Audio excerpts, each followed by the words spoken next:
Hello, and welcome to another episode of Fly Nubian Money, where we help you master your mindset and maximize your money. I am Laura Lalaki, international real estate agent, and today we're tackling a really serious issue that affects millions of Americans, especially at retirement age. And it seems like it's a distant dream for them now, because so many have to continue to work. 66 years old, a woman shared her story of working hard her entire life, and now in her later years living with roommates because she hasn't been able to save enough to retire. This is the reality for so many people across the country. And today we're talking about the retirement crisis in America, why so many are forced to work until the day they die, the financial struggles that keep people from retiring, and what can be done about it. So let's get into it. Here is my royal panel. We have Joe Corley, licensed therapist, mental wellness coach, and educator. We have Constance Carter, our wealth activist, Dr. Alicia Watkins, couples coach and social work professor, and Dr. Lene, brand your brilliance coach. Hello, my royal court. So glad to see you today. This is going to be a really interesting conversation. So let's start this off with a video that we need to see where this lady is talking about her circumstances. To be retired. And what are you doing at 66? I'm working my butt off. No savings, no 401k, not even enough to cover an emergency. She sold her home and with two other women bought a smaller one, living together to save money. How has that been? Well, it's been a matter of life and death. Roughly half of all Americans ages 55 to 66 have nothing saved for retirement. That is a lot. And we all know that there is a large portion of Americans who are moving into retirement age. So this question I'm going to pose to everyone, also our viewership. We would love to hear your comments. We don't talk at you, we talk with you. So we would love to have your comments as well. So Constance, I'm going to start with you. Why do you think so many people are not able to retire comfortably? It's sad. It's really because they're not making investments. They're not diversifying their portfolios. They're not participating in their 401ks. They're not participating in their retirement. And now you have companies that are just not participating. They're not offering these types of retirements. People aren't staying on jobs for a lifetime. You think about this. You work your whole life until you are 65 years old, right? The average age is 77. The average life expectancy is 77. So you got about 12 years. 12 years for retirement. So you got 12 years to live your best life. And you want to live your best life and live it on your own terms. And so when you have Social Security that averages about $1,800 and you have the average rent at about $1,600 to $1,700 for a one-bedroom apartment, what do you do? And it's really sad. It's disheartening, but we, especially Black people, we definitely have to prepare. You know, when America gets a cold, Black people get the flu. And so you think those stats are for the average American. What do you think it's like for African Americans? Right. You're so on point with that. Dr. Alicia, I'm posing the same question to you. Why do you think so many people are not able to retire comfortably? No, I mean, I agree with everything that Constance is saying.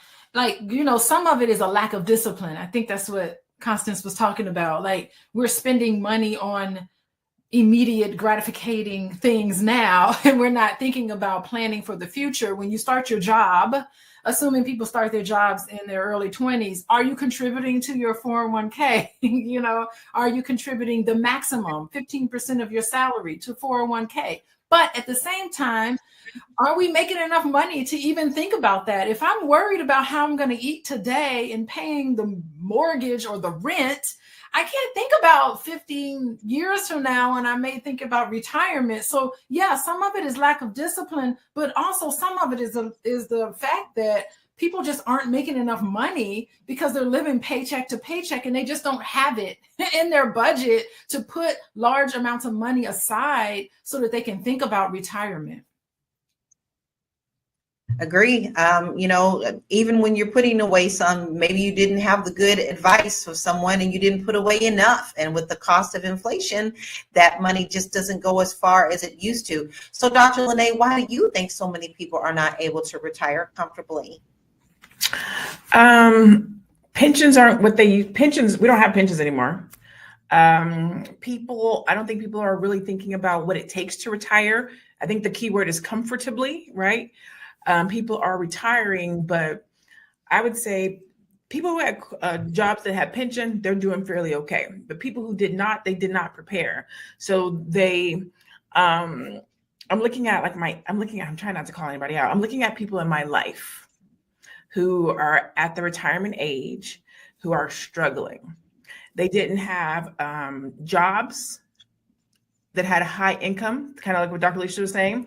So they didn't have the ability to save 401k or otherwise. They were sold a hope and a dream of retirement being there and that was going to be the thing that took care of them, and it's not.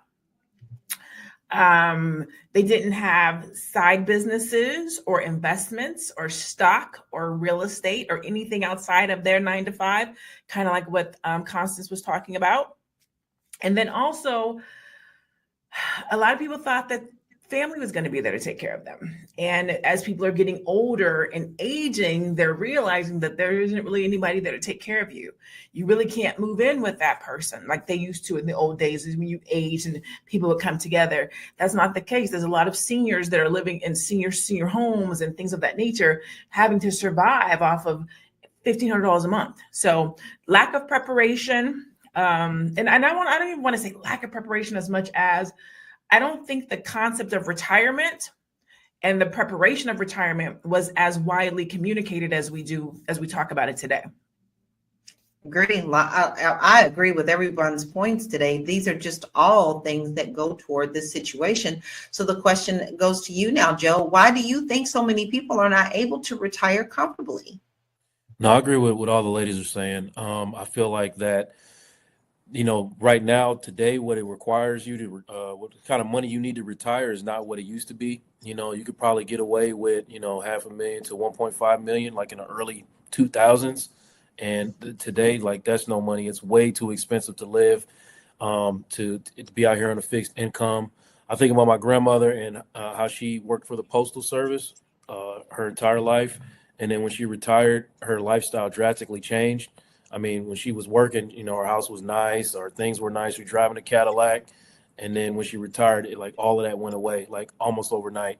So I just think that the understanding of, realistically what kind of lifestyle you can live in retirement on a fixed income is not going to be the same lifestyle like you're currently living unless you're doing something drastically different than just like depending on your retirement. You have investments and things like that.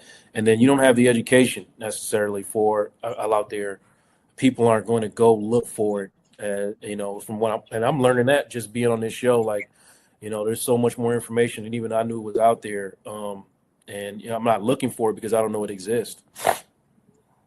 Well, everyone hit something that's so important, and I was going to say some of the things that what I see in real estate. A lot of the times, what you saw, Joe, is like they worked for the post office, all that worked fine, they did good, and then their lifestyle had to change after retirement. And I know a lot of seniors who did put away and really thought they enough, and now they've had to get little jobs like at Walmart or something that's on the side just to supplement anything that they brought in. And most of the teachers that I know have a good understanding of, and some of them still have pensions during this age. But we are definitely seeing that the cost of living and everything is going up, yet what you're bringing in is just not enough. It's not enough. So we're going to go to commercial and we will be back. Hey, if you're just tuning in, you are watching Fly Nubian Money, where we help you master your mindset and maximize your money. I am Tiara Williams. I'm also known as Miss Black Hollywood, and I am the proud producer of this show. So I hope that every day when you join us, you leave a little smarter than you came, because that's the point. Otherwise, why are you watching?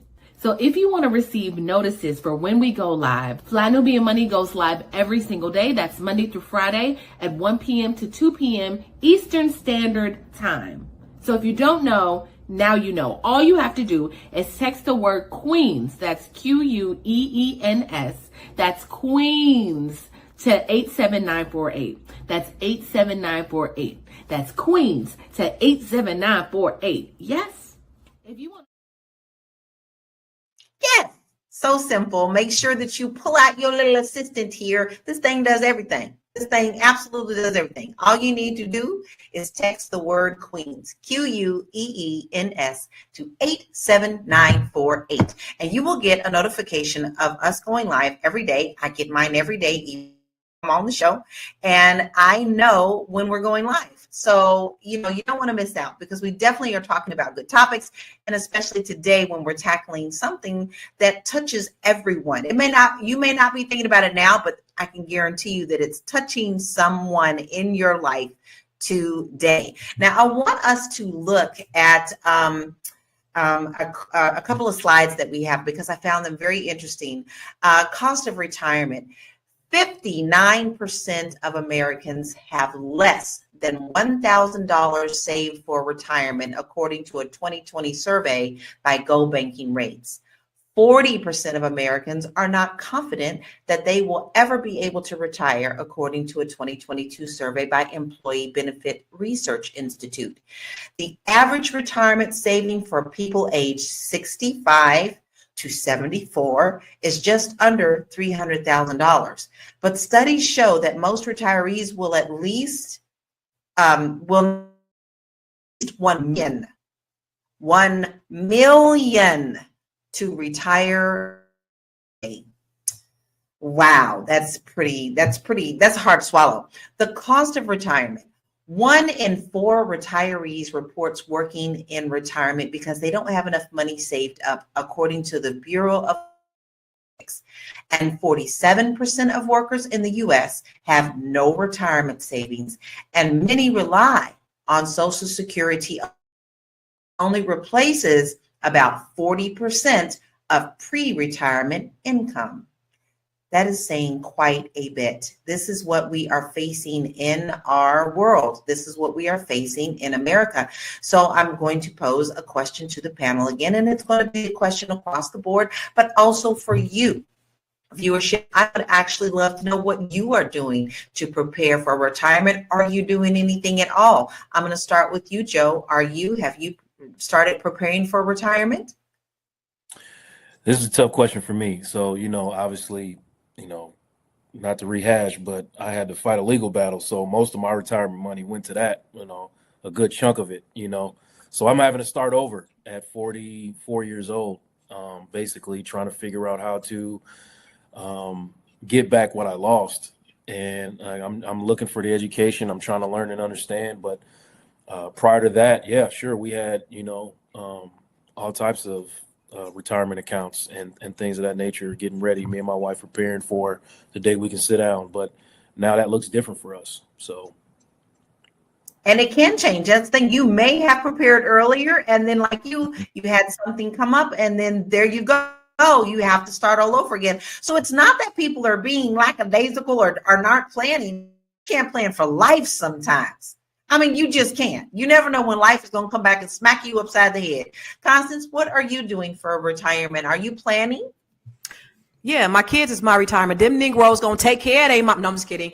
But looking at those statistics, wow. I didn't get the chance to see because I was doing something else before we got on. But wow, people are just drastically underprepared. And America we're going down the toilet. This was supposed to be the greatest nation on earth. And you have those types of statistics. Anyway, sorry. I was just processing all of this because this is just, it's sad. And think about that. And that wasn't even for Black people, right? That was for everybody. So just to think what those statistics are for Black people. But I have several things. I own real estate. I invest. My my portfolio, it's, you know, I try to diversify. I have money in different things. I invest in different businesses. I invest in, you know, I have a cannabis dispensary. I have money going into, I took a good chunk of my money out the bank and I have it into a vehicle that generates compound interest, because Einstein said compound interest is the eighth wonder of the world. Those who know about it, they earn from it. Those who don't, they pay it, right? So your credit cards, that's compound interest. But if you can put your money in vehicles that generate compounded interest, which accelerates in growth, then you're going to get a greater return on your investment, and you know it'll help you during your retirement. So, but having a diverse portfolio is extremely important, and that's the reason. That's one of the reasons why the wealth gap is so wide, is because Black people, when we do invest, we're not investing in anything other than our primary homes, which could or could not be an investment, right? We got to start getting in stock and, you know, get on Boyce's stuff and do all the other things to make sure you don't want to have all your eggs in one basket. Mm-hmm, mm-hmm. That's a common misconception that people have, that you, and then, you know, put it all in the stock market, you know, no, but there's so many other ways that you could diversify, even with $5 a day. I mean, we see a lot of V1 in our comment, understand this concept. So Dr. Lene, what are you doing toward your retirement? Well, the very, very, very, very first thing I did towards my retirement was withdrew my 401k. I took $50,000 and started my business. That was the first thing that I did towards my retirement. And then I lost it all when I started my business. But I have since rebuilt it, right? I'm in the process of reading this book. It's not on my desk, called Profit First. And so recently I just went and did the 5 bank accounts, and I have this whole retirement thing set up. And so I've moved a lot of my retirement money over into there, but also diversifying, like Constance said, stock. I'm getting into real estate. We are doing, my company is getting ready to do a 401k for my team. So I'm actually about to bring that into my actual business. My mom is a financial whiz. And so how she's putting her retirement together with her 401k and all of her stuff, and I'm looking at how she's doing it. And she is going to make about $30,000 less a year in retirement than what she makes working. How she put her stuff together, like how she orchestrated. So she already makes multiple 6 figures. And when she retires, she will make the same in retirement. She'll make $30,000 less a year in retirement than she makes right now working her job. So I'm looking at her model too. Like, what did you do and how did you do it? Because I'm looking to retire in 12 years. In 12 years at 60, I want to be done. I want to be done with this part of my life. At 60, I just want to travel the world and teach. And I was going to say teach and preach, but mostly just teach and do. I want a soft life at 60. So I'm already like, what does that look like? $1 million is not enough. That's what I know. Yeah. So and that's what they're saying. Yeah, they're saying like that's the average. No, I don't want to sit on my hands. I want money to still be being made. So I'm creating businesses that will operate for themselves when I retire. Yeah, yeah. And like they're just saying 1 million today, but it's going to account for 12 years from now, right? So the things you always constantly have to look at your portfolio to make sure that it's still going to be an overage for when you do retire, something that you're going to be able to live comfortably with. How about you, Dr. Alicia? How are you preparing for retirement? Let me tell you, I'm very fortunate that I have always lived below my means. And that's a fortunate thing to say. I live well below my means. Even when my whole life, I was given messages that a vehicle is just something that you buy to get you from point A to point B, so it's not like I never felt like I needed to spend a lot of money on material things, and that money, you just spend enough money to take care of your necessary expenses. And then the rest of that you save. So I maxed out my 401k always. And I struggled, especially early on, starting off living in Chicago, working. I really knew maybe it was just the culture of which I was raised. I don't really know why I was just so big on investing so much money in my retirement.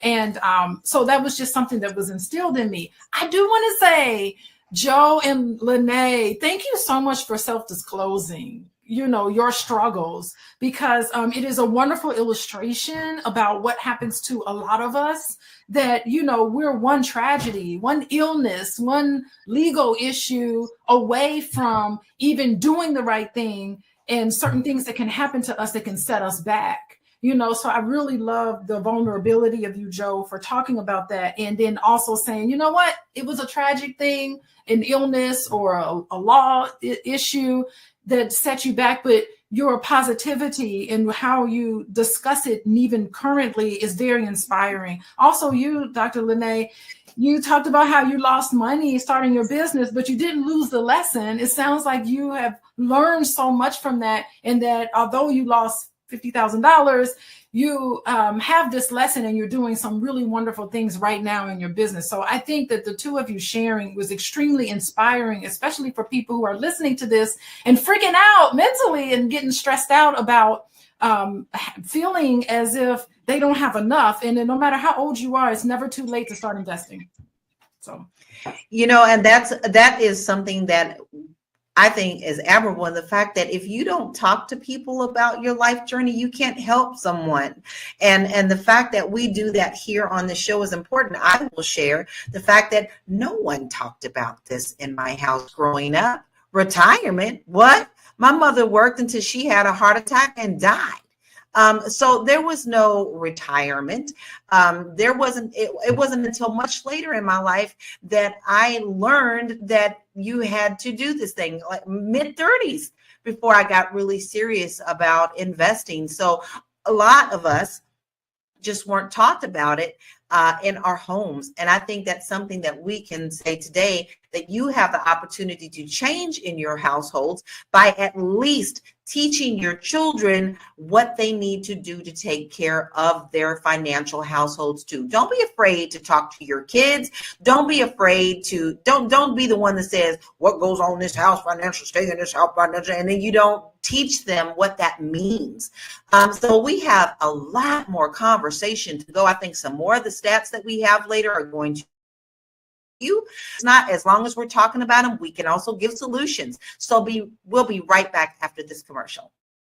You want to grow your money and not blow your money, as Constance says, check us out at flynubianmoney.com. There's all kinds of resources, programs, videos, resources.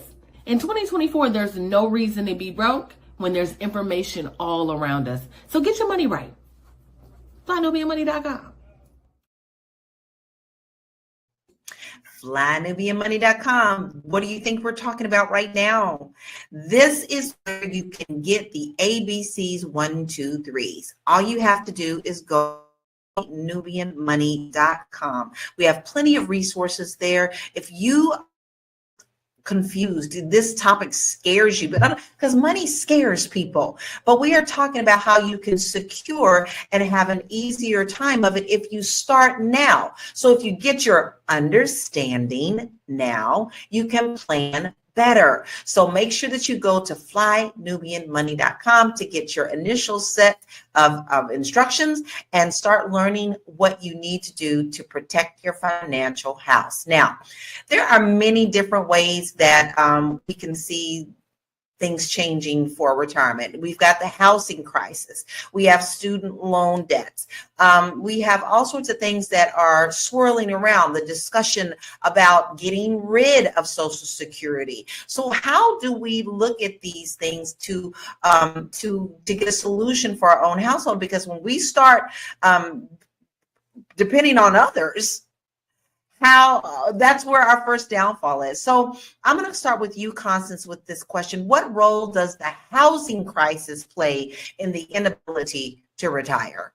Well, it plays a huge role. You see inflation going up, you see housing prices going up, but you don't see income going up at all. That's a problem. And so people are not living based upon their check. They're living check to check, and they're using their credit cards to survive. So then they get into this insurmountable debt, and then it becomes this snowball effect. And so all of those things are factors. You have the housing crisis. Yeah, you got interest rates. So you got the houses going up and you got the interest rates going up. So the houses aren't even going down. So imagine when the interest rates go down, the housing prices are going to go up even more because the interest rates didn't even curb the market in a lot of areas. So you got the house prices go up, you got the interest rates going up, you got inflation. I was just talking to my kids this morning, and we were talking about my son's car. And I've either had a hybrid or a electric vehicle, but I put gas in my son's car when I was in California, and it was like $108. I haven't really had to worry about gas in a very, very long time. $108 to put gas in a car, to fill up a tank, is crazy.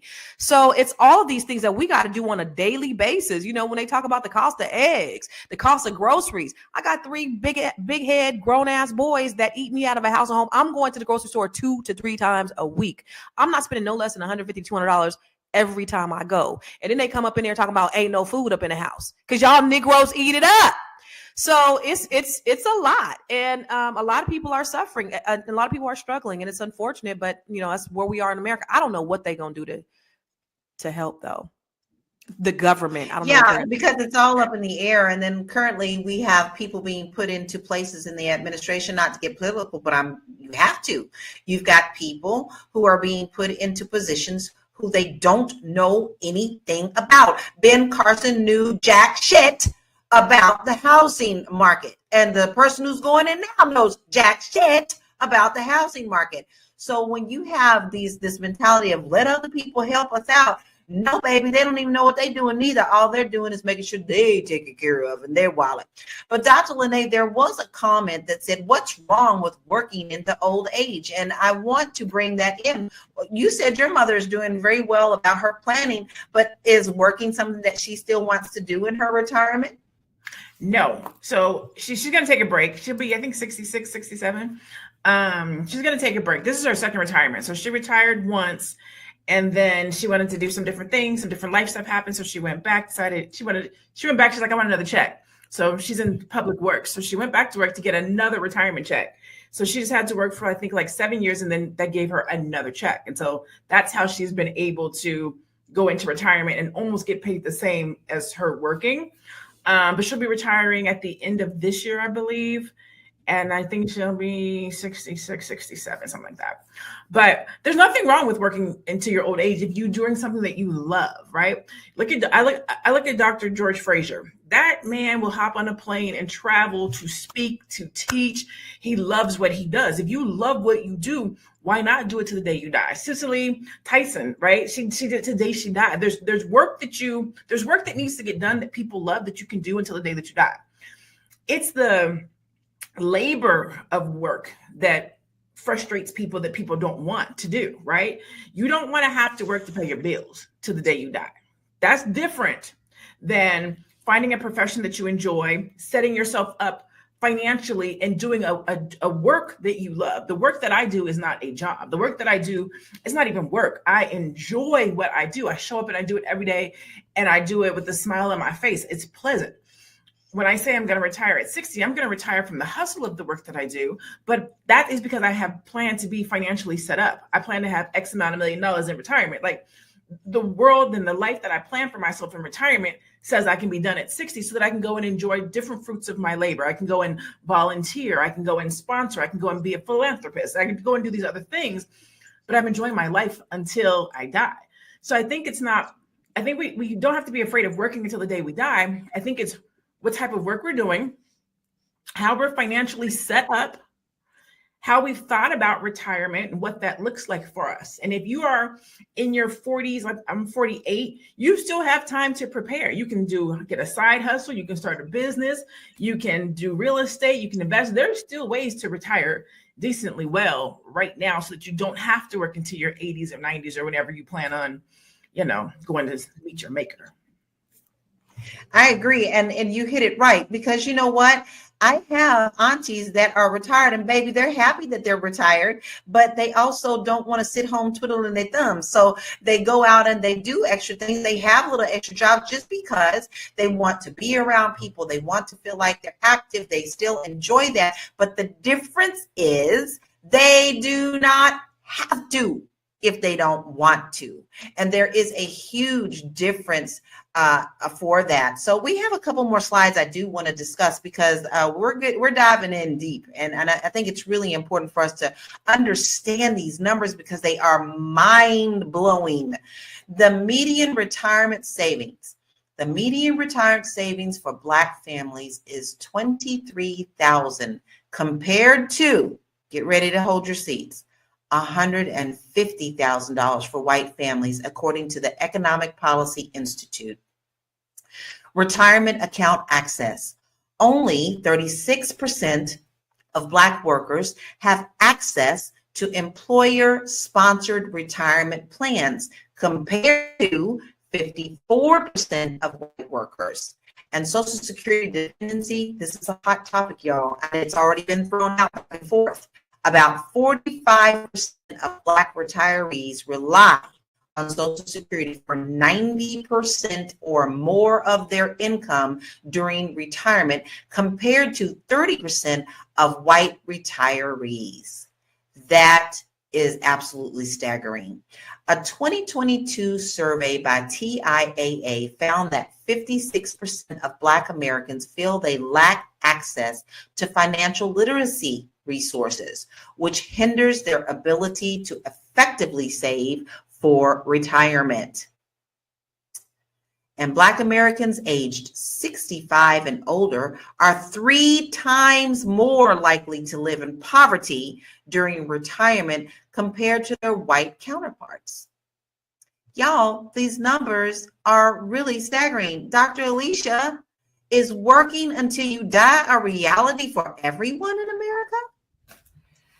You know, I want to say something about Social Security because as a social worker, this is so very important to what we are cause.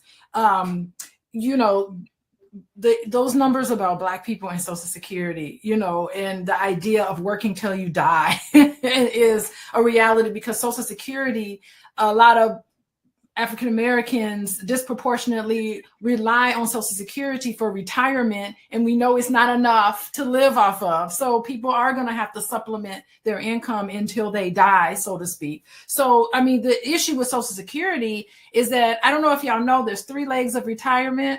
There's Social Security, there's employment issued retirements, and then there's your individual portfolios that you can have individual stocks or, you know, mutual funds or whatever that you can pay into. And Social Security is the most reliable leg of retirement. We learned this in graduate school. And the thing with Social Security is that it's a social program, but you get out what you get in. It's a pay in out system. And I don't know if you all remember, but there was this idea of making Social Security a lockbox so that individuals who pay into Social Security can be guaranteed that they can get out of. What we also know for African Americans in particular, we pay more into Social Security than we actually withdraw from Social Security because we don't live as long. Number 2, we talk about migrant workers and all of these issues that we kind of dump on an entire group of people, but people don't know that they pay into Social Security, but they never are able to draw out of it. So there's no reason why we should not have enough money to pay out for Social Security. And I think we need to look at politics of that and start really paying attention to that, because Social Security is what lifted a lot of older adults out of poverty. It's something that we need to really think about as Black people to try to strengthen that with government, whoever is in charge. We need to really work to examine those things really closely. And that's the point. We need to examine those. We need to stop putting our heads in the sand. A lot of the times, I have to say, when people try to talk about money, people want to put their heads in the sand and they don't want to discuss it. You know, it's one of those, 5 or 6 what they call sin things you don't talk about with other people, money and sex and all this other things they don't want to talk about, want to hear it. They do the three monkey thing, they hear, see no evil. So Lawrence Lamar said, I really think America only has 2 more years before everything in the system changes. BlackRock and the robots will take over. Now, I'm going to throw this in a cogwheel because we do see that there is a lot of AI that is coming in. And we also know for a fact that BlackRock is definitely stepping into places like creating communities, complete communities with beautiful homes. Gorgeous homes. They not for sale, baby. You cannot buy them. They're only for rent. So I'm going to ask you, Joe, that this is something that we are really facing that's going to be a problem toward our retirements. You talking to me, Lala? Yes. You broke up. What'd you say? with BlackRock and AI and all these things, the world is changing aspect of money and what we can own and things of that nature. Do you think this is a real the crisis that we are facing with these new tools? I don't think the crisis changes. No matter, whatever happens, we're always on to something new or doing something different. I think the problem is going to be what it's always been, is that people are dependent upon a government that doesn't care about them. And I'm not talking about just black, but I don't think it cares about anybody. And I think, there's some people involved in government that are hateful and, and racist and whatnot. But I think even more than that, over racism is the probability of keeping your foot on black people's necks. So understanding that, and then we're talking about a culture, you can judge it. I saw a quote one day, something about judging a culture by how it treats its elderly. We don't take care of our old people, So now the AI is coming in, right? Before that, it was something else, it's always going to be something new. The technological advances are always going to occur, but we still have the same age-old problem from the 1600s.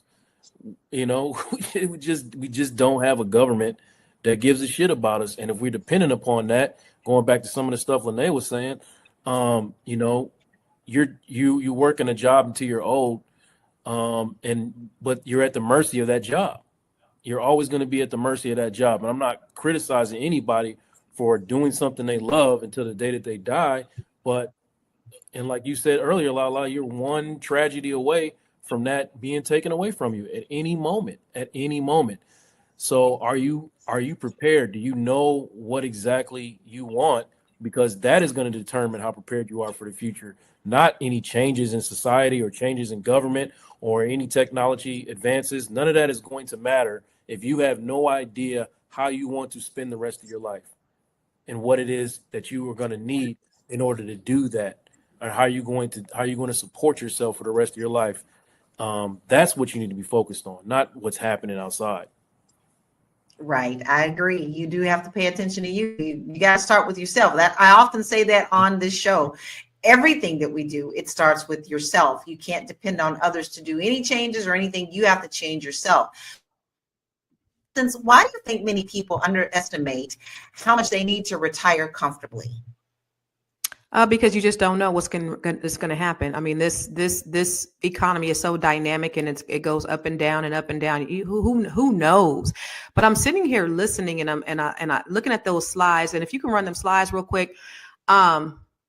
So the median savings for Black families is $23,000 compared to $150,000 for white families, which still is not enough for either, but $23,000. That's just less than. And so when I look at that, only 36% of Black workers have access to employee-sponsored retirement plans. And then we still don't participate when we do because we just don't know the importance of it. And about 45% of Black retirees rely on Social Security for 90% or more of their income during retirement. That's huge. So, as I'm sitting here listening listening to this, I'm staring off into space because this is disheartening. Information is disheartening, especially for Black people, especially for somebody who loves Black people, right? And so then I automatically go into solution mode. Okay, what do we do? And this is the reason why how we have these discussions is so important. You know, it's important that we have people like Dr. Joe and Dr. Alicia, because we need therapy. Black folks need therapy. It's important that we have people like you, Lala, in real estate, because we need to be investing in real estate. It's important that we have you, Dr. Lene, because we need to learn how to be brilliant and build our brilliant businesses. Like, this is all extremely necessary. Everybody on here is necessary. So my hopes is that you're not just listening to this. We're going to talk about solutions, and hopefully, Black people, you actually take action to change the narrative, because these statistics are very grim. And I don't know if you really understand the gravity of what we're seeing here. And it's only getting worse if we don't take advantage. When you talked about AI, instead of being afraid of AI, we definitely got to take advantage of it and utilize it for our wealth. That's right. Tap in. Tap in. There's ways to tap into everything. They can do it. So can we. So you just have to tap in where you know that there is a point, there's a lull that you can fill. Your excellence can fill. Don't be afraid of technology. Learn to embrace it and make it work for you. But we still are continuing this very important conversation, but we're going to take a short break. We'll be right back. Fly Nubian Money is now on Spotify. Yes, yes, yes. We are on Spotify. So if you can't watch us, you can listen to us. All you have to do is search Fly Nubian Money and we will appear. All of our episodes. Make sure that you leave a 5-star rating and reviews so other people that come along and are looking for a good show to watch, they'll follow us too. If you are interested in being on Fly Nubian Money, sorry, I don't have any spaces. I'm just playing. If you are interested in being a queen or a king on Fly Nubian Money for the day, please reach out to me. I'm at info@realvirtual.net. That's info@realvirtual.net. Also, if you need help with your business, go ahead and send me an email for that too. Okay. I've said enough. Now back to the show. We got magic. We do magic. We help you up yourself in your financial house, and we also can help you with your business. You know, sometimes you spread yourself too thin. You can't do it all. You're working 24/7. Sometimes if you just learn to delegate or you take something off of your plate, it can help you grow when you focus on what's more important for you, the tasks that you need to be doing. So in order to do that, all you have to do is email us at info@realvirtual.net. Let me spell it, info@realvirtual.net. Let us help you. Let us help you up your game. Now, listen, we have another video that I want us to watch because this conversation is really, really good. So let's watch that video. Hey, guys. So I was hearing, of course, on TikTok, because that's where we get our news from anyway, right? Somebody was saying how they heard that Congress wants to raise retirement up to 75. 75, y'all. Let me tell you, there's no way. They already told us that they're going to cut Social Security. So what are we working for? I will be retiring in 10 years, if not sooner. I will not be working to pay their salary, because that's pretty much what we would be doing if we worked until 75. They need to down the retirement age back to 55. But yeah, they must think that American people are crazy, because what would make them think that we're going to work until we're 75 years old? Yeah, granted, there are people that are doing that now, but we all don't want to do that. Yeah, we all don't want to do that. So we see that our older generation, and I don't say that lightly, because I'm telling you, the new 50 is you could be 70 and you in the 50s. Like we have changed a lot of things in our lifestyles, but they are facing this. So what do you think is a good retirement age to aim for, Dr. Lene? I literally just asked that question. I don't know. 75, I think is too old, but 55, I think is too young. So when I was heard that, I was like, 55 is too young to retire. 75 is too old. So maybe like 60, 65. I think what they have it at right now is a good age. I feel like 60, 65 is a good retirement age. You still got a nice 20 years to relax, kick back, enjoy your grandkids, travel the world, still be in good health. 55, like, if I'm being honest, just based on how we live, in your 20s, you don't know what the hell you're doing. Your 30s, you're trying to figure it out. Your 40s, you're implementing. Like, you're actually putting in the work in your 40s. You can't turn around and be done at 55. You still need the 40s and the 50s to kind of grind it out. 65, hang up your cleats and be done with it. But that's what I think. What y'all think? Like, I'm interested to see how other people feel about retirement. I'll be 55 next month. So I think that's a little too early for me.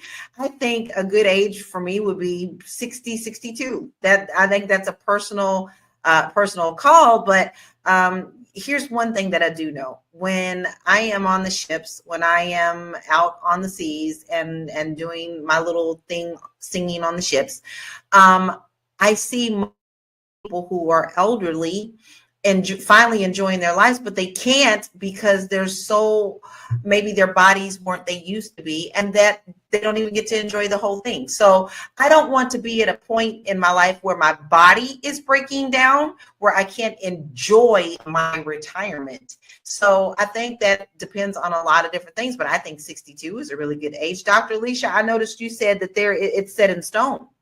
Yeah, back when I was studying this in school, there's a grid. I don't know if anyone can find this, but the legal age of retirement, we've known this a long time, is always going to increase because quality of life and people live longer. They're projecting that people are living longer and the quality of life is more enhanced. So that's why the legal age of retirement increases. I mean, of course, depending on your financial situation, you can retire whenever you see fit. But in terms of legal age of retirement, where somehow you can draw down retirement benefits without taking a penalty, those things it's a government number that's set. And so I knew a long time ago that the age of retirement was going to shift because there's a chart out there, somewhere out there. I'm sure someone in internet land can find that. And I do want to say something that some of you guys said earlier about elder abuse. Let me tell you, I found in my practice, elder financial abuse, you'd be so surprised how common this is. It's like, sometimes older adults don't have that contact with individuals like they need to, and they feel somewhat very vulnerable, and so it leaves them vulnerable not only to exploitation but also financial exploitation. So I've seen this a lot of times in my practice about how adult children can take care of their parents and take advantage of them financially. So I've seen that in a lot of my practice and just working as a social worker for decades on decades. And it's really terrible because some of the older adults their cognition, sometimes declines, dementia, Alzheimer's, and that puts them at risk to experience, they have to lean on other people to make financial decisions for them. And sometimes it's not really the best and they can take from them. So I just wanted to make that point there about that's a thing, major thing. Yeah. Those numbers are pretty high about elder abuse, and especially those who take advantage of what they have financially. We had some really great answers from our viewers. We had 62, 65, 67. So it seems like it's all falling into the 60s and not so much where the lady in the video said 55. So Joe, I want to ask you this. We've talked about our older generation, but how can we get ahead on retirement savings? You blanked out just a second. Every time it's somebody, you said, how do younger generation get ahead on retirement savings? Is that what you're asking? Yes. I think it has a lot to do with education. I don't mean like traditional education. I mean like understanding, what money is and what money does. Like I said, I'm 44 and I've learned more about finances and money in the past 2 years than I've learned my entire life. So like this education system that we have right now is not designed for us to take care of ourselves. It's designed for us to take care of this country, and the country in return does not take care of us. So what we need to do is take care of ourselves. You know what I mean? Like we need to encourage the younger generation to understand real, true economics and not the falsehoods that's been jammed into us over generations and generations about what it looks like. You know, you work a job and if you work a job until you're 65 and you hang it up, you give you a watch, and if you don't do that, you're lazy or you're not a good person. You know what I mean? So like that, it's just insanity. So we have to do better about getting young people into community programs that teach them about financial literacy.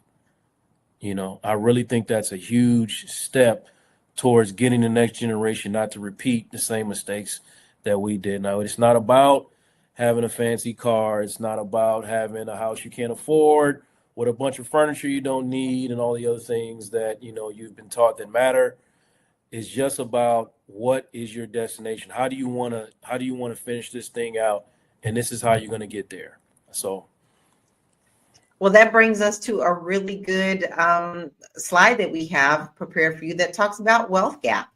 The racial wealth gap plays a significant role, with the median wealth for Black households at $24,100 compared to $189,100 for white households, and that's according to the Federal Reserve 2020. This directly affects the ability to save for retirement. If you have to work so hard just to get your bills paid, and it's really hard to even think about putting money away because you need to feed your family, then we have to go back to actually, what is the wealth gap? What are we getting paid? Why is there such a disparaging big gap between that? But that also brings me to another question. Constance, should the government increase Social Security benefits to account for inflation? Sorry about that. Yes, of course, for the cost of living. And it's supposed to be according to the cost of living, but it's not, because as I said, your average Social Security benefit is $1,800 a month. And your average rent is $1,600 to $1,800 a month. And how you going to get food? How you going to get groceries? How you going to get gas? How you going to get your clothes clean? How you going to pay for your utilities? How you going to do all the rest of that stuff if you only getting $1,800? And for Social Security, there is a certain amount that is being put in a bank, just like you said, Dr. Alicia, a lockbox, but it's supposed to be put into an account. I'm paying this, but they are borrowing this money and they're using it for wars and everything else. And so we don't have enough money. All the money that we're putting, this is like us putting away a savings account for ourselves for when we retire. And we go to the savings and it ain't there because the federal government is mishandling the money. That is the real problem. And so, yes, there should be an increase in Social Security. Absolutely. But going back is about what we have to do, because those statistics that you put on that slide were very drab. It was depressing, almost $24,000. Like, who living on $24,000 where? And how is that the average across the nation? I just can't even fathom that. On average, Black folks are really making $24,000 on average. Of course, you know, that's the average, but that's pretty discouraging. And so financial literacy, I mean, if they're not teaching it in your schools, you got the freaking internet. You got more information in the palm of your hands than when they put the man on the moon. You can Google that shit. GTS it. Anything that you want to know is out there. And if not, get a mentor or get a coach, get somebody. But it's imperative that you take initiative, that you are very intentional about your learning about the things that are necessary, that are going to grow you and not put you in that position where you're at the mercy of the government. Yeah, totally agree. Like what have I been saying? You can't depend on others to do it for you. Every time you do that, you're going to be disappointed. You need to start with yourself. And that is a great point for us to take this commercial break, and we'll be right back. Hey, what's up? It's your girl, Constance Carter. Where am I? I am on a yacht. in the Baltimore Harbor, and I am doing my 7-figure strategic planning solo, baby. I plan on having a 7-figure year. I partnered with the Fly Nubian Money, and we are putting together a training that's going to help you to put together your 6 and 7-figure ecosystem. Yes, there are things that you need to do, strategies you need to put in place so that you can implement and have a 6 to 7-figure year if you don't already have one. If you got a 6-figure year, let's go ahead and get you a 7-figure one. If you got a 5-figure year, let's get you a 6-figure. Let's get you there. Join me, the Fly Nubian Money Club, and let's grow your money in 2025.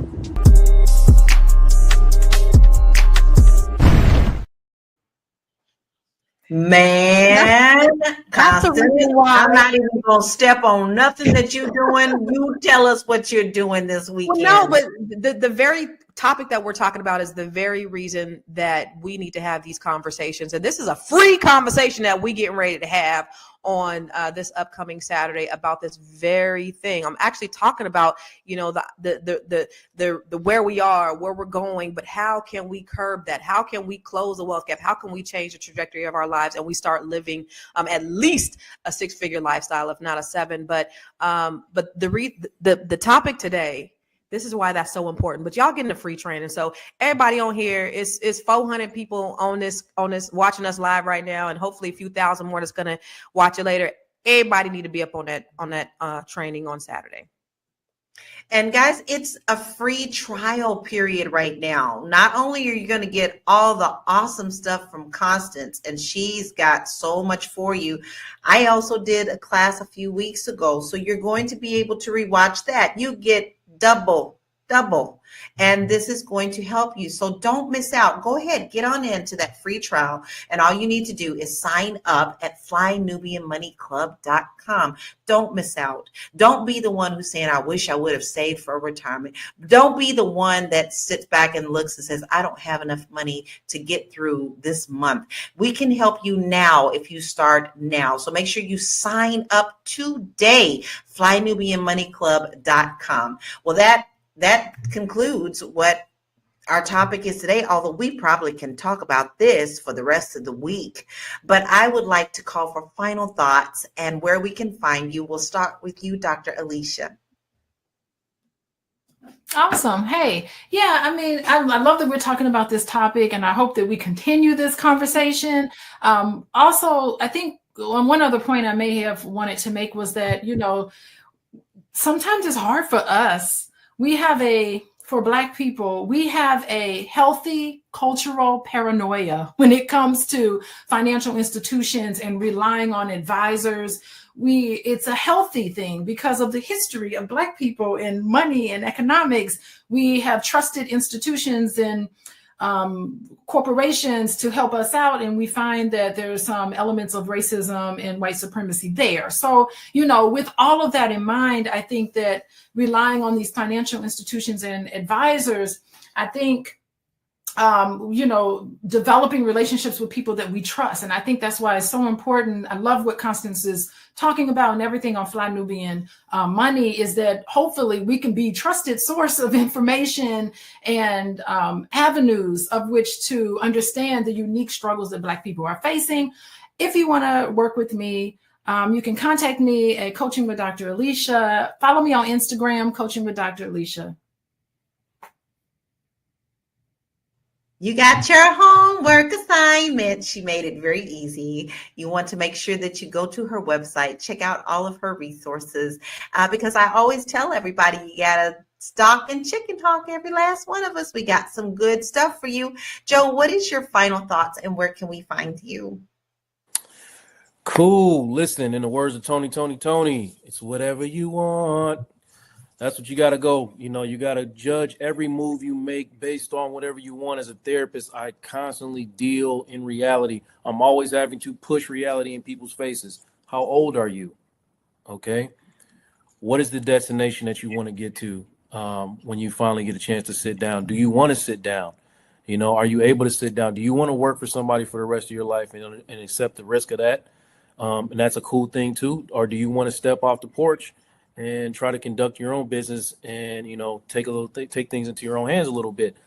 all of those things come into play. Whatever you want, then you can determine how much sacrifice is going to take for you to get whatever you want. And then you can make changes, the necessary changes in order to improve your life or secure your life for the future. And hear me say it over and over again. If you're not changing it, you are choosing it. You can't look for anybody to come help. And if they do help, that's a great thing. That's a bonus. That's a plus. But typically nobody's coming to help. So you're going to have to make decisions that advance your life and secure your life and secure your future. And to start talking about making those things happen for yourself, you can reach me at realuconsulting.com or follow me on all socials. My name is Joe Corley, and I am here for you. All you got to do is just say, hey, Joe. And go ahead and get your appointment with him at realuconsulting.com. Make sure that you also follow him on social media. Constance, what are your final thoughts? And where can hold on, Lala. I'm sorry. Tierra gonna kill me. We're going on tonight. Again, Tuesday night. Vulnerability is a new sexy. Please join me tonight, 7 p.m. Central Time. We're just gonna be talking about things to adjust for the new year, understanding resolutions and what it's looking like for people out there. So come join me tonight. Sorry to interrupt. Mark your calendars. Go ahead, get your dinner, get your popcorn if that's what your dinner time is, and sit down and watch. Okay, that's your assignment. Okay, Constance, now it's your turn, ma'am. I just want to say that this conversation really got me in my feelings. Just looking at those statistics and seeing where we are. I mean, of course, this is my life's work, right? But as a person who is in the field and a person that loves Black people and want to see us do better and always thinking of ways that, that we can combat what's been put in front of us. We know the reasons why. We know about all of the systemic issues and the trauma that we faced as Black people. But at this point, we could either be part of the problem or be a part of the solution. And so what is the solution? We have to start having conversations with our families about finances. We got to start learning more about finances. We have to start investing our money in other things. You can pick up your phone and get an Acorns account and then start just putting just change. Acorns, just change, and then it'll start investing in the stock market for you. For the people who are not really familiar with stock, and it'll be money that you don't even miss. I save $30,000 a year just in Acorns, just in investing my change. Like, there's things that you can really do to just put away something, to do something to move the needle. It's not about making a huge change. How do you eat an elephant? One bite at a time. And so it's those little things, the little wins that we can do, the little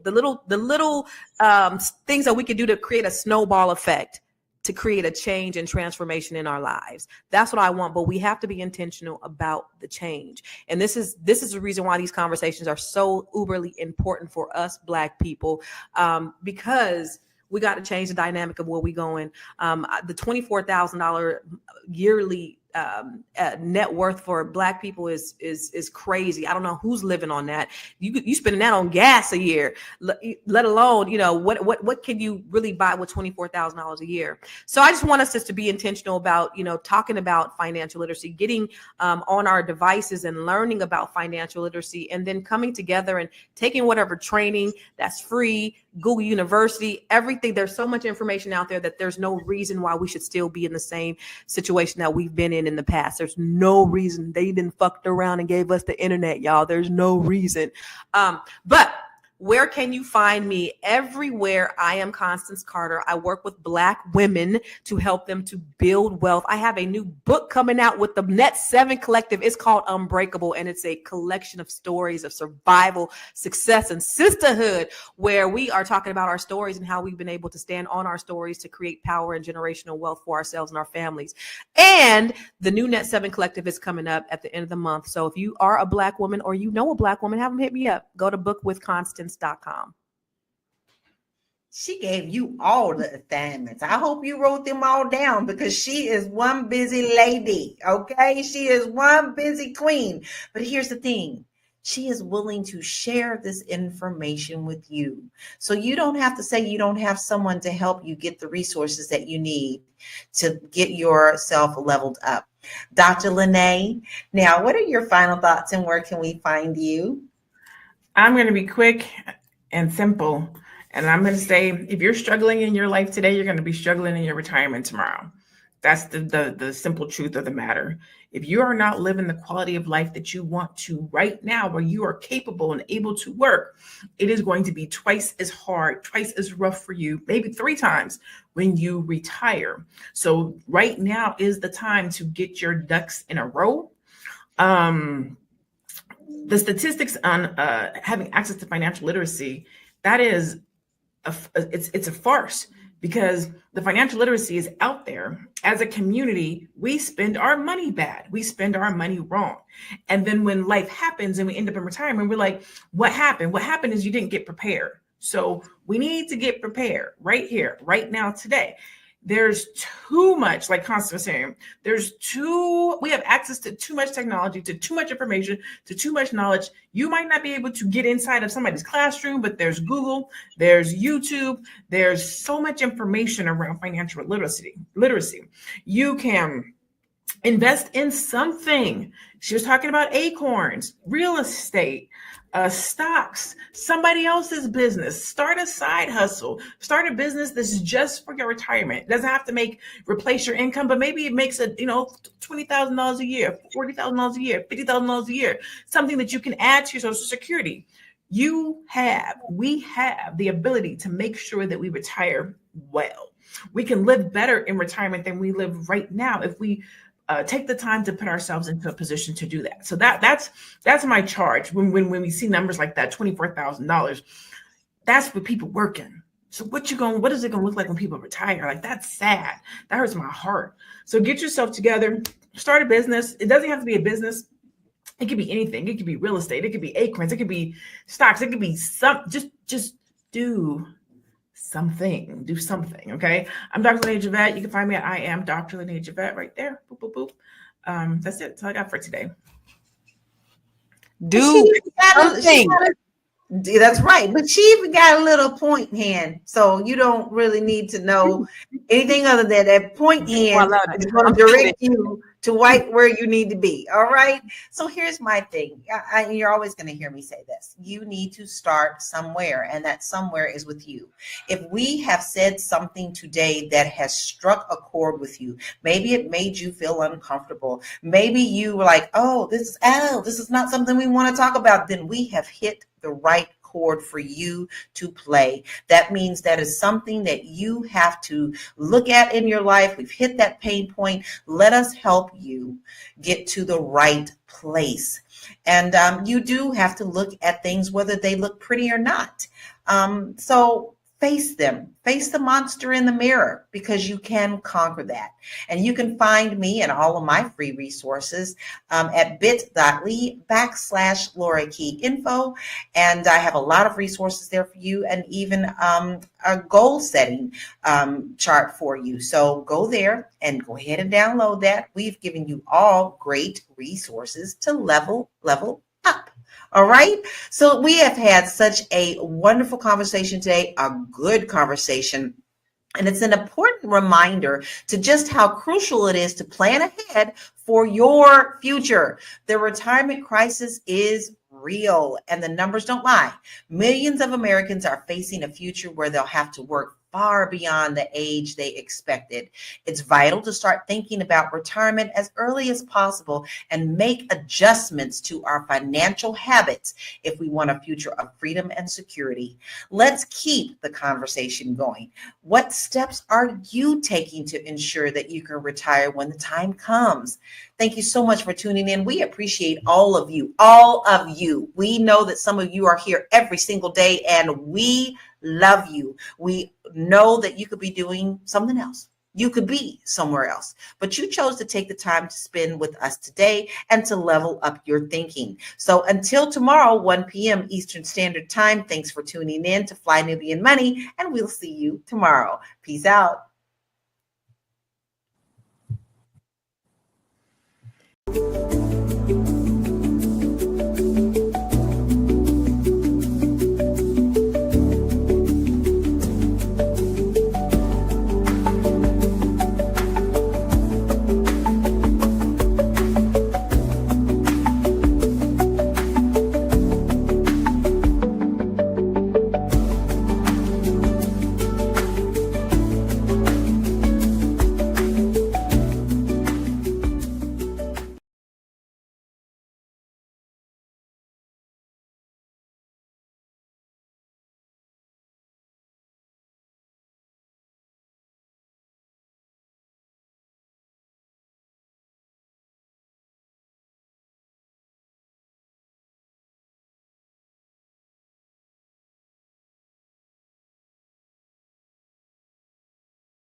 All right. Good morning. Good morning. Good morning, everybody. We are moving through the week like nobody's business.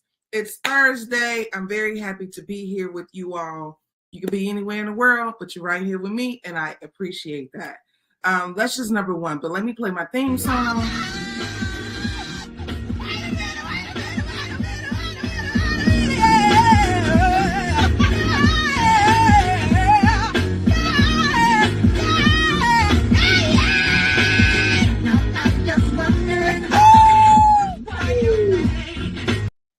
Yes, it is Thursday.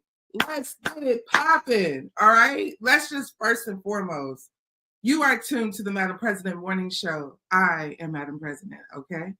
And I would just like to say that I am very, very, very, very, very, very happy to be here with you all this morning. Good to see my girl, Linda. What's up, Linda? I think a couple days ago I was looking for you. I didn't see you, but I'm glad to see you this morning. Happy Thursday. Also, we're moving along. I think we are the last couple days of Black History Month. If you have been celebrating Black History Month, power to you. I appreciate that. Also, too, do not forget to patronize Black businesses during Black History Month and all year if you can. We had the sister who came on the show who talked about how sometimes Black businesses may have prices that are a little bit more inflated due to, just basically paying higher, paying a greater amount for things than our other business counterparts. Of course, we want to deal, but hey, if we can also support a Black business, I think that's a good idea as well. What's up, Deborah? Good to see you this morning. I love my ladies who are always in the building. Don't forget to let me know where you're from. I'm Madam President. I am born and raised from Chicago, Illinois, inner city. I'm a Chi-Town gal. You hear me? But of course, I live in Atlanta. So it's a pleasure to be with you this morning. Also, I just want to get right into what's happening this morning. Of course, I go and I find the news. I go and I see what is happening. And I got to bring the real stories to you that people won't really talk about as much.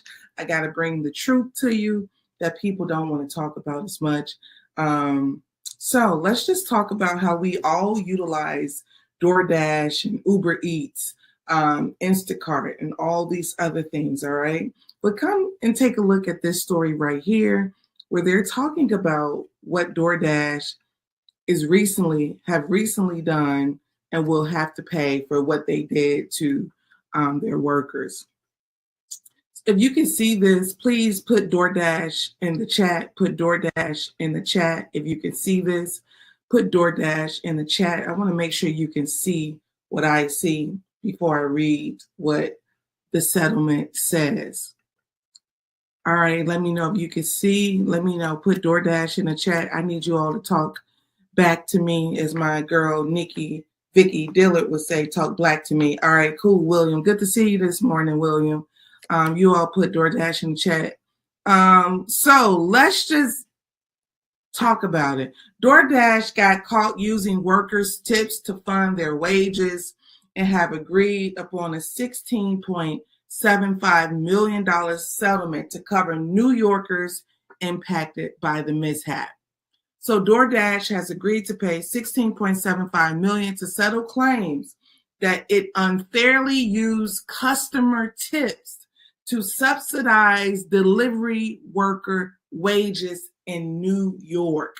According to AP News, Attorney General Letitia James stated that from May 2017 to September 2019, DoorDash guaranteed workers a base payment for each delivery, but factored customer tips into that amount, only paying workers for what the tips did not cover. Now, let me just say to you that if this was me handling business like this, every Black person on the internet would be saying Madam President is a fraud. Every Black person on the internet would be saying, don't support this business. But every time an evil white corporation do the disgusting things, as my sister said, y'all ain't got nothing to say. Nothing to say. Nothing. Ain't gonna stop door dashing for nothing.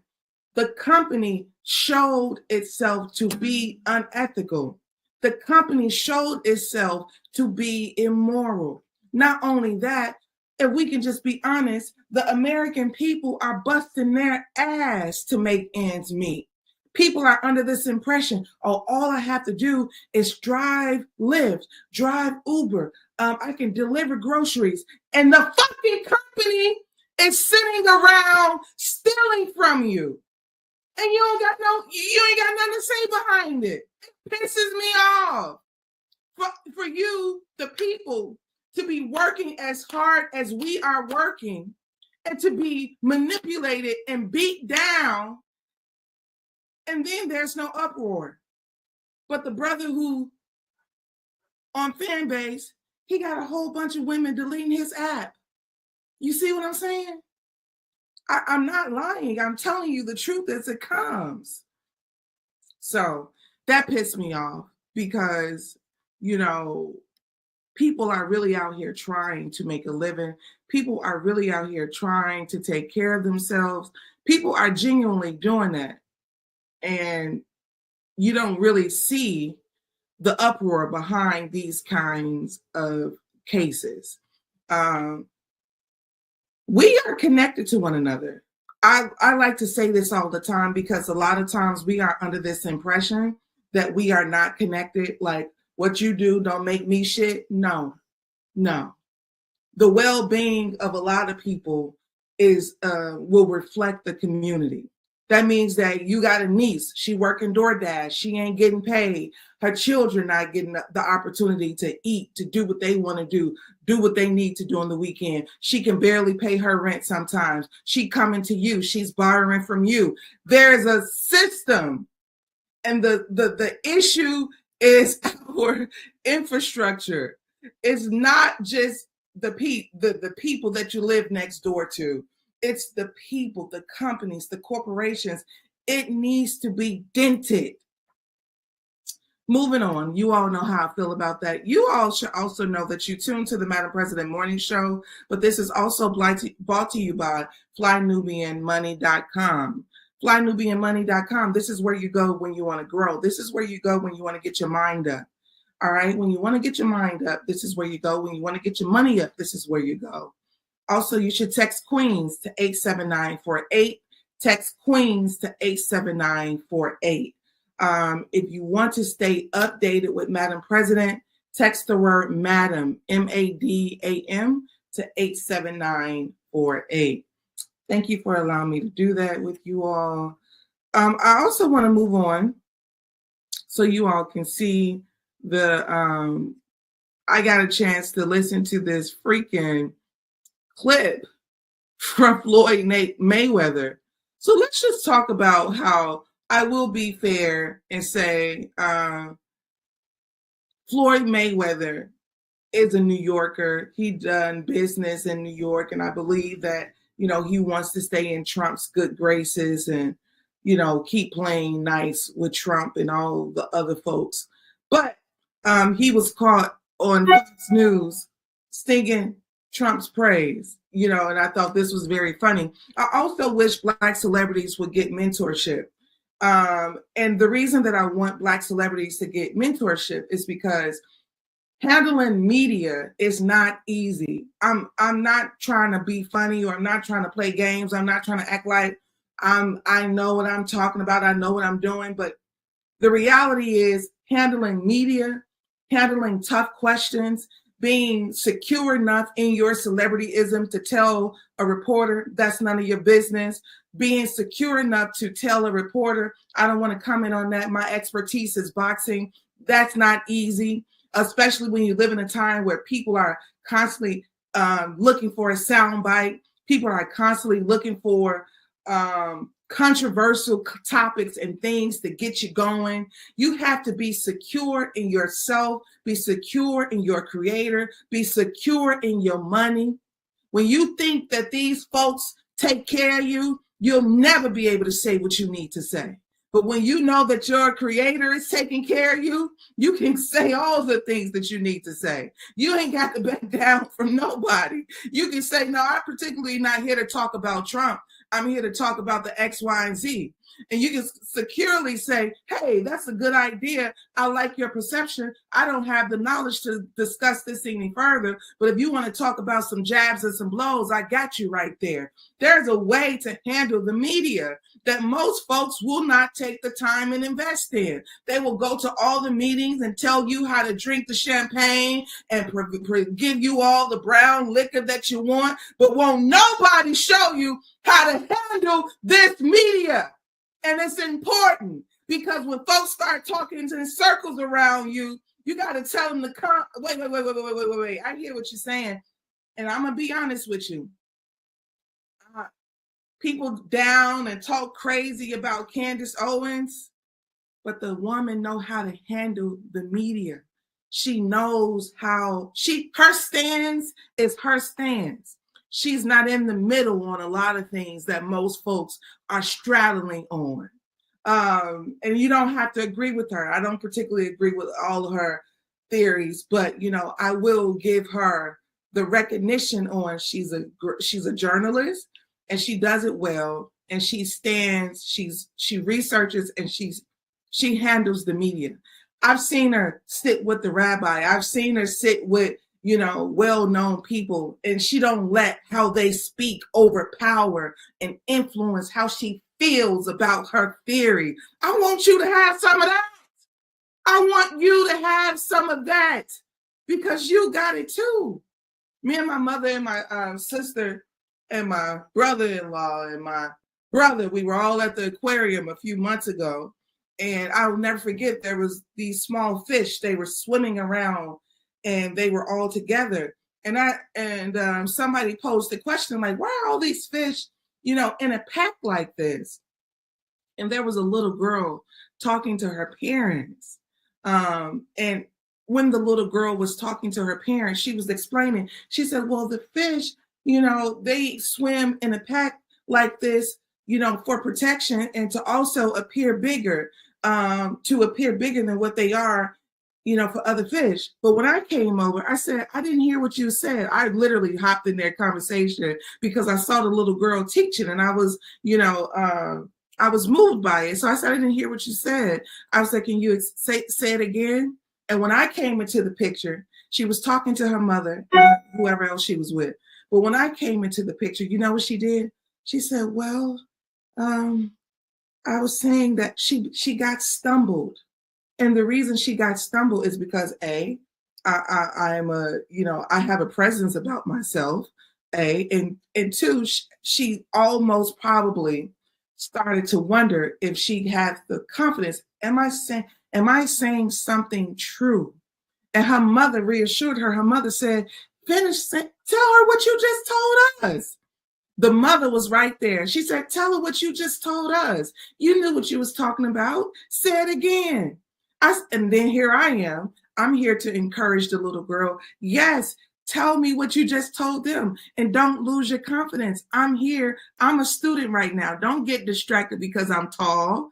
And the little girl, she got the confidence again. And she started talking about the fish again. She said, well, they swim like this because, they want to appear bigger than what they are. She began to restore her confidence. And I want a lot of you all and a lot of us to understand is that we're grown kids. A lot of us are grown kids. A lot of us are grown kids. And I say that in the context of, we all don't have the experience of people pouring into us. Not everybody can walk around and say, people encouraged me.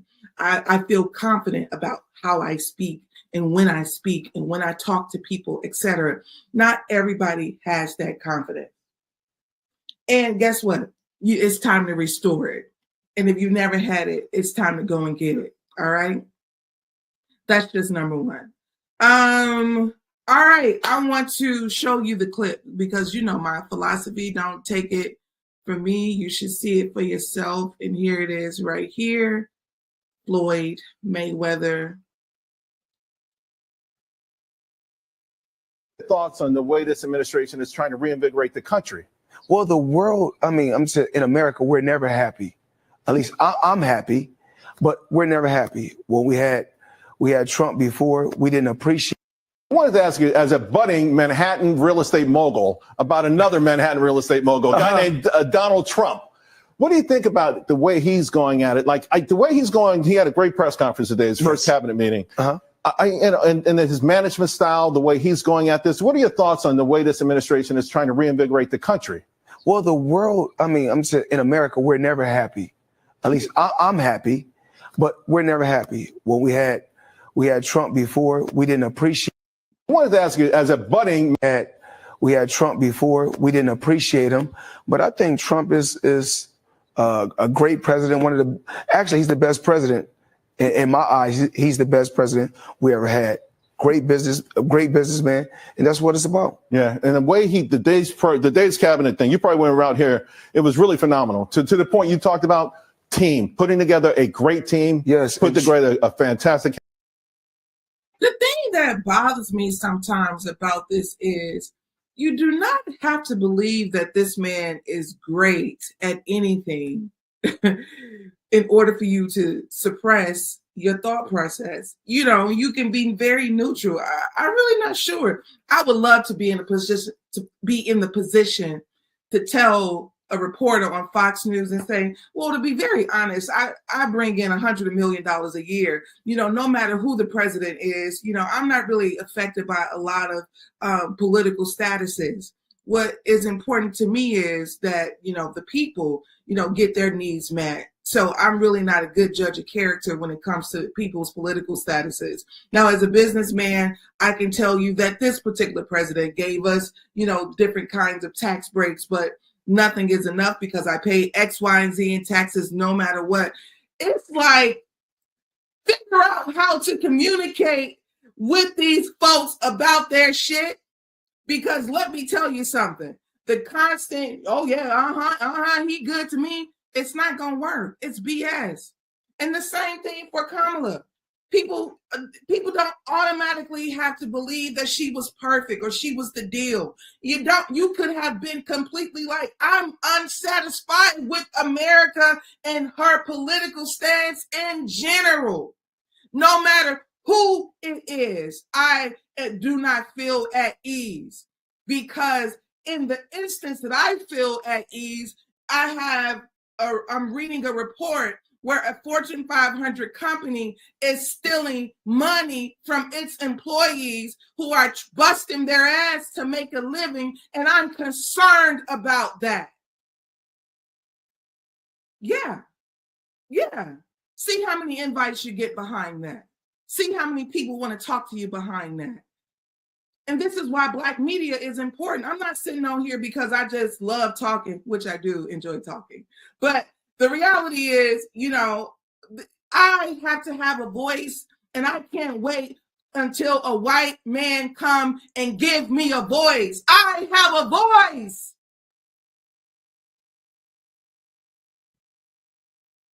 I'm not asking for permission to have a voice. I'm not asking for permission.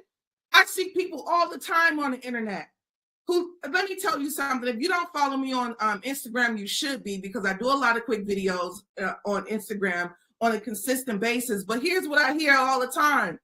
Who gave you the right to have an opinion about? Let me tell you something about opinion. They pay women to sit around a table at The View, $1 million an episode, $1 million a year, to express their opinion. Because it's me by myself, you believe that I'm not validated by white supremacy? White supremacy ain't never gonna validate me. And you'll get better in your life when you come to that understanding. Looking for somebody who slapped the shit out of your grandmother? How you looking for somebody who sexually assaulted your lineage to give you a stamp and a hand clap and a pat on the back? How you looking for somebody who's been calling you ugly for 400 years, 4 centuries, 5 centuries?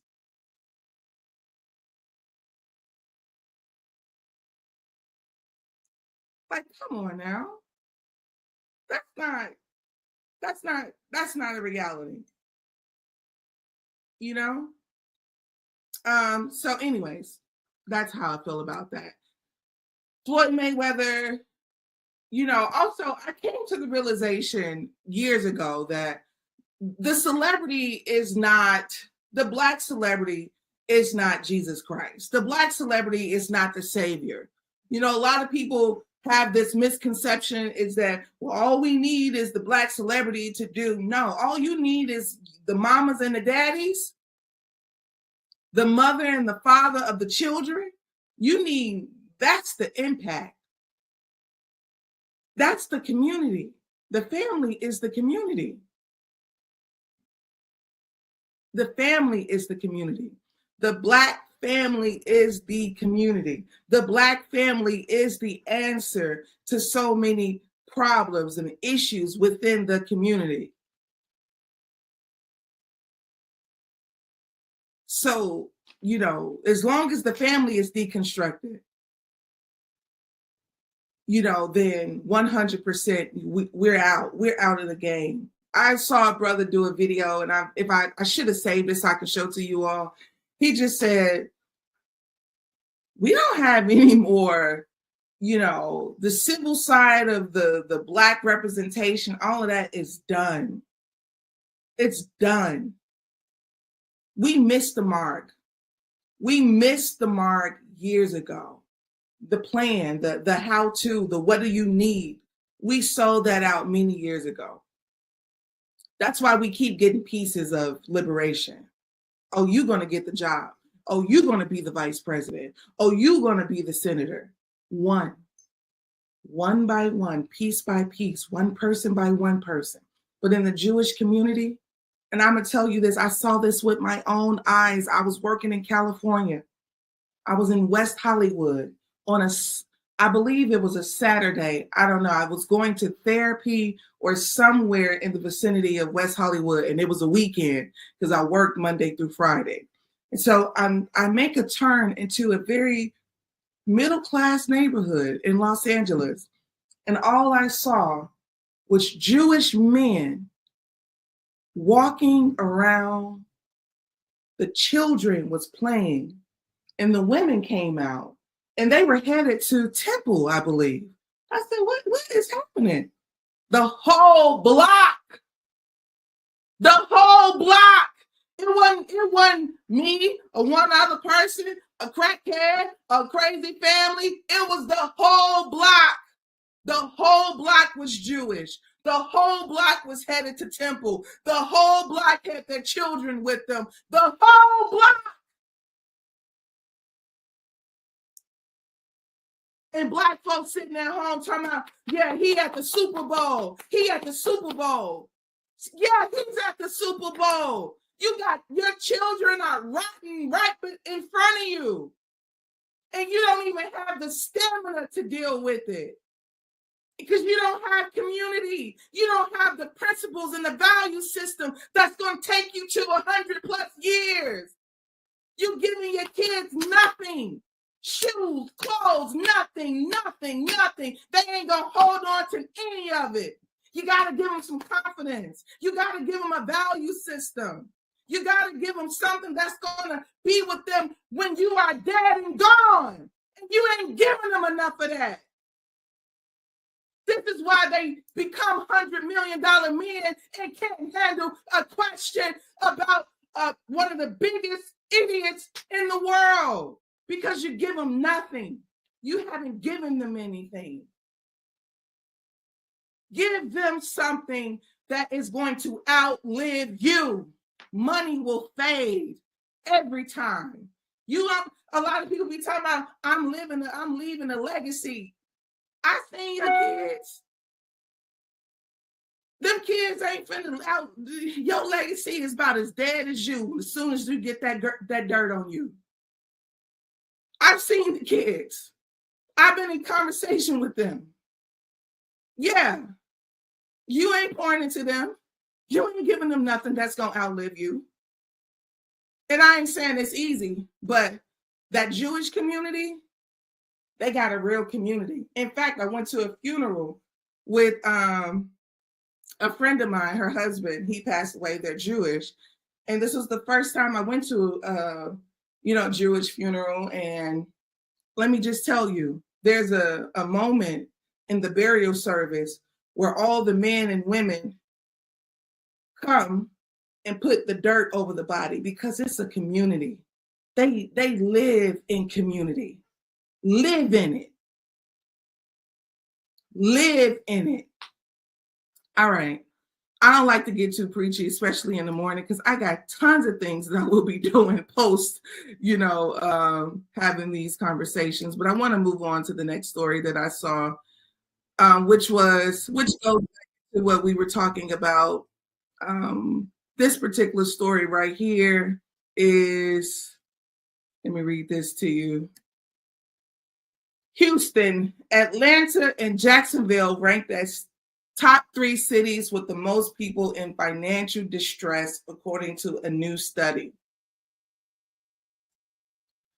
I want to tell you something about the Houston, ATL, I don't know much about Jacksonville, but I'm going to read the story to you. Hold on one second. If you can see this, put Houston in the chat. Oh, yeah, Jacksonville. I'm imagining that's Florida.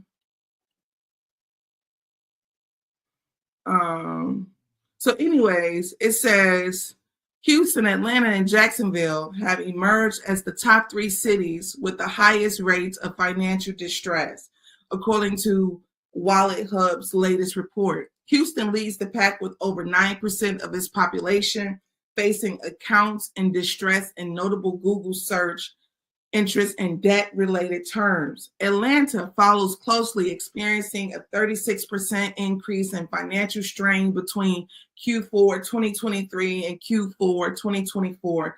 Jacksonville, meanwhile, has the highest percentage of residents, nearly 16%, struggling with distressed accounts. Experts advise individuals facing financial challenges to carefully budget, cut non-essential expenses, and consider debt consolidation or management to regain control.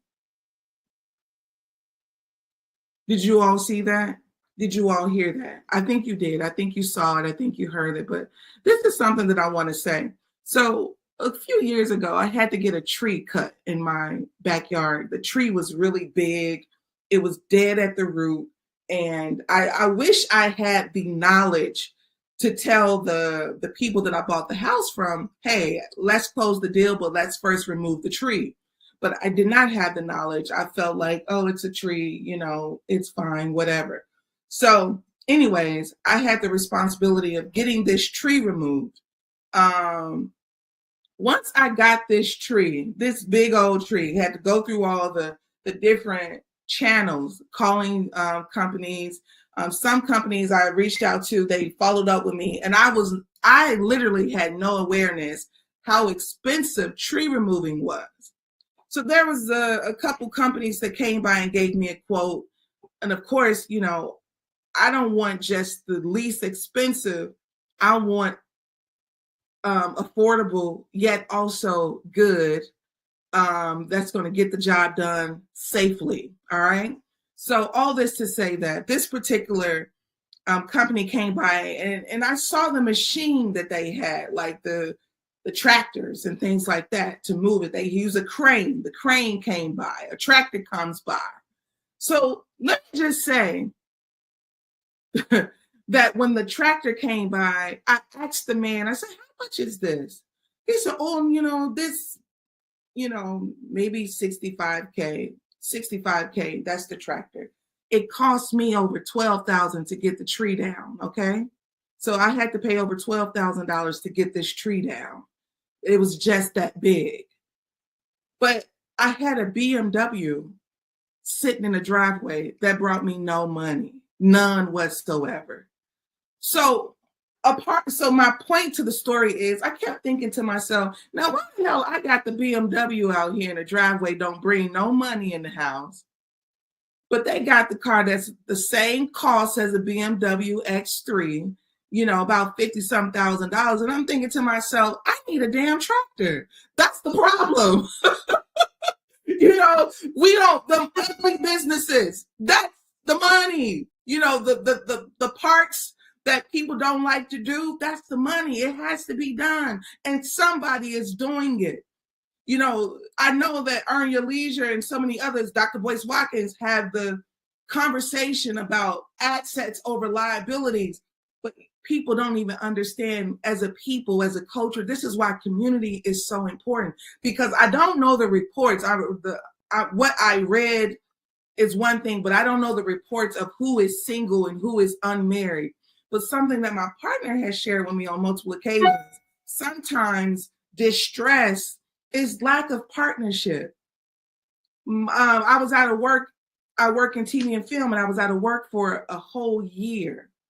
And I talked to one of my colleagues who works in the industry, and I was speaking to him. I said, "Tell me this. What's going on? How are you surviving this?"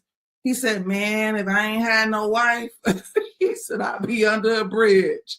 He said, "My wife been holding us down, these few months." He said, "I owe her big time." So my point is, if I was to dig deeper in this report and look into the stress, I can guarantee you our sense of what is an asset, liability is a problem, number one. If you look at social media, if you look at TV, like the Housewives and all of that, which I do not watch, but I know some people get into that, it is a push to consumerism. And I'm not here to say that, I told you, I like nice things. That's just hands down. I won't defend that.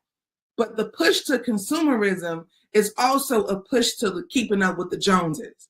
So you'll find so many people that are 100%, trying to maybe save money. And then you'll be sitting around women who's telling you, well, you ain't got the latest bag. Oh, girl, that car old.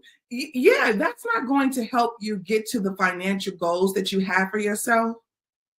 And then let me just be honest. Businesses that have an actual cash flow, the level of the back end of business, the ugly side, that tech side, that, accounting side, we need more of that in our community. People who are managing accounts and those people, they literally have a lot of money and they're not wearing it. They have a lot of money and they're not driving it. And I think that that's something that we have to keep in mind as well. And let me just tell you the truth. This is the other element of truth that most people don't want to discuss. And that is, some of us, you just start making money. I see the brothers online, oh, I'm making this, I'm making that. Brother, let me just tell you something. Sister, let me just tell you something. How it works is you got to keep making money. The level of I've made it, and you goddamn 41 years old, you got to make it for the next 40 years. That's what we forget. That's what they're not teaching us. So you find the Asian community, they all living together. They all have made the economic, financial decision that we live together.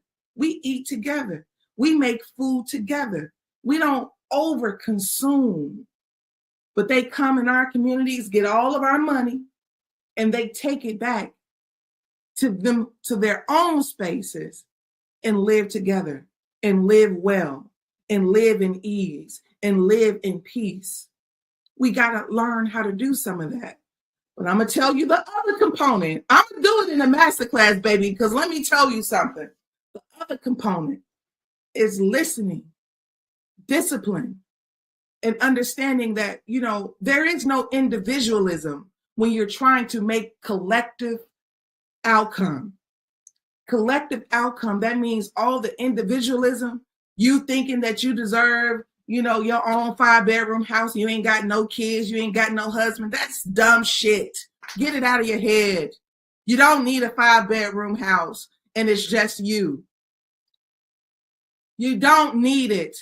And nobody have the gall to tell that to you, because when they tell it to you, you're going to go around saying that they're hating on you. You're going to go around saying that they don't care about you and they don't want the best for you. When people are trying to tell you that I've lived it, don't do the dumb stuff.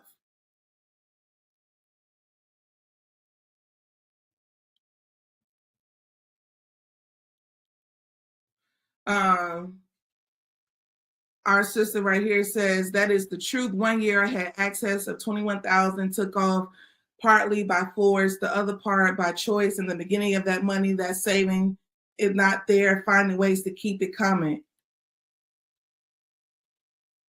You know, so yeah, I mean, that's the truth, you know, just the cash flow. And let me tell you this story really quickly before I leave. I really enjoyed you this morning. We at the end of the week, I tell you that. I'm really grateful to God. I forgot my prayer today. Why you didn't tell me that? You just let me go off and didn't even let me pray. Let me just stop right now. Heavenly Father, thank you so much for allowing us to have this segment. I just ask that you bless everybody who tuned in today, dear God. Give them the desires of their heart. Take away all of their debt, dear God. We know that you do not care about currency. You do not use currency, Heavenly Father. We know that people are your currency. So give us the wealth, dear God, to treat people the right way. Treat people the way that you desire, Heavenly Father. Give us the wealth, Heavenly Father, to have peace in a turbulent world, Heavenly Father. Give us the strength and the know-how to travel this world the way that you see fit. We love you. We appreciate you. With you, all things are possible. We cannot do it alone. In your name we pray. Amen. All right. I'm so mad that y'all did not remind me. Somebody got to be like, Madam President, before you go to the first story, please say your prayer. Anyways, yes, there was a young lady online talking about how she wanted to go into the hair care industry. She wanted to do hair. And she said that she don't have any clients, but she wanted to get a suite. She said she wanted to get a suite, a salon suite. Ma'am, you don't have any clients. Why do you want a salon suite? But this is the psychology of success in our world. Our world is to look like you have clients, but in reality, you have to make sure that you have clients. You start with the clients first, then you get the suite second, third, fourth. But you know, we have to learn that we don't have to add on more bills than we can afford if we don't have to.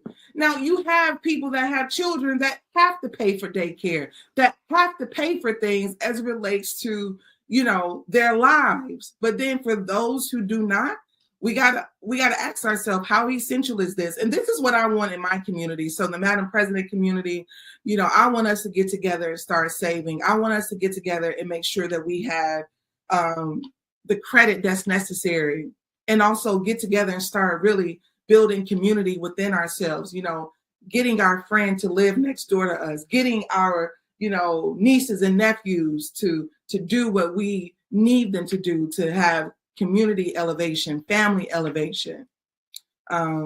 So that's my segment today, guys. You already know, if you want to support Madam President, feel free to go to the Freedom Company. This is my site. Everything comes from my mind, my heart on this site. Also, if you want to support Madam President, feel free to go to Amazon and get Matters of the Heart. That is my new book. I appreciate you. I love you. I wish you well today, and I hope to see you tomorrow. All right. Have a good day. Bye-bye.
Good morning. Good morning. Happy Friday. Happy Friday. It's Friday. I'm excited about it. Let me play my theme song.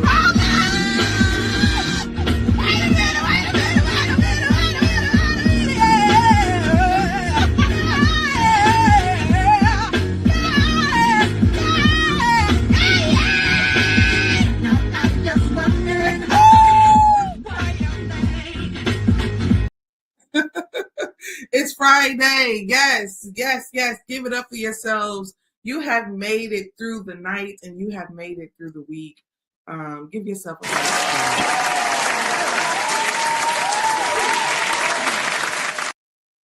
I'm so happy about that. Before we go any further, let me pray really quickly.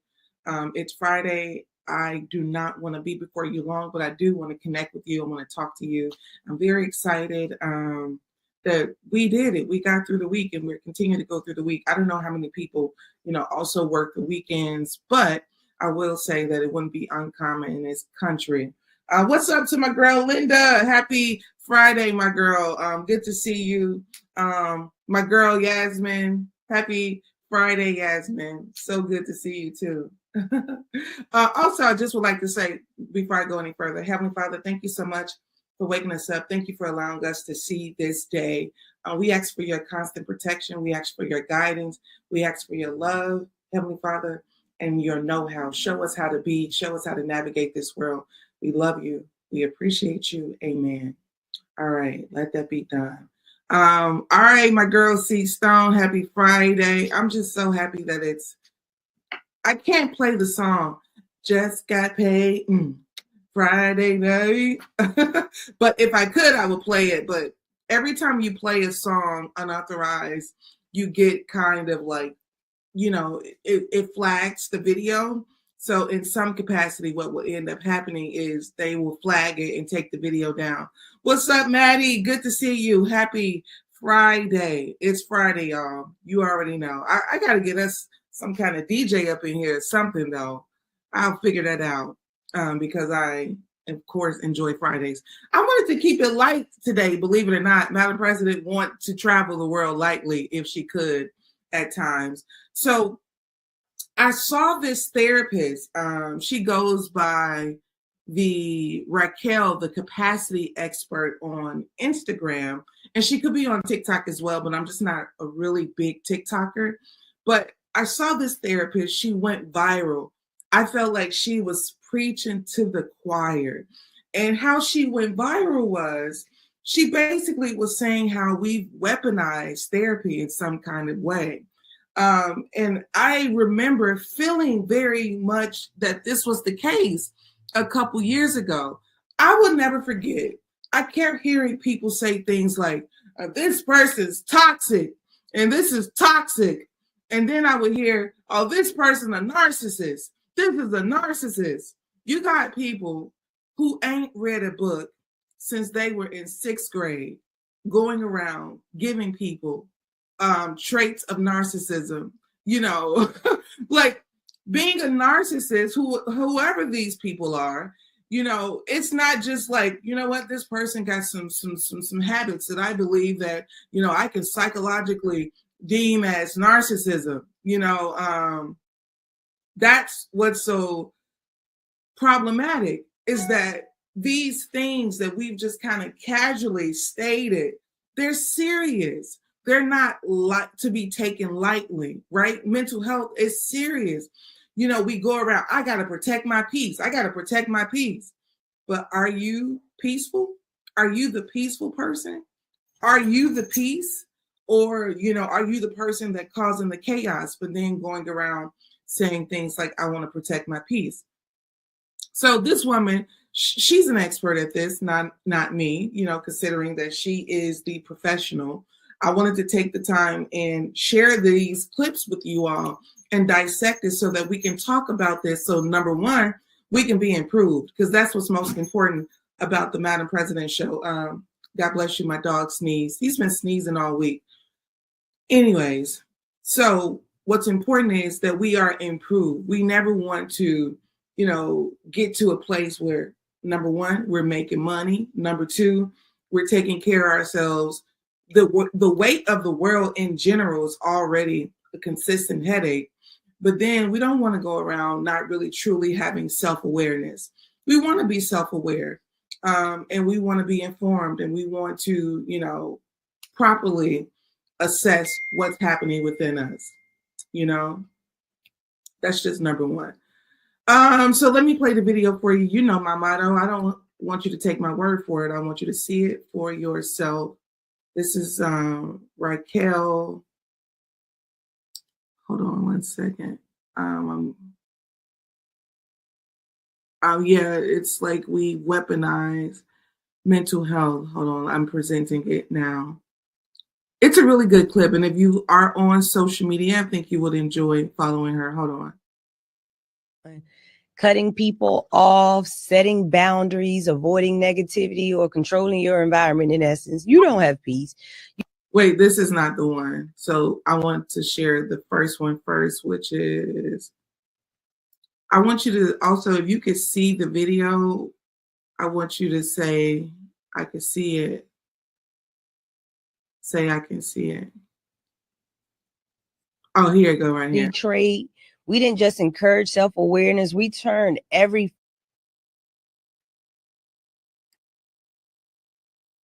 was to create awareness, to, normalize.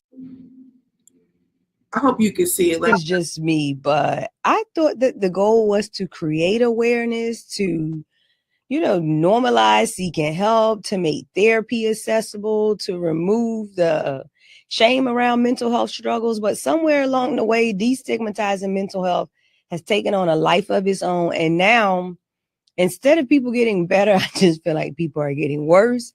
We didn't just normalize therapy. We turned it into a personality trait. We didn't just encourage self-awareness. We turned every feeling into a diagnosis. And instead of using mental health language as a tool, we've started using it as a shield, justifying avoidance, self-sabotage, and emotional fragility in the name of protection. Now everything is a trigger. Everything is trauma. People say, I can't do this. It's bad for my mental health. When what they really mean is, this is hard and I don't want to deal with it. But when did mental health become about avoiding life instead of learning how to handle it? Good mental health isn't about comfort. It's about capacity. It's about having the emotional, the psychological, and the cognitive range to handle life as it comes, not just when it's easy, but especially when it's hard.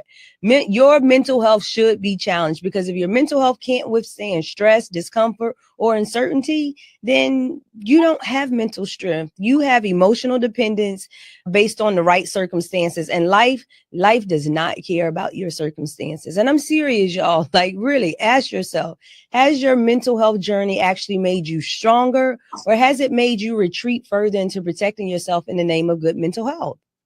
Maybe it's just me, but I thought that the goal was. Is she not preaching? She's preaching. She says you ain't really got, the mental health thing down packed if everything has to be going right for you, if everything has to be going smooth for you. And this is what is so important, because let me tell you what I've noticed about some people in our world. We have the tendency to ruin relationships, not just romantic, but friendships, because I don't feel like it. Because I don't feel like it. That's the thing. Oh, I don't want to show up. I don't feel like being supportive. Oh, I don't feel like dealing with this. I don't feel like it. You are not well. You cannot go around not feeling like being responsible without feeling like being an adult. And I get it, because guess what? Who feel like it all the time? But what I felt that was so compelling about what she was saying is, withstanding, having the capacity, having the mental and emotional capacity to deal with life as it comes. Yes, this is important, because we all know there are certain things that has happened to us in our lives that we had absolutely no control over. In fact, give yourself a round of applause, because this is something that you don't get a chance to do very often, which is pat yourself on the back.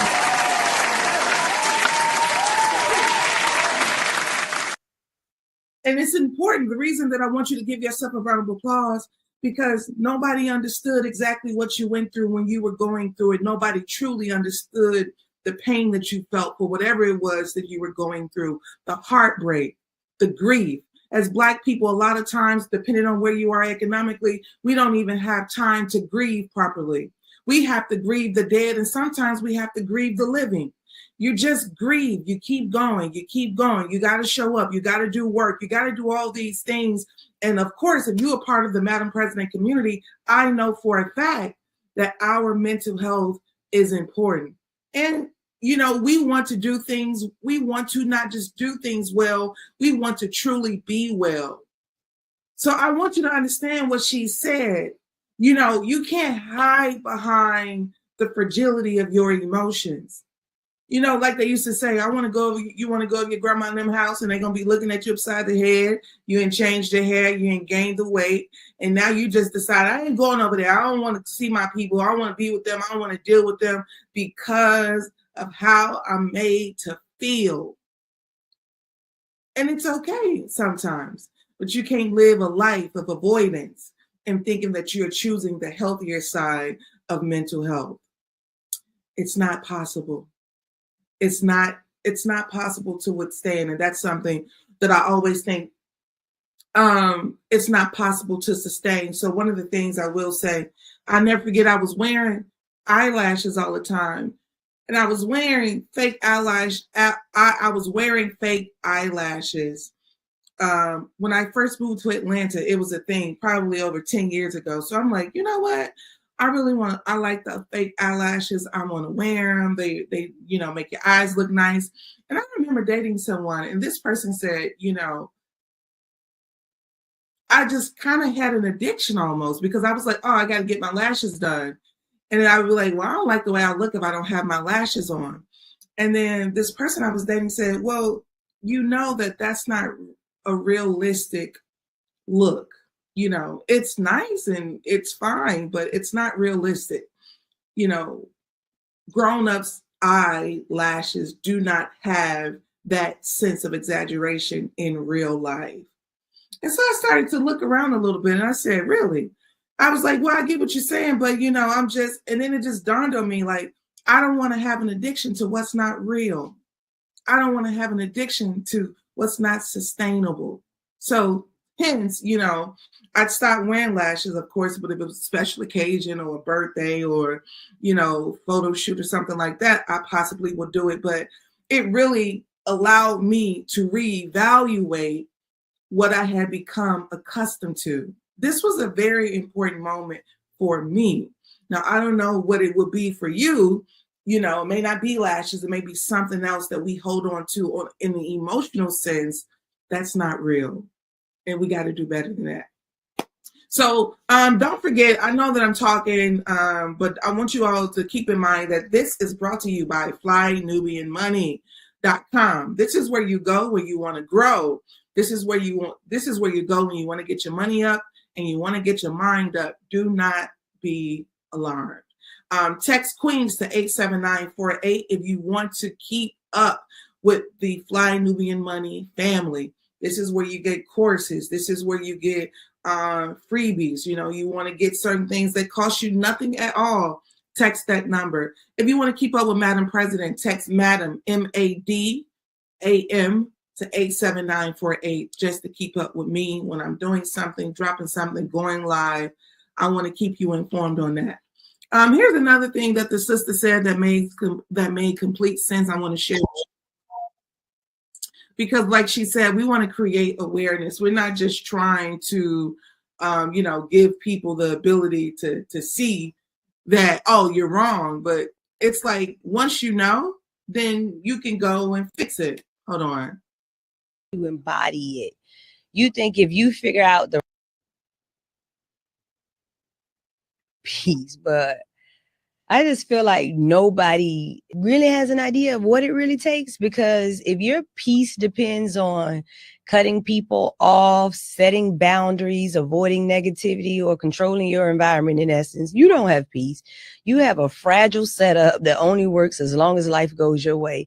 And the reason peace feels so hard is because you're obsessed with how to get it instead of who you need to become to embody it. You think if you figure out the right routine, the right mindset, the right boundaries, you'll finally feel at ease. But real peace has absolutely nothing to do with the how or how you strategize. It's about who you are when everything around you is uncertain, chaotic, and even uncomfortable. Most people don't trust themselves enough for that. They rely on strategies to keep them calm instead of becoming the kind of person who stays grounded no matter what. And that's why peace always feels out of reach, because you've made it something you manage instead of something that you are. Here's a question for you, okay? Am I actually at peace, or am I just micromanaging my life so that I don't have to face what disrupts it?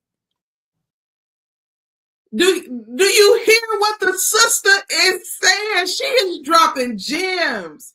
Am I really at peace? But I wanted to do this because I love realists. I wanted to bring her into our platform because I love what is real. I love the realness associated to what she's doing. You always talking about you want to be peace. You want peace, but you the most chaotic thing walking around. You rude, you mean, you nasty. You are not peace. That's why peace can't find you. But she says that if you are peace, when you are peace, you're not managing all these different components around you. You're managing what's within you. That means that the world could be. Let me just tell you something. When I was in Los Angeles during when COVID-19 first happened. So I remember, number one, I'm in Los Angeles and COVID-19 started to happen, and then things started to get progressive, and there was like this gradual, going from there's an outbreak to, stay home, you're going to work from home, we don't know what this is, we probably get back home shortly, to, the grocery stores, people having to come into the grocery store, 4 people at a time. People were waiting out of the line. So I remember this being a very chaotic time. And I remember, trying to mentally figure out, how am I going to manage this? Because I am currently in Los Angeles. I am just in a rut emotionally because I was going through a breakup. I was in a new job. It was just a whole lot of stuff going on. And I kept saying, well, it's just me. I'm only one person, so I'm not going to bombard the grocery store. I'm not about to bombard the grocery store. I'm not about to go and, fight for tissue paper. I believe I have enough until I need some more. I just really began to be at peace. All is well around me. All is well within me. Can I tell you all something? I never had to deal with any of the chaos that people were dealing with. When I went to the store, it was peaceful. When I went to the store, I grabbed what I needed. I didn't have to fight nobody for it. It was none of that when I got to the store. And I had seen what was going on online, on the news. Flew from Los Angeles to Atlanta in the middle of the crisis, talking to my, at the time, boss. I said, hey, I would like to, return to Atlanta and work. My supervisor, absolutely sure, go ahead. I don't know when we're going to come back into the office. That's what she said. But, whatever we had to do and need to do, you're responsible for keeping yourself on a time difference. I'm not going to be responsible for that. I'm just saying, when you are peace, when you're walking in your peace, the chaos around you, the world could be burning down and all is well within you. That's what I want for us. That's what I want for us all. Let me tell you, a lot of things, I've had a lot of things that we talked about earlier. We've had things that happen to us outside of our will. But guess what? I'm at peace. I'm at peace. And I'm going to tell you something. One of the things that I realized that will take you out of your peace is when you want to control the narrative, when you want to control other people's perspective, when you want to control other people's perception. I will never forget when I was in college, I was being suspended from school because I've always been a badass. And the one thing that I will say is I remember thinking to myself, well, I need to tell this person my side of the story. And I remember God telling me, it don't matter. Your side of the story don't matter. Let it go. You're not going to control how other people view you by giving them the other side of the story. Let them have it. Let them have it. Whatever they feel, whatever they believe to be true regarding you, you know what your truth is. Be at peace. So that's my message to us today, this Friday. Let us be at peace. This is Madam President. You tuned to the Madam President Morning Show. So I want you all to do me a favor inside of the chat and just be at peace. Put it all in the chat. I'm going to put it in there too. Be at peace. This is what our objective is all weekend long, all year long. We are going to be at peace. All right. So with that being said, you can put it in the chat too. But before I go, I just want to let you know that we do this every Monday through Friday. Every Monday through Friday, we do this. All right. We are here. Real news, bold truth, 100% politically incorrect. Also, this is brought to you by flynubianmoney.com. This is where you go to get your money up. This is where you go to get your mind up. flynubianmoney.com. Text Queens to 87948. Also, I want you to know Madam President has her own shop. If you ever want to shop with Madam President, go to thefreedom.company, www.thefreedom.company. This is everything that comes from my mind, everything that comes from my heart starts right there. I really appreciate you. I've enjoyed you this week. We did it. We got through another week. I want to continue to grow the Madam President platform. And I thank you for joining me as I continue to grow. What I believe in my heart is what I want to do most mornings. All right, guys, I will see you on Monday, but I got some things that you should be following me on social media, on Instagram. I am one Madam President. Yes, that's where a lot of my content will kind of rest, Instagram and YouTube. But other than that, I don't have any other place that I, do a lot of content. But I'm also going to be teaching a class with my sister, Chris Iman. She has a course on artificial intelligence. If you have a business that you want to learn how to use AI to amplify, elevate your business, you're going to want to be a part of this. This isn't something that you're going to just want to sit out and watch. This is something that I would like to say really quickly before I go as it relates to artificial intelligence. That is, the robots are the new slaves. Every company, every organization is getting some kind of artificial intelligence program to utilize and amplify their company. And most of all, they're getting rid of, if your job, I don't know what you do for a living, but I want you to ask yourself, can a robot do my job? And if a robot can do your job, then you better believe that a robot will do your job. Okay. And it's not because you're not good at it. It's just that we live in a society that will continue to sacrifice humanity for its own, evil, for its own capitalist ways, capitalist mindset. That's what will continue to happen. All right. So I'll make sure you all have that information. Thank you for being with me. I appreciate you. Have a good weekend. All right, I'm out.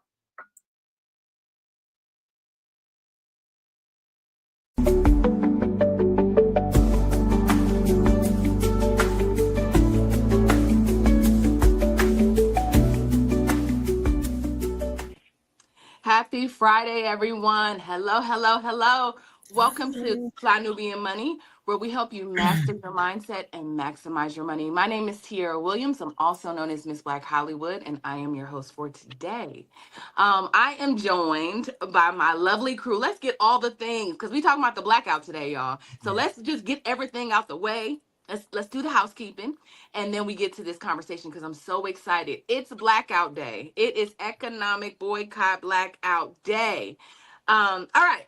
So the National Blackout is today, where Black Americans are being called to stop spending money unless it's with a Black-owned business. No gas, no fast food, no big corporations like Walmart, Amazon, or Target. But the question is, what happens after today? We've seen boycotts happen before, but if we don't follow through, does it even matter? With $2 trillion in spending power, we should be able to build our own wealth. So why do we struggle economically?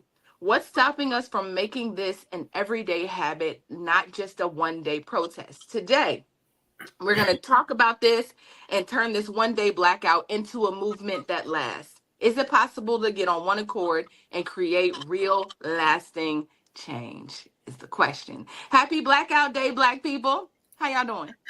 Hey.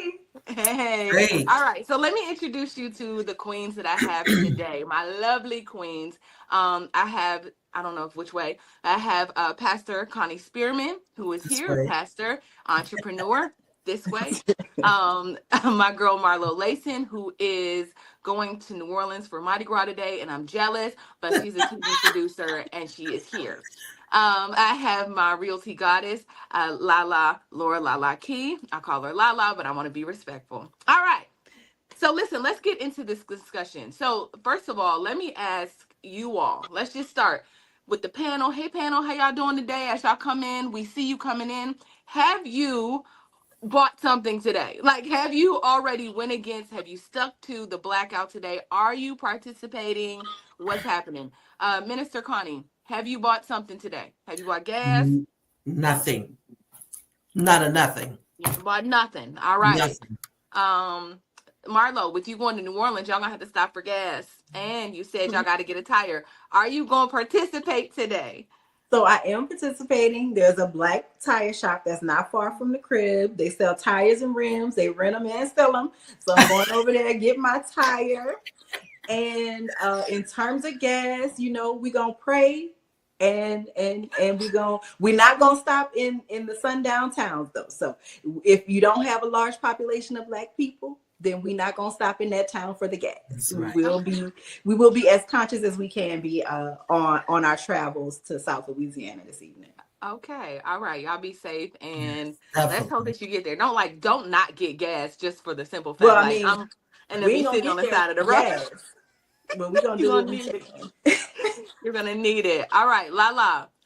You are not in America. You're in Portugal, right? So I'm back and forth, but not anything. That doesn't mean anything because tell me. you still can order things from across the world. You still can use Amazon. There is McDonald's. There is Burger King. There is Starbucks. Okay. No, I am not buying anything. I'm not even looking at anything. So I am a part of this blackout. That's right. Okay. I love it. I love it. All the way from Portugal, y'all. Lala is not participating. So I know if you in Atlanta, you don't have no excuse. You don't have an excuse. All right, so let's start with this first video to get us started, right? This young man is saying like it's just one day, but I want today. I wonder if after today what we do. We had this conversation already a few weeks ago. We were talking about, we put together a plan for email chains, and we talked about all the steps that we could come up with as on our show and like give them to people on how to like spread the word, right? So I wonder from today what lens we use to move forward. Like, can we do this? How can we incorporate this being a long term movement?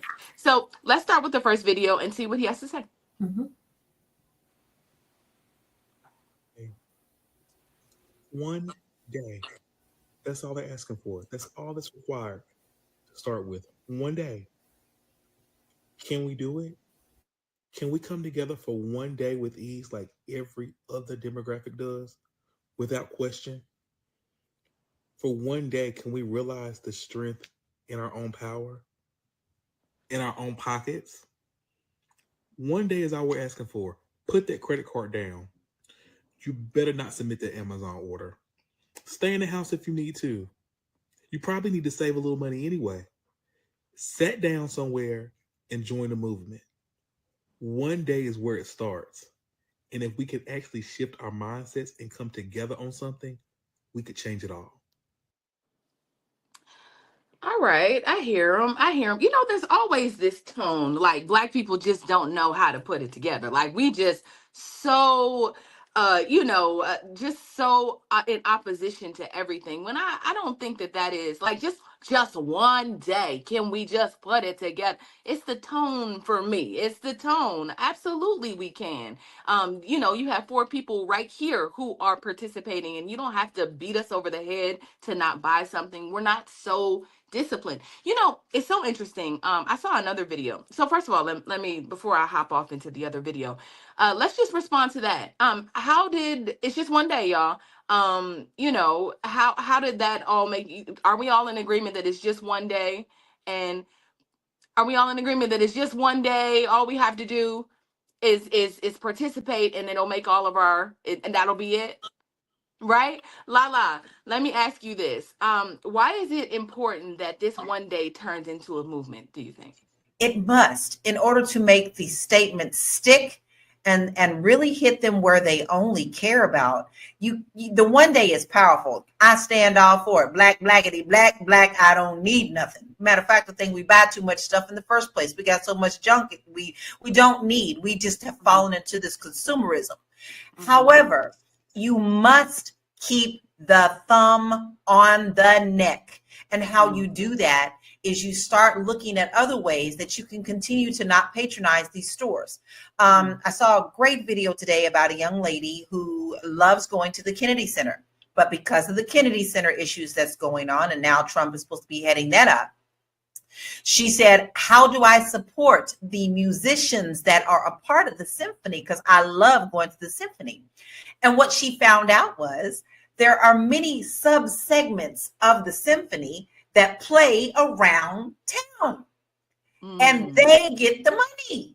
So she said, I won't go to the symphony at the Kennedy Center, but I will find out where they're playing and go. So there are other ways to make sure that you don't spend the money with these people, because they surely don't care about you, and they think you're not strong enough to continue this strike. But if you remember, the bus boycott made all the difference in the world. You have to understand we are still that powerful with our spending money. So you can't just have one day. This is a great start. This is the beginning. But use this day to actually research how you can no longer depend on those companies that you keep spending with. So cut it out.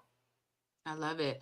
I love it. Marlo, so everybody is boycotting today, not just Black people. Everybody is boycotting. They have, we got some, I don't know if they're allies or not. I'm not really sure of their intention, because their narrative feels very different from ours. Theirs is like this anti-Trump kind of, this anti-Trump economy narrative that we really, that's not what we're talking about, right? We're for very different reasons we're boycotting. So my question to you is, do we need these allies who are going out and boycotting? Do we need white people or others to be part of this movement in order for it to be effective? Today, will it be much more powerful because we're all doing it, or does it matter? I think that in the best intentions, it is. It's helpful if other people are not spending, because it forces them to look at a whole picture, right? It forces these corporations to look at it as a whole and see how they can change their decision making if they're affected at all, right?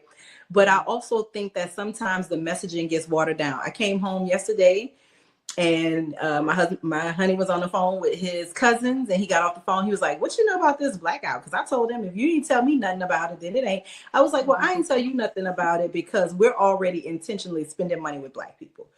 That's already how we've been moving for the last year, is spend money Black first, if possible, then seek out others, right?" And I was like, "So I didn't tell you because we already on our own boycott." But that's what it is. And I explained it to him. And so I think that it's so many messages, it's so many mixed messages, but I think that's why we get those voices of dissent, right? But also, among my own family, we had a cousin group chat, and they were like, one of my cousins was like, "I ain't doing it. I ain't going along with the group. I ain't into the group thing." Like everybody's gonna have their own opinion, and I always say everybody can't go. And people in the cousin chat were arguing back. I was like, I'm not responding, because you do get to have that opinion. That's your choice. You spend your dollars how you want to spend your dollars, right? But the other message that they sent was, y'all call me when they ready to tear some shit up. So you would rather tear some shit, like the fact that you don't understand that removing your dollars is a quicker way to tear some shit up than actually going and busting down people's property, is just a mindset shift that we really need to have. Allies, you're welcome, but this is not your party. Okay, you want to throw a party, throw your own party, but don't come to our party dictating the rules. That's always my rule for allyship. Okay. You can be my friend, but this ain't your house. You can be my friend, but you ain't started. We've been on this. Minister Connie, I'm going to ask you the question before we go to break, right? I want you to think about it while we go to break. But what I know about Minister Connie, because she's my auntie, is that she is the one in our family that's in the chat like, this is happening, and we're going to do this. And what I notice is no one responds. Like, nobody is on the wave. People aren't, it's like, there's a few woke people in each family that's trying to get everybody on board, and everybody isn't participating in that way. And so I wonder, I wanted to get your feelings of how you felt about that. And I noticed that it hasn't stopped you from sharing things in the chat, but we're going to talk a bit about that when we come back. Okay. We're going to go to break. Woo! It's a good show right here.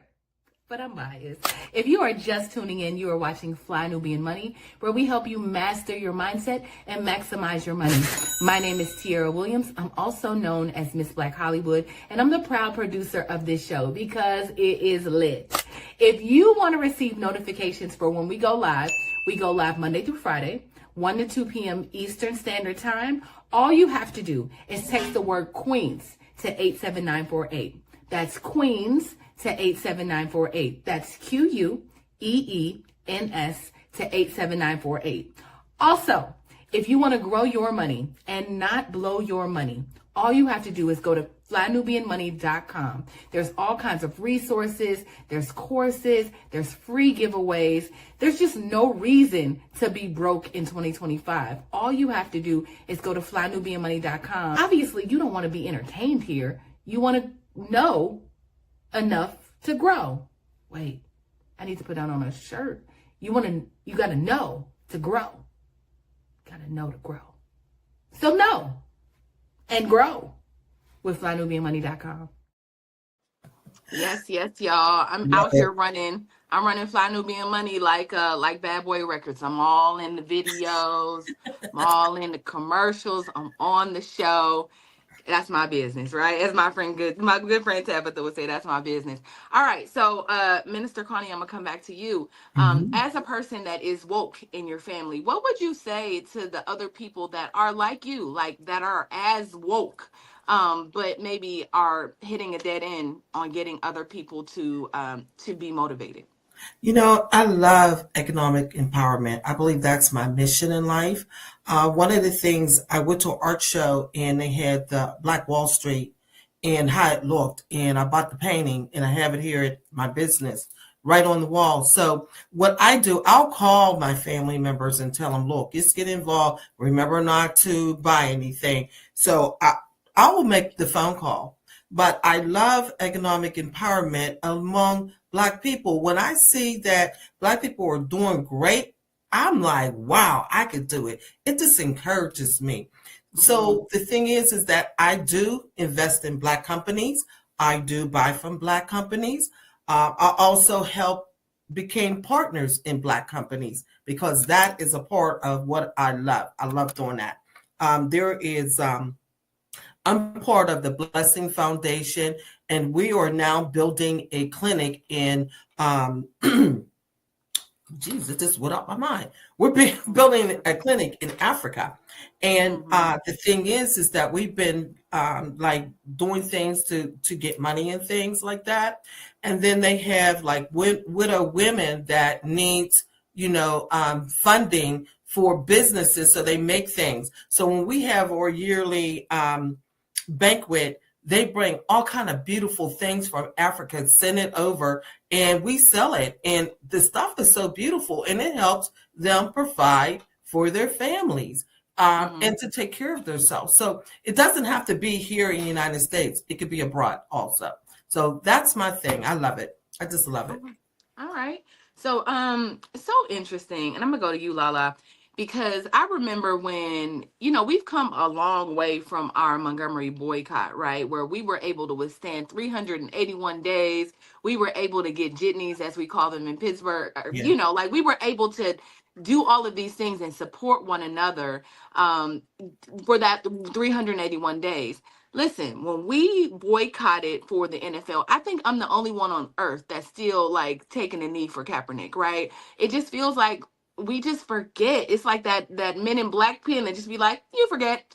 And then we forget, and now we're watching it all over again. So what do you say about us just unifying in a way where we don't forget? We stand on business. How do we stand on business when everybody is like, that ain't gonna work?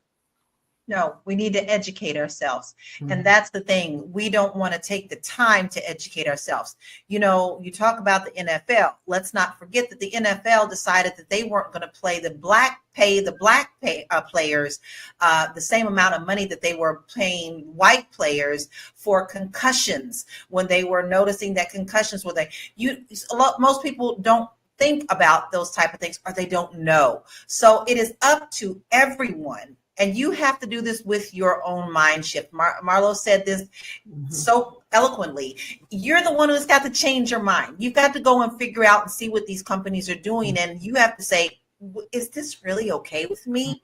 Because, and then share it with someone who may not have known. Like this month, I always, for the past 10 years, I've been putting Black History Facts, little known Black History Facts on my Facebook page. Facebook decided to take half of them down. Okay, so the oppressor is always going to oppress, but that does not take away your voice to teach those in your community of why you really shouldn't be shopping. Now, don't come at people like, you should never be bound, how dare you? No, but the more you come at them with love and say, hey, sis, did you know that the Black football players didn't get the same amount as the whites when it came to concussions? Is that something that is okay with you? Then they can start thinking in their mind if that's something that they're going to agree with or not. So it all is about the mind shift and education. So people who's not going to participate are just not going to participate. You can't worry about them. You only can worry about those who are really interested in making a change. And you never know whose mind you're going to change with that education.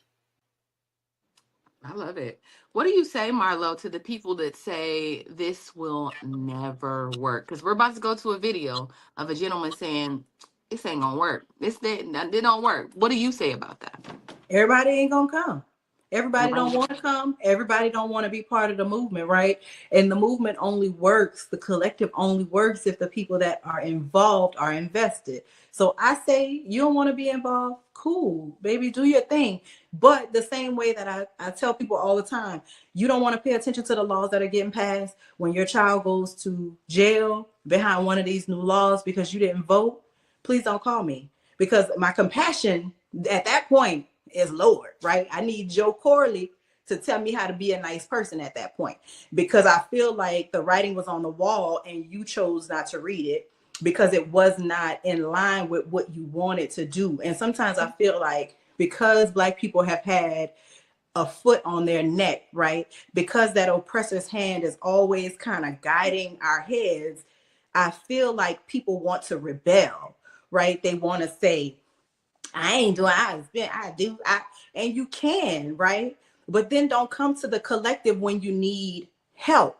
Don't come to the collective when you weren't paying attention and now you feel like you're wronged. That's the part of me. Like I said, I need Joe to help me release that, because I don't want to help you after you said that it won't work, because it really is about your desire to not change. It's not that it's not going to work, because we have evidence that it did work. We have evidence not only in Montgomery, but HBCU students during the 80s and early 90s are how South African apartheid ended. Go do your Googles. Those kids were sitting in, they were protesting, they were divesting, so much to the point there was a Different World episode about how active South HBCU students were against apartheid in South Africa. So we have two modern history examples of how it does work. If you take your finances out, if you divest from capitalism, they will do the right thing, right? So I just say, you're allowed to do you, but don't come to us when you're wronged, because you could have been over here already moving with the move. Now, what I hope is if they see it and they see it's working and they see Black businesses are thriving and their friends and family, the hustle has turned into a full-time gig, maybe they'll come on board then. But, to each his own. And if you don't want to come, I don't want nobody on my team by force. That is a for sure thing. I see. Listen, y'all saying a word today. You know what? Let's go ahead and go to the video. I want to see what this young man has to say. I almost forgot because he was sounding crazy, but let's see. Let's talk. What if I told you that not spending money for a day won't shake the system like you think? What if the real disruption isn't about one day, but changing the game entirely? Well, Economic Blackout Day, February 28, 2025. It's a movement asking people to stop spending for 24 hours as a way to hit corporations where it hurts. Sounds powerful, right? But let's ask the real question. If you stock up the day before and go back to spending the day after, did anything really change, or did we just take a day off from the system only to plug right back in? This isn't a new idea. Boycotts have been a strategy for decades. The Montgomery bus boycott, that lasted 381 days. That was real economic disruption. But a single day pause, that's not the same. So let's break this all the way down. If you know you're not spending on February 28th, what do? You go get your gas, grocery, and essentials the day before. If you were planning to go out, you just wait until March 1st. So instead of hurting corporations, we just shift our spending. Businesses don't track losses by the day. They track quarterly revenue. A 24-hour dip means nothing when they're looking at long-term trends. Okay. All right. That's something to consider. Minister Connie, what do you think about that video and what he said? Some of it's true and some of it I don't agree with, because he said that businesses notice a loss in a quarter, but you could notice it in one day, because I know I'm in business. In 1 week, our billing went down $12,000. So that made a great impact. It didn't have to wait to the end of the quarter to see that. I've seen that in the first week. So I don't agree with that. The other thing, the Bible says little makes much. So if the little of us will attend for this day to make an impact, they're going to feel it. They're going to see it. So therefore, I'm not in agreement with what he said. But I think that what we could do, we see how this day turned out, and then we could go and make decisions on what we're going to do after this. So just do this one day here without all these opinions. It's just get on board and just do it. Yeah. Lala, what do you think about people that say that blackouts and economic boycotts are for people who are privileged? It's a privileged movement because, there's people that absolutely have to buy certain things or just have to participate in the world and in the economy every single day. What do you say to those people? I say, don't be a coward. Stop it. That's a coward statement is what it is. If you really do want to make a difference, you can make a difference. If you really want that Prada purse, you're going to make that Prada purse happen, right?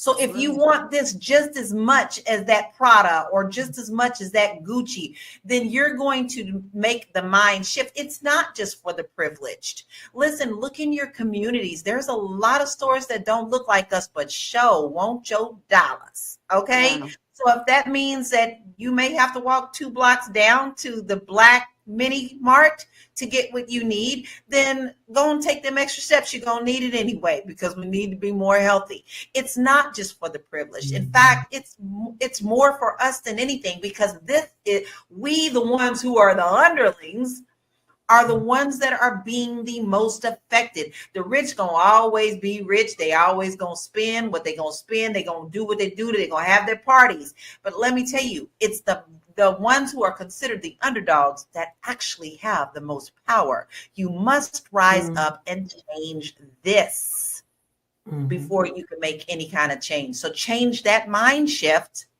so that you can see the effects in our communities. Okay, let's go to our next commercial, and we're going to dive more into this after the break. I know you're busy, you got things to do, and you can't take us on the go with you every single day. Good news for you. We are now on Spotify. So if you can't watch us, now you can listen to us on Spotify. Search Fly Nubian Money and all the episodes shall appear. All you have to do is like, subscribe, leave a 5-star rating, leave some comments. Tell people how you love us so that when other people come along and are looking for a great show to watch, they can find Fly Nubian Money too. One last thing, and just in case you've been sitting under a rock, Fly Nubian Money now has an investment club. We are the Fly Nubian Money Club. It's easy. All you have to do is go to flynubianmoneyclub.com, and I am committed to bringing in top experts from all industries to help you level up. They're teaching us the skills that we need to compete in this market.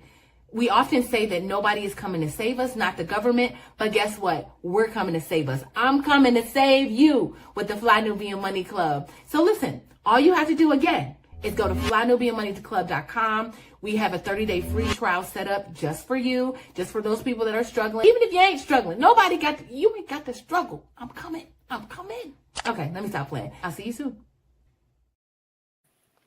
Come on, Fly Nubian Money Club.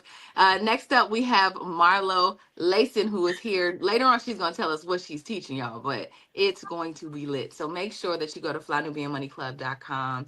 We can't wait to see you in class and wait for you to join. All right. So let's go to some of these stats, y'all, because I'm trying to wrap my mind around before the end of this show. What I want to do is come up with a strategy moving forward, because we can say like, oh, this is not going to work.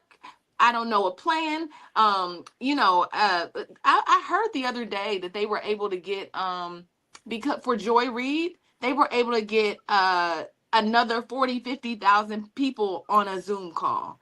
Wow. So there has to be a way, like, who is running these Zooms, y'all? Like, I guess that is my question, because we need to talk to them so we can all get on one accord about things like this. It's crazy how our participation is selective. Marlo, what do you think about that? Let's just go here real quick. What do you think about that? Like, why do we have selective outrage, and why do we pick up causes selectively when something like this would have been so beneficial? The short answer. So one is media, right? We are a media loving bunch of people, right? We want to rally around a cause, but we want to rally around a cause that is already out there, right? Joy Reid's situation, that is one woman's employment. Kaepernick, that was one man's employment. And Kaepernick wanted to come back to the league. So when my man was out here trying out, I was like, I'm going back to football because I love football, okay? But that's neither here nor there. The point is, we love to be part of something that's big and lit, right?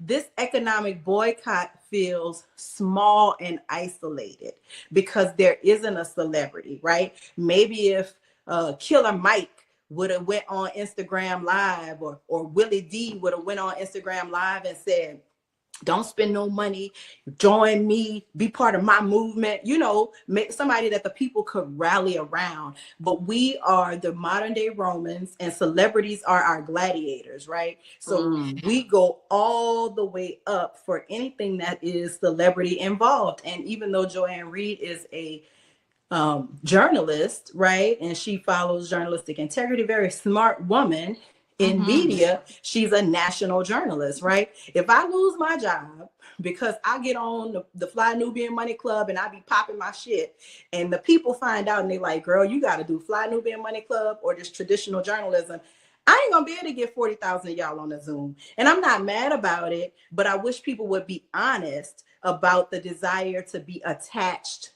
to a major brand, which is why we also can't break up with these people for one day because of our attachment to the brand name. And if we could be honest about that, right? Maybe if Kanye wouldn't have went off the rails, and if he was still today, all these years after the college dropout, rhyming, they made us hate ourselves and love their wealth, maybe we would have more people in alignment, right? But we got Kanye tweeting that Trump is back in office and he a billionaire again. So we are off the rails, and we are a celebrity loving culture. And regardless to who want to say different, you want to attach it to a college or a sorority or the NABJ, which I'm a member of, you can attach it to all of that if you want. The bottom line is, if it were Marlo Layson, who was removed from her News Now post, y'all wouldn't be on that damn Zoom. And I'm not mad about it, but I just want to put up a mirror like Ice Cube and show you who you are. And we are a celebrity loving culture.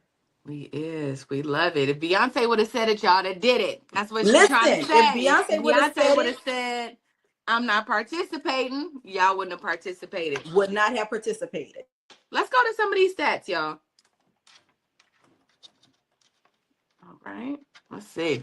Black spending power is in the U.S. reached $2 trillion as of 2025, yet only 2% of that is reinvested into the Black businesses. Black America spends $1.8 trillion annually. Oh, we updated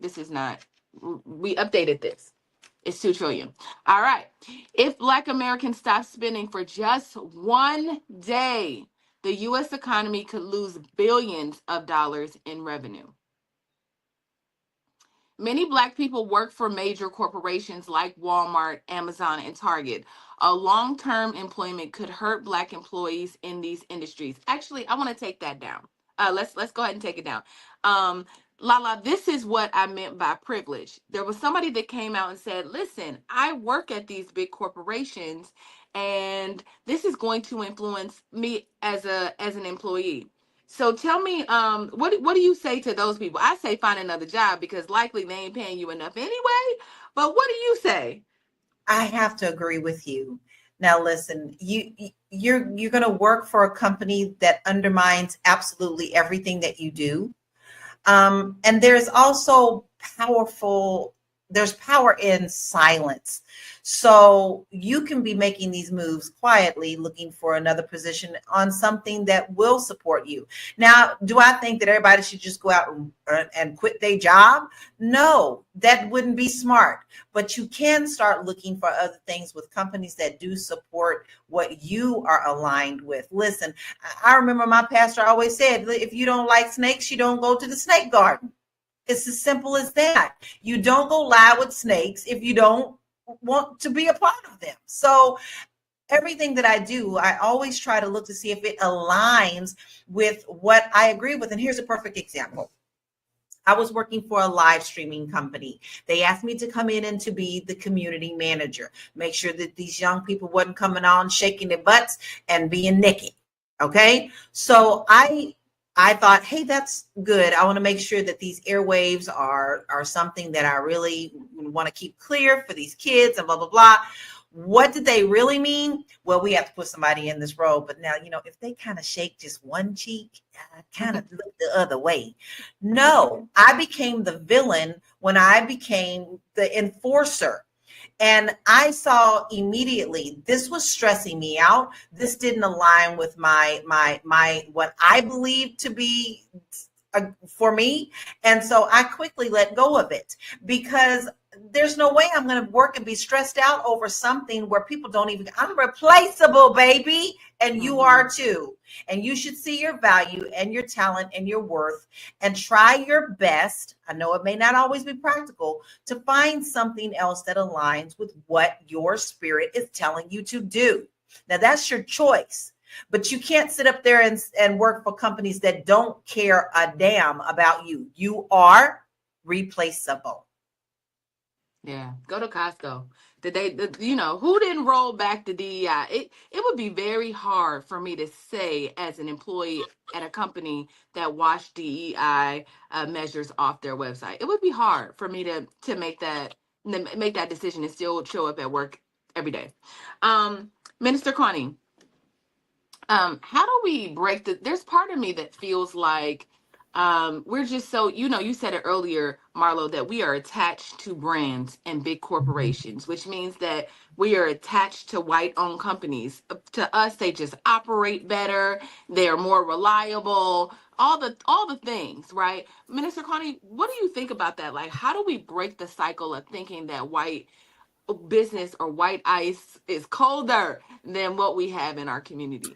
That's a myth. That is a mindset that people want to have, because the thing is that I've been in business for 27 years, and guess what? I have to dot all my I's and cross all my T's, and I have to be exceptional. I am part owner of a mental health clinic. We're the only Black clinic in the state of Pennsylvania. And we had an audit the other day, and she said, y'all are exceptional because we overdo it, because why? We want to be exceptional. And it's a mindset. If you want to be exceptional, you can be exceptional. When you walk into my place, you'd be like, wow, this is nice. This is a little story. We had an employee that was complaining about a lot of different things. So she said, I want to see your boss. And so we said, well, we're the boss. No, you can't be the boss, because our place was so nice. They didn't think that we could run a establishment with policies and procedures that was great. That when you walk in, you'd be like, oh, this is so nice. You put your money in your business, and you can be exceptional. It's all of what you want to do. But a lot of companies and some Black business, you walk in and you be like, they need to do something about this place. It looks terrible. So I'm not saying that all, but we're all now coming into a point where we want things to be nice. I know that I like to see things that are exceptional. I went to a spa. It was so beautiful there. I could have spent the whole day there. It was Black owned. So we are coming out of that shabby look to be more exquisite. So just don't have the mindset of throwing things together and trying to run a business without money. And that's one of our problems. We don't get the loans. People could write Caucasians could write a business plan and get a loan. We write a business plan. It could be exceptional, and we take it, and they want to nitpick on every little thing. So that makes a big difference also. So we need to get together as family and invest in one another. That's what we need to do, so that we can have economic empowerment. And I'll say it, I invested in all my family. Now, I didn't get nothing back. That's another story. But, they start making their money. They forget all about who helped them, but that's another story, but that's not for now. But I still love them, and I'm glad they're in business, and I'm glad they're doing well. But, but we need to invest in one another, but have a contract. That's right. As the stat said, that we have $2 trillion with a T in consumer spending power.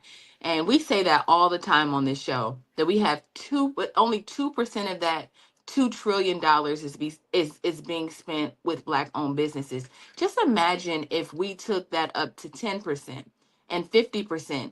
That's our reparations, Black people. I'm going to keep saying this. Like, y'all waiting for the government to give you reparations, but really that's the reparations. Between that, the internet, and us patronizing our own businesses is going to give us the leverage that we need. That's just going, it's going to change everything.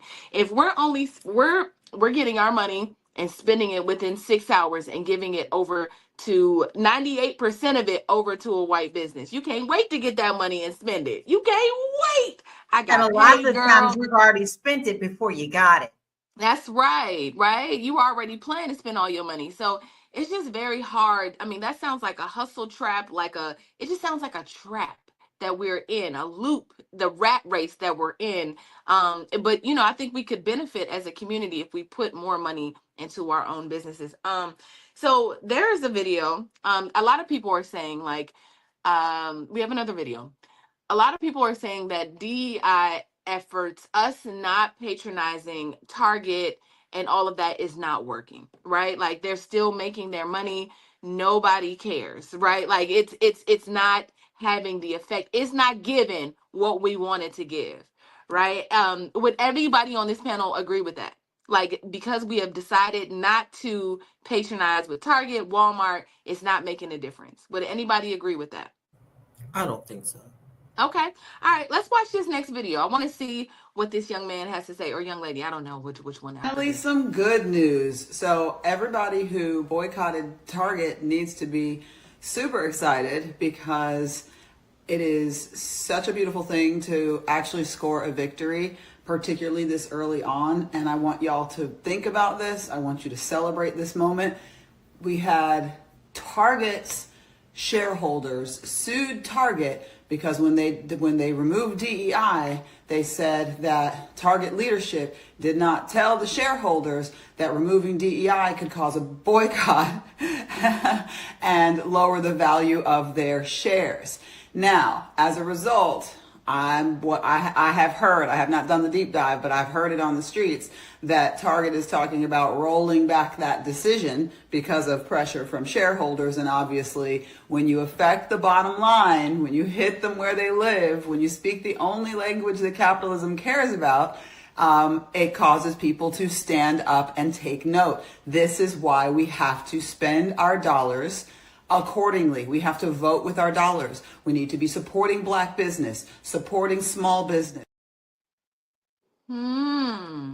So just so you know, it works. And this isn't the day that everything happened with Target. We saw that they had scrubbed everything off their website and they were rolling it back. I never went to Target again after that. Ever. And I'm pretty sure there's a lot of people that were with me, like, oh, because nobody wants to be walking into a store that's just like embrace. They want to take all the Black people off the shelves. They want to, all the things. Like, I didn't want to be a part of that. So I said, I told my daughter, we're not doing that anymore. And I had to explain to her why. H. James says Walmart reported a drastic increase in net inventory today as looting went down. It's working. I'm not sure what's working. What's working? I don't know. That's a troll. That's a troll. Yeah, I'm like, it's working. It's what's working. That is you was trying to be racist, saying the looting stop. Oh, he was trying to be that funny. wasn't trying. That was a valiant effort. The deodorant is locked up, Lieutenant James. The deodorant is locked up. That's all I'm going in there for. And I ain't got time to ring no damn bell, so I ain't been back. Oh my God. I mean, everything is locked up in every store. That's a whole nother situation because I guess people were walking into the stores and walking out with all the things. So what we know, I guess my point in this, and I love this video saying like it's actually effective, right? So I want to take the next, I would say 15 minutes or so, roughly. That's how much time we have left on the show, and just talk about let's create a plan within ourselves, within right here. Lala, Marlo, Minister Connie, and Tierra, we are going to create a plan along with our viewers. We're going to create a plan on ways that we can continue this movement. I saw somebody earlier said that March is for movement, right? And I love that so much because you're right. Like from today, tomorrow is March 1st. We go in with a plan. And whatever we say here, I'm going to stick to the plan. As you can see, I had to catch Kendrick on YouTube. Like that's the only thing. And I barely watched that. I was like, walking by, like, I don't want to. Okay, I guess I'll watch it. I'm because I'm so against the NFL. I saw that they also removed, like, they knew Donald Trump was coming to the game, so they took the word "in racism" out of the end zone, and so it just gave me more reason to be like, is it because Donald Trump is coming that you're taking away the whole idea of like ending racism? I don't know. I just, I don't like it, y'all. I don't like it. Lala, so what do you have to say about, like, what is it? Is it messaging? Is it marketing that we need to like we need to shift, because it is working, but according to everyone else or mass media, it's not working. So what would you say needs to be the shift? What do we need to do to get the real numbers in real time and knowing? Because I think that's another thing too. If we can't measure the progress, we're going to assume it's not working. Marlo works out all the time, right? And if she was just running and wasn't seeing her metrics or the weight loss, I think she would be unmotivated to keep going. So is that a part of it? How can we measure our progress? Well, for one, we need to learn to look at the correct news. A snake is always going to be a snake and it will bite you, period. Okay. So where's the whole song about you take me in, precious woman, and he's lying and he's going to turn around and bite you? The media, the main media, we all know has an agenda. They have an agenda to feed you certain amount of things. And we all know that many of them have bowed down to kiss the 10 ring. So you need to go to the correct outlets and the direct resources that show you the economic. Now, everybody here, pretty much everybody here knows we're part of, we B1, baby, B1. All right. So that is your first point. You go to the source that's going to give you the truth. You need to turn off the CNNs, the MSNBCs. Those are never going to tell you the truth, and they're always designed to kind of keep you pissed off, right? But if you go to the right sources and you check, that's right, watch their stock. My main thing is this, y'all. There are apps out here that will tell you what the Congress people are spending and investing in and when they pull out. When you start seeing them pull out of certain places, you're going to understand why they're pulling out. So then for you do the same thing. And that makes a difference. But the first thing is to educate yourself on where you can go for the right information. Listen, what does our lovely Constance say? Google that shit. You will find the right information. If you stop looking on that first Google page and you go down to the third page, you're going to find the real sources that's going to give you the better information. So the first assignment, find where you're going to get the truth. Where are you going to get the truth? Look at Dr. Boyce's network. Look at what we give you. We're giving you good resources. We have Marlo. Okay, so you're going to go to the places that are going to give you the truth, because always polls can be skewed. We know that, to make you think a certain way, but truth is in numbers. If you look at their stocks, then you're going to see the difference, and that is your proof. Okay. So, okay. All right. So let's build this fire, right? We got fire. Everybody has logs. Everybody in the chat, all 369 of y'all, we are here and we are going to build a movement right now. So Lala just said, make sure that you educate yourself. Look for the right outlets to tell you the truth. That's not always easy to find because of the agendas and who's being paid. You just have to know, right? You have to do enough research to know who's going to tell you the truth, who's always, and sometimes, y'all, I'll be honest, I'll watch Fox News for a little bit just to see what the narrative is. It'll make me mad, but I got to know all the sides. Before the election, I would hop into troll, that's the right word. I would hop into Trump chat rooms just to see what they was talking about. Ooh, you talk about somebody's, you listen, like my soul wanted to jump out of my body every time, because I was like, oh my God, there's people that think this way. It's insane. But I guess they come into our rooms and they think the same exact thing. So it's a matter of perspective. And it's so interesting that our perspectives are so divided. It's like we are on opposite ends of the spectrum, right? So let's build this fire, y'all. So the question is, what do we need to do to secure a movement? What are you going to do today from now, let's commit for the rest of the year. What is maybe one thing, maybe two things that you are going to do that will make a difference and to contribute to our community? Marlo, and I'm gonna come back around to you, Lala, because that wasn't the question I asked you, but I'm gonna ask you. So let's build it out. Marlo. I would say, for me, disciplined spending, right? If we are talking about empowering our community and getting the money out of the places that, help oppress us or underemploy or underpay us, I think that disciplining yourself financially is going to be very important. Do you need the table or do you want it? Do you need the shirt or do you want it?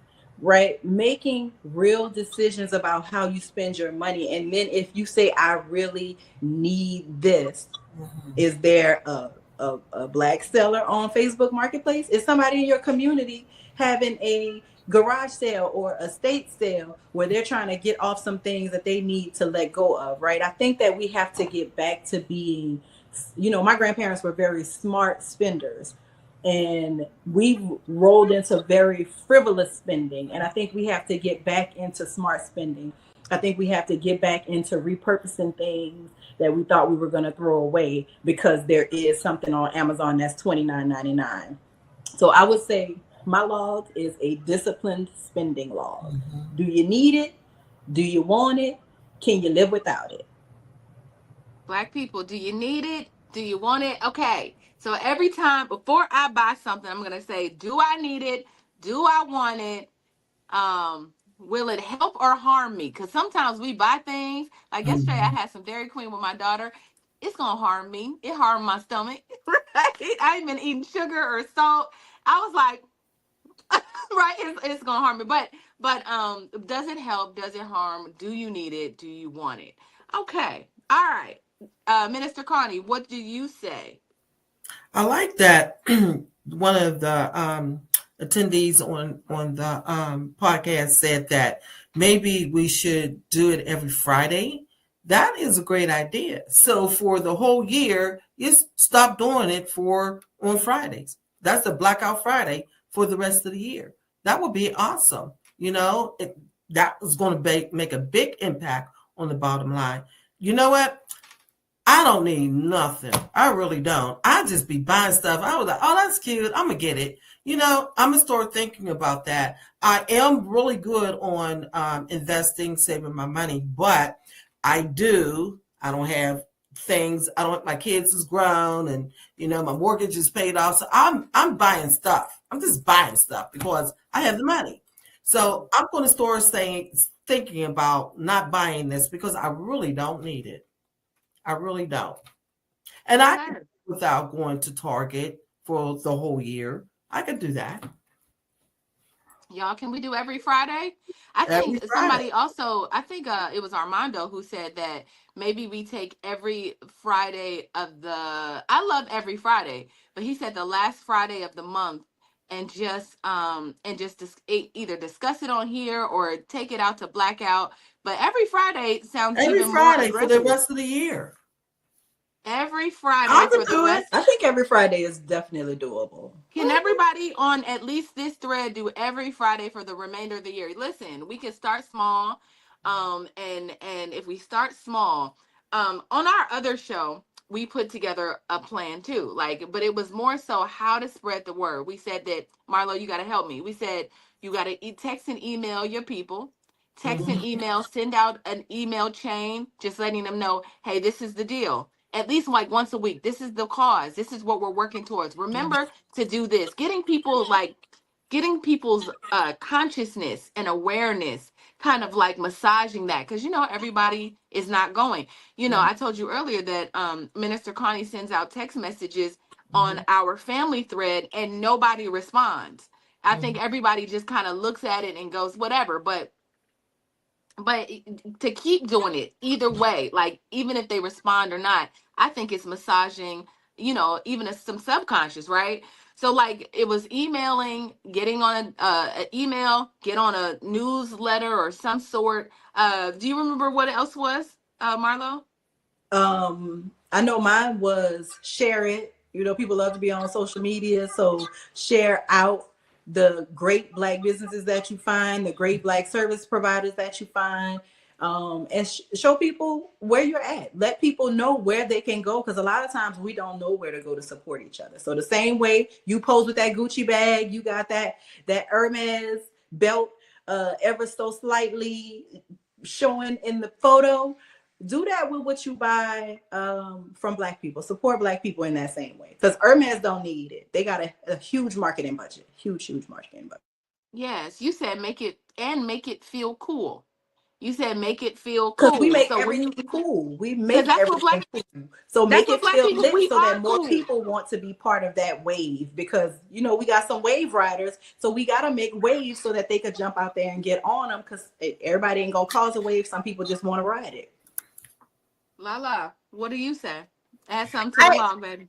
I actually buy from a lot of Black businesses. So what I do is I share who I am buying from. That means I've already used your product. That means I've already dealt with your business and I know that you're a good business. Like, you know, I no longer buy body cream because I have someone that does that. I have someone who makes soap. I have someone who makes beautiful candles. They're all Black owned. Their businesses are on top. So I recommend those businesses. I don't just keep that information to myself. I let people know when I get good service from our businesses and what they make. So when you find something good, don't keep quiet about it. Share it with the rest of your family. If you walk past somebody and go, you smell good. You go, girl, I got this from Gina on the such and such. And let me give you her information. Go get you some. You can't keep your mouth closed. Share the good Black businesses that you work with so that other people know to go and support them as well. Yeah. I do want to say something. I think that's a great idea. Anyone that knows about Black businesses, maybe we can have a link or something for the Black businesses through Nubian Money. Well, because Connie hasn't been here in a long time. This is what I was about to say. So listen, Black people. I did not. I've been gone. She ain't been here in a minute. She don't know that we already got a Fly Nubian Money Black directory, baby. See, I didn't know that. Sorry. Actually, let's go ahead and roll the commercial and we'll talk about it. But if you have a Black business and you want to get that Black business seen, you could put it in the chat, but you can also email me, and I'm about to tell you exactly where, because you know we all in the videos and all in the commercials. Go ahead and roll that commercial. Are you a Black business owner looking to expand your reach? Well, has Fly Nubian Money got good news for you? We are building a Black business directory to connect you with customers who need your services. And here is the best part. It is absolutely free. Email us at info@realvirtual.net. Send us your business name. Tell us a little bit about what you do, what services you offer, your website address, and your contact information. That's it. Together, we are going to build and circulate the Black dollar. Get listed today and start connecting with people who are probably already looking for you. Yes. So Okay, you see, come we on, already little Google search B-roll. All right, come now. on. We try around here. We trying to do our thing. We trying to do our thing, y'all. Listen, if you have a business, a personal brand that people can benefit from, a product of any sort, please email us at info@realvirtual.net and join our business directory. We cannot wait to serve and really build it. I know somebody asked me earlier, when will it be available? And we're still compiling. We're still waiting for people to send us more and more and more. Now, people have been very good about sending information. We have a lot of Black businesses on there, but we can use more. People even reach out to me and say, hey, do you know somebody that does this? And it kind of turned into a situation where I was making recommendations based on just matching businesses together. And I'm so happy to do it. I can't do it I can't do it all the time, but I definitely could see the benefit. If there's somebody that absolutely needs something, I definitely will pair you. I'll do my best to pair you. I'm a busy lady. So, okay. All right. So we have the Black Business Directory. This hour went by so fast, y'all. I thought I was going to be able to ask some more questions. We have our log. Okay. So we have a plan. The plan is to educate. There's one other thing I want to tell you guys. So when I start looking for Black businesses, I often hear people say, well, they don't got Black people that make vacuum cleaners. And if I need a vacuum cleaner, if they don't got Black people that have a gas station or this or that, baby, if you hop on TikTok and you hop on the internet, there is so many Black businesses that have those things that we don't think they make. It will blow your mind. We are not just making soaps and lotions, and those things. We are also making, Black people invented all of this. I don't know if y'all know, it's Black History Month, and I know you've been watching us all month say, like, we created a lot of things. We created pretty much everything. I'm gonna just go ahead and say Black people created everything. Every day I'm looking, I'm like, the computer, the GPS system, just everything that you can think of that we need and we use daily, somebody Black created it. I'm not gonna say everything, but like I'm gonna say like 95% of it. Like, we lit. So don't think that Black people don't make intricate things. We don't just make lotions and I don't know, whatever simple thing that people make. We make the things. So I know sometimes it just comes down to like funding and being able to mass produce those things, but that's again why we need to patronize one another, because if we can buy, say, a vacuum cleaner from a company, that means they can make more vacuum cleaners or whatever it is. So just make sure that we're Googling and TikToking and looking for those Black businesses, and don't just be like, Black people don't do this. Like, don't assume that the company is janky just because it's Black. Please respect Black people. Like, we are really like the creators of this thing. So I'm gonna just go ahead and move into final thoughts. Let's start with I got excited. Let's start with Minister Connie. Okay. Like I said, I don't need anything. So I am going to commit to every Friday that I am going to have a blackout on Fridays for the rest of the year. And I hope that you all will come on and join me. Okay? Let's make this happen. And where can they find you, Minister Connie? Oh, yes. I'm sorry. I haven't been on in a while. You can find me at ministerconnie.com. No, they can find you at ConnieSpearman.com. ConnieSpearman.com. Okay, I told you I haven't been on for a while, so excuse me. Obviously, I work with my auntie. You can find Minister Connie I've been absent. ConnieSpearman.com, y'all. She has a book called Lord. Yes, Lord, I Hear You. Lord, I Hear You. Connie Spearman. It's a great book. Get it. It's a great read. There's a company journal. There's a company journal. It's good. And there's a journal with it. Yes. Thank you for reminding me. I just went blank. I'm just thinking about this blackout on Fridays, what I got to do to prepare to do it for the whole year. So if you want to support a Black business, you can support, she is my auntie and I've known her all my life. But make sure that you check her out at ConnieSpearman.com. Yes. Like she said, she has a book called Lord, I Hear You. It's a beautiful book. It's a collection of stories of how God, she is listened and heard from God, and he's guided her through all kinds of things, even getting $1 million out of debt. So listen. There's something there. There's something there, y'all. Yes, so make sure you support Minister Connie. I keep tapping this table. Lala, let's go to you. I love you. You've got to be the change that you want. You can't just talk about it. You got to be about it. And when you really sit down to draw those lines in the sand, you truly must stick to them.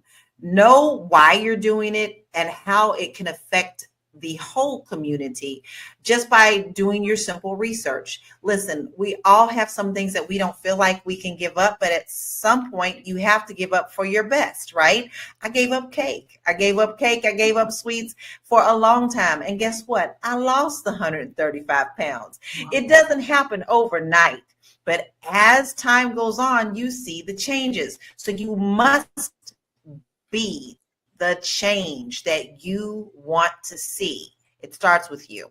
And you can find me at www.laurakey.net. And I have a lot of great free resources there for you. Budget worksheet, I also have a quiz that if you're thinking about moving abroad and becoming a world citizen, you have some things to think about. So that quiz will help you put you in the right frame of mind on if you're ready or willing or really do want to move out of the country. So visit me at www.laurakey.net.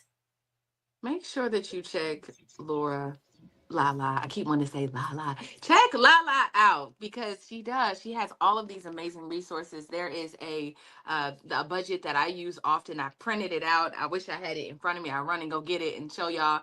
And I'm just going through all the things. Like I support all of my queens. Like there is no. I got budget sheets. I got wealth accelerator books. Like we got all the things, right? So make sure that you support Lala. She has given me a lot of insight about moving abroad and really just expanded my mind about being a world citizen. And I love her so much. So I'm telling you, all that fire and smoke that she is giving, she is equally just a beautiful human being that will give you all the information that you need to really make a decision about buying a home, domestically or abroad. So make sure you check Lala out. All right, Marlo, what's up? What's up? So listen, Mhm. one bite at a time. That's how you eat an elephant. If you think about eating that whole elephant at once, you're gonna get overwhelmed. Your stomach gonna get upset, right? So one single bite at a time. If everybody's biting their own little section, eventually that elephant gonna be gone. And that's how we have to move forward. One Friday a month could turn into an entire month, could turn into an entire year of you abstaining from buying things that you don't need. But equally, right? Investing in Black business is important. And if you have a Black business that you want to grow, and if as we are talking about alternative spending on Fridays for 52 Fridays, or I don't know how many Fridays left, right? 40 something Fridays that are left in this year, you're gonna have to get people to find your product. And if you are a business, specifically a Black business, but any small business that is looking to expand your digital footprint, the great way to do that without having to pay bloated pay-per-click advertising prices or programmatic advertising prices is by having your SEO on your website tight and right. So if you want to learn how to get your business found in a sea of information on Google, Bing, MSN, I don't care what search engine you use, right? You think you hide you incognito somewhere, wherever you are, I can find you unless I can't. So what I would encourage you to do is join me in the Fly Nubian Money Club on March 8th, that's a Saturday, 11 a.m. Eastern.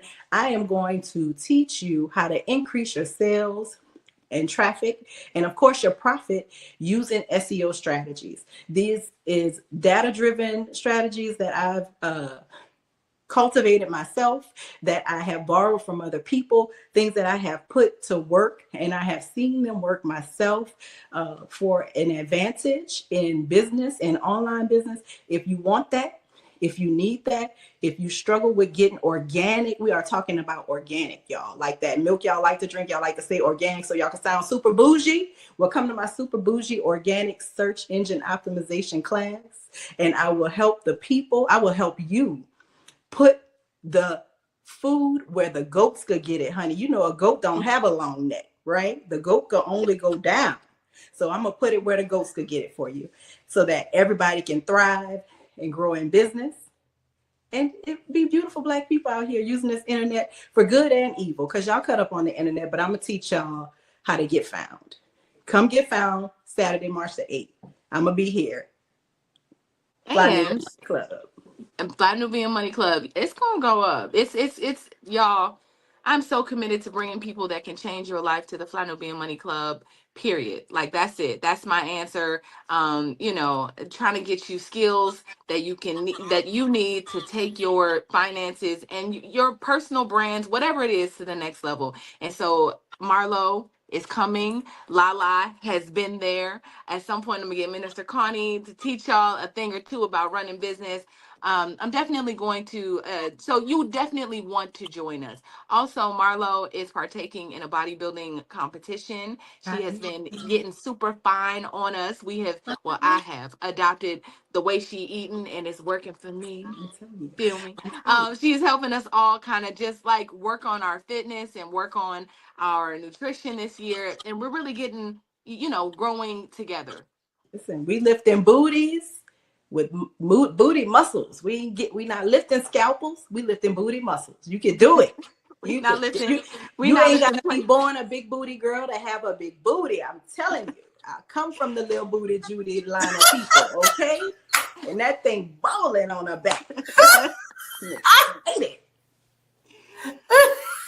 I love it. Listen, I love that we all can inspire each other in one way or another. Yeah. When Marlo said she was no longer eating salt or sugar or processed food, I was like, me neither. And it's been like, I know nobody says nobody else, but of course me. I'm like, I'm gonna do it too, and it has been so life changing for me. Although I've as of this month, and really I'm hopping back on, but I've been doing like one day where yesterday I allowed myself to have a hamburger and some ice cream, but that was the first of the year. So it was good, and then I felt bad because my body is used to doing something else. So anyway, my final thoughts is this, Black people. I love y'all for real. And I want to do, and I've really dedicated my entire life to making sure that I'm part of this contribution to resetting, to getting us wherever we need to be. And I know it's not just me. Hopefully I'm joining other people who have that same mission in life, to support and love on Black people in the way that we need to be supported and loved on. We've been through a lot of things. We've experienced a lot of trauma. We are constantly being oppressed in one way or another. I just saw yesterday that somebody erased some Black man. I don't even know his name because I didn't pay attention, but he signed away the Fair Housing Act that Obama had put in place and was like, literally he said, I'm against fair housing. I said, oh, okay, I live in the Twilight Zone. So since we all are currently living in the Twilight Zone together, I just really want to figure out how to get us out of here. Really, like we need to figure it out. Where are we going? But those are my final thoughts. My name is Tiara Williams. I'm also known as Miss Black Hollywood. I'm at Miss Black Hollywood across all platforms. And this is my first time really saying this out loud, but I got an album coming out soon. I will keep you. I've been working for the last 2 years on a recording music, trying to come back to and get out of just being a producer and behind the scenes and getting back on camera, y'all, and showing you these other talents that God gave me that He told me to use a long time ago. And I have just been like, okay, and then doing other things. So I have an album coming out. I'm going to tell you all the release dates and all the things. But for right now, I just want you to know that I have something coming out, and I don't think I'm going to use streaming services. And so I will need you to support my Black business and stream directly from my website. And I'm just saying that for the first time today. I'll probably mention it again and again and again. But just so you know, I'm going to build my own buzz and kind of have that kind of campaign, kind of like Nipsey did. And so that's all I got. She could sing too, y'all. She could sing, y'all. I appreciate it. So I thank you all for joining us today. All 373 people that are in here. We have a plan now. We have come up with a plan. Y'all told me in the comments, which I didn't get to go through the comments, what we're going to do starting next Friday. We are going to black out every single Friday for the rest of the year. Fly Nubian Money is going to be here, so we're going to mention it every single Friday, no matter what. Do you hear me? No matter what. Y'all said, I saw y'all. Like, yes, I'm going to participate. So make sure that you participate. Make sure you're participating. If you want to get a notification for when we go live, you can text the word Queens to 87948. That's Queens, Queens, to 87948. Also, we have 8 apps. Okay, because Boyce told me to tell y'all this and I forgot. So we have a new listing that will give you 8 apps for families for investing. 8 apps, the top apps that families use for investing. So text 87948 to receive that free list of family investing apps. Yes. Okay. 87948 to receive your list of apps that families are using to invest. Any other things I got to tell y'all beautiful Black people this Friday? We want y'all to have a wonderful weekend. I don't know if we have a Black History situation, but I think we should just roll one of the old ones. Hopefully we have something to roll. Otherwise, thank you, Queens, for coming and joining me this Friday. I love y'all. I love y'all, Marlo. I'm not talking to you because you're going to New Orleans. I'm not talking about love for you, but everybody else I love. Y'all, we will see you. We will see you next week, next Monday at 1 p.m. Eastern Standard Time, like we always do. We love you and have a good weekend. Happy Black Out Day. Don't spend no money unless it's with Black people. I think we have a Black History. It's the roaring 20s. The country is flourishing. Some African American communities are prospering, like the residents of Greenwood in Tulsa, Oklahoma.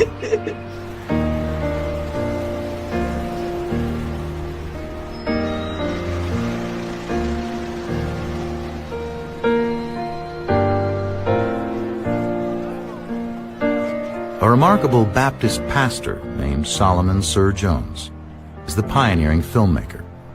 His footage was lost for more than 50 years.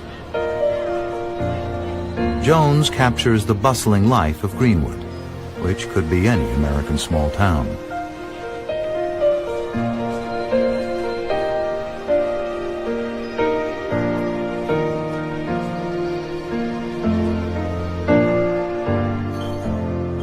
But Tulsa's whites don't like what they see.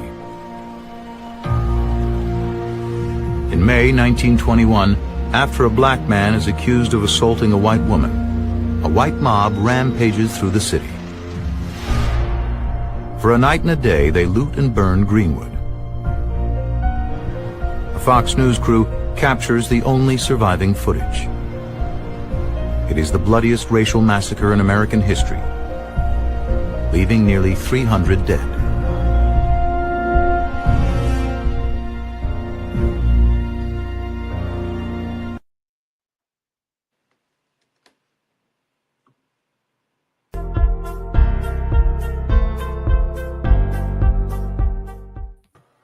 Oh my God, y'all, we are back.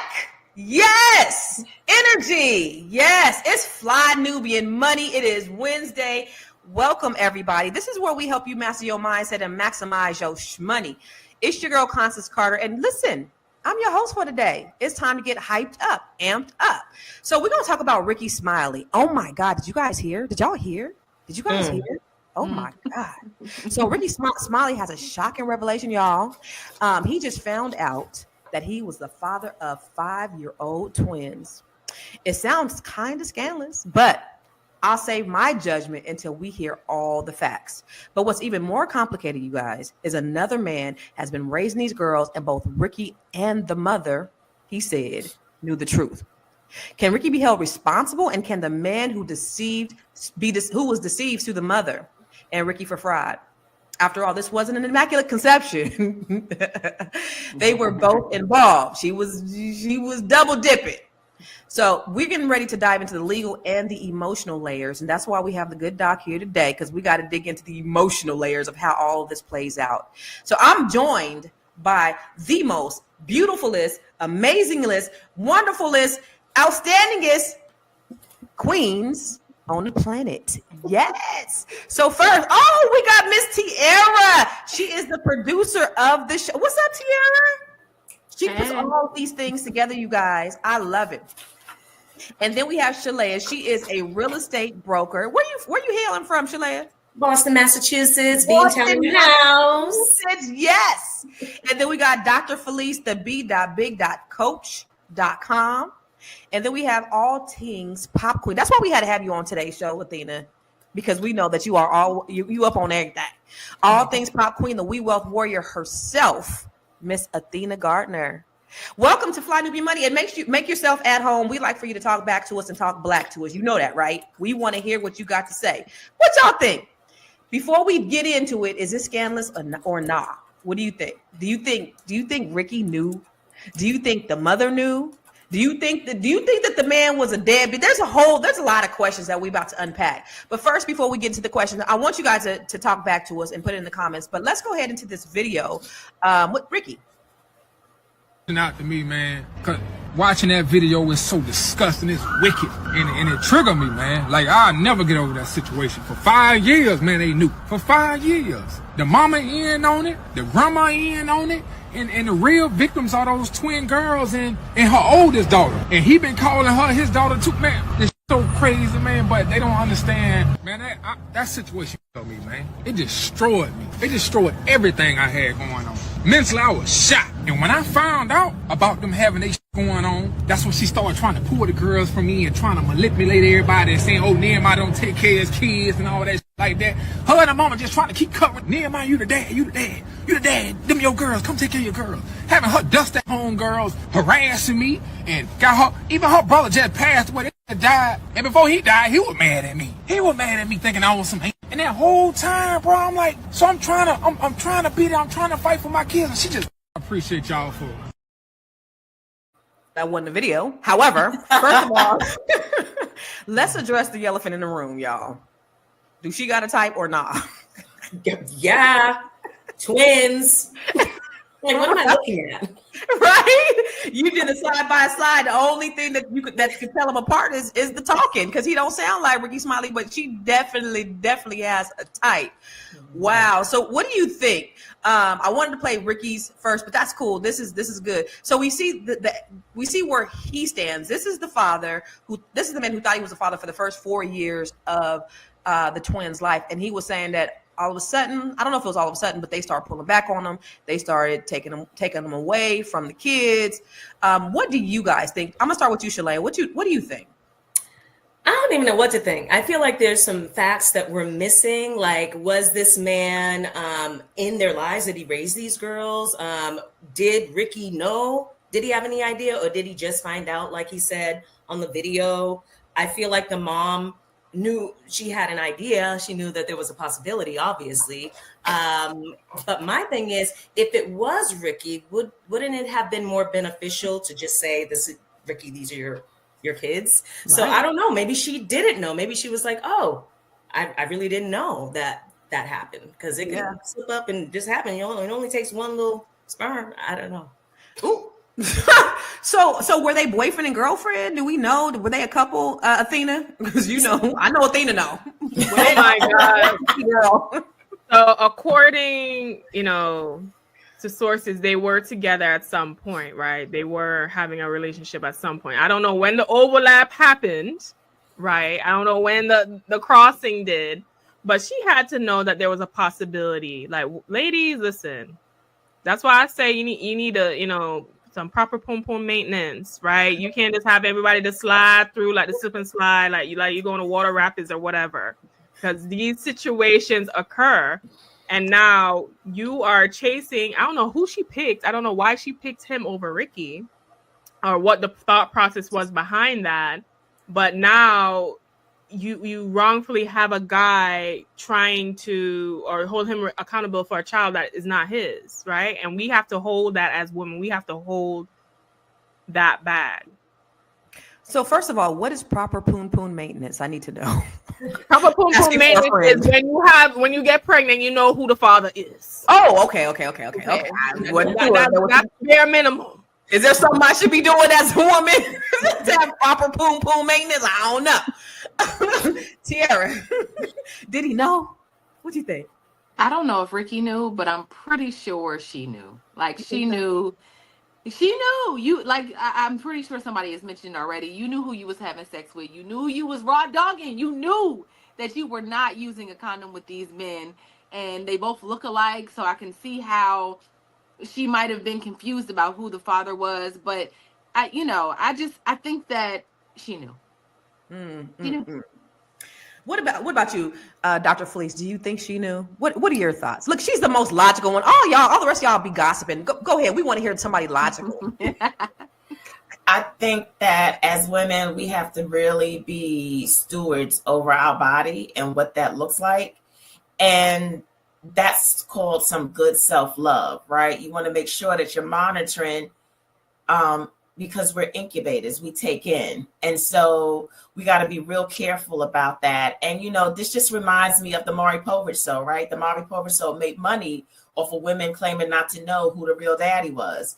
And so it's really unfortunate that still years, like Maury Povich was years ago, and we still have women who are being really, and I'm not judging them, right? There's some reasons behind it, just really careless about how they monitor their body and who they allow to have entrance, and what that means, not for them, but who I'm worried about are the girls, right? What does this mean for her children to be subjected to this type of scrutiny, this kind of talk, this kind of gossip? Like, the babies are the ones who are going to really pay for this.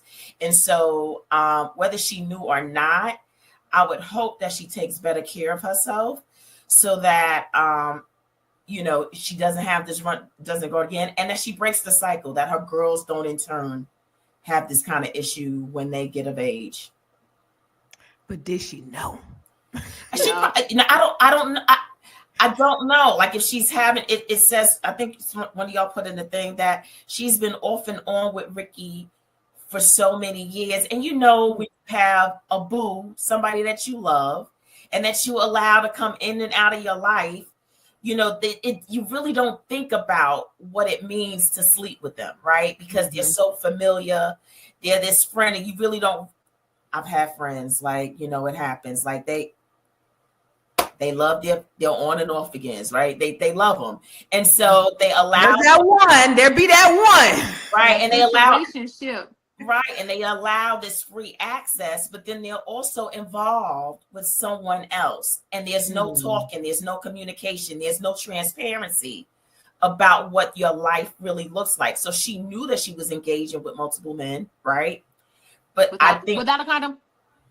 Yeah, that's it. And nasty. No, that's some lack of self-love, right? And Nasty so work. on a real basic level, but that she was sleeping with two men who look alike. So she knew she slept with two men.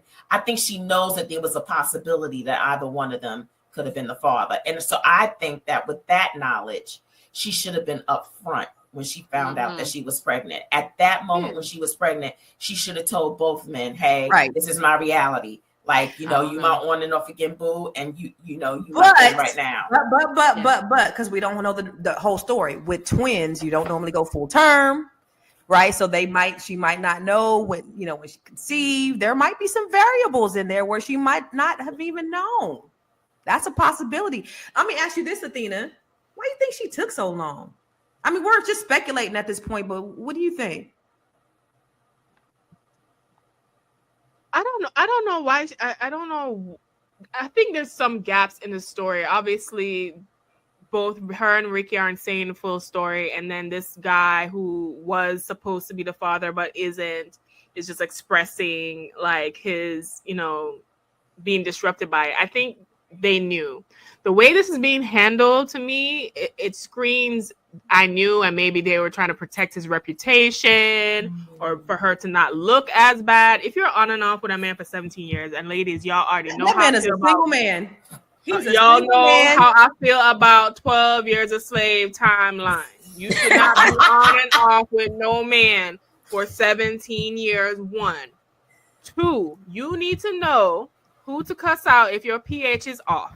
Like, you can have your proper maintenance in place to know who is the father of your child, who is throwing your pH off, all of that situation. And that is why I am a proponent of we need to start doing these mandatory DNA tests once the child is born. Like, I feel like we have the technology. It shouldn't take too much time. Once a child is born, we need to do DNA tests before we sign birth certificates, because it's gotten to the point where it is so out of hand, because this man has now went through emotional, financial, all kind of things. Do we really and know? A woman can just be like, oh, I didn't know, and boom. It would sound like he was a deadbeat dad from But they're gonna make it seem like that. They're gonna make it seem that way. He made it seem like it, but we're gonna talk about it when we come back.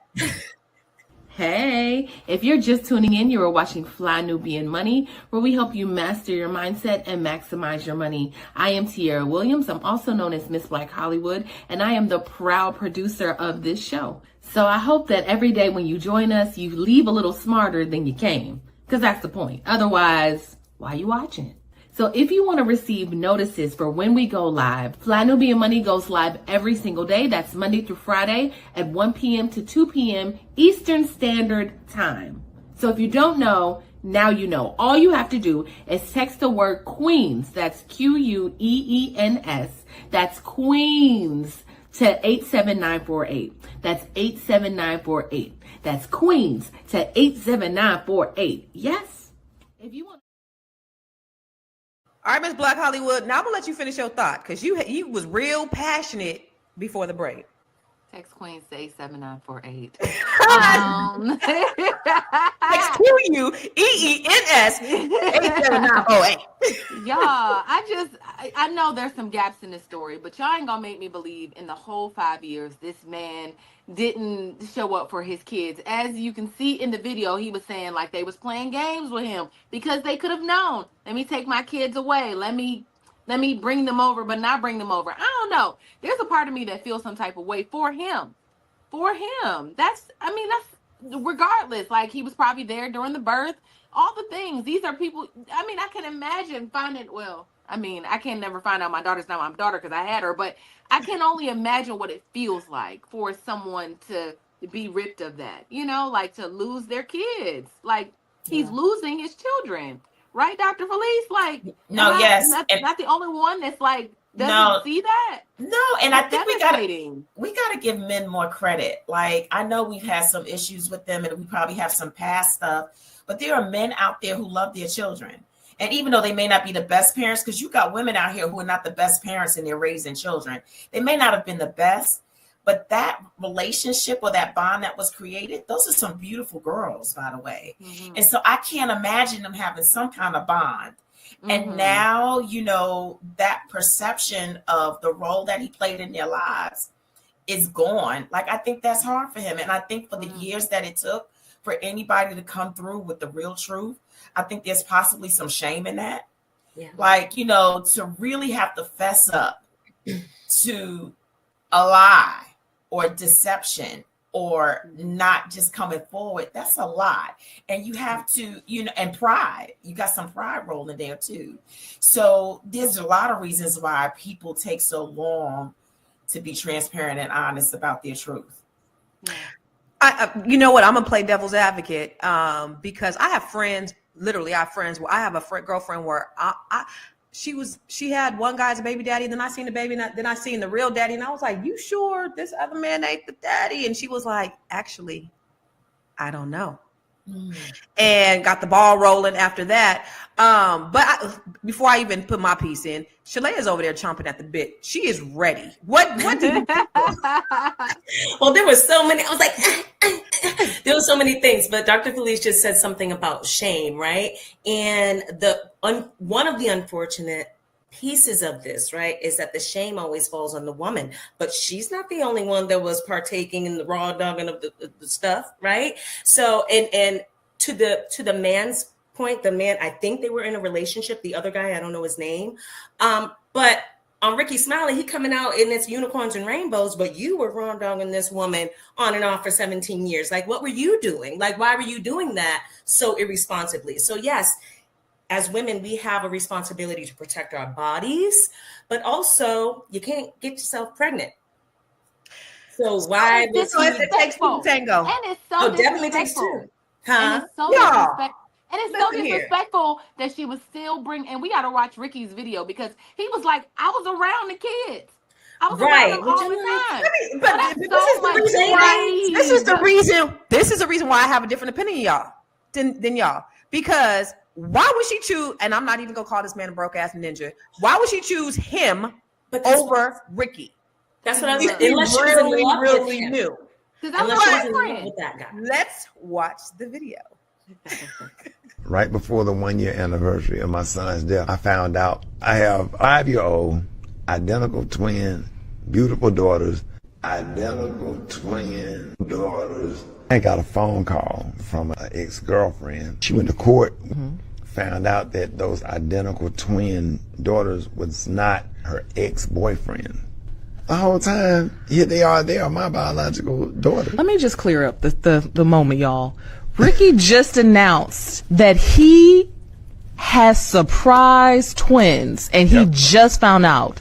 Ready for this? Been knowing them their whole life. They've been coming over to Grayson birthday parties and play dates, playing on the swing set, all of that stuff. Phone calls when they were sick. What should I do? Should I give them this? You did not feel any sort of connection. You did not see anything that's like, dang, that reminds me of me, or that reminds me of my son or my daughter. Yeah, I just thought, since I was, older, that I had no idea, because I haven't had no kids since Malik. Yeah. When I tell you that's the first time I saw the sun again, during that dark hour, the sun came back out. How old were they when you found out you were the father? 4, almost 5. And on their 5th birthday, I went into their house as their father. Athena, what you think? Why would she choose this man if she knew the whole time that it was Ricky's? Why would she choose the broke, the guy who's the broke guy? Money? I'm not even gonna say the broke guy. That little slip, Constance. Why would she choose the guy that doesn't have the money, the status, the prestige? Well, maybe because she was with him at the time, and it would look shameful that she did not know, or if it wasn't his, or maybe it would look bad on Ricky's part to just be knocking her up after being on and off for 17 years. Honestly, there is some kind of obscurity and shame attached to it, because if there wasn't, right, and I think women would be embarrassed, even if, Ricky's the wealthier one party in this situation, for you not to know who your children's father is it kind of puts like a scarlet letter on you as a woman, because now they're like, what you've been doing with your poems, what you should know who your father, the child's father, is. So I think maybe that's the case, but maybe deep down she did know, because she was calling Ricky, asking what to do when they sick, and bringing the girls around to parties and Not all deep that down. stuff. It wasn't that deep. It wasn't deep Here, down. in the land of the come up queens, what benefit is it to her to have the guy who don't have the money be her child's father? Because in my mind, it sounds to me like homeboy was a deadbeat. He wasn't around. And then now he want to get some fame now that he found out he wasn't the father and that Ricky Smiley was really the father. I'm going to just say what Deborah's saying. Ricky probably didn't want a relationship and just kept fooling around with her. And she was like, this is my man. He got money. And I don't know, man. I think she knew that. I think she knew that. She was in a relationship with this other gentleman, because he's not a bad looking gentleman, right? I got They look like twins. They do. They look just alike. She's probably in a relationship.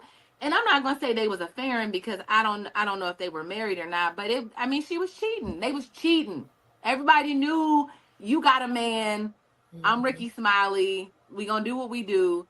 And she got pregnant. I just think that there's some responsibility we have to get them both to take. Because if ever this young man wants to sue this lady, I would be the first one going, yes, do it for whatever, for emotional. No, because men step out all the time, have outside children, all of that same type of situation. Women, we just get stuck with the children. Why is it on her?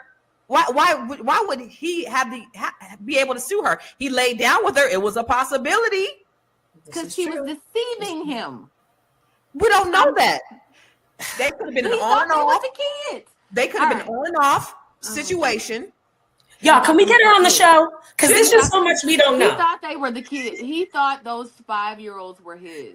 And He so probably was a that's deadbeat. deception Dr. of Felice, love. being that he was a deadbeat, should we feel sorry? No.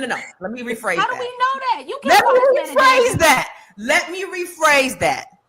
If he was a deadbeat and he wasn't taking care of those kids, and then all of a sudden he found out that he wasn't the father, should we feel sorry for him?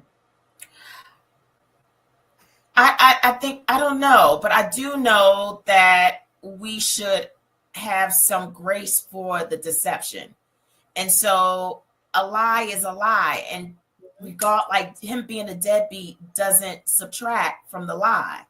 And so, and my thing is, she allowed Ricky Smiley to come in and out of her life for almost 20 years. When you get the 5, you round it up. That was almost 20 years. She allowed a man not to commit to her, and she gave. And so that's what I have issue with her. If he was telling you, like, after year 3, it's a wrap. You should know he don't want you. And it's okay. But she made herself available because for whatever reason, she wanted to stay connected to Smiley. And so that's what I'm watching, that angle of it. For whatever reason, she wanted to keep a connection to him. And I mean, maybe she really did love Smiley and was in hopes, and is still in hopes, that somehow, some way, his affection for her will turn now that he knows. But I just, I think she should have let Ricky go a whole long time ago. Yeah. Dr. Fleece, I think you're giving them too much credit, because oftentimes women be playing the same games as men. We out there too. We making decisions whether we want to be with this person or that person. Ricky Smiley has always been very vocal about him being single. He don't feel like he's ever going to get married. He's out there and, enjoying who he is as a single man. She might have been doing the same thing. So we can't say she was just holding on, waiting for Ricky Smiley to be available. We don't know that, because she could have been doing it. These ladies out here be wilder than the men, but we're going to talk more about it when we come back from the commercial. You want to grow your money and not blow your money, as Constance says, check us out at flynubianmoney.com. There's all kinds of resources, programs, videos, resources. In 2024, there's no reason to be broke when there's information all around us. So get your money right. flynubianmoney.com. All right, y'all. So, Shalea. Mm-hmm. Athena mentioned having mandatory paternity tests at birth. Mm-hmm. I see everybody nodding. Even for married people too? Well, okay. So here's the thing. If it's mandatory, then, and if everybody's doing it, then I think that would take the pressure off of ruining some relationships. Because if it's not mandatory and then someone brings up, whether it's the woman or the man, hey, let's do a paternity test when this baby's born, a lot of relationships are going to be destroyed because of that. And let's just think about history, right? We have the scientific technology to do paternity tests, but we know that there are millions and millions, maybe billions of babies that was born, long before us. And a lot of times the daddies wasn't the daddies. Oh yeah. They just didn't have the test. You know what I'm saying? So should it be, I think it would be easier if it's mandatory, because then everyone's doing it across the board. It would be easier if it's just mandatory. Let's just take this test. Everybody's doing it across the board. And, maybe if people know that, they'll be a little more careful with their. I wonder, but it's like, hey, does gun laws really, harsher gun laws really reduce crime? We can always look at the different perspective. But I see, I see a lot of comments in there like shaming this woman, and I get it, right? She definitely was not loving herself and she wasn't responsible. But we can't forget, again, I'm going to say, about the men.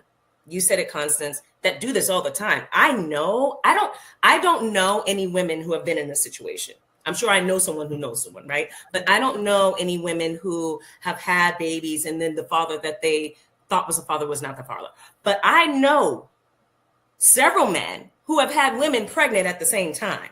Mm-hmm. So I just think like there's a bigger conversation that needs to be had about sexual responsibility on everyone's part, because like when it's the woman, she's shamed, and when it's the man, it's like, yo, dude, he's the man. No, and it's just trifling. It's gross. It's right. They trifling. So no. So I mean that's a great conversation, but then it starts real early. It starts with us how we bring up our sons and the lessons that we teach our sons, right? Because it starts young. Like we have to monitor and have conversations with our sons on how they respect, the opposite sex. And then hold them accountable and responsible for what that looks like. Because we tell these young boys, go out and sow your wild oats. And then we tease them when they're still virgins at older ages. You got women who don't want to sleep with men who are virgins. And so we've got to change the way that we talk about sex, how the respect level that comes with it, the love lessons that we need to teach ourselves. They start young. So to tell this 35-year-old man to change his ways, like, that's kind of ludicrous when it's working for him. And so we got to start younger. And that's the responsibility of us on this panel and our significant others who help to bring these people into the world. So yes, it's a great conversation, but it starts young, right? And we got people who are into pornography, right? We think it's cool for our boys to be watching people being raped and having fun at it. And so then we got to have a Me Too movement, because now we don't know how to teach our boys that a no really means no. But when they watched all these tapes and she's saying no, but like, you know what I mean? And so that's confusing to They got rape porn? I know. I'm like, they be saying no, and then you know what I mean? Like, no, it's true. It's the sexual culture. It's the sexual culture that is. It's grossly like irresponsible. Right. It's irresponsible, but it's confusing, right? And so you got all these mixed messages that we are saying to our boys, and then we have to hold them to this responsibility that we never trained them for. And so it is a bigger conversation, and we can't put everything on everybody because it starts at home. I really love how Dr. Felice just be putting us all in perspective, because y'all be on some gossip shit, and she always brings it back to the reality of the responsibility of the people. Anyway, everybody was nodding their head. I love you, Dr. Felice. Everybody was nodding their head about the mandatory paternity test. And I do want to ask the audience, I want to ask the people in the chat, what do you guys think? Do you think there should be mandatory paternity tests at the birth of a child? Should it be different if the person is married or not married? Should it be across the board? Like, what is your opinion? Across the board. Yeah, make it mandatory. Swab. I already know what you think, Athena. What about you? Before you even sign that birth certificate, let me clear. Okay, swab, because and the reason why I'm going hard on this is because there's so much at stake. If men can go to jail for not paying child support, if men can face certain ramifications, especially for a child that is not there, that is just not fair. He does deserve some kind of restitution, some kind of explanation. He does deserve, that was very deceitful. Even if you have some question or maybe you don't know, at least let him know, I don't know if it's you or not. But to put that responsibility on him, right? And you yourself being reckless, that is not fair. Especially, and we haven't even looked at situations. Remember we did a show about the man was getting divorced from the mom, and it was a stepchild, and she still wanted him to financially and be involved. Like these things are serious. So if women are looking for men to financially, emotionally take responsibility in that way, then I think it would behoove us to take accountability for what we do as women and be open and acceptable for us to take a test that takes literally 3 minutes to do after a child is born. Yeah, no, you're right. And I do believe, like, when you have the system definitely needs to change, because once they determine that the person is not the father and they still come after them for child support is crazy. So that's unfair. That has to change. But what do you think about the idea, Tiara, of having mandatory swab DNA tests? I think it should absolutely happen. I mean, like Athena I think Athena just said that, right? She just said all the things. But I just think that there's an element where people are being irresponsible. We live in a culture where people glorify having sex and being sexual and having sexual freedom. And sneaky links and cheating. I think there's literally songs that say, like, cheat on your ex, have an affair. You ain't grown if you don't got an affair. You know what I'm saying? So there's all of these messages that we're receiving. So for all of our safety, I think that, it would be good for us to have that. Okay. Well, y'all not gonna like my idea, because I think that all men, when they get 18, should have mandatory vasectomies, and then when they want to go ahead, I do, because they can undo it. So they can undo it. They can undo it. We can't. Yeah, we can't. They're gonna be walking STDs though, and don't stop. Well, I'm not saying that, but I'm saying that it would eliminate a lot of it would eliminate the abortion thing. It would eliminate women having to worry about the burden of whether or not they're really ready to be parents, because the burden lies on women. And so why is that? Why is it that we're the ones that have to be faced with these decisions? Why are men being able to get off the hook? But if they had a mandatory vasectomy, then we wouldn't have to worry about it. It's 10 minutes, I heard, and then it's very reversible. So when they want to be responsible individuals and they know that they want to have families, they're going to go about it the way, have it undone, and start creating families. You can definitely tell where IUDs though too. I was just about to say that. IUD. Yeah. But think about it with IUDs, but there's certain things about, all of that too. It's still, I gain weight. It's still risk to the women for all of those things. It's invasive. A risk. And so it's less of a risk for men. And don't get me wrong, we could come up with all the ideas for women and how we have to have them carry the burden. But why are we not creating ideas about how the men can help us in that? Because it does take two. Well, no, I believe that you are right about birth control for men, because obviously we're in a patriarchal society where you have everything, all the burden on the women. We got to take the IUD, we got to take the birth control pills, we have to do all of this stuff, and the men are the ones who are getting the women pregnant. And some of these men be trying to trap women. Don't act like y'all the ones. You guys really determine whether we having a baby or not. You use the birth control pool, literally. But let me ask you this, Tiara, do you think this is unfortunate, this is scandalous, or is this illegal? All of the things. I feel like all of the things. I feel like it's scandalous, it's juicy, it's unfortunate, and it definitely is like it's devastating. My heart, when I first heard this story, it's like in the comments people were like, God bless him. New sunshine has come out for Ricky Smiley. I said, what about the man that was walking around thinking those was his babies for 5 years? Like, I would be devastated. Yeah. And I would love for you to play the video again, just so I can hear something that I didn't hear before. But, I just think that it's unfortunate, y'all. Like, regardless if he was a deadbeat or not, or if he was, I heard him say that they were playing games. And I wonder, and we have not talked about, y'all, his celebrity, Ricky Smiley's celebrity, them having to frame this narrative, like Ricky Smiley saying, I took some time to get to know the girls.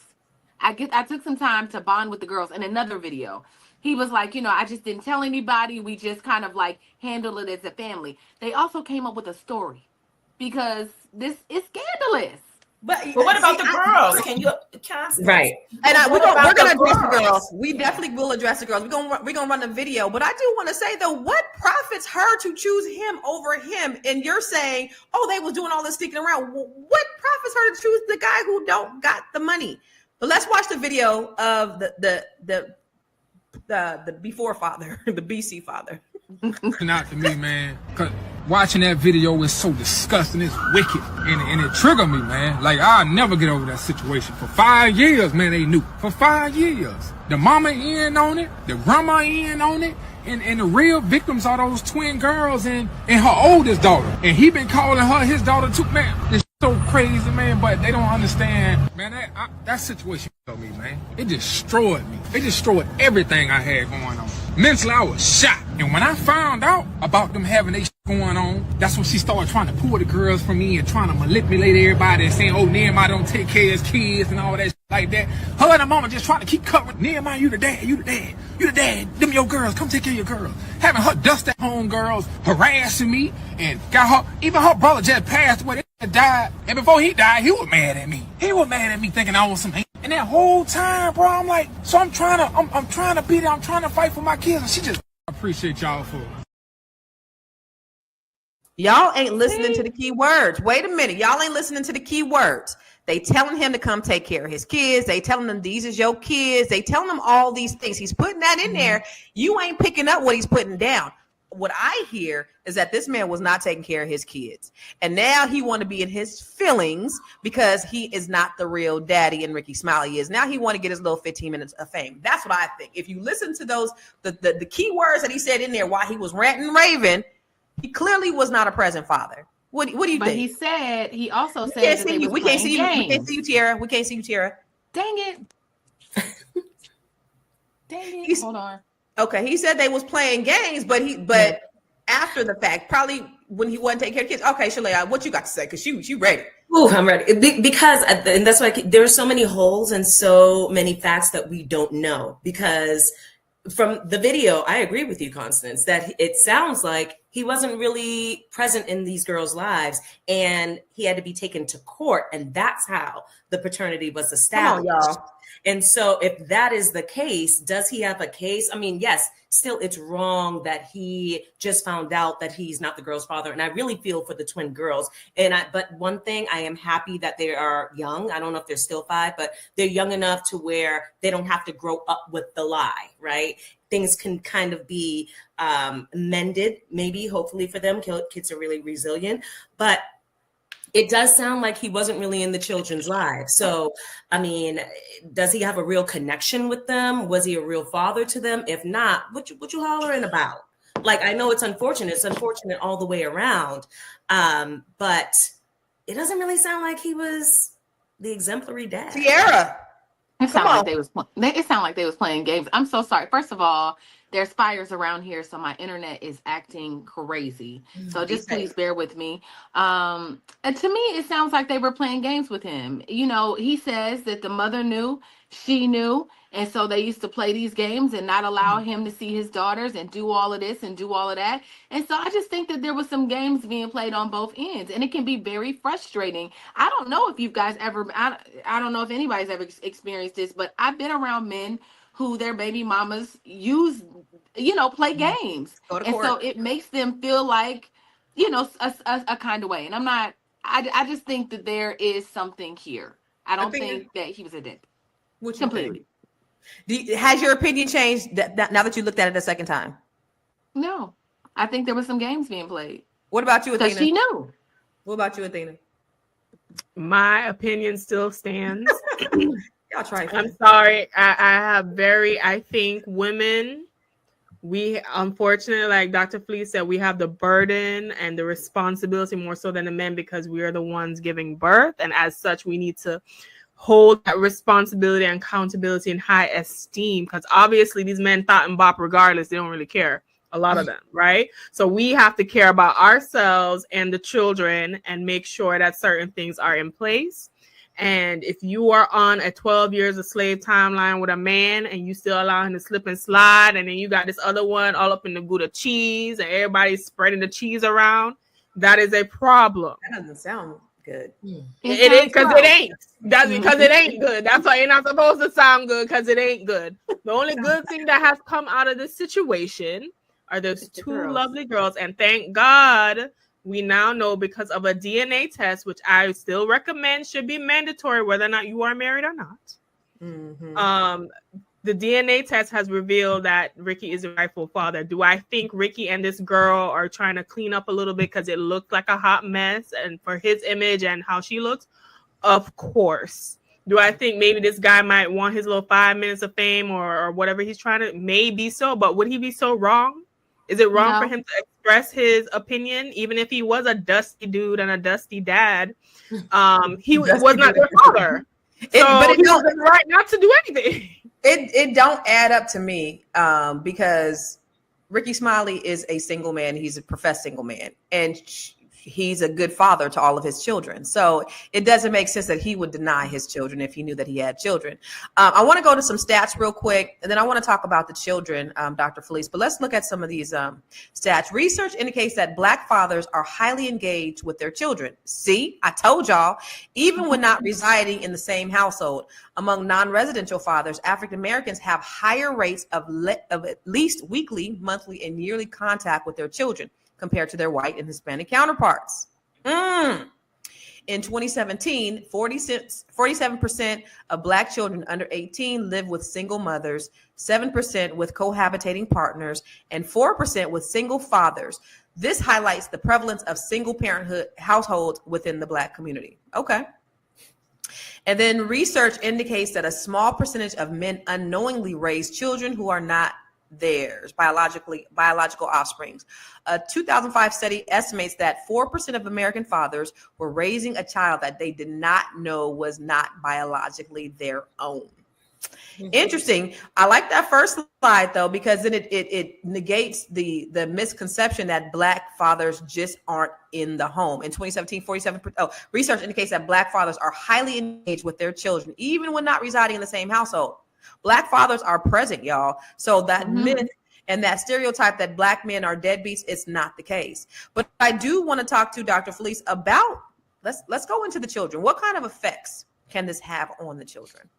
It can have some devastating effects. So I am really concerned about how the girls are feeling now that they no longer have that knowledge of the ex-boyfriend as being their dad, because we don't know what type of connection that they may have. I mean, I grew up in a single parent household where my father left. And even though he wasn't there all the time and he probably wasn't the best, I had a love connection with him, regardless if somebody would have considered him a deadbeat. And so, and did that mean that he had less rights to me and my brother? No. Will we have still wanted more regardless? No, because the kids don't care. They don't know all that stuff. If their needs are being met by whoever, like, you know, we don't know until later. Like, I didn't know until later that my dad wasn't paying child support. My mother didn't share that with me. And so they don't know that. All they know is the perception of that person in their life. And so for that to be ripped from them, and then they have to be reprogrammed to Ricky the uncle to Ricky the daddy, that's still challenging. So I really think that they should have some therapy so that they can have some ability to process what that looks like, even on their level, because it all can affect them. And so I really feel for the children. Do you think that being that they found out when they were 4, it's going to affect them, the same as if they were 12 or 15 or 18? Probably not, because they may not even have real memory yet of it. You don't know, because these children, they so smart, it's scary. So so I can't say, because each generation the kids get smarter and smarter younger. And so you don't know where their memory will be able to recollect from. So I think as soon as you start the healing process, the better. It doesn't matter what age they are. Get them some healing. Yeah. Him going from Uncle Ricky to Daddy is so ghetto. Uncle Daddy. Uncle Daddy. She said he went from Uncle Ricky to Daddy is so ghetto. Continue, Constance. I'm sorry. Let's go to a commercial. Jesus, let's go to Fly Nubian Money is now on Spotify. Yes. We are on Spotify. So if you can't watch us, you can listen to us. All you have to do is search Fly Nubian Money and we will appear. All of our episodes. Make sure that you leave a 5-star rating and review so other people that come along and are looking for a good show to watch, they'll follow us too. If you are interested in being on Fly Nubian Money, sorry, I don't have any spaces. I'm just playing. If you are interested in being a queen or a king on Fly Nubian Money for the day, please reach out to me. I'm at info@realvirtual.net. That's info@realvirtual.net. Also, if you need help with your business, go ahead and send me an email for that too. Okay. I've said enough. Now back to the show. So Tiara, since you think Uncle Daddy knew, should he be compensated, no boy, for the time that he lost during the time? I don't think Uncle Daddy knew. I honestly don't believe that Ricky Smiley knew. I will say that. I think their mama knew, and I believe the baby daddy when she says her side of the family knew that. And so I think that she should be sued and she should have to cover whatever emotional damage or distress that he's feeling, because I think there is some there. I think, maybe he wasn't I don't know him. So I don't know how present he was, but I know that he thought that he was their dad. Meanwhile, Uncle Daddy was their dad. Uncle Ricky was their daddy. This girl was taking them kids around him. We was at the park. We was playing, and I took them to go-karts. But see, that's why, because she was building up. That's what He's probably building up to the moment. That don't even make logical sense, though. That don't make sense.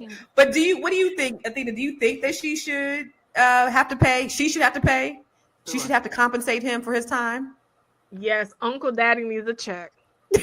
Uncle Daddy. I'm running with the Uncle Daddy shirt. Uncle Daddy needs a check, and Ricky got it. So Ricky have all that back child support anyway. So here you go, Uncle Daddy. Here's a check for all the whatever you have paid, and be on your way. Sign his little NDA, so my brand can continue and be on his way. So you think Ricky should be responsible to pay him? Yeah, because he was supposed to make them payments anyway, no? Oh, so you think Ricky should pay him for the back child support for the time that the man was stepping in? Check to Uncle Daddy and then slide that little NDA in there while we doing it, so I can protect my brand at the same time. That's a smart thing to do, actually. But Shalea said he didn't know, but he knew he was laying down sleeping with her. Well, I said if he knew, I feel like if he knew, yeah, he should pony up the check. But if he didn't know, that's why we need to just we need more info. Y'all need to recognize when people playing games trying to protect their brand. Oh my God, the sun is shining on me now because the unicorn. I lost a child. He really, I believe him. He real life lost a child.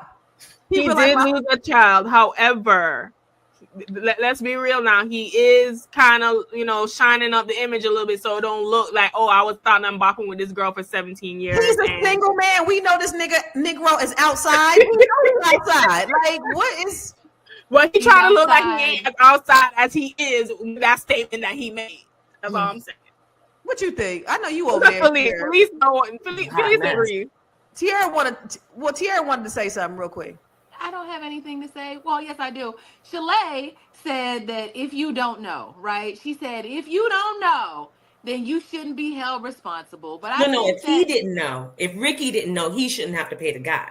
Correct. He should pay the guy just out of GP because just get rid of the problem if it becomes a problem. But if he didn't know that he was the dad, then why should he have to pay what the guy paid? I feel like the mom should have to pay that. So let me ask y'all this. Y'all don't think that he kind of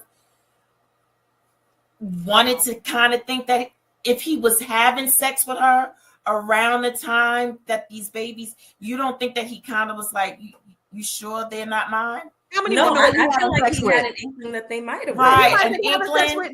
He might have been having sex with 2, 3, 4 women and may not have even been able to keep track of them. But everybody knows that he thought it wasn't a possibility because he was older. He said that in the video. Well, he wasn't really. He was eating. Oh, can we watch that video again? All right, let's watch the video. Wait a minute. He's saying because he's older, his sperm don't flow. No, let's watch it. Let's watch it. Right before the 1-year anniversary of my son's death, I found out I have 5-year-old, identical twin, beautiful daughters. I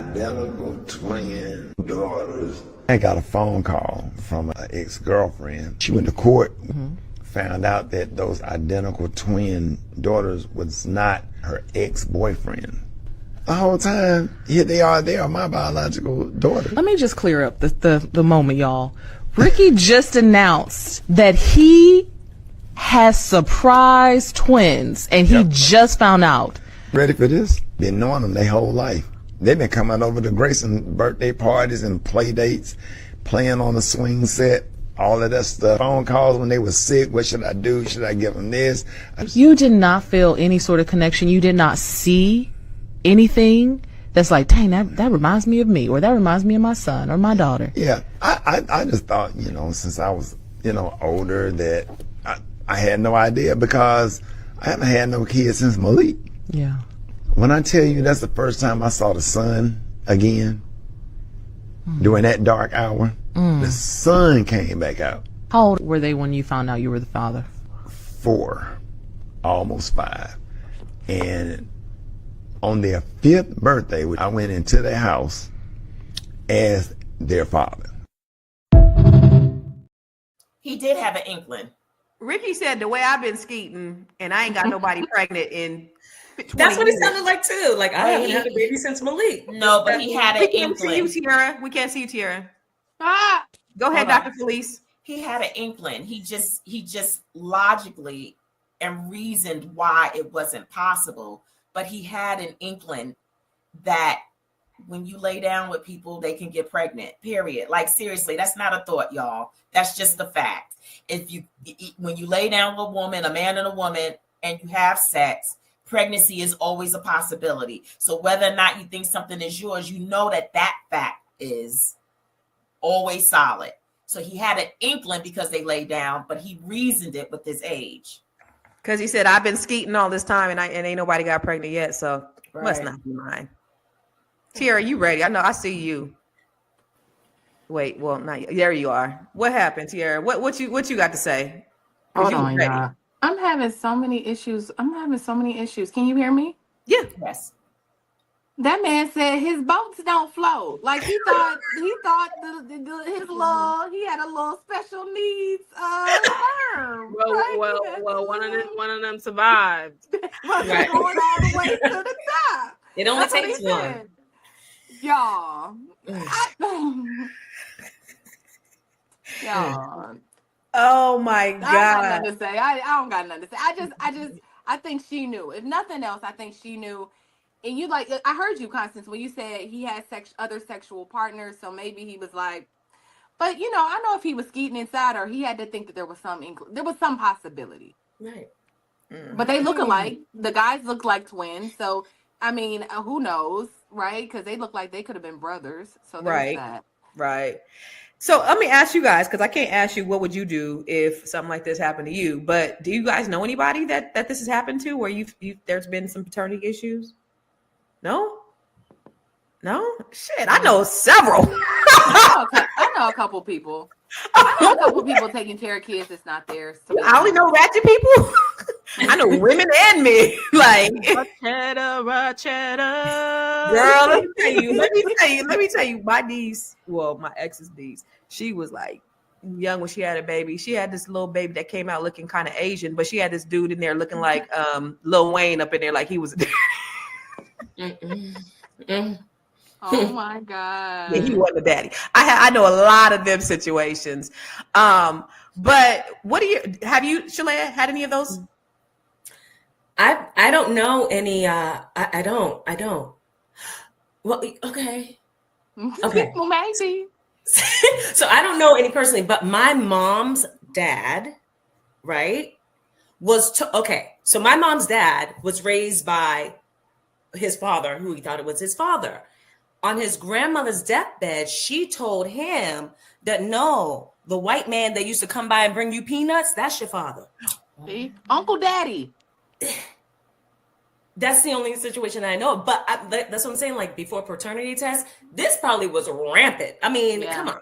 This was like, and you had no way of proving it. So people were just like, I mean, I watch paternity court every night. That's what puts me to sleep every night. It's a lot of cases like this. And you think it's rare, but it's very, very, very common. People going on there. And you could have a child that looks exactly like the person, and it turns out that they're not the person. So it's crazy. But we're gonna go through to our another commercial. And then we're gonna wrap it up. Hey, what's up? It's your girl Constance Carter. Where am I? I am on a yacht in the Baltimore Harbor, and I am doing my 7-figure strategic planning solo, baby. I plan on having a 7-figure year. I partnered with the Fly Nubian Money, and we are putting together a training that's going to help you to put together your 6- and 7-figure ecosystem.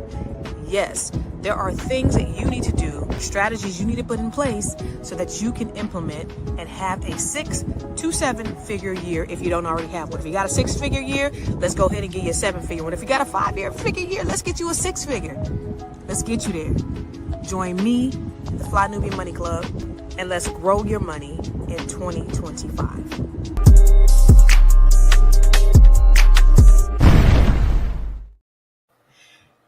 How many of y'all coming to the training in 2 days?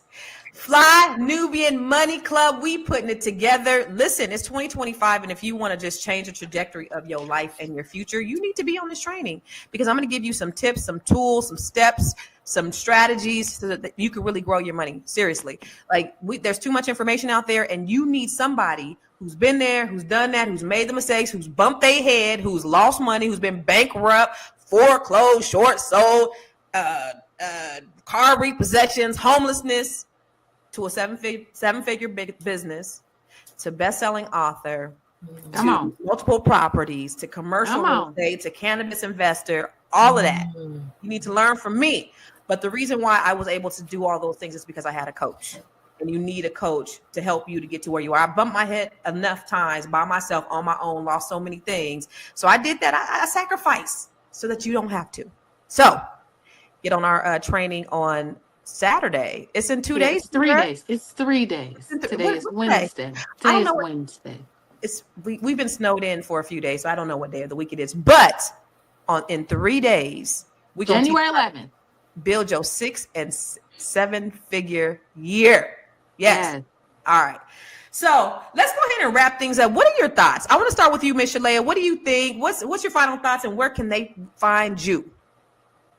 My final thoughts on this situation, I am just hoping that at the end of the day that the girls have a great life, if whether or not that the man who's not their father wants to stay in their lives, or if Ricky's going to come into their lives. I hope that this doesn't disrupt them in their life and their lifestyle too much, and I hope that they are able to heal and move on and just grow into beautiful women from it.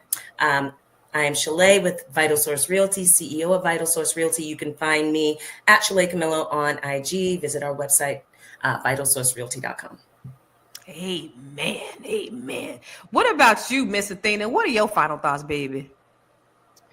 Well, my final thoughts are this. Women, please leave the dusty behavior behind in 2024. We need to be accountable for our bodies. We should not be allowing no man to put us on no 12 years of slave timeline. We should know who the father of the children are. And men, y'all need to stop picking up these dusty women. Anyway, we're moving on from the dust. If you want to focus on elevating from the dust and the ratchicity that is going on around and focus on creating the life that you want, you can find everything that I'm doing from my podcast, my courses, and workshops at elevatewithathena.com, and follow me on all my social media platforms, especially YouTube, there as well. But we got to leave all dusty behavior behind in 2024. Ooh. All right, Miss Tiara, Miss Black Hollywood, what are your final thoughts? I think she knew, so I think he should sue. I hope that he gets healing. Regardless of who or what he's done in the past, like, again, he believed those children were his. Constance, you asked if we knew people. I know people that have personally been in these situations who have not been in their children's lives, and they've been robbed of a relationship because the mothers have been deceitful. They have not been forthcoming. So, in those situations, I feel some type of way for the men. I'm not shaming the woman, but sometimes I think the men need advocates too. And so I'm advocating for the men today. My name is Tiara Williams. I'm also known as Miss Black Hollywood. I am a serial creative entrepreneur. I help entrepreneurs take their creativity and tell their stories and change their lives and their business. I'm also creator of the Fly Nubian Money Club. Like Constance says, we'll have this young lady right here this Saturday. This way. Oh, you're on this side. You're on this side for me. Okay. So this young lady on this side, she'll be coming in and teaching us such powerful information. Personally, I'm looking forward to our training session. Constance is amazing. If you have not been here and you don't know her, like, she is going to give us honesty. She's going to give us transparency. She's going to give us all she has. And we are going to love it. And we're going to learn from it. And so please come to our training this Saturday. If you need to know where to go to Fly Nubian Money Club. FlyNubianMoneyClub.com. FlyNubianMoneyClub.com. FlyNubianMoneyClub.com. There it Boom. is at the bottom, at the banner. You see it. Go there. The training is usually $199, but for right now, you can sign up for our free training, free trial, and get the training for free. Listen, Come through. you know, I charge $500 an hour to coach. Yes. Okay, I just want to let y'all know. Yes. Okay. But we can do a shirt. She knew, so he should sue. That should be on the t-shirt. She knew. So he should sue. I love it. Dr. Felice, what are your final thoughts and where can they find you, darling? So my final thoughts is that we got to take care of our bodies. We got to take care of the people who are going to be affected by our choices and our decisions. And we got to make sure and know that it's okay. Like, the truth hurts, but it frees you. And so I hope that this young lady is finally free from holding that secret for all these years. And I know that there's a reason for why she did that. And so I am Felice Hightower Britt, the Be Big Coach. And I have a hybrid approach to how I help people. I get to your root and then I help you set goals. So if you can't do my 12-week program, then you can go out and you can get my book, Be Big, alongside with its companion journal, because I want to help you get through this and be able to avoid all of these things that, we're talking about today. Amen. And where can they find you? So I'm the Be Big Coach on Instagram and on Facebook, but it's Be Big Coach on both. B.big.coach. B.big.coach. Hey, the B.big. What you say? B.big.coach. What? The B. What? Break it down. Hey, all right. Thank you. Make sure y'all follow the B.big.coach, baby. Yeah. So, you know what? Listen, I hate to bring this back to my Net 7 Collective, but there is a lady in my cohort. Her name is Trina Dorsey. She has a story that went viral. She was on Tasha K, and her grandfather ended up being her father. Her grandfather raped her mother at the age of 14. Ooh. And then her mother gave birth to her. They put her in a mental hospital, and she's been in there since Trina's about my age. So she's been there, almost 50 years because they were trying to cover up the secret. Well, guess what? That's in a book that's getting ready to come out with the Net 7 Collective. It's called Unbreakable. It's a collection of stories of all the women, of some of the women, of about 17 women that have gone through my cohort, that are talking about their stories and how they've been able to overcome what they've been through. But it's a powerful collection of stories from some brilliant women. In fact, on my Facebook page today, I quoted one of the other ladies, Kamika King. She was talking about how she lives in Alabama, and she's a IT professional, and she worked at NASA at one time, but how she had a corporate lynching, how some white men put a belt around her neck and commenced to pretend like they were going to lynch her in the office, and how they overcame and where they are today. We all go through drama and we all go through trauma, but how do we overcome that trauma? And so Net 7 Collective, our pre-sale of our books is available right now on Amazon. So if you go to Unbreakable, Constance Carter, order the pre-sale. And I talk about my story too. So y'all gonna learn a little bit about my business too. I'm not gonna tell y'all on here, but if you get the book, you get to learn a little bit more about some of the trauma that I've been through as well. So where can you find me? Everywhere. I am Constance Carter, Net 7 Collective, starting at the end of the month. If you want to become an author, you can become an author with me. If you want to learn how to speak, if you want to learn how to monetize your genius, build your 7-figure net worth, this is what I help Black women from all over the country do. Go to bookwithconstance.com. That's bookwithconstance.com. Now listen, this, ladies, is one for the books, right? Ricky Smiley's story has some layers of family, loss, unexpected blessings, and of course, money. Because at the end of the day, I think this is what this comes down to. It's got us thinking about how life can hit you with surprises that you never know are coming. Is this a blessing? I don't know. But whether it's stepping up as a parent, dealing with messy situations, or figuring out how to make it all work financially is something that we can all learn from.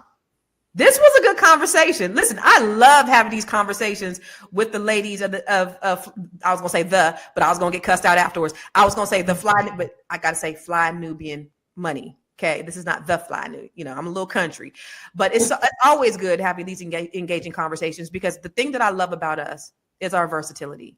We could talk about finances. We could talk about generational wealth. We could talk about politics. We could talk about Black issues. We could talk about ratchet shit. We talk about all of them. And everybody on here is fully capable in engaging in all of these aspects. There's nobody that's been on this platform that's not capable of having these conversations. And that's the beautiful, beautiful thing that I love. So make sure that you are tuning in every day.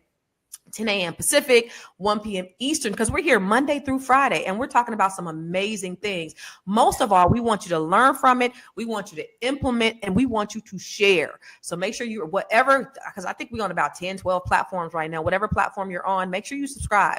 Come to I Am Constance Carter, because I don't got a whole lot of subscribers. Come over there to my YouTube page and subscribe to mine too. Subscribe to all our channels. Make sure you follow us all. And you can also listen to us on Spotify. So if you can't look at us, you can go listen to us on Spotify. So search for flynubianmoney.com. And don't forget, at the end of the day, we need you to text the word Queens. Look at how Tiara looking at me. She was like, you don't. She was looking at me like Ike, look at Tina. Text the word Queens to 87948. You see that? QUEENS to 87948. 87948. Is that all right, Ike? Is that all right, Ike? Eat the cake. Also, somebody was asking in the chat when your training starts. It's from 10 to 12 p.m. or 10 a.m. to 12 p.m. So we'll be there for 2 hours. Go to flynubianmoneyclub.com. Eastern. Yes.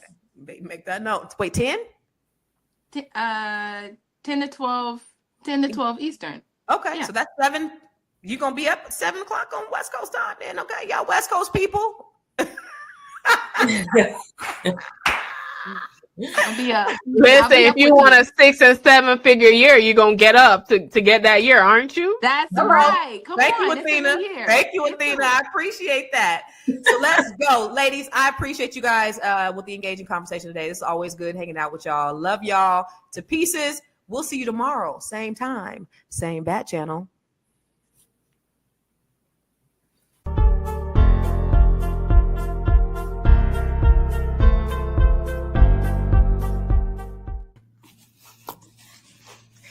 Hello and welcome to another episode of Fly Nubian Money, where we help you master your mindset and maximize your money. I am Laura Lalaki, international real estate agent, and today we're tackling a really serious issue that affects millions of Americans, especially at retirement age. And it seems like it's a distant dream for them now because so many have to continue to work. 66 years old, a woman shared her story of working hard her entire life, and now in her later years living with roommates because she hasn't been able to save enough to retire. This is the reality for so many people across the country. And today we're talking about the retirement crisis in America, why so many are forced to work until the day they die, the financial struggles that keep people from retiring, and what can be done about it. So let's get into it. Here is my royal panel. We have Joe Corley, licensed therapist, mental wellness coach, and educator. We have Constance Carter, our wealth activist, Dr. Alicia Watkins, couples coach and social work professor, and Dr. Lene Brand, your brilliance coach. Hello, my royal court. So glad to see you today. This is going to be a really interesting conversation. So let's start this off with a video that we need to see where this lady is talking about her circumstances. To be retired.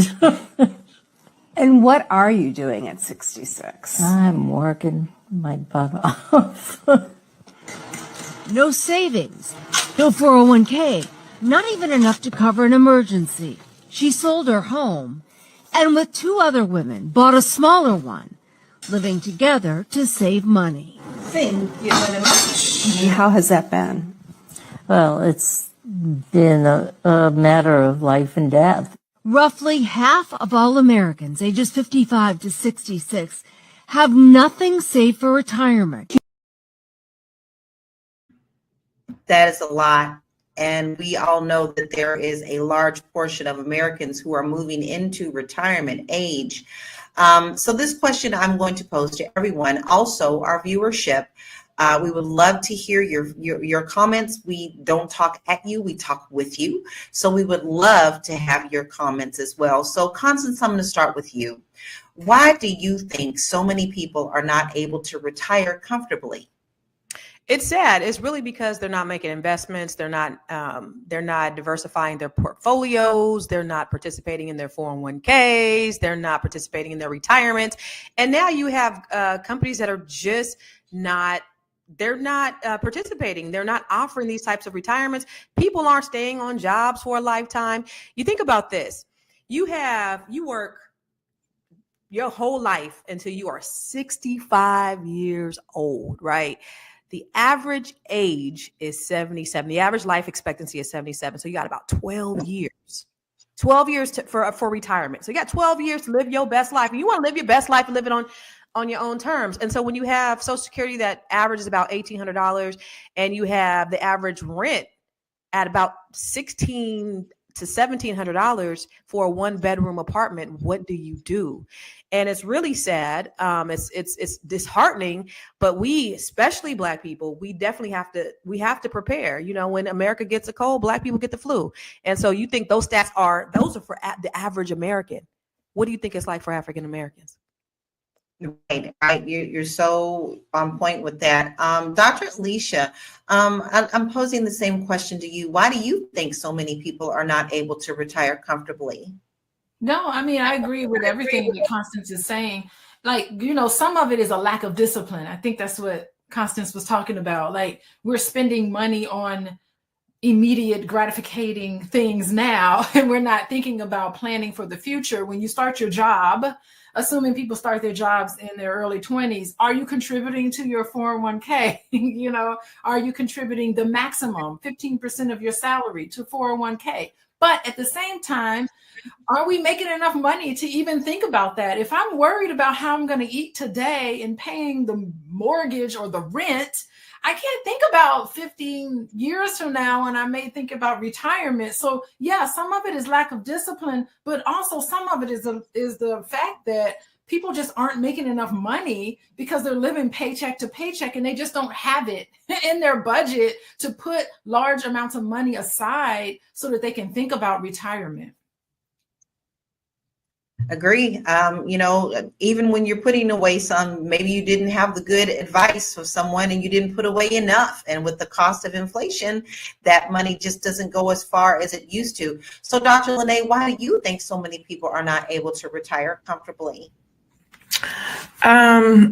Pensions aren't what they use. Pensions, we don't have pensions anymore. I don't think people are really thinking about what it takes to retire. I think the key word is comfortably, right? People are retiring, but I would say people who had jobs that had pension, they're doing fairly okay. But people who did not, they did not prepare. So they, I'm trying not to call anybody out. I'm looking at people in my life who are at the retirement age, who are struggling. They didn't have jobs that had a high income, kind of like what Dr. Alicia was saying. So they didn't have the ability to save 401k or otherwise. They were sold a hope and a dream of retirement being there and that was going to be the thing that took care of them, and it's not. They didn't have side businesses or investments or stock or real estate or anything outside of their 9 to 5, kind of like what Constance was talking about. And then also, a lot of people thought that family was going to be there to take care of them. And as people are getting older and aging, they're realizing that there isn't really anybody there to take care of you.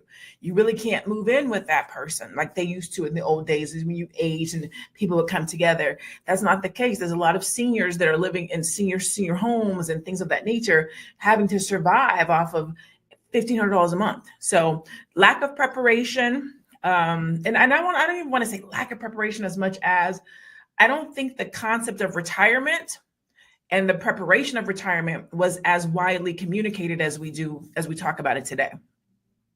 Agree. I agree with everyone's points today. These are just all things that go toward this situation. So the question goes to you now, Joe. Why do you think so many people are not able to retire comfortably?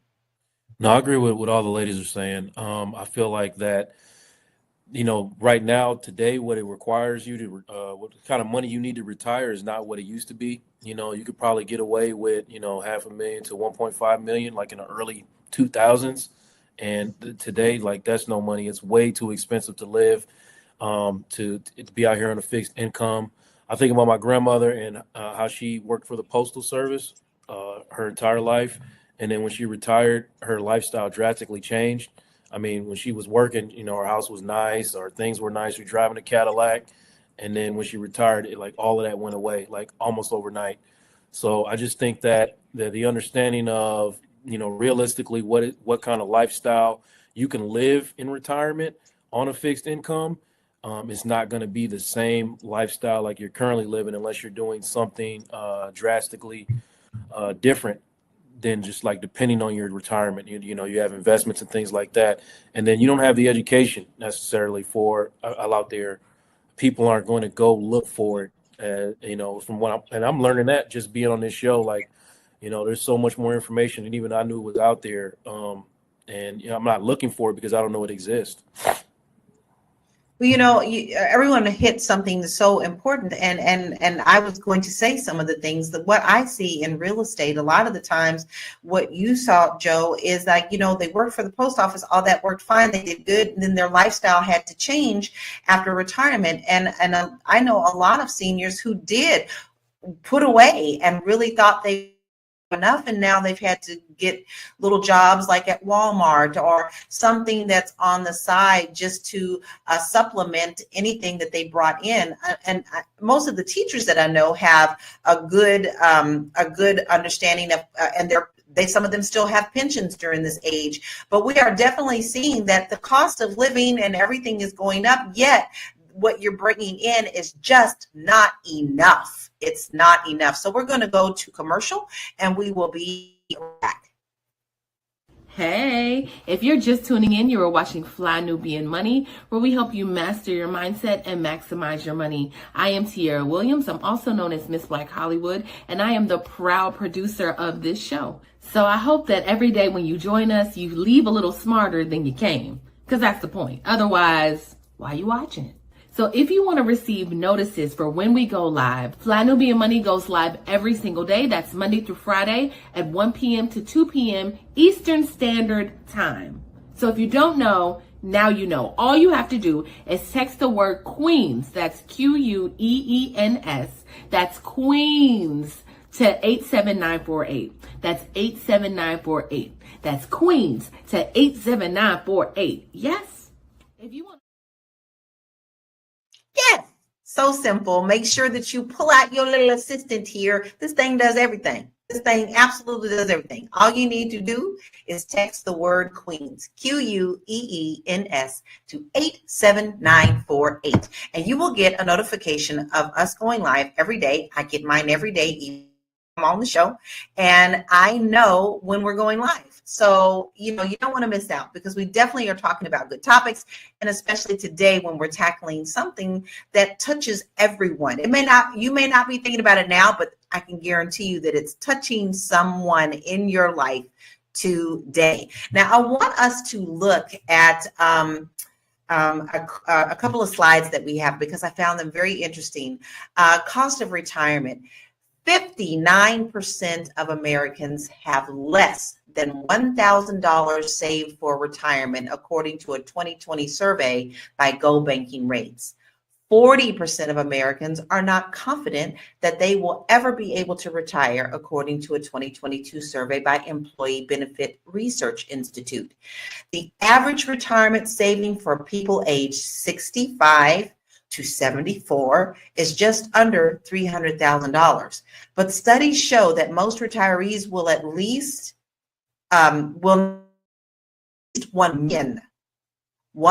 million to retire. Wow, that's hard to swallow. The cost of retirement.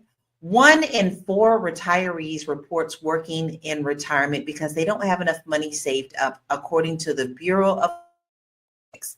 And 47% of workers in the U.S. have no retirement savings, and many rely on Social Security. Only replaces about 40% of pre-retirement income. That is saying quite a bit. This is what we are facing in our world. This is what we are facing in America. So I'm going to pose a question to the panel again, and it's going to be a question across the board, but also for you, viewership. I would actually love to know what you are doing to prepare for retirement. Are you doing anything at all? I'm going to start with you, Joe. Have you started preparing for retirement? This is a tough question for me. So, obviously, not to rehash, but I had to fight a legal battle. So most of my retirement money went to that, a good chunk of it, So I'm having to start over at 44 years old, basically trying to figure out how to get back what I lost. And I'm looking for the education. I'm trying to learn and understand. But prior to that, yeah, sure, we had, all types of retirement accounts and things of that nature, getting ready, me and my wife preparing for the day we can sit down. But now that looks different for us. So. And it can change. That's the thing. You may have prepared earlier, and then like you had something come up, and then there you go. You have to start all over again. So it's not that people are being lackadaisical or are not planning. You can't plan for life sometimes. I mean, you just can't. You never know when life is going to come back and smack you upside the head. Constance, what are you doing for retirement? Are you planning? Yeah, my kids is my retirement. Them Negroes going to take care of they mom. No, I'm just kidding. But looking at those statistics, wow. I didn't get the chance to see because I was doing something else before we got on, but wow, people are just drastically underprepared, and America we're going down the toilet. This was supposed to be the greatest nation on earth, and you have those types of statistics. Anyway, sorry, I was just processing all of this because this is just, it's sad. And think about that. And that wasn't even for Black people, right? That was for everybody. So just to think what those statistics are for Black people. But I have several things. I own real estate. I invest my portfolio. It's, I try to diversify. I have money in different things. I invest in different businesses. I invest in, I have a cannabis dispensary. I have money going into, I took a good chunk of my money out the bank, and I have it into a vehicle that generates compound interest, because Einstein said compound interest is the eighth wonder of the world. Those who know about it, they earn from it. Those who don't, they pay it, right? So your credit cards, that's compound interest. But if you can put your money in vehicles that generate compounded interest, which accelerates in growth, then you're going to get a greater return on your investment, and it'll help you during your retirement. So, but having a diverse portfolio is extremely important, and that's the reason. That's one of the reasons why the wealth gap is so wide, is because Black people, when we do invest, we're not investing in anything other than our primary homes, which could or could not be an investment, right? We got to start getting in stock and, get on Boyce's stuff and do all the other things to make sure you don't want to have all your eggs in one basket. Mm-hmm, mm-hmm. That's a common misconception that people have, that put it all in the stock market, no, but there's so many other ways that you could diversify, even with $5 a day. I mean, we see a lot of B1 in our comment. Understand this concept. So Dr. Lene, what are you doing toward your retirement? Well, the very, very, very, very first thing I did towards my retirement was withdrew my 401k. I took $50,000 and started my business. That was the first thing that I did towards my retirement. And then I lost it all when I started my business. But I have since rebuilt it, right? I'm in the process of reading this book. It's not on my desk, called Profit First. And so recently I just went and did the 5 bank accounts, and I have this whole retirement thing set up. And so I've moved a lot of my retirement money over into there, but also diversifying, like Constance said, stock. I'm getting into real estate. We are doing, my company is getting ready to do a 401k for my team. So I'm actually about to bring that into my actual business. My mom is a financial whiz. And so how she's putting her retirement together with her 401k and all of her stuff, and I'm looking at how she's doing it. And she is going to make about $30,000 less a year in retirement than what she makes working. How she put her stuff together, like how she orchestrated. So she already makes multiple 6 figures. And when she retires, she will make the same in retirement. She'll make $30,000 less a year in retirement than she makes right now working her job. So I'm looking at her model too. Like, what did you do and how did you do it? Because I'm looking to retire in 12 years. In 12 years at 60, I want to be done. I want to be done with this part of my life. At 60, I just want to travel the world and teach. And I was going to say teach and preach, but mostly just teach and do. I want a soft life at 60. So I'm already like, what does that look like? $1 million is not enough. That's what I know. Yeah, So and that's what they're saying. Like, they're saying like that's the average. No. I don't want to sit on my hands. I want money to still be being made. So I'm creating businesses that will operate for themselves when I retire. Yeah, yeah. And like they're just saying 1 million today, but going to account for 12 years from now, right? So the things you always constantly have to look at your portfolio to make sure that it's still going to be an overage for when you do retire, something that you're going to be able to live comfortably with. How about you, Dr. Alicia? How are you preparing for retirement? Let me tell you, I'm very fortunate that I have always lived below my means. And that's a fortunate thing to say. I live well below my means. Even when my whole life, I was told, I was given messages that a vehicle is just something that you buy to get you from point A to point B, so it's not like I never felt like I needed to spend a lot of money on material things, and that money, you just spend enough money to take care of your necessary expenses. And then the rest of that you save. So I maxed out my 401k always. And I struggled, especially early on, starting off living in Chicago, working. I really knew, maybe it was just the culture of which I was raised. I don't really know why I was just so big on investing so much money in my retirement.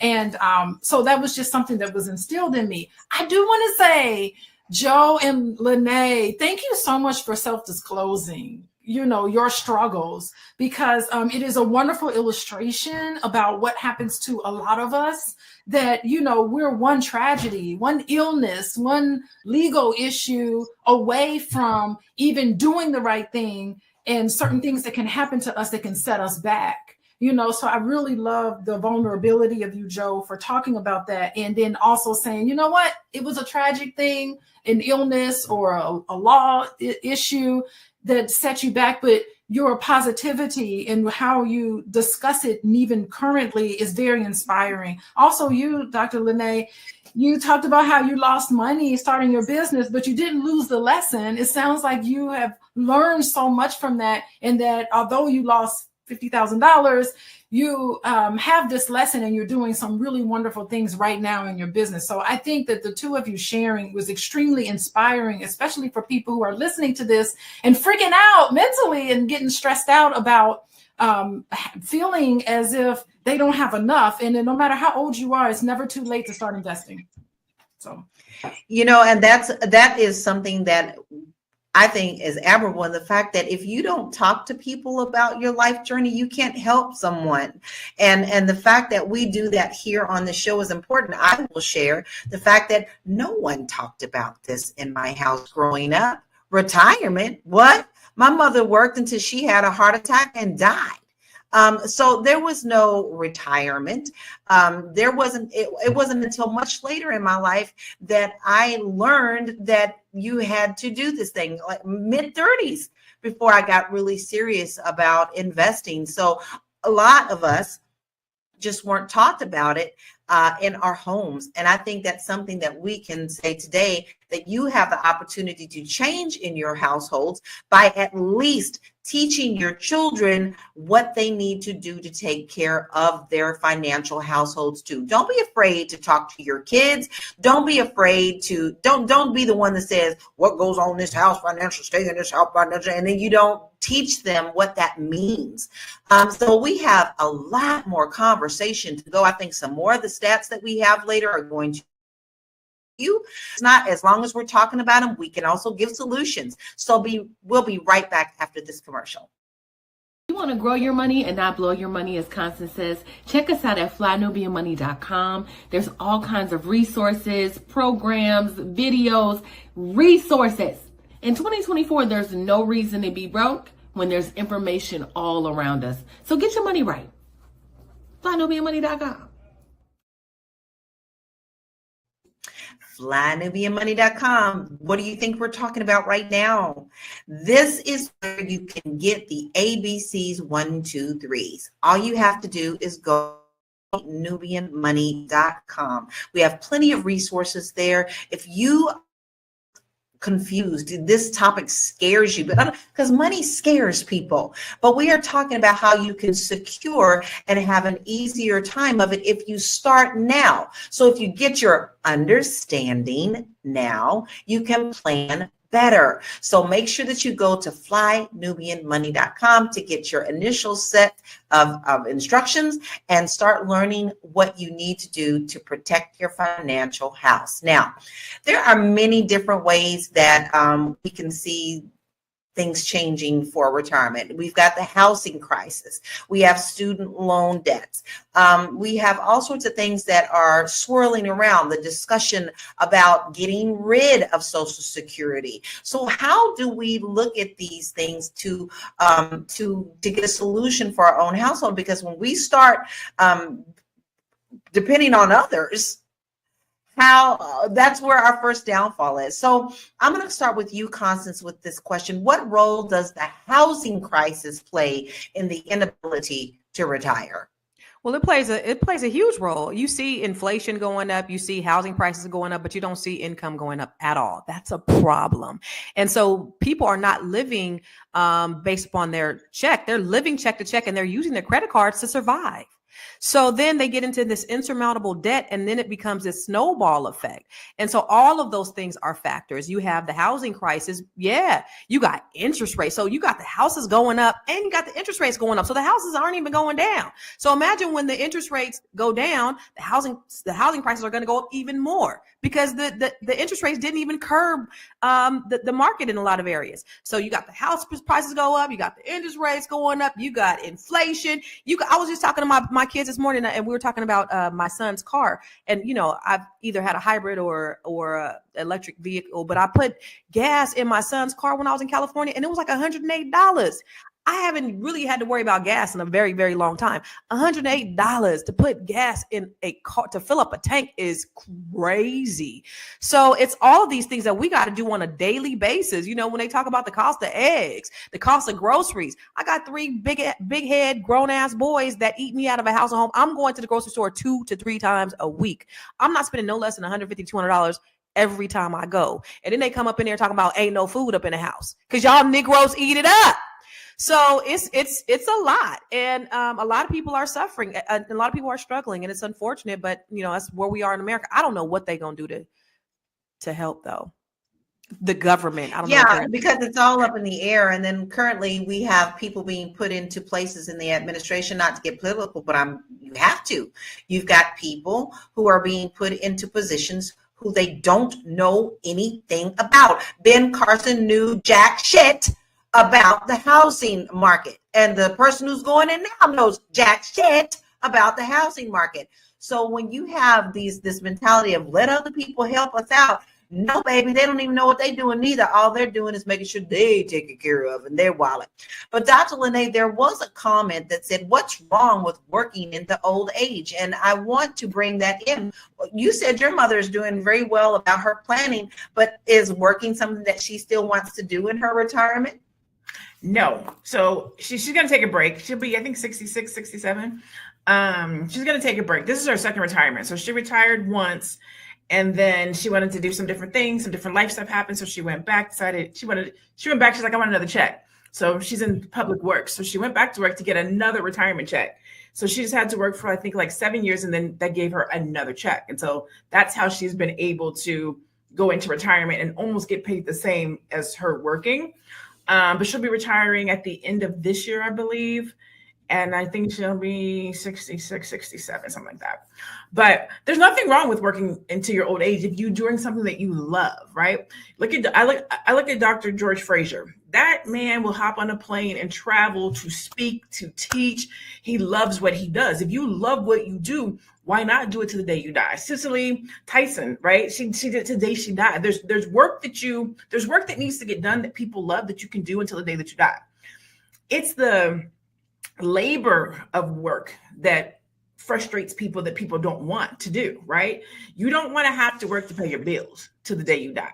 That's different than finding a profession that you enjoy, setting yourself up financially, and doing a work that you love. The work that I do is not a job. The work that I do is not even work. I enjoy what I do. I show up and I do it every day, and I do it with a smile on my face. It's pleasant. When I say I'm going to retire at 60, I'm going to retire from the hustle of the work that I do. But that is because I have planned to be financially set up. I plan to have X amount of $1 million in retirement. Like, the world and the life that I plan for myself in retirement says I can be done at 60 so that I can go and enjoy different fruits of my labor. I can go and volunteer. I can go and sponsor. I can go and be a philanthropist. I can go and do these other things, but I'm enjoying my life until I die. So I think we don't have to be afraid of working until the day we die. I think it's what type of work we're doing, how we're financially set up, how we've thought about retirement and what that looks like for us. And if you are in your 40s, like I'm 48, you still have time to prepare. You can get a side hustle. You can start a business. You can do real estate. You can invest. There's still ways to retire decently well right now so that you don't have to work until your 80s or 90s or whenever you plan on, going to meet your maker.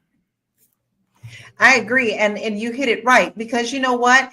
I have aunties that are retired, and baby, they're happy that they're retired, but they also don't want to sit home twiddling their thumbs. So they go out and they do extra things. They have little extra jobs just because they want to be around people. They want to feel like they're active. They still enjoy that. But the difference is they do not have to if they don't want to. And there is a huge difference for that. So we have a couple more slides I do want to discuss, because we're diving in deep. And I think it's really important for us to understand these numbers because they are mind-blowing. The median retirement savings for Black families is $23,000 compared to, get ready to hold your seats, $150,000 for white families, according to the Economic Policy Institute. Retirement account access. Only 36% of Black workers have access to employer-sponsored retirement plans, compared to 54% of white workers. And Social Security dependency, this is a hot topic, y'all, and it's already been thrown out back and forth. About 45% of Black retirees rely on Social Security for 90% or more of their income during retirement, compared to 30% of white retirees. That is absolutely staggering. A 2022 survey by TIAA found that 56% of Black Americans feel they lack access to financial literacy resources, which hinders their ability to effectively save for retirement. And Black Americans aged 65 and older are 3 times more likely to live in poverty during retirement compared to their white counterparts. Y'all, these numbers are really staggering. Dr. Alicia, is working until you die a reality for everyone in America? I want to say something about Social Security because as a social worker, this is so very important to what we are calls. Those numbers about Black people and Social Security, and the idea of working till you die is a reality, because Social Security, a lot of African Americans disproportionately rely on Social Security for retirement, and we know it's not enough to live off of. So people are going to have to supplement their income until they die, so to speak. So, the issue with Social Security is that, I don't know if y'all know, there's 3 legs of retirement. There's Social Security, there's employment issued retirements, and then there's your individual portfolios that you can have, individual stocks or, mutual funds or whatever that you can pay into. And Social Security is the most reliable leg of retirement. We learned this in graduate school. And the thing with Social Security is that it's a social program, but you get out what you get in. It's a pay in out system. And I don't know if you all remember, but there was this idea of making Social Security a lockbox so that individuals who pay into Social Security can be guaranteed that they can get out of. What we also know for African Americans in particular, we pay more into Social Security than we actually withdraw from Social Security because we don't live as long. Number two, we talk about migrant workers and all of these issues that we kind of dump on an entire group of people, but people don't know that they pay into Social Security, but they never are able to draw out of it. So there's no reason why we should not have enough money to pay out for Social Security. And I think we need to look at politics of that and start really paying attention to that, because Social Security is what lifted a lot of older adults out of poverty. It's something that we need to really think about as Black people to try to strengthen that with government, whoever is in charge. We need to really work to examine those things really closely. And that's the point. We need to examine those. We need to stop putting our heads in the sand. A lot of the times, I have to say, when people try to talk about money, people want to put their heads in the sand and they don't want to discuss it. It's one of those, what is those 5 or 6, what they call sin things you don't talk about with other people, money and sex and all this other things they don't want to talk about, want to hear it. They do the 3 monkey thing, they hear, see no evil. So Lawrence Lamar said, I really think America only has 2 more years before everything in the system changes. BlackRock and the robots will take over. Now, I'm going to throw this in a cogwheel because we do see that there is a lot of AI that is coming in. And we also know for a fact that BlackRock is definitely stepping into places like creating communities, complete communities with beautiful homes. Just homes. They not for sale, baby. You cannot buy them. They're only for rent.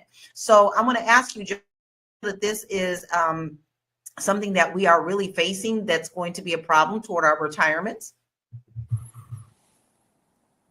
You talking to me, Lala? Yes. You broke up. What'd you say? With BlackRock and AI and all these things, the world is changing aspect of money and what we can own and things of that nature. Do you think this is a real the crisis that we are facing with these new tools? I don't think the crisis changes no matter. Whatever happens, we're always on to something new or doing something different. I think the problem is going to be what it's always been, is that people are dependent upon a government that doesn't care about them. And I'm not talking about just Black, but I don't think it cares about anybody. And I think, there's some people involved in government that are hateful and, and racist and whatnot. But I think even more than that, over racism is the probability of keeping your foot on Black people's necks. So understanding that, and then we're talking about a culture, you can judge it. I saw a quote one day, something about judging a culture by how it treats its elderly. We don't take care of our old people, So now the AI is coming in, right? Before that, it was something else, it's always going to be something new. The technological advances are always going to occur, but we still have the same age-old problem from the 1600s. We just don't have a government that gives a shit about us, and if we're dependent upon that, going back to some of the stuff Lene was saying, you working a job until you're old, but you're at the mercy of that job. You're always going to be at the mercy of that job. And I'm not criticizing anybody for doing something they love until the day that they die. And like you said earlier, Lala, you're one tragedy away from that being taken away from you at any moment.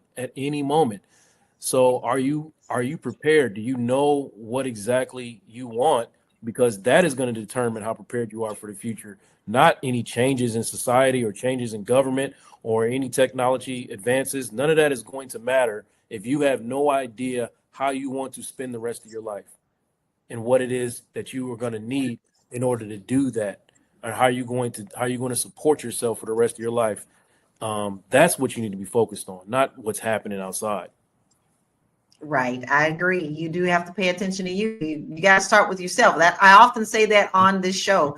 everything that we do, it starts with yourself. You can't depend on others to do any changes or anything. You have to change yourself.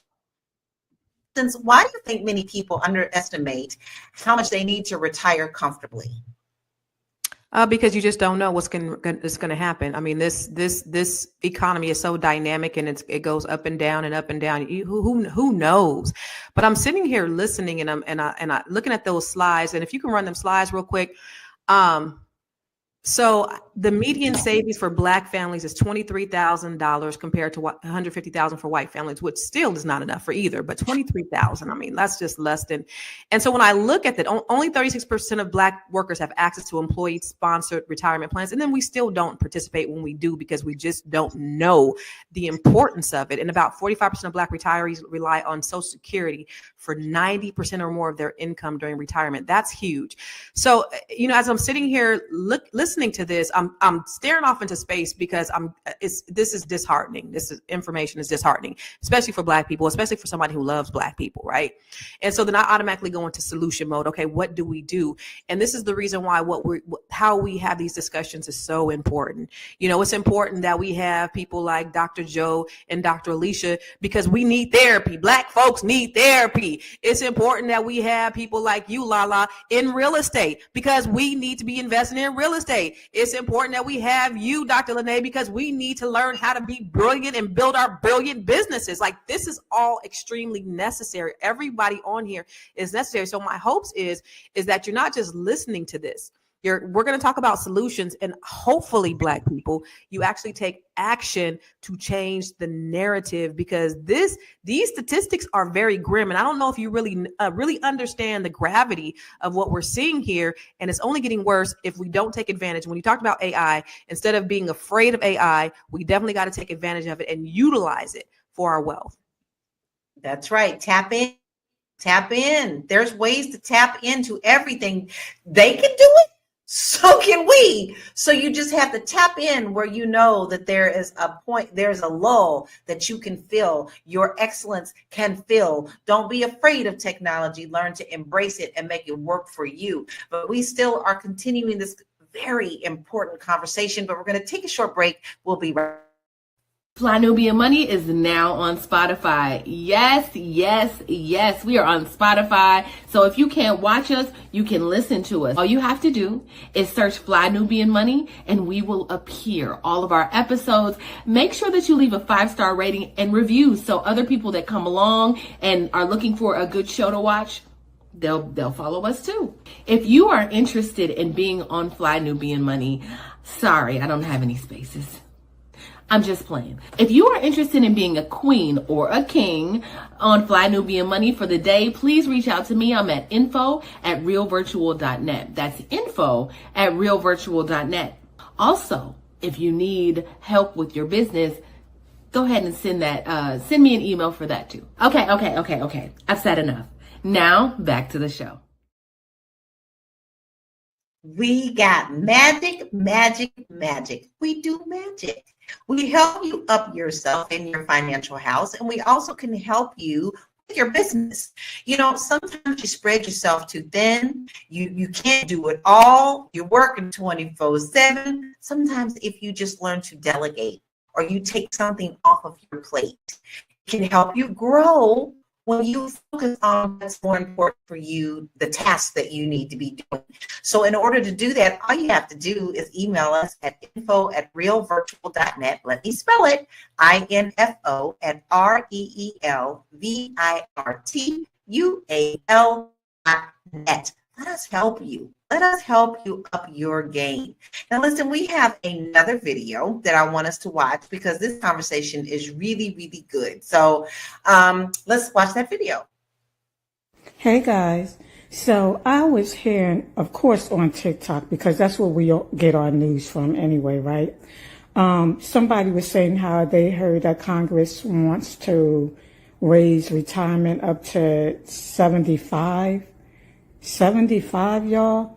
Let me tell you, there's no way. They already told us that they're going to cut Social Security. So what are we working for? I will be retiring in 10 years, if not sooner. I will not be working to pay their salary, because that's pretty much what we would be doing if we worked until 75. They need to down their retirement age back to 55.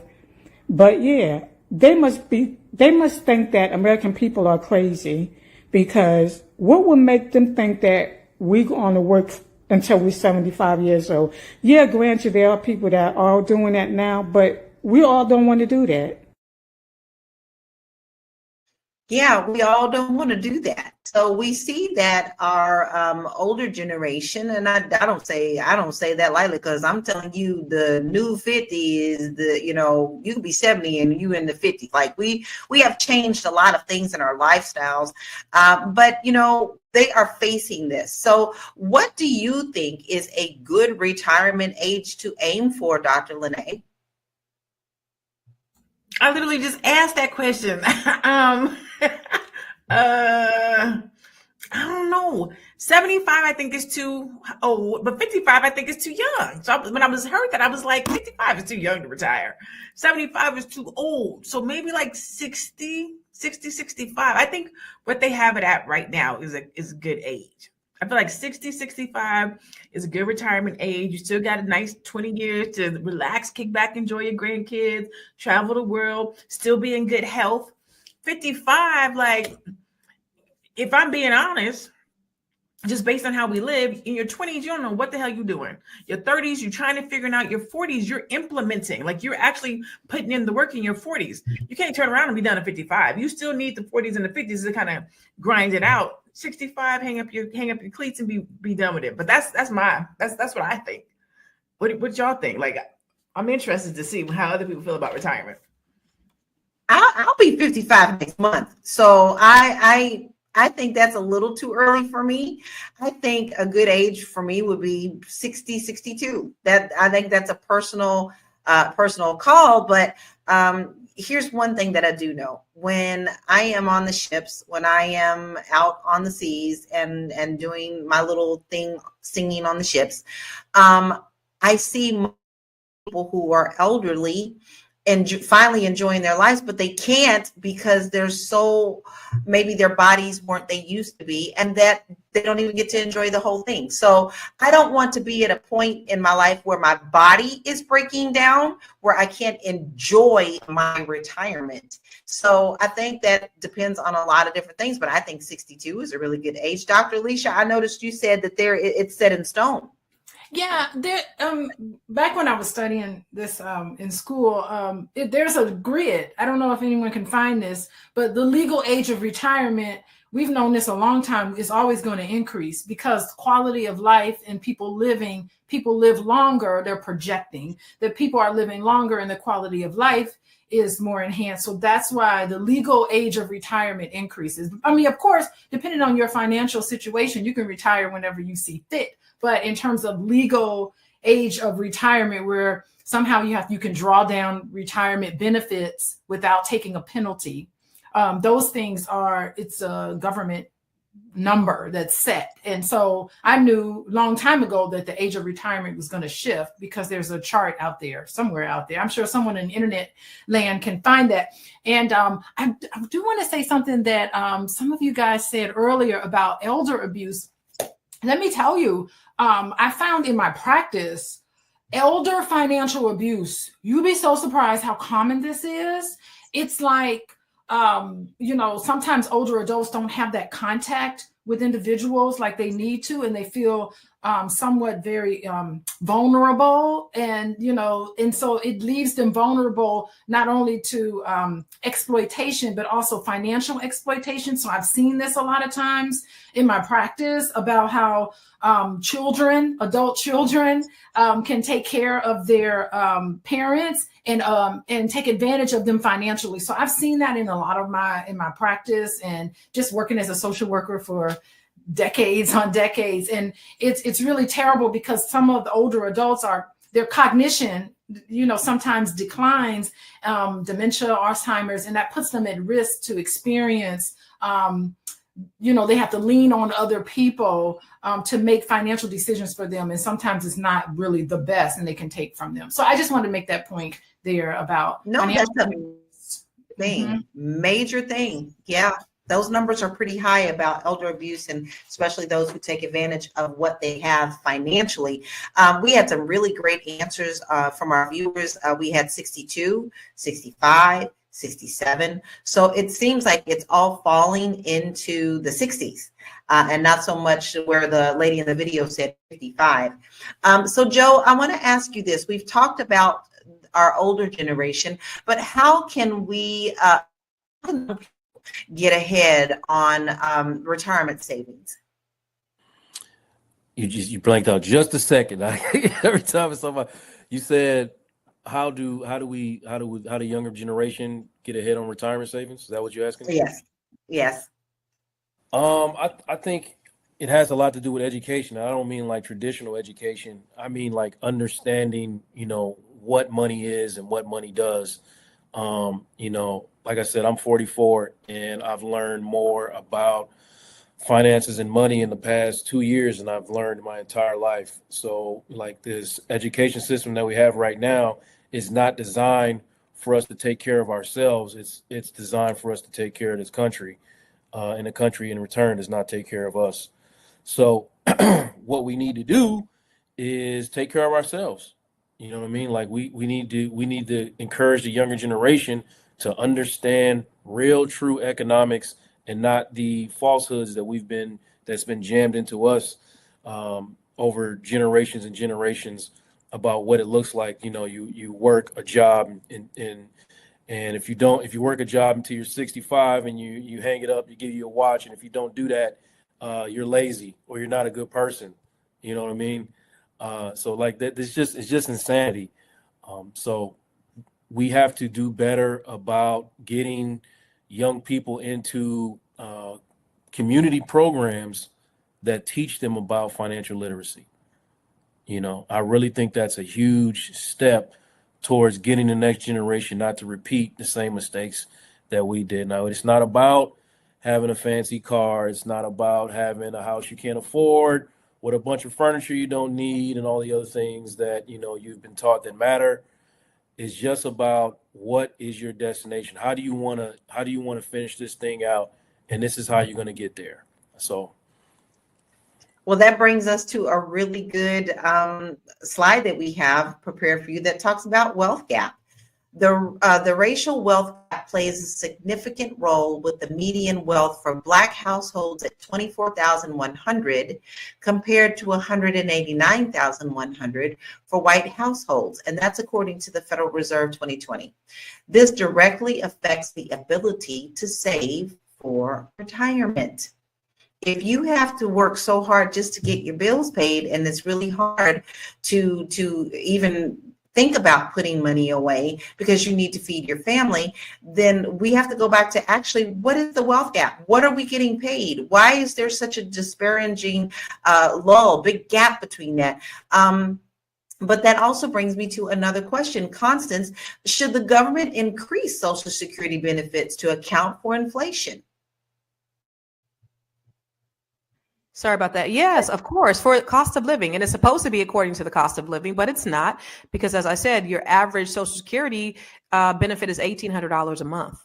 And your average rent is $1,600 to $1,800 a month. And how you going to get food? How you going to get groceries? How you going to get gas? How you going to get your clothes clean? How you going to pay for your utilities? How you going to do all the rest of that stuff if you only getting $1,800?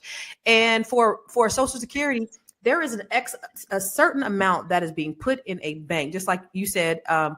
Alicia, a lockbox, but it's supposed to be put into an account. I'm paying this, but they are borrowing this money and they're using it for wars and everything else. And so we don't have enough money. All the money that we're putting, this is like us putting away a savings account for ourselves for when we retire. And we go to the savings and it ain't there because the federal government is mishandling the money. That is the real problem. And so, yes, there should be an increase in Social Security. Absolutely. But going back is about what we have to do, because those statistics that you put on that slide were very drab. It was depressing, almost $24,000. Like, who living on $24,000 where? And how is that the average across the nation? I just can't even fathom that.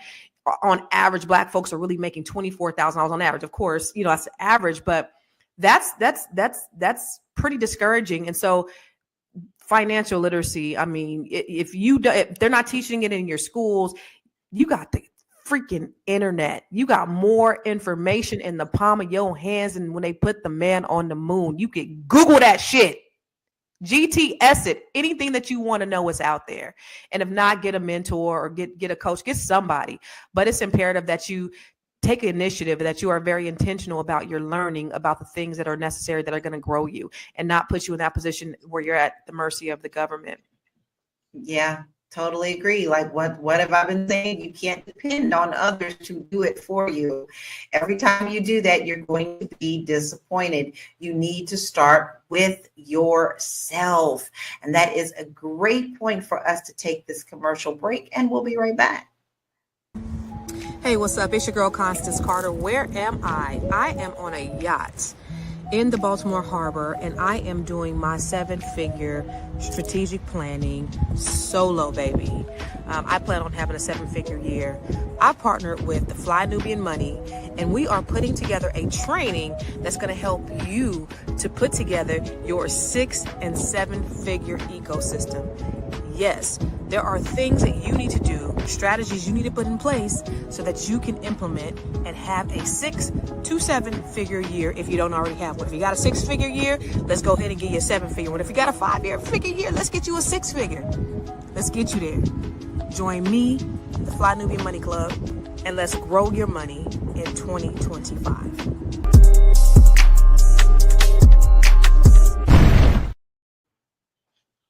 Man, that's the reason why I'm not even gonna step on nothing that you're doing. You tell us what you're doing this weekend. Well, no, but the very topic that we're talking about is the very reason that we need to have these conversations. And this is a free conversation that we getting ready to have on this upcoming Saturday about this very thing. I'm actually talking about, you know, the where we are, where we're going, but how can we curb that? How can we close the wealth gap? How can we change the trajectory of our lives and we start living at least a 6-figure lifestyle, if not a 7? But the topic today, this is why that's so important. But y'all getting a free training. So everybody on here is 400 people on this watching us live right now, and hopefully a few thousand more that's gonna watch it later. Everybody need to be up on that training on Saturday. And guys, it's a free trial period right now. Not only are you going to get all the awesome stuff from Constance, and she's got so much for you. I also did a class a few weeks ago, so you're going to be able to rewatch that. You get double. And this is going to help you. So don't miss out. Go ahead, get on into that free trial. And all you need to do is sign up at flynubianmoneyclub.com. Don't miss out. Don't be the one who's saying, I wish I would have saved for retirement. Don't be the one that sits back and looks and says, I don't have enough money to get through this month. We can help you now if you start now. So make sure you sign up today, flynubianmoneyclub.com. Well, that concludes what our topic is today, although we probably can talk about this for the rest of the week. But I would like to call for final thoughts and where we can find you. We'll start with you, Dr. Alicia. Awesome. Hey, yeah, I mean, I love that we're talking about this topic, and I hope that we continue this conversation. Also, I think one other point I may have wanted to make was that, you know, sometimes it's hard for us. For Black people, we have a healthy cultural paranoia when it comes to financial institutions and relying on advisors. It's a healthy thing because of the history of Black people in money and economics. We have trusted institutions and corporations to help us out, and we find that there's some elements of racism and white supremacy there. So, you know, with all of that in mind, I think that relying on these financial institutions and advisors, I think, you know, developing relationships with people that we trust. And I think that's why it's so important. I love what Constance is talking about, and everything on Fly Nubian Money is that hopefully we can be trusted source of information and avenues of which to understand the unique struggles that Black people are facing. If you want to work with me, you can contact me at Coaching with Dr. Alicia. Follow me on Instagram, Coaching with Dr. Alicia.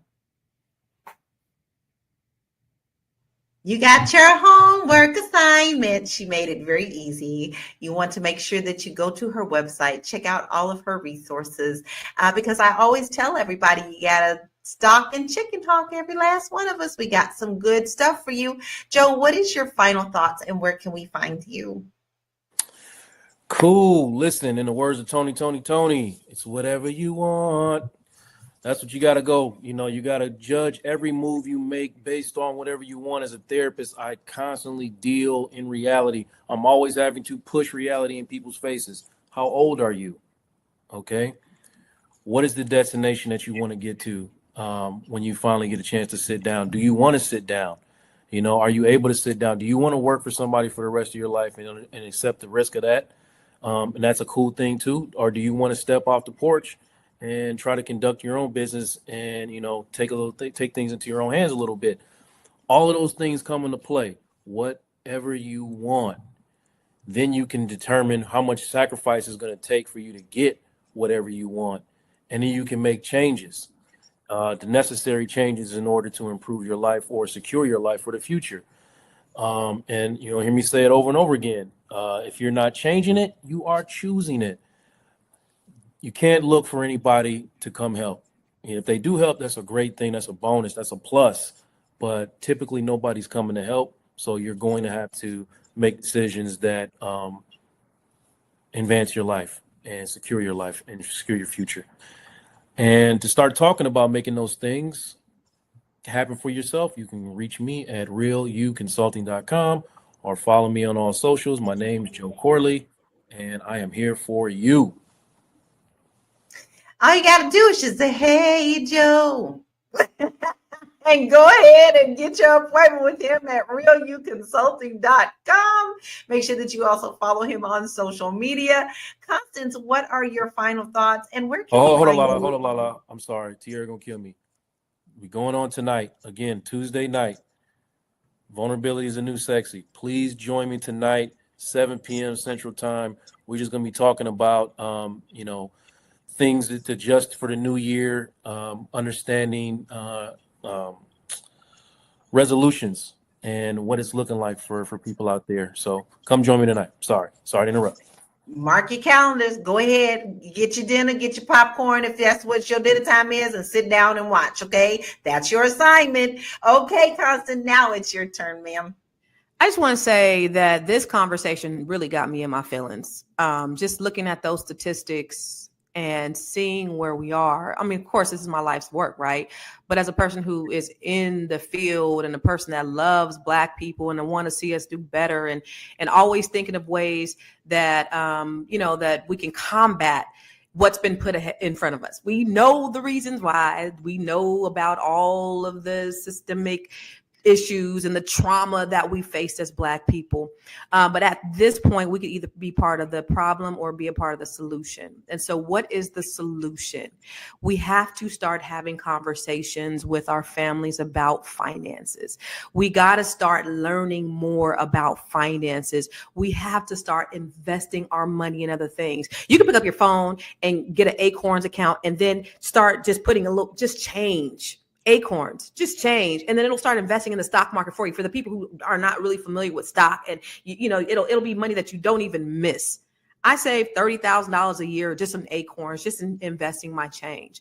Like there's things that you can really do to just put away something, to do something to move the needle. It's not about making a huge change. How do you eat an elephant? One bite at a time. And so it's those little things, the little wins that we can do, the little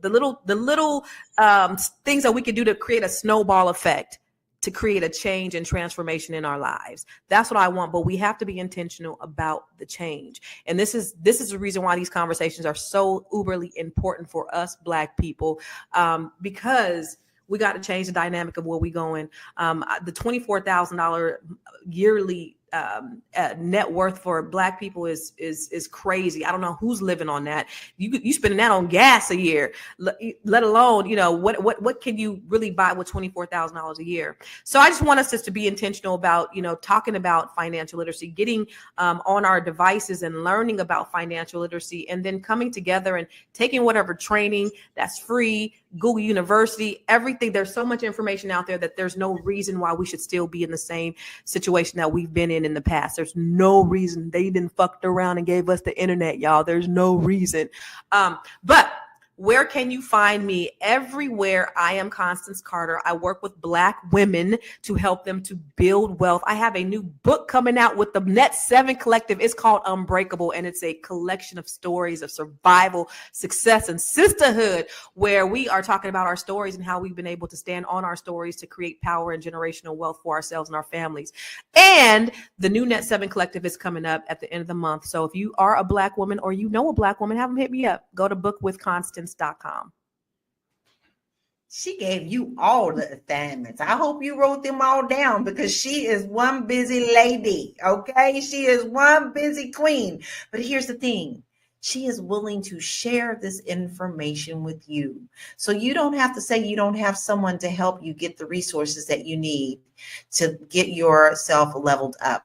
Dr. Lene, now what are your final thoughts and where can we find you? I'm going to be quick and simple. And I'm going to say, if you're struggling in your life today, you're going to be struggling in your retirement tomorrow. That's the simple truth of the matter. If you are not living the quality of life that you want to right now, where you are capable and able to work, it is going to be twice as hard, twice as rough for you, maybe 3 times when you retire. So right now is the time to get your ducks in a row.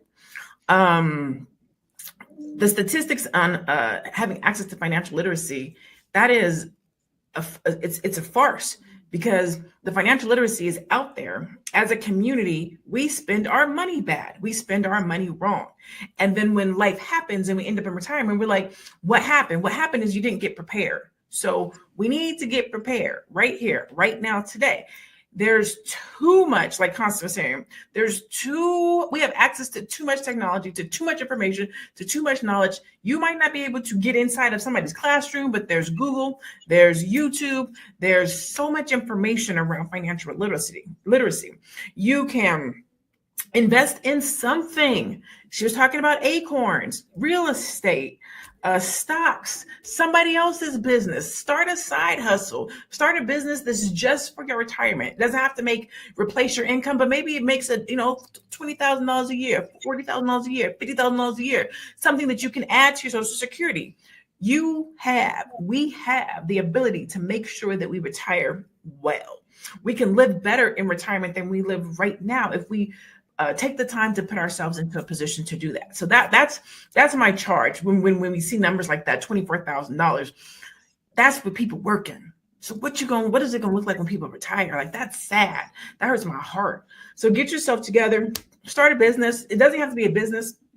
It could be anything. It could be real estate. It could be acorns. It could be stocks. It could be just do something. Do something. Okay. I'm Dr. Lene Javette. You can find me at I am Dr. Lene Javette right there. Boop, boop, boop. That's it. That's all I got for today. Do something. That's right. But she even got a little point hand. So you don't really need to know anything other than that point hand is going to direct you to where you need to be. All right. So here's my thing. You're always going to hear me say this. You need to start somewhere, and that somewhere is with you. If we have said something today that has struck a chord with you, maybe it made you feel uncomfortable. Maybe you were like, this is not something we want to talk about. Then we have hit the right chord for you to play. That means that is something that you have to look at in your life. We've hit that pain point. Let us help you get to the right place. And you do have to look at things, whether they look pretty or not. So face them. Face the monster in the mirror, because you can conquer that. And you can find me and all of my free resources at bit.ly/Laura Key Info. And I have a lot of resources there for you, and even a goal setting chart for you. So go there and go ahead and download that. We've given you all great resources to level up. All right. So we have had such a wonderful conversation today, a good conversation. And it's an important reminder to just how crucial it is to plan ahead for your future. The retirement crisis is real, and the numbers don't lie. Millions of Americans are facing a future where they'll have to work far beyond the age they expected. It's vital to start thinking about retirement as early as possible and make adjustments to our financial habits if we want a future of freedom and security. Let's keep the conversation going. What steps are you taking to ensure that you can retire when the time comes? Thank you so much for tuning in. We appreciate all of you. We know that some of you are here every single day, and we love you. We know that you could be doing something else. You could be somewhere else, but you chose to take the time to spend with us today and to level up your thinking. So until tomorrow, 1 p.m. Eastern Standard Time, thanks for tuning in to Fly Nubian Money, and we'll see you tomorrow. Peace out.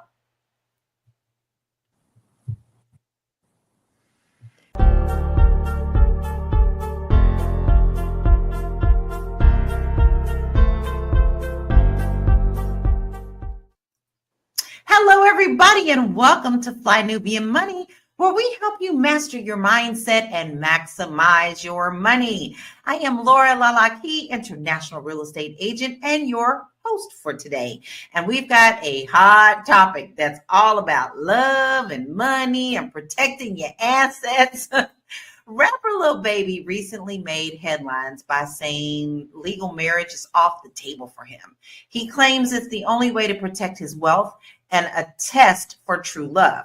Now, this has sparked a lot of conversation about prenups, legal contracts, and whether marriage is about love or business. So today we're digging into the money side of the relationship and how to protect your finances, and whether prenups are the answer, and how to have these conversations in a way that's fair for everyone involved. So let's talk about love, money, and legal contracts that can make or break it all. And all I can think now is that Prince song, Love or Money.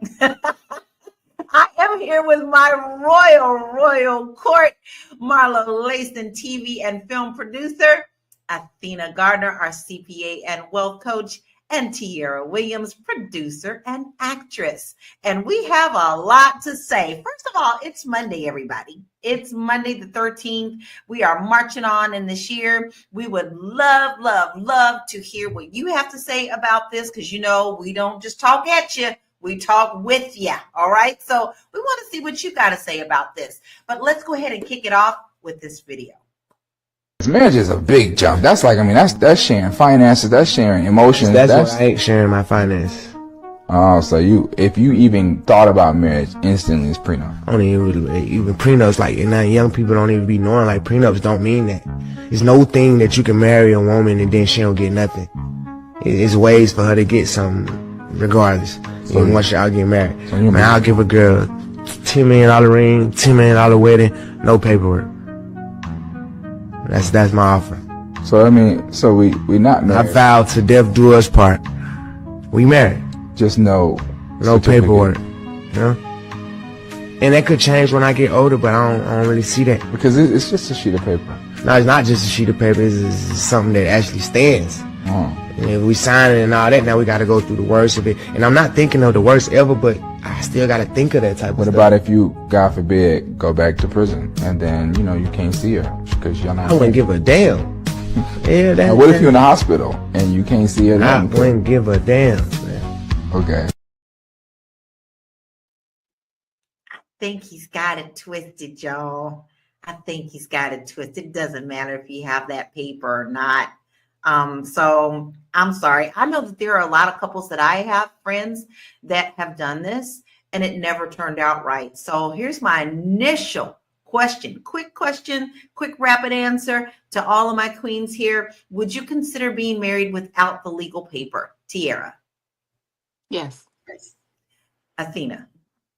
Hell no. To the no. Marlo. Your turn, Marlo. I don't know. I need more information, y'all. I don't know what this is. I don't Yes, know what no, this in the middle. is. I need more information. I gotta phone a friend. I think what's happening is here they're confusing a lot of things because there is a spiritual aspect to it, a traditional aspect to it, and then there's also legality. But you don't necessarily have to have the legal part of it for a woman to be with you. It's called common law, and it also depends on what state you're in. So if you have been together for a certain amount of time and then you split up, you don't have to have that legality. It's still considered common law. So, Tiara, do you think that love and money should be kept separate, or do you think that they naturally overlap in a relationship? I think they naturally overlap, right? I think people tend to, it just depends on the setup, right? There's people that get married they are put together for business transactions, right? The arranged marriages of the world. There is no love. That love is created afterwards. In America, we got to love first and then we go forward with the other things. So, it just depends on the way you look at it. I think so too, but immediately we got a response back that JDW said, why no? And I'm pretty sure that's for you, Athena. Why no? What are you gaining? So I come from a traditional household, and there's certain expectations for me and my culture and my parents and my family and the values that I hold.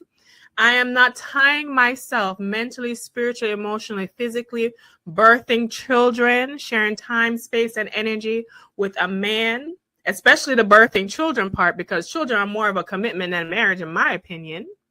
But we all up and down that slip and slide, and where has that gotten us as a group generationally, as far as wealth is concerned and advancement in society? Nowhere. We just posted a video about George Fraser saying how our marriage rates are going to be close to 16% from the 34% it is, and the implications for what that has in our community. So I don't care if you are richer, the richest man on earth, and your money is stacked taller than the Burj Khalifa. I am not going to allow a man to clip me, have children, spend time, all this other stuff without having that legal recognition. I agree with you on that. I agree on that. And so that's a question that I want to lead to you, Marlo, because listen, psychologically, if you know that you don't have that, you in your heart honestly don't flow with that. But then again, the infidelity rates are so high. We hear about that all the time. We've heard of recent things that are happening within the actress world who ended up sending a cheating video to her family chat to let everybody know her husband fooled around on her, and they've been married for a long time. So, do you think that it really matters if you have that legal paper or not? You're still responsible for what your actions are? I think the way that people behave, it doesn't seem like it, right? Because people act single in marriage. People be married acting single, so I don't know. I think the behavior is very individual, right? It's on the person, because to be in a marriage, to be committed, it requires a lot of self-control. It requires you to say no to certain things that you may want to do certain things that you absolutely have to do.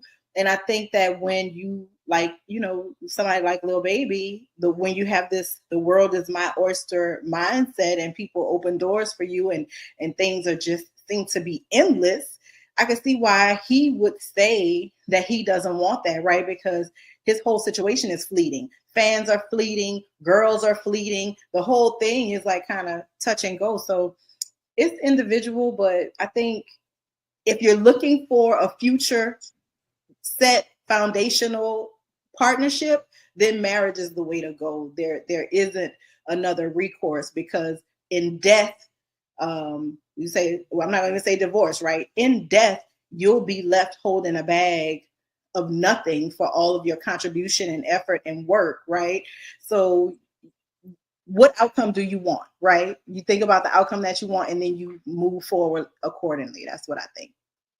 Well, here's what I found interesting. In the interview, he talked about, what if you go back to jail? And he was like, I don't give a damn.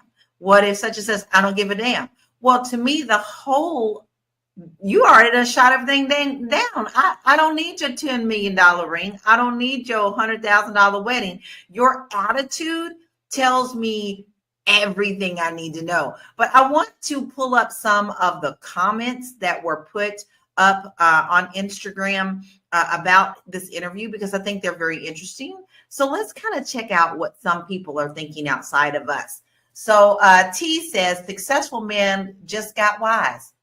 It's about to be a lot more single moms and women who got to hold their own weight.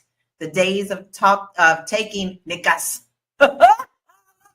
changes how they want to spell this, to the bank are over. Right? I mean, really? Are you kidding me on that? That one took me straight out, y'all. Fran says, I hate to say it, but he's right. And then Mr. Unapologetic says, yep, just stay single and protect your assets, fellas.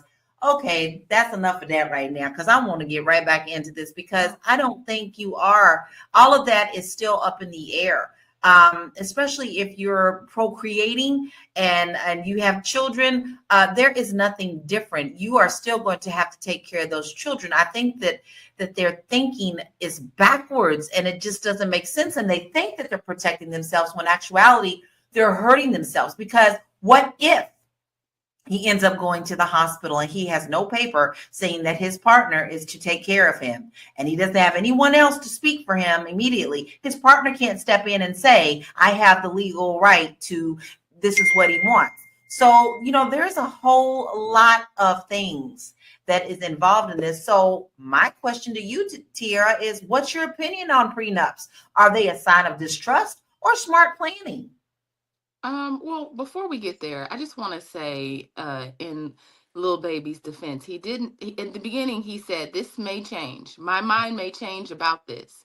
He also said, I'm not mad at the idea of getting married. He said, I think he wants to marry Jada. That's the thing. He wants to marry her. He just doesn't legally want to put himself in a situation, because I think that for rich men and men that, have done well for themselves, this whole, like, she wasn't with you shooting in the gym, but she's going to take half, this whole idea, let's not act like women don't get in situations to then take advantage of rich men. Like, let's just sit there for a second and not act like every woman is like us, right? Women that'll hold you down, come in, and there's a lot more women out there that are like that, that'll take advantage, that'll put him, drag him, whatever, than women like us. Now, he happens to have a woman who is an entrepreneur.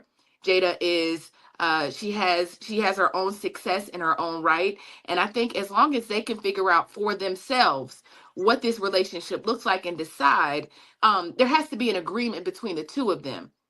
What I hear is, I don't want the government in my business, but if I'll do whatever you want, I'll give you a $10 million wedding, a $10 million ring, but I'm just not doing their paperwork. But let's figure it out between us. He seems generous. He's not saying you can't have none of my money. He's not saying that. That's not what he's saying. But I understand from that perspective. Now, do I think that prenups can put protections on situations? Absolutely. Again, some women ain't with you shooting in the gym. You should have a prenup. What is she bringing to the table outside of sex and looking like a Instagram model, depending on the woman that you choose, right? So I think while he's this young, and opportunities are endless, he has this young lady that has been with him, they have a child together, all of that, I think we should look at the whole picture and not just say, like, listen to like the little sound bites that make us emotional, and just say, like, this might actually not be what we're making it out to be. I can agree with that, and I can go with that. I'm usually very open-minded, but what I'm finding is this younger generation wants it all. The young ladies want it all from them a lot of the times, and it's tough to get them to want to do things, because you do have a lot of ladies that just bounce around the people who have the money. And then I'm also seeing men saying the same thing, because we've had many different shows where we've talked about men and having all these baby mamas, and I think that it leaves a void for humanity in there. I still think if the child grows up and sees that that daddy's name is not on the birth certificate or whatever, or however they choose to do it, now you have a whole nother generation that has to heal from certain traumas. My days, when I was born, my parents weren't married. Okay. And another thing, I ain't afraid to say it now. My daddy was 35. My mother was 18. And at that time, you weren't allowed to put the father's name on the birth certificate if they weren't married. My father snuck to do it. That's how important that it was for him. So I don't know how I feel about this, other than, yes, you have to make it for your own self. But what are we instilling in this generation that should be important about the institution of marriage? And we're going to get back into this conversation. We'll be right back. Hey, if you're just tuning in, you are watching Fly Nubian Money, where we help you master your mindset and maximize your money. I am Tiara Williams. I'm also known as Miss Black Hollywood, and I am the proud producer of this show. So I hope that every day when you join us, you leave a little smarter than you came, because that's the point. Otherwise, why are you watching? So if you want to receive notices for when we go live, Fly Nubian Money goes live every single day. That's Monday through Friday at 1 p.m. to 2 p.m. Eastern Standard Time. So if you don't know, now you know. All you have to do is text the word Queens, that's Queens, that's Queens, to 87948. That's 87948. That's Queens to 87948. Yes? If you want. Simple, easy. All you got to do, use this little device right there, this one right there, and tell it that you want to be notified every time that the Fly Nubian Money Queens go live. And you do that, text the word Queens, Queens, to 87948. Okay? That's really, really simple. It's really simple. I love getting my notifications every day. So I want to dive back into this. Athena, I know you deal with taxes, but this also is a part of marriage, right? So do you really think that people understand what prenups are, or do you think they understand how they work? I think much of what is happening is that we take these situations and try to apply it to the average common person. And that is not true. So with prenuptial agreements, most people don't get them because they don't have anything to really protect over before they even get married. So that is the thing. And then I think there's this misconception that, all right, as long as I don't get married, that there will be no financial consequence. If you plan on staying with her long term, that is automatically a common law marriage, which is fully recognized in about 10 states with full recognition and limited recognition in others. So even if you end a common law marriage, it is still considered legally binding. And to end that relationship, a couple may need to go through a formal divorce process just as they would with a traditional marriage. So my issue with us as a community is that it always seems like we're trying to find these loopholes to avoid being the adults that we need to be. And being married does require you to be an adult, because there are consequences when you don't, one, take time to vet and choose a proper partner, but two, do things to cause damage and harm to a relationship to where someone would want to leave you, and you face the financial consequences that you may face. Now, prenups, if you are a man of wealth, which most men aren't, right? Because what is this? 6% of U.S. Black adults make $100K or more. So this is a conversation, once again, that most men in this chat, like Limitless, does not qualify for. But for the ones who do make 100, 150, 250, 500K, if the apprehension is money, then of course you can put a prenup in and have some form of protections.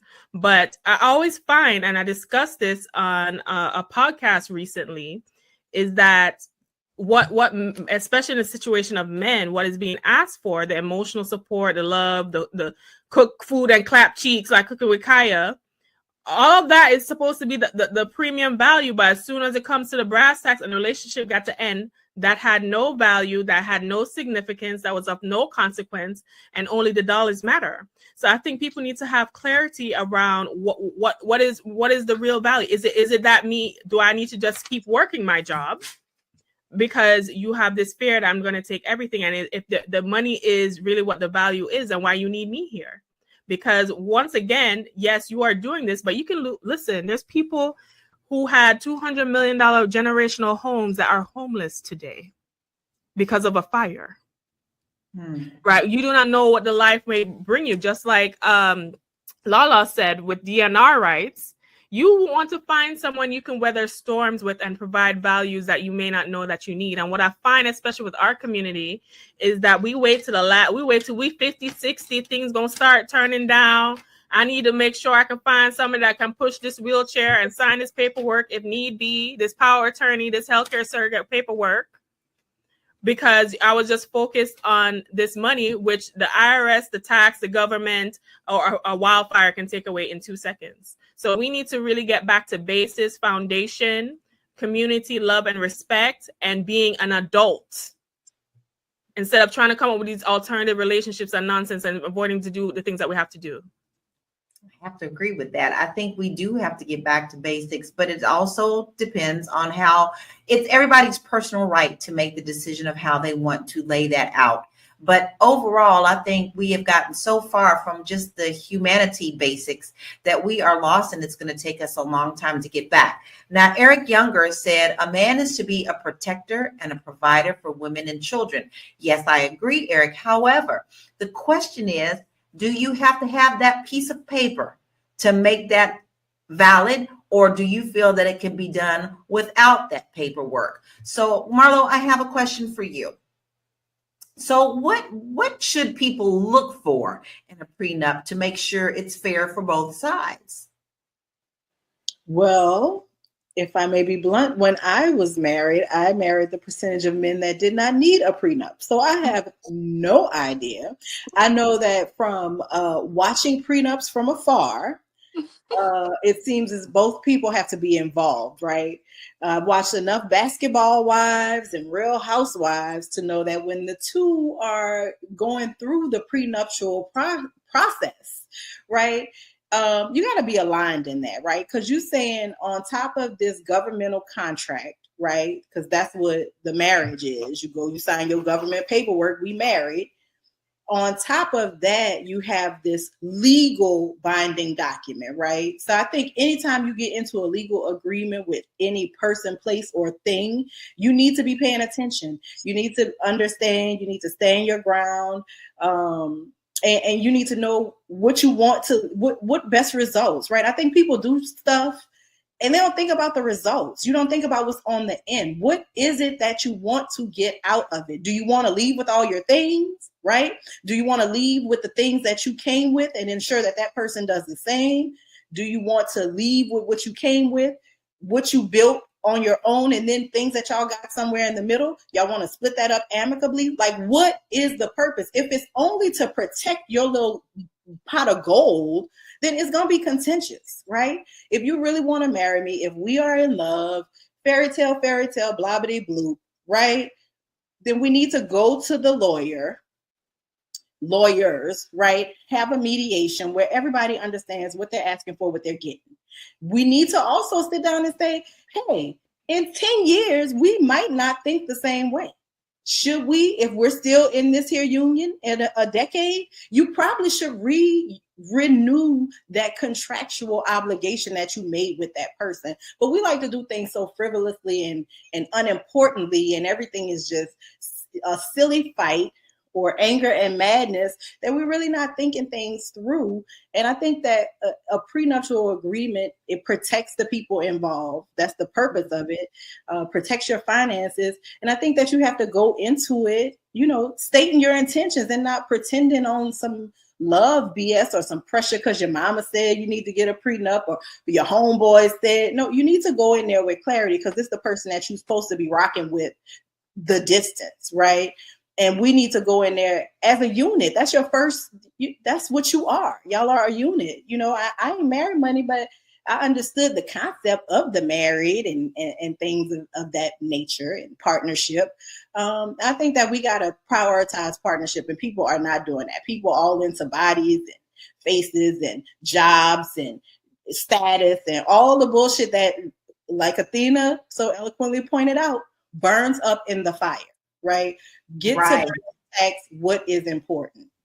Right, right. And I also think that that could be tied into what a lot of people are not doing now is the premarital counseling. I think I think whether you do it with a minister or whether you go to a therapist or whatever, I think that is a huge part of what people need to do. I'm happy to say we did. It brought up things, and for those who are just joining the show and don't know who we are, I've been married for over 30 years, but a part of that was we did go to marital counseling before, and we ended up talking about things that we hadn't talked about before that was important to us, and had those things aired out, and then really had tough decision talking about them. So I think that's really important. But I would like to go to some stats because I want you to kind of look at how this is looking in today's world, and how that looks for our society right now. So the financial transparency in relationships. Financial infidelity. Approximately 43% of U.S. adults who have combined finances in relationships admit to committing financial deception, such as hiding purchases or accounts. And we all see the stuff like people be showing, I'm going to hide my husband. I'm going to hide these bags until my husband is not in the house, right? We see those. Impact on relationships. A 2018 study shows that 76% of married couples involved in financial infidelity say the experience negatively impacted their relationship, and 10% got divorced over it. Then generational differences. Younger generations are more prone to financial infidelity, with 67% of Generation Z and 57% of millennials admitting to such behavior, compared to 34% of Generation X and 33% of baby boomers. I think that's something for us to think about, but I know that we have to go to break. I would love to hear some more comments from our family who always joins us out there. I would love to hear what you have to say, not just us. Come on, talk about it. But we'll be right back after this break. You want to grow your money and not blow your money, as Constance says, check us out at flynubianmoney.com. There's all kinds of resources, programs, videos, resources. In 2024, there's no reason to be broke when there's information all around us. So get your money right. flynubianmoney.com.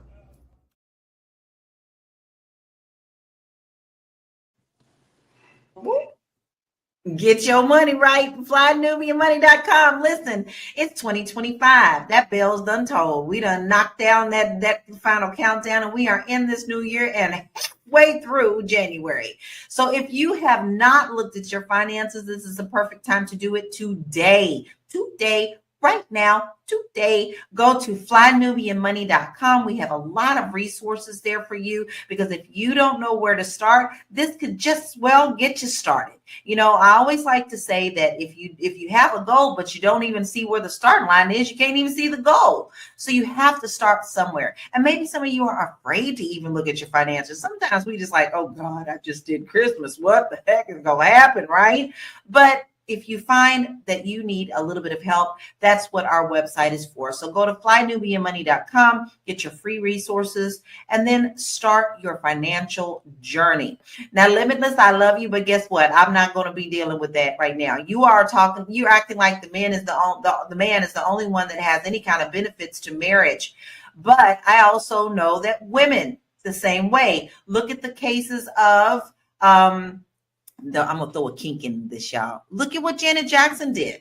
The only reason that Janet Jackson got married is, you know darn well, her prenup was like $500 million. And if she had a kid and they stayed married for 5 years, she got money. And that's what she did. And the minute that she served her time with that billionaire and had that baby, she backed out. Okay. And the only reason she got married is because for her, the legal part, the paper was the part. But what good did it do? So yes, that's a billionaire situation. But there are women that also are much more financially stable than men. So this is not a one-way street, Limitless, and we're not having that. We're not having that here today. Well, Yeah.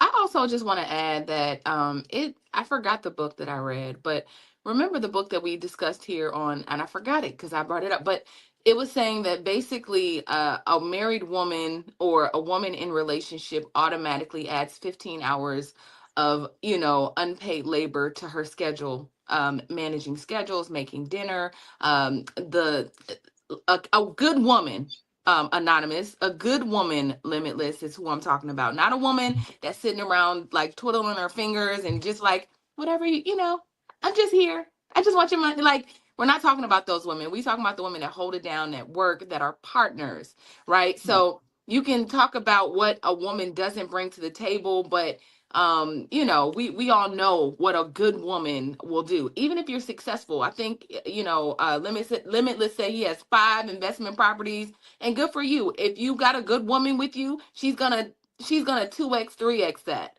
Y'all gonna walk away with something way bigger, because that's what a woman does. You give her a situation, she's gonna elevate it. A good woman is gonna elevate it. So let's stop playing like women ain't out here changing men's lives and holding it down. A lot of billionaires that we see, a lot of successful men that we see would not be the men they are without their women. Quit playing.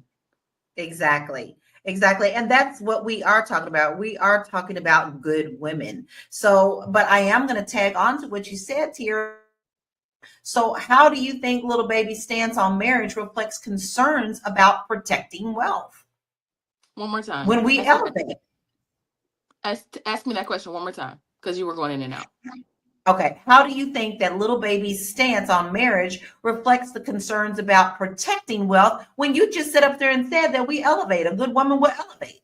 Yeah, I think he gets the benefit of a good woman. That's why he looks over at her and says, I'll make her my wife, but we got to have another agreement between us, as opposed to me signing this paperwork. And so if the young lady is with it, then, to each its own. They have a situation that they figured out for each other. What I've seen in my lifetime is that marriage doesn't always work. Let's be honest, y'all. Marriage doesn't work for everyone. It's worked for Lala. It works sometime for Marlo, because Marlo's gonna get married again. It's gonna work, right? So it works, but it really takes 2 committed individuals who see a vision and a goal. I'm gonna tell you, one of the things that I absolutely will not do is marry a man without a vision. Marry a man that can't see us. It's like, I'm gonna get in your car and I'm gonna support you, but where are you taking me? Where are we going? If the answer is nowhere, and then, so I'm gonna just say this. Maybe Lil Baby got a vision. Right now, he's very young. Like, I mean, if this man was 40 years old with this same conversation, it would be a problem. But him being in his 20s, I'm not too worried about it, because he seems like a good kid. He's 30. He's 30. Okay, well, he'll figure it out in 10 years or so. But like he said, he might change his mind. Who knows? But he seems like a good little dude. So hopefully he figures it out. Actually, he He's does. gonna do what's best for him.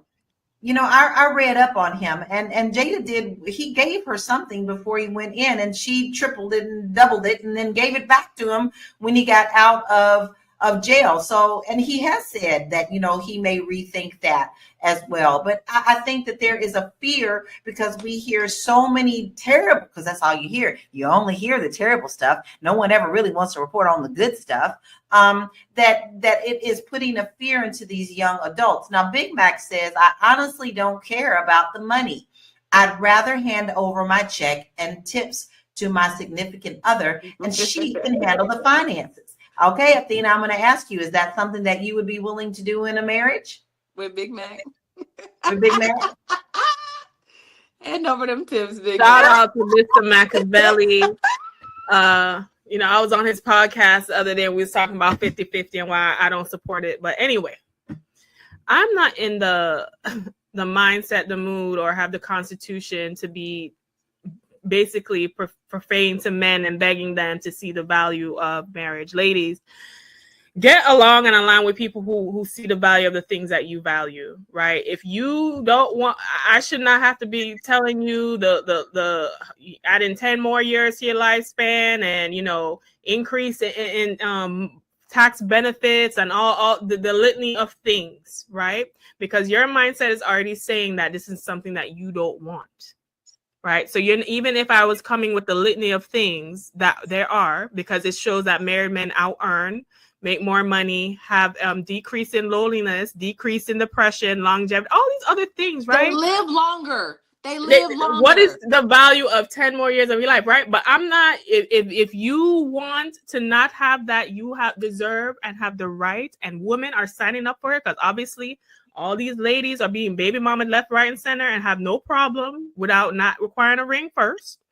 So you just align with who is on your mindset. And I think that's what we need to do with this conversation, and stop arguing or pretending to people who are not allowed. We're trying to convince people to do stuff that they want to do, right? And that is why, as a Black community, we don't get the respect that we always breathing down the nose trying to get, because a lot of us aren't doing respectable things.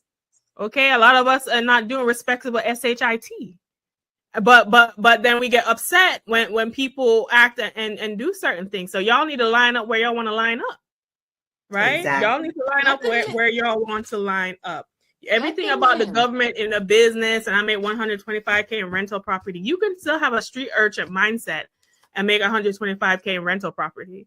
Like, I want to debunk the myth that dustiness is only a financial aspect. I've dated plenty of rich men that make more than 125K that had a dusty mindset, and I had to leave them in the dust where they was at too, right? Because at the end of the day, what I feel is happening is most men, okay, I understand the fear of being financially abused and taken advantage of, and there are precautions that you can take in place. But to then say and diminish a woman's value because it may not be financial, and then to even put that in perspective, when it comes to Black women specifically, most Black women are not hypergamous, because most Black women are contributors in their household or contribute more financially. So that is why I always say, why are we having this conversation? Because this conversation don't apply to us. And then when it seemed like Becky, Marisol, and Ling Ling are trying to come up on y'all, blatant in your face, like Travis Hunter and all these other situations, nobody have a problem. Nobody have a problem. But let a woman like little baby mama want to get married. She already had a kid for you, all this other stuff. It's a problem. And it's a mindset that is degenerate in our community. Oof. I don't know what to say. I don't know if I need to fan myself or I don't know where to go after that, because she did lay it down. But now listen, blazing. We were not playing with that answer. So Marlo, all right, we'll follow up with this one. But listen, we are talking about rude and unusual punishment right here. Right. Well, listen, little baby is worth, let's pull up his worth. I think he's like 8 million is what his worth is right now. So, this is a different game for people who have money in this thing. So Marlo, do you think that regular people like us apply the same principles of wealth protection to their relationships? I mean, I think you should protect what you have, even if it is a pair of knocked around Air Force Ones, right? Like whatever you have, if it's yours, take care of it, honey. I'm an advocate for that. But I think that what we haven't touched on today is really a cultural issue, right? I don't know Lil Baby's and Jada's parental status, right? I don't know if they know they both parents, daddy where he is, mama and daddy ever got married.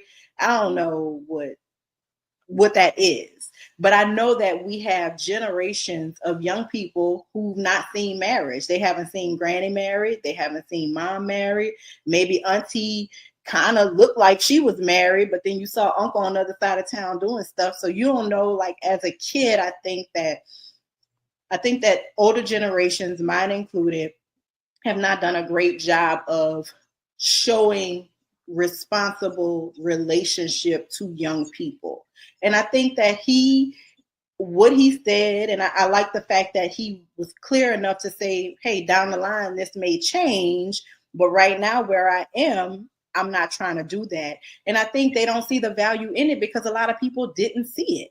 a lot of people didn't see marriage. So how you value something that appears to be a fairy tale? How do you value something then? It seems like a fairy tale. Then you get into this industry, and the same girls that wouldn't speak to you on Peachtree Street are chasing you in Los Angeles. It doesn't make any sense, right? So I think that there's this distrust, but there's also you have not seen it, and what you've seen is a lot of people act crazy. You've seen a lot of women who will let you knock them down, and you leave $1,000 on a dresser, and they good with that, right? And $1,000 you made $10,000 just by showing up somewhere. So I think that there's just a lot of mixed value messaging that young people are getting, and I think that this is him expressing the mixed value messaging, the gold digger culture that I don't know if it exists, if it's real, if it's not. People be capping. I don't know what, I stay in my little hole, so I don't know what the hell going on outside. But I think that he's just reflecting a lack of reverence for marriage throughout certain pockets of Black culture. Obviously not all, right? Everybody's different. But when we look at our marriage numbers, there's certainly been a decline in the 30 years that Lil Baby has been alive. So I think that, a lot of factors that are at work, and culture is certainly one of them. I agree. And let's also talk about matters of the heart. Nobody wants their heart broken, period. And I think a lot of that also outside of people's money and wealth and pockets, some people are also protecting their heart, because a lot of times when these relationships fall apart, it's because someone done cheated or someone is not as dedicated to the relationship as the other. And matters of the heart can cause you to also want to hurt the other party. And whether that is financial or spiritual or whatever, everything goes hand in hand. We are all made up of different things, and we have to understand that matters of the heart usually is the root of this. Okay, so let's take a little break and we'll be right back. Fly Nubian Money is now on Spotify. Yes, we are on Spotify. So if you can't watch us, you can listen to us. All you have to do is search Fly Nubian Money and we will appear. All of our episodes. Make sure that you leave a 5-star rating and reviews so other people that come along and are looking for a good show to watch, they'll follow us too. If you are interested in being on Fly Nubian Money, sorry, I don't have any spaces. I'm just playing. If you are interested in being a queen or a king on Fly Nubian Money for the day, please reach out to me. I'm at info@realvirtual.net. That's info@realvirtual.net. Also, if you need help with your business, go ahead and send me an email for that too. Okay. I've said enough. Now back to the show. So you already know that you don't want to miss a show. We love to hear your comments, and I know that sometimes you just get busy. Life be lifing, but you want to know what we're talking about. So all you have to do is just head on over to Spotify. Make sure that you download that, then look for us. Look for us, Fly Nubian Money, because you can take us on the go. If you got to take that jog, if you got that business meeting that you need to do, then you can catch us later. But make sure you go over there and give us a 5-star rating so that other people can find us as well. Now, with that being said, that business meeting may be holding you back from seeing us. But hey, who's doing your work while you're in that business meeting? It's really easy. You need some help. Delegate.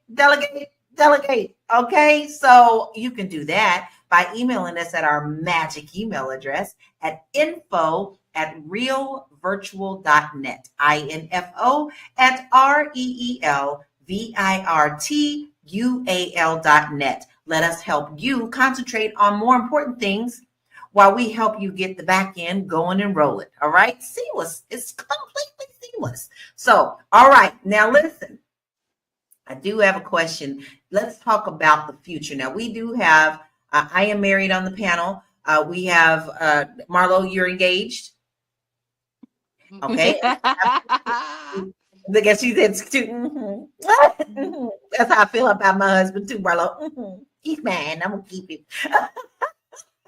So, Tara, you're single. So I want to ask you, how do you think, as an unmarried woman at this time, How can you plan for the future with your possible spouse while still protecting individual finances? Because, honey, I know you talented and you got a lot of things going on. So listen, you got things to worry about too.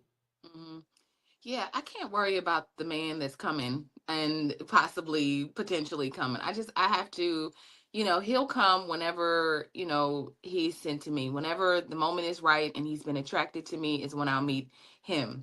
In the meantime, what I can do about Tiara is make sure that Tiara is whole, Tiara is secure financially and spiritually, and my mental health is right. So like there are all these things that I can do just to make myself better as a person, have more empathy. I listen to a lot of men. I listen to a lot of my married friends. I listen to a little bit of everybody, just trying to get the lesson and understand it.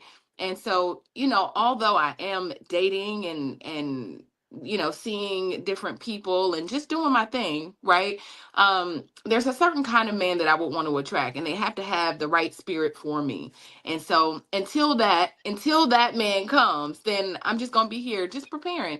And to be honest, I'm not saying I don't need a man, but I'm just saying if the right person, if the right person doesn't come, if I don't meet the right person, which I will, but if they didn't, I think I would be perfectly fine with that too. Maybe. I just have some friends, honey. Look, I just have some friends. But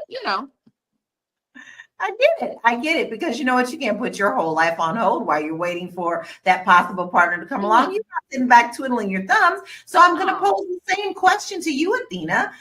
What does that look like for you? How would you want to plan your future with your future spouse while protecting your finances? Because you are a very successful businesswoman. Listen, there's a lot of things I want to say, but this is not the platform to say it. So I'm going to leave that stuff behind the curtain. What I will say is this. We never discuss the financial abuse women face when there is an income disparity and the man makes more. A lot of times in those relationships where the man is the high earner, like Lil Baby in his situation, there can be a lot of financial abuse done to the partner who does not have the money. They have less say so, or more restrictions or confinement, or have to live in this fear of voicing an opinion or making certain requests, or diminish themselves to acquiesce because the fear of this person leaving them, replacing them, or treating them as disposable because of the wealth that they have happened. So everyone is always concerned, especially in a situation when the man is the breadwinner, about and that's right for him to have a concern of financial abuse, but that goes both ways because financial deception is about 45% of couples, and in a lot of those scenarios from experience you will meet men who have means who will place you in this emotional as an emotional slave, right? Yes. Athena. So that happens a lot, and that is oftentimes why I've just dismissed men altogether, right? So I just want to say that as far as pertains to me, I do not care if you are the richest man in Babylon and if your money is higher than the Trump Tower, Burj Khalifa, wherever. I'm not being no emotional slave. I'm going to be able to voice my opinion within the relationship, and I am not dating anyone with no street urchin degenerate mindset who will think it is okay to waste my time, energy, love, and spirit and not commit to me in the ways that matter with fully and only want me to be a baby carrier and a wife appliance. Being a wife is work and a duty. And I know that because my parents have been married for 40 years. And I've always said that being a wife is work. And that is why I have held such a high standard, because I understand and know that the sacrifices I ain't going to need to cultivate, I need a man that can match me. And I will die 6 foot in the grave alone and single before I crawl and be in the dust with no goddamn street urchin. And I know it is hard, ladies, because we want love, but you cannot have no dusty ass man have you on no 12 years of slave timeline and accepting all kind of nonsense to deal with his ego and emotional issues that he don't want to deal with. Let somebody else fall for that bag and deal with the trauma. But I want a lot of Black women to know and understand their worth and rest and just, exit out the group chat in certain conversations and let the man figure it out. Amen. Amen. Let the church say amen. Amen. Hey, Gotta get my church family there. Tiara, do you have anything else to add to that? Well, I being in Hollywood and being around a lot of successful men, that's what I see, Athena. Men that use their power to assert it over the woman, to make her insecure, to make her feel I mean, some of my friends are literally trapped in the house and just waiting for the man to come home, and it just oh my God, that's what that sprang up for me. But I also wanted to add to that is that I have a cousin who was murdered 2 years ago by her husband. And my cousin was very successful. This is another aspect of it. She lifted him up, dusted the dust off him, and put him in position. She helped him build a business. She ran a business, a successful business. In 2020, he lost that business because he wasn't managing it correctly. And he asked my cousin to put himself as a co-owner of the business that she was running. And she said no. And so after that, I don't know. Like, I don't know what happened, but I obviously he started to resent her and hate her and all the things. And she said, like, some days she would wake up and he would just be like standing over her. Like, just there's signs, right? And so finally she left the situation and he lured her back to the house after 2 months of her being in a hotel. And he had 2 shotguns and what happened next. But I just think it says something about the person that you're laying with. They were together for 16 years, right? And so I think that there's this resentment that never goes away. There's this jealousy, there's this envy. So even women have to be very mindful of the men that they choose. Like, it's just important. And so I just always think of my cousin, and I would never want to be in a situation like that either, where I'm with someone and I got to just be like, it's okay. You were my dispatcher and I hired you to work at my company. And then I made you, not made you, but I made you. You know what I mean? So, so that's what happened. And so I to add to that, women also be mindful of that too. Don't be desperate. Yes, you and someone in chat actually said, know your worth.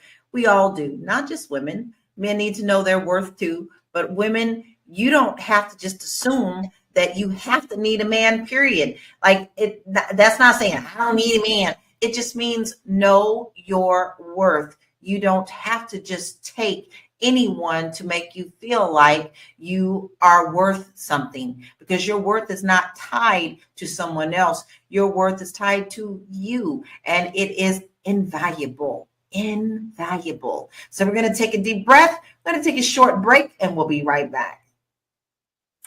Are you ready to take your brilliant business idea and turn it into income? So my name is Athena Gardner. I'm a CPA, wealth coach, and also a Fly Nubian Money host. And I am partnering with the Fly Nubian Money Club to bring you this exclusive training called Idea to Income, how to supercharge or elevate your current business and using the power of AI. So in this training that is exclusive only to the Fly Nubian Money Club, you will learn how to take your brilliant business idea and turn it into a money-making machine, or elevate a current business if you have one already. You will learn the AI tools that will help you supercharge your business, save time and slash costs. And then you will also have a plan and a strategy in how to execute that flawlessly. So if you're interested in that, please be sure to sign up at theflynubianmoneyclub.com, and I will see you in the training. Oh, now you gotta go. Listen, y'all, we are rolling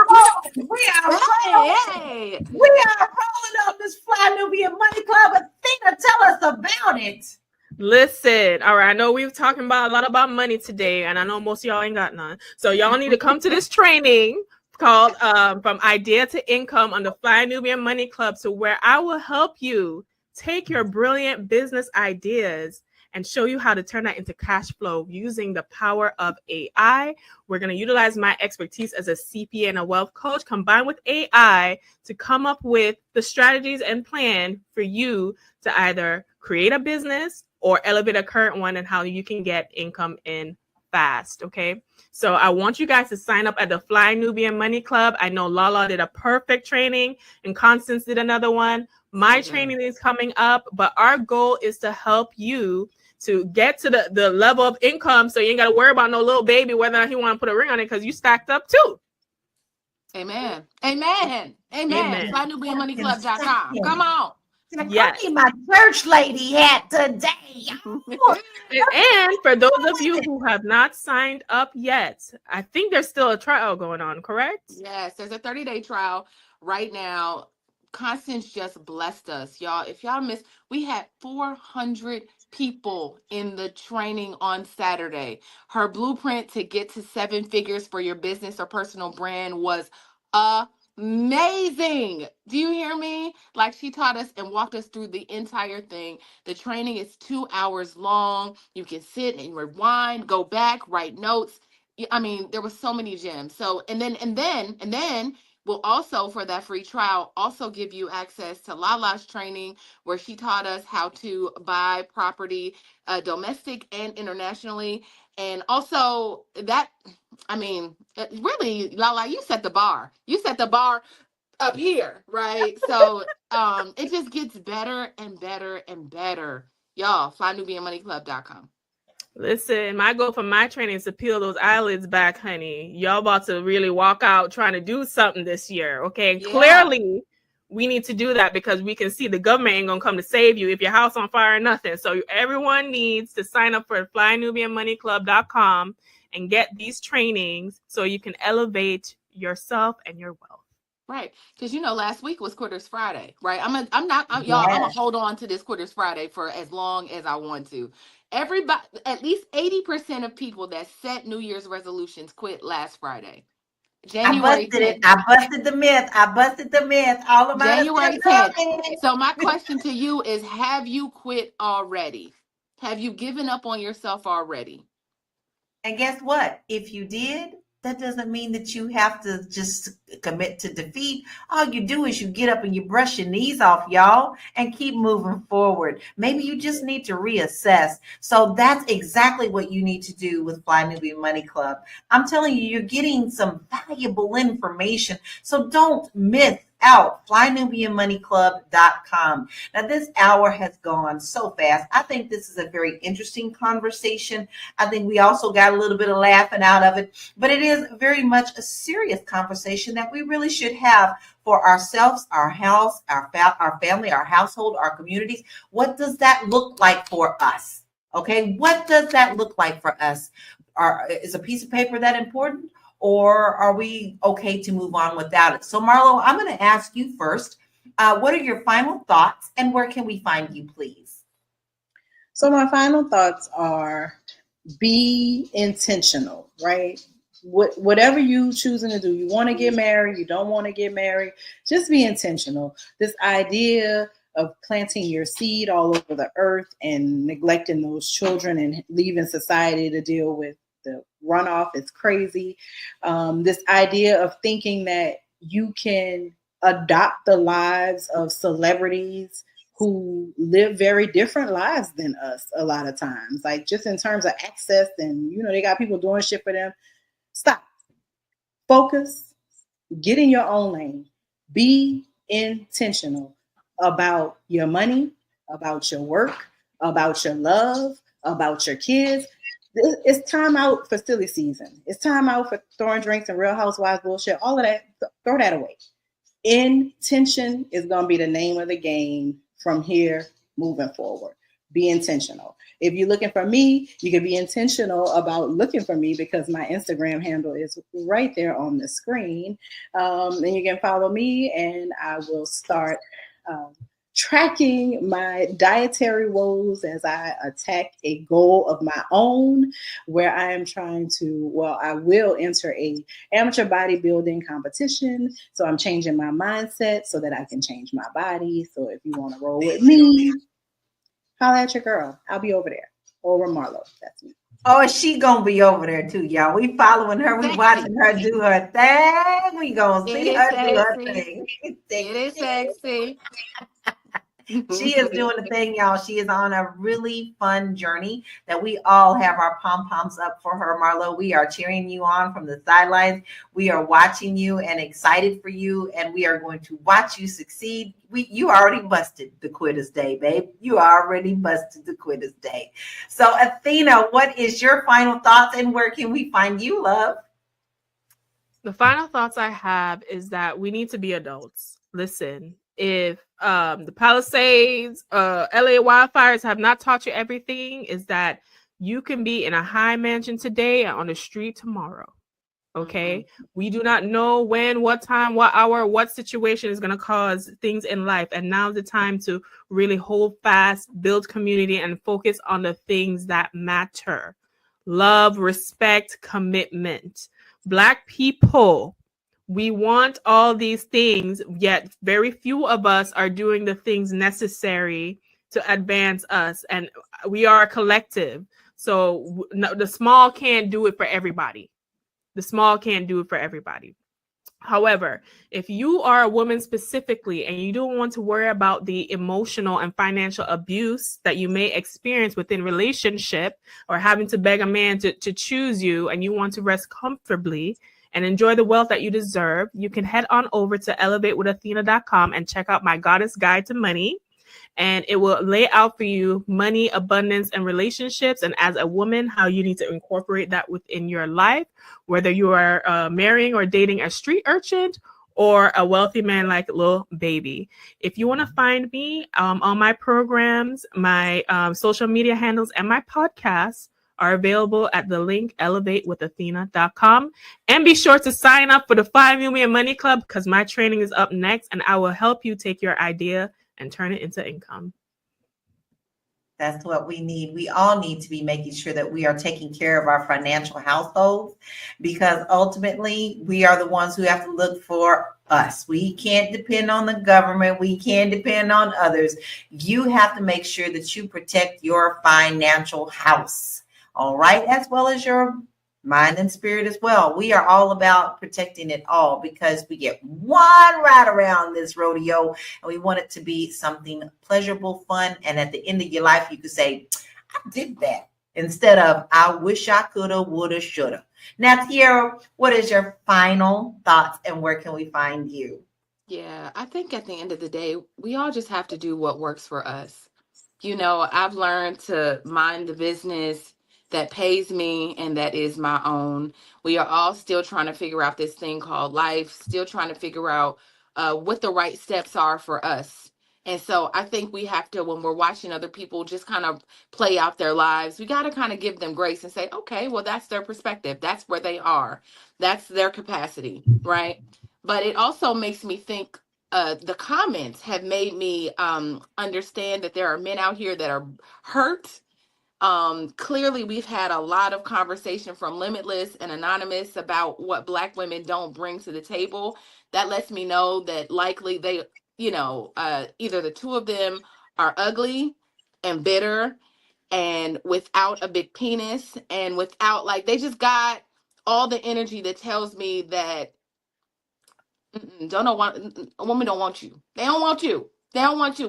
That's not the man that we want. That's not the energy that Black women want. So I just wanted to say that really quick, that, Limitless is our Dusty of the day. If there's we got a donkey of the day, we're gonna call Limitless our Dusty of the day, because it's obvious. Woo! Go ahead and take your crown, sir. Dust. You are Dusty AF out here, and we don't want it. We don't want no parts of that. But listen, all jokes aside, if you are interested in, if you're interested in coming to the Fly Nubian Money Club, we would love to have you. I just want to keep reminding you all to move forward and put yourself in a position. I am currently in Los Angeles. The city is burning. People are lighting the city on fire. Just to be, what makes these wildfires scary and different is that people in the city are just getting on a whim and lighting the city on fire. So you don't know if it's your neighbor lighting the city on fire, lighting bushes on fire for no apparent reason, just for wickedness, just to be evil, so that's what makes this scary. There are no dry vegetation. It is wintertime. It is 50 degrees outside. That's, whatever the news says is not what it is. So I just want to just encourage you all to be safe, be blessed, and really just, just start to think about, ladies, think about your own finances, and just making sure that you're taking care of you. Yeah. Yeah, and I think that we all agree with that. Now, listen, here's my final thought. It all comes down once again to, I say it every time, communication.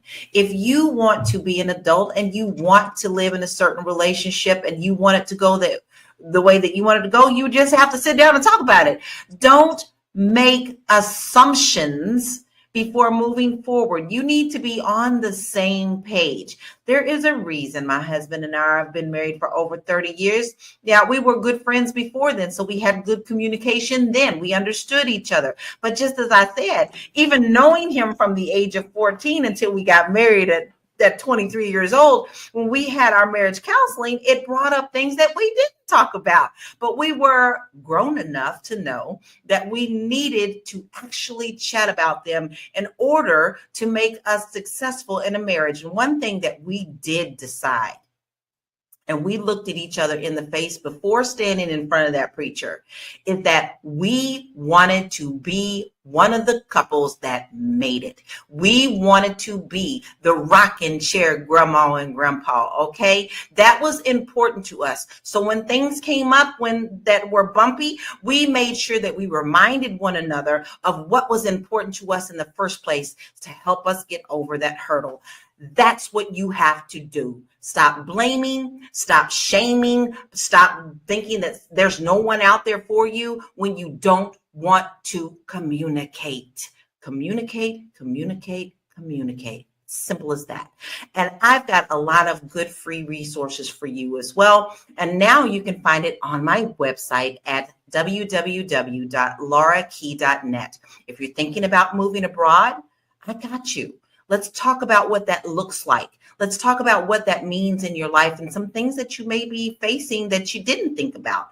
I have a free quiz that will help you assess if that's something that you want to do, and that is on my page. Now, with that being said, also on my page, just as Tiara has mentioned, I am an agent in Los Angeles, California, as well as other states, but I have many clients in LA who have lost their homes. They've lost their homes. I've had 4 clients lose their homes. So listen, if you want to help and you don't even know where to begin, you can also go to my webpage. There is a free resource button for you that you could see who needs donations, where people are getting fed, who needs what, who needs shelter, who needs water, pets, elderly. You have to think about everything. So there is a resource page there for you. I don't ask you much, but I am asking you today to please go to that resource page and do something today to help someone else. Because if the shoe were on the other foot, you would want that help as well. Okay. So today's discussion has been extremely eye-opening. Yeah, it really has for me. Whether it's little baby's stance on legal marriage or the importance of protecting your wealth, we've covered a lot of ground. So love and money are deeply connected. But that doesn't mean that have to be at odds.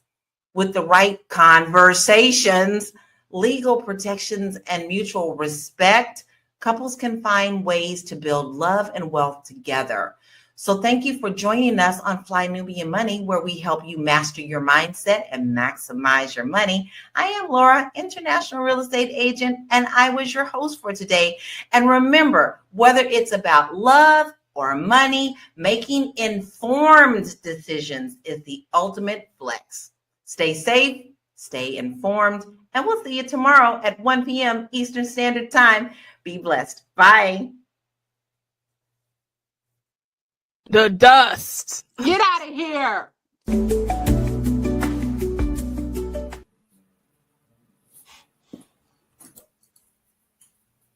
Me and that mute button. Hello, everybody. Welcome to Fly Nubian Money, where we help you master your mindset and maximize your money. And today we're diving into a controversial statistic that has been making the rounds. 59% of Black women supposedly have multiple baby daddies. Now, I hate that term, I really do. Now, before we take this at face value, let's ask the real questions. Where did this number come from? What's missing from the conversation? Does this statistic actually reflect Black motherhood, or is it another way to push a negative narrative? We know that divorce, remarriage, and systematic systems play a huge role in why some women have children by multiple fathers. But does the conversation ever address that? Or is this just another way to shame Black women while ignoring the bigger picture? Today, we are totally breaking down the truths behind these stats, exploring the financial, social, and historical factors at play, and discussing how we can shift the conversation.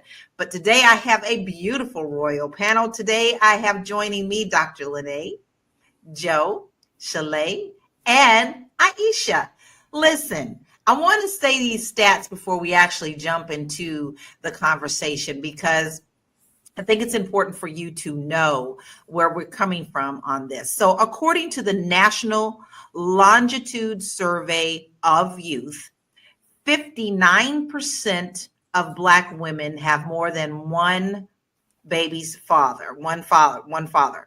35% of Hispanic women have more than one father, and 22% of white women have more than one baby's father. Okay, so what ties into this, according to this survey, is relationships, marriage rates, stability, and socioeconomics.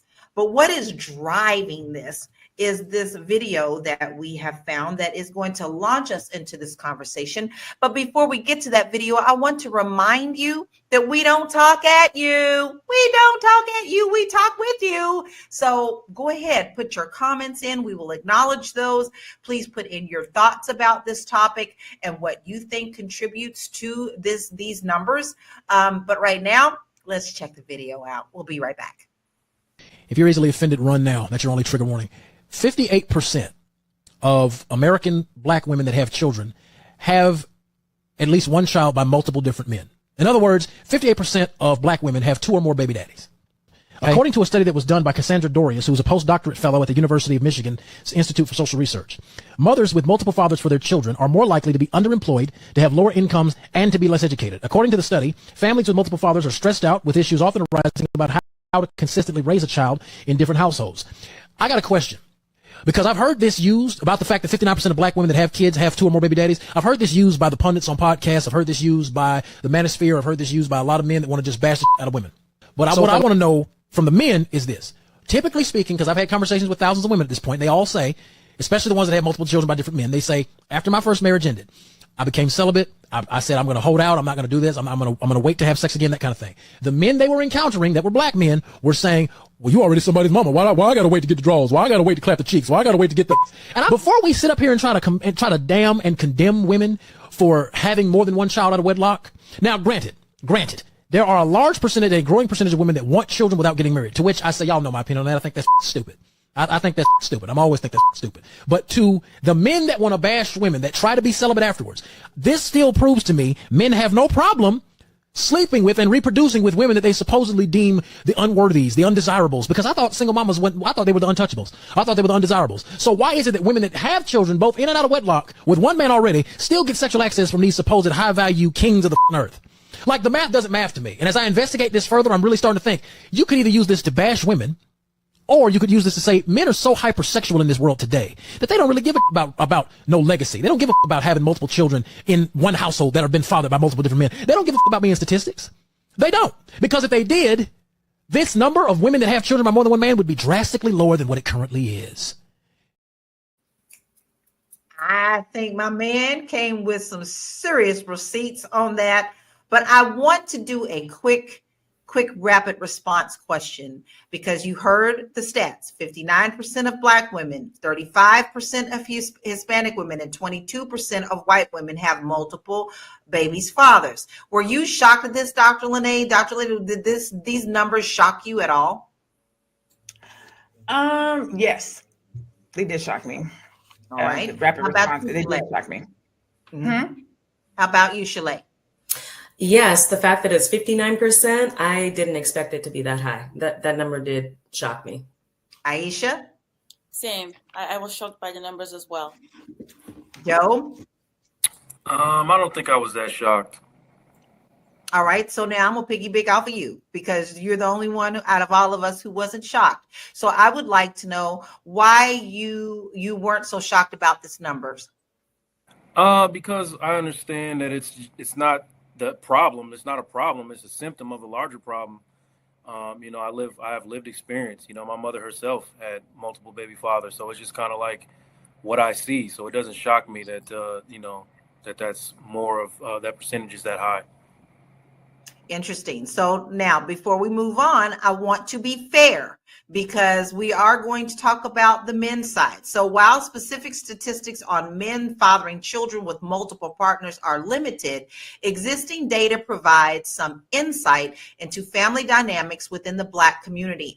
Fatherhood rates, approximately 46% of Black men aged 15 to 49 are fathers, slightly higher than the average for all men. By their 40s, this figure rises to 81%. So let's look at some Black demographics. Multiple partner fertility. Research indicates that Black parents are about twice as likely as white parents to have children with more than one mother. So, okay, I'm going to tell y'all right now, the 15 took me out.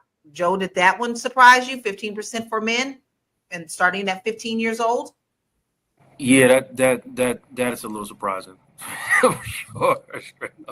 That's a little surprising to me. So, Dr. Lene, how do you think systematic factors like mass incarceration and economic instability contribute to this statistic? Because they're definitely not tapping into everything that can feed into this. No, I mean, mass incarceration. Well, I mean, sorry, I got to go back a little bit. The thing that surprises me the most is the 59% to the 22%. That is the thing that surprises me, the drastic gap between white women and Black women. I think I might have thought more like Hispanics. Like I thought it might have been more like 35. You know what I'm saying? Like closer, not so far. How is that possible that we're that far apart? I know multiple women that are not Black who have multiple kids by different dads that are not Black. That's an interest. That's the piece that is shocking and very interesting because I don't know if it's a race. I'm hesitant to wonder if it's a race thing because when I think about it, it's a woman thing. It's a dating thing. It's a being in love with a man or being with a man and having a child with him. And then this man moves on. So I'm a little bit, I might even say bothered that it's such a wide gap because the way that the research is presenting itself, it's as if either Black women or Black men are irresponsible when compared to other races and nationalities.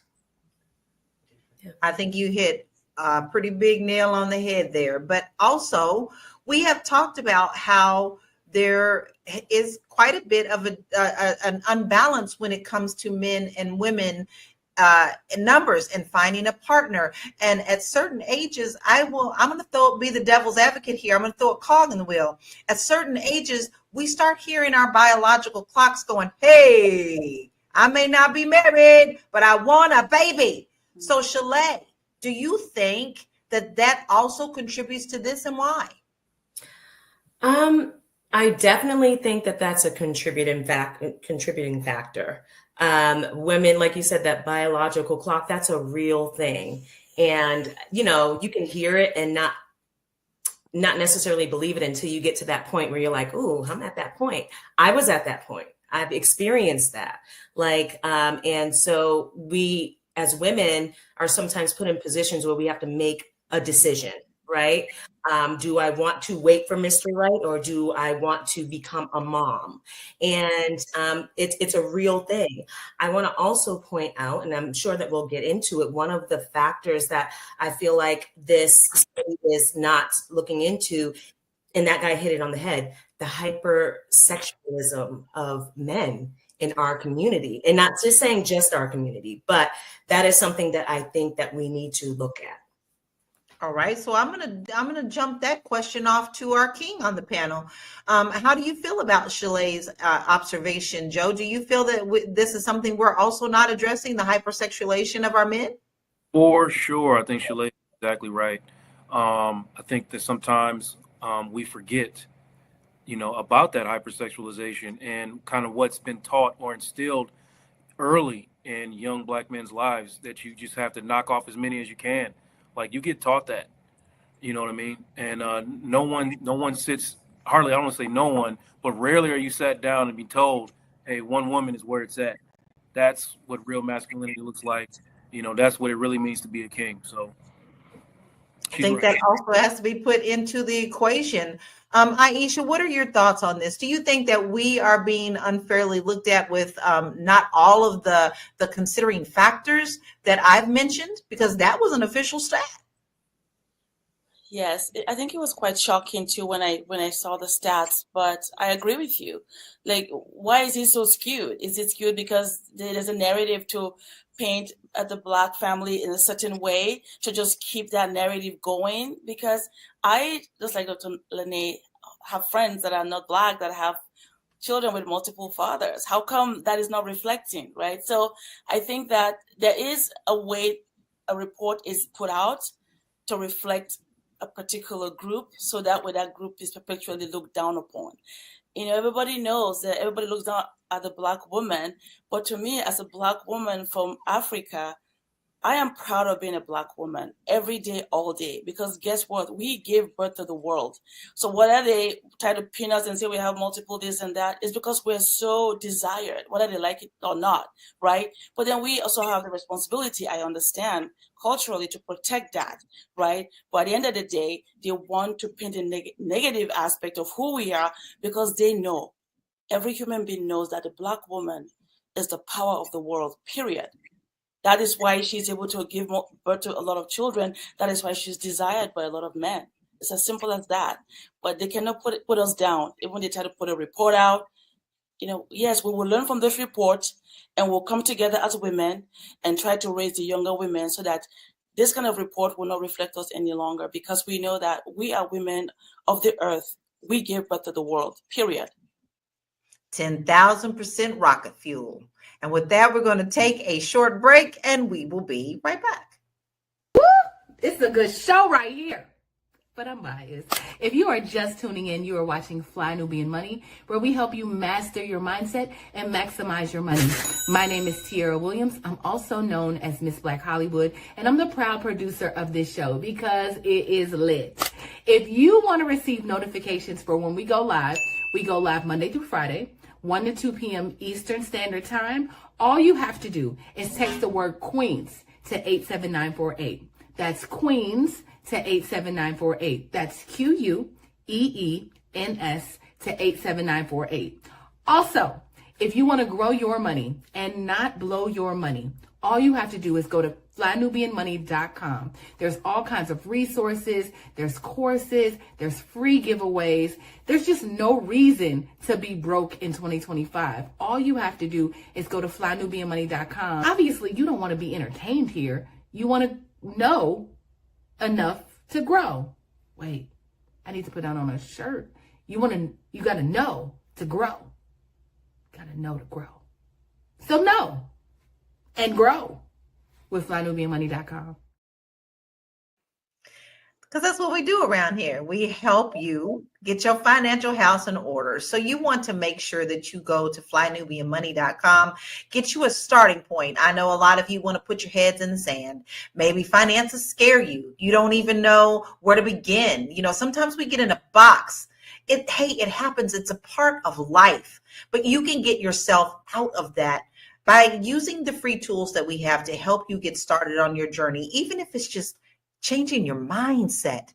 That is more than gold, is changing your mindset. So make sure you go to flynubianmoney.com. I want to jump back into this conversation because, Aisha, you made me think of something that I read earlier today, and my husband and I were laughing about it. There was, of course, all these clickbaits that you have on these social media things because they want engagement, but it said men made houses, men made cars, men made blah, blah, blah, blah, blah. And at the end it said, what have women done? And someone at the bottom said, women made all those men. And so I was like, we both laughed. My husband said, sure did. So Shalay, I want to address something here. Do we see the same scrutiny toward non-Black women with multiple fathers for their children? Or does it seem like they're just really tapping into our communities? I mean, I can't say that I'm tapped into every single news outlet or blog or anything, but I don't see it.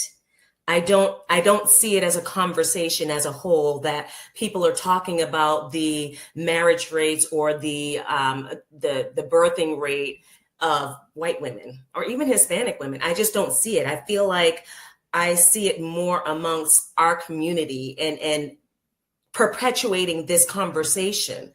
I feel like if we wanted to have a simple solution, we could. And I feel like, and y'all forgive me, it starts with the men. A woman cannot get herself pregnant. So we need to really, if we're going to be talking about this, let's dive deeper into it. It also has self-worth and self-esteem, and that instilling of that as a young child for both the girls and the boys has a lot to do with this. And I feel like that's not even being touched on. But also that comes from cultural things and history and how the last generation raised this generation. There's so many layers to this, but I think that we need to start really having conversations with our men about who it is that they want to be and what it is that they want to create and what it is that they want to leave behind as a legacy for the Black community. Exactly. Now, let's not also forget the politicalness around what's going on in our world today, and the fact that they are making sure that women cannot control their own bodies. And that doesn't necessarily mean abortion. I'm not going to get into that on this conversation, but women do also have miscarriages. Women also have ectopic pregnancies. So, all of these things are being taken away. So which damn way do you want it? You want one way? Or you want the other way? Because you sure in the hell can't have it both. But Dr. Lene, Lady Red says, white men value marriage before having kids. Black men are opposed to marriage. I'd love to hear your thoughts on that, please. Look at you. I'm reading Joe's face.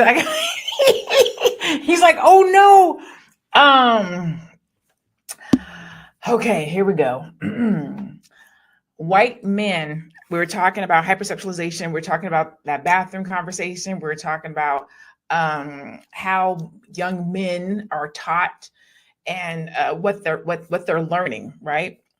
White men are raised to focus on finding a wife, being married, going to school. Like that's what they see and hear in the household. I don't think it's that Black men oppose marriage. It's just like Joe was saying, it's not the thing that they are brought up. It's not the conversation that they're having. The conversation that they're having is, so your royal oaths, get as many as you can. Don't settle down. Like their focus is different, but not all of them. Some men will grow up and see their parents be together for 20 years or 30 years and be like, I want that. I want what my parents have. And so I think it goes back to guidance, leadership, mentorship, the example that's being seen, and what type of men are speaking into that young man. Because a man with proper guidance will want marriage. He won't oppose it. But a man who's following after, a super freak or somebody who's in the streets, got a lot of women, and that's what this young boy sees, he's going to think that that's the way to go. So I think it goes back to guidance and leadership. Not that Black men are opposed to marriage, but it's not being spoken and cherished and presented properly in adolescence up through the ages so that it's important. And it is important, and it should be. What you got to say, Joe? I know you got something to say. Listen, I'm getting ready to tap right on into Joe because that reaction deserves me not moving on. So, Joe, we heard the comment that white men value marriage before having kids and Black men are opposed to marriage. I need you to tap in, Mr. Therapist. Tap in. I don't know where did you go to find that out, Lady Red? I'm just really curious because I know that there are some Black men who are opposed to marriage, but I hang around multiple groups of Black men who are actually locked into marriage or want to be married. Now we're talking about men, right? Right? We're not talking about boys, right? Because so we have to make sure that we making that distinction. First of all, men, for the most part, from what I understand, from the ones I interact with, from the ones I sit in session with, want to be married. They want to be in a situation that is safe for them, peaceful for them. This is what they want. And like going back to something that Shalay said too, yes, we do need to start having conversations with our young men about what it looks like for them to be a part of the family unit. Because true, a woman cannot make a baby by herself, but she damn sure can prevent it all on her own. Because we can't do a damn thing without them. And let me tell you one more thing. 90-something% of decisions I made before the age of 30 were based on a requirement of a woman. So whatever a woman requires, for the most part, is what a man's going to do. The problem is that there are so many women available that don't have requirements that it makes it difficult for the ones that do. So, like, we have to have a conversation with our men and our young women about what it is that we want or what they want going forward, so that we don't make sure. I mean, and I get at a certain period of time, the gender disparity between the eligible black men and eligible black women is like super wide. So a little bit of desperation comes in. So maybe you lower your standards a little bit, lower your standards a little bit, lower your standards. I'm not saying y'all are doing that, but I'm saying there's definitely women who are doing that. But we got to talk to both of them. You know what I mean? I don't want to like talking this long, but I had to say that because we got to talk to both men and women straight up.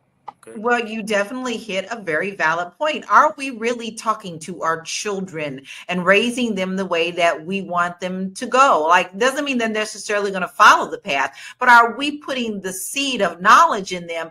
When I grew up, you didn't really talk about sex. Just don't do it. Young ladies just close their legs. Well, that ain't so easy when someone's going woo, woo, woo.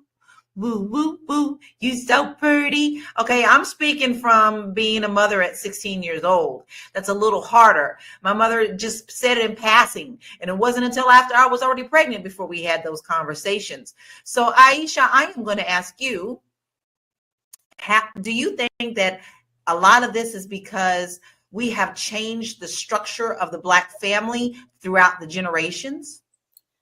Yes, indeed. I really believe that. And, as Dr. Joe was speaking, I was thinking about what he was saying, that it's going to take a shift in our mindset now. We already know what we have to face, right? We already know, fine, that's fine.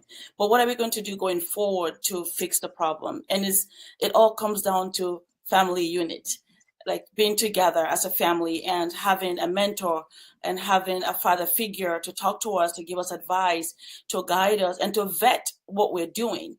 But if we don't have that vetting process as a young person and we make decisions at 15 or 16 without anybody helping us and guiding us and vetting our decision making, we'll keep having the same problem. Right? I believe we all make mistakes. I don't believe any group should be like put out like that, like we've been put out. I just believe, okay, now we know this exists and there's a reason. If we look at generationally what has happened in this country, we know there was a systematic way that this was done, because they know that if they break the family, if there's no father figure in the family, there's no male figure in the family will deteriorate. Everybody knows that. Scripture says that. It's been what we're supposed to do for the beginning of time, right? That's just how it is. There's a strong male figure at home that keeps the women together, keeps the children together, protects them. But they know, so they find a way to separate that and then cause things to water down over time.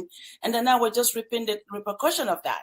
So if they pretend and now start putting these nonsense figures out, well, who caused it in the first place? Right? Who caused it? So it's something that I just laugh about it, because as an immigrant from Africa, where we have a father at home all the time that is always guiding us, I can see that's why it was done specifically to cause something like this to happen eventually. But again, guess what? We're getting wiser now. We'll come back together. you, me, all of us will form a group and mentor the young women, like scripture says. Let the older women mentor the young ones and tell them how to live. Let the men also mentor the young men, show them how to live. That's the way we'll fix the problem, right? To me, I don't say that's a problem. It's just an opportunity, because guess what? Whether we like it or not, it happens to every culture, but they know how to pretend and keep it quiet while they put our business out there, because our men are not protecting that narrative. But now we can do that. We can change that. So that's what I think.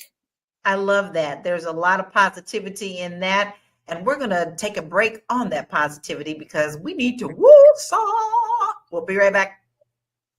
I know you're busy, you got things to do, and you can't take us on the go with you every single day. Good news for you. We are now on Spotify. So if you can't watch us, now you can listen to us on Spotify.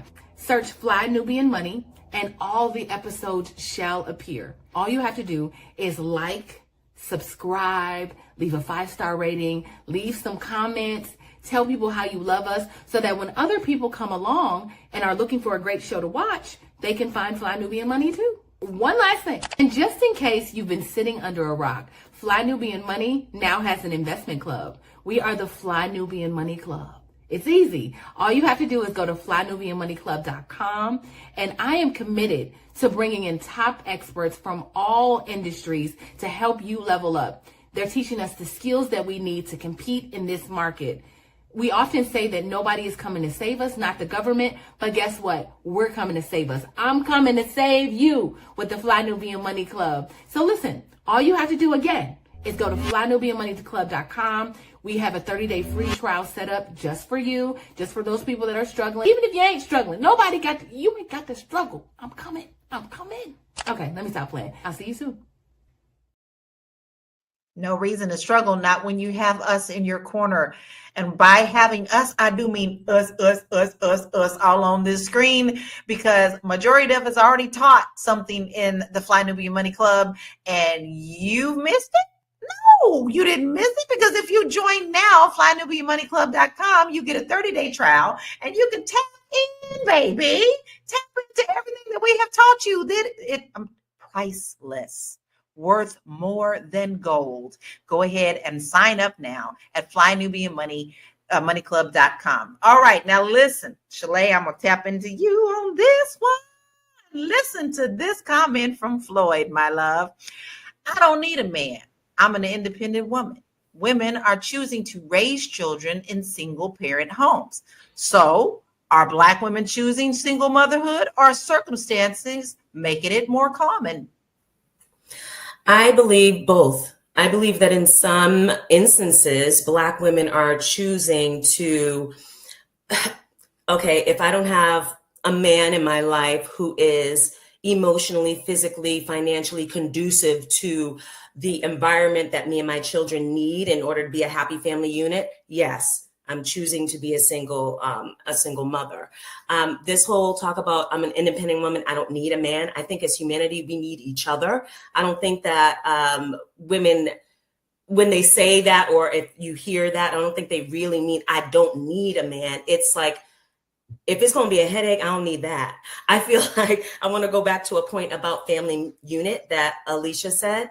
The family unit is very important. So even if you decide not to be romantically involved with the person that you created children with, you're still a family, and that should be first and foremost. And I think that there needs to be mature conversations around effectively co-parenting, because I've seen it happen and it is possible, but it takes two people who are willing to do the work, who are willing to say, hey, we may not be romantically involved anymore, but we are still a family and we still have the responsibility to raise these children as best that we can be. So let's create a positive, conducive environment for that. There you go. That's the whole thing, creating the environment for this. I think we're missing key points here by just talking about what I call the surface waves.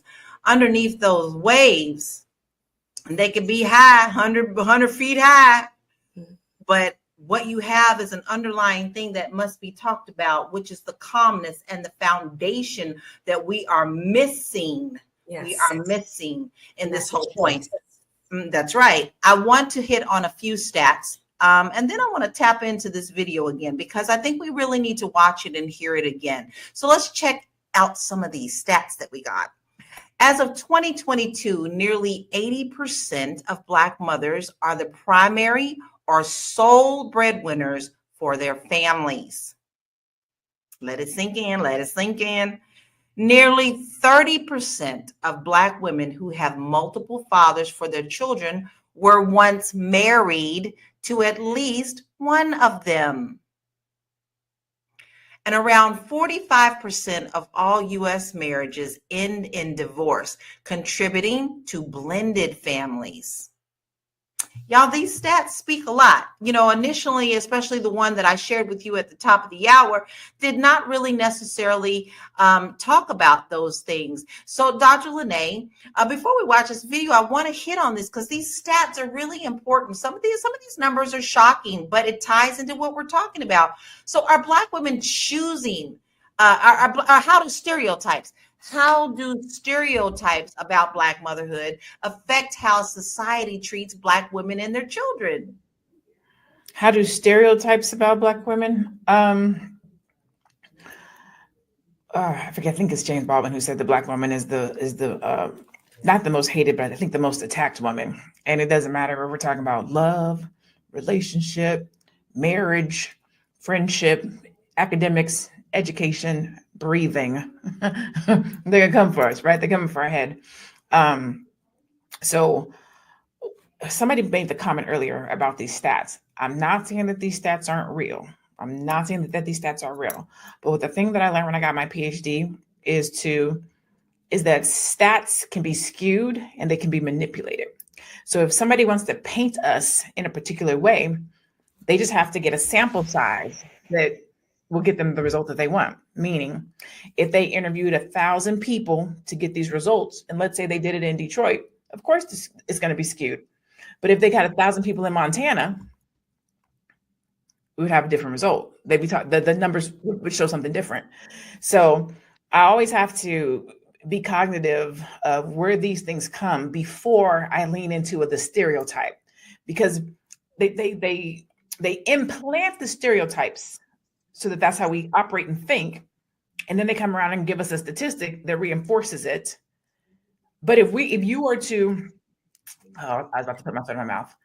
The reality is, if we were to sample and use our own population, do 60% of the people that you know have multiple fathers? The Black women, the 60% of the Black women that you know have multiple baby daddies, right? And I said, so when we're thinking about stereotypes and we're thinking about what the stats say, and we're thinking about these things that are being pushed down our throat, look at your own environment. Look at where you operate to see, is that my reality? And then who did this? Who did the research, and where did they do it at? Because I give this example all the time when we're talking about eggs. Most of the time, the people who are doing the egg research is the people in the egg industry. So of course the results are going to say eggs are good for you, protein. But then when you go and look at people who say, well, are eggs really good for you? It's the people who oppose eggs. So you always got to look at the researcher who's giving the statistics. What do they have to gain from it or lose from it? And then what do you know and say about yourself and your community and the people around you? So I don't listen to stereotypes. Sometimes I do, but sometimes I have to go by my gut, because I am Black and I'm always going to give the Black man and the Black woman the benefit of the doubt.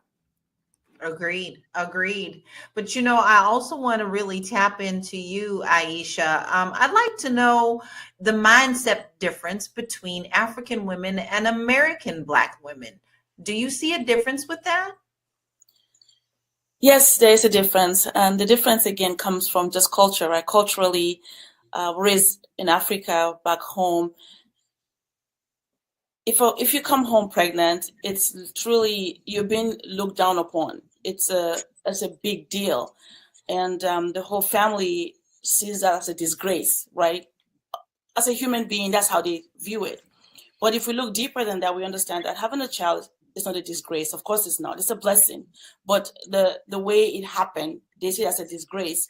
So for that reason, being raised in a place where you are very careful about that. You don't want to be with a man that's not going to marry you. You don't want to be with a man that your family or your brothers have not vetted, because you understand that if you go with this person and something happens, because you don't have that protection around you of your older brother telling you can't go there, or your dad saying, hey, I don't want to see you over there, then the consequences are very dire. It's almost like you're been hidden somewhere, not to disgrace the family. So because of that, women, we shy away from being with men that are not our husbands, right? So that kind of protects you in a way, because your father is telling you can't do this, and it's just part of our culture, being raised in a communal way. So it prevents or helps you not to make decisions that will cause you lasting struggles, right? So I think that's the difference here, because in the culture here, now that I've been in America for 32 years, I can see the difference where most of the people, they're more freer. They're more freer, probably because there's no father, so they're freer to do more things that I wouldn't have been able to get away with back home. Like, you can't even go out at a certain time. You have to be home. So, yeah, so I think that is what I think it's happening as well. Just we don't have that protection around the women, the young women. Very, very interesting. So, Shalay, should we be pushing marriage more here in America, or should we focus on stronger co-parenting structures? Because a lot of that high number, people have been married and now they're in blended families. What do you see with that? Are we pushing the wrong things? So I believe that marriage is absolutely beautiful with the right person, with a healthy person. So yes, I don't think that we should be pushing. I think that edifying marriage is a wonderful thing. I think that edifying marriage by any means necessary is very dangerous and unhealthy. I think that regardless of what happens in a marriage or a relationship, co-parenting in a responsible, loving, and healthy way should be the number one goal. Whether you're married to this person or you guys had a relationship that dissolved or whatever like that. So yes, we should encourage marriage. I think that marriage is great in many ways, but I also personally have several friends going through divorce right now, and it's horrible, and the marriage was horrible.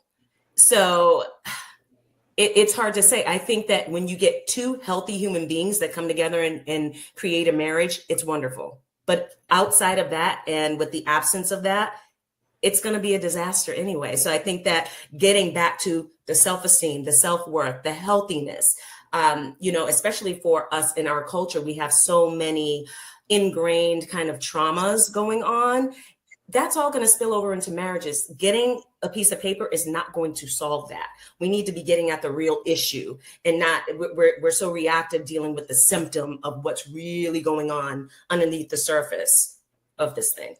Well, I think America is really good at trying to attack the things that's too little too late. They always want to put blame, but they don't want to look at the true foundation of the problem. Let's be honest. A lot of the times our families were torn apart. Yes. They did try to establish marriages, but what did you do? You tore us apart. You took our children. You put us on the auction block. So don't hand me that shit, because I'm going to tell you right now, it goes all the way back to that. And I don't care what anybody says. That is the foundation that you built our family on.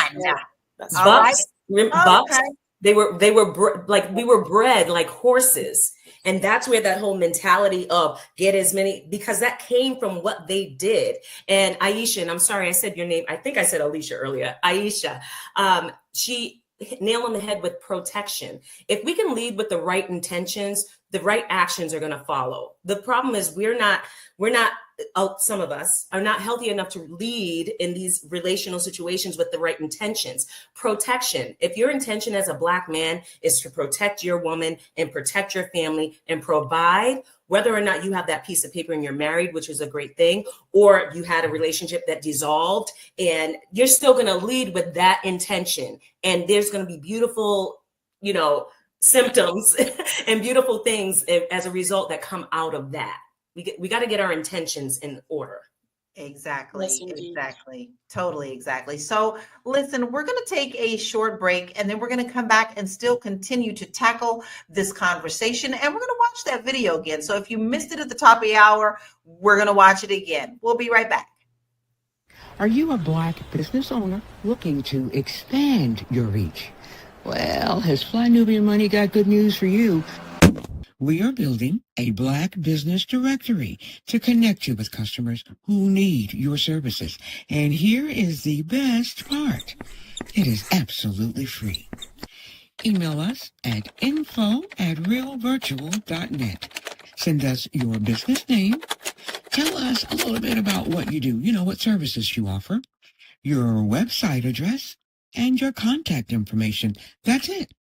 Together, we are going to build and circulate the Black dollar. Get listed today and start connecting with people who are probably already looking for you. And we know we are looking for you. That is a fact. Now, tomorrow is the 28th of February. It is the last day of the month.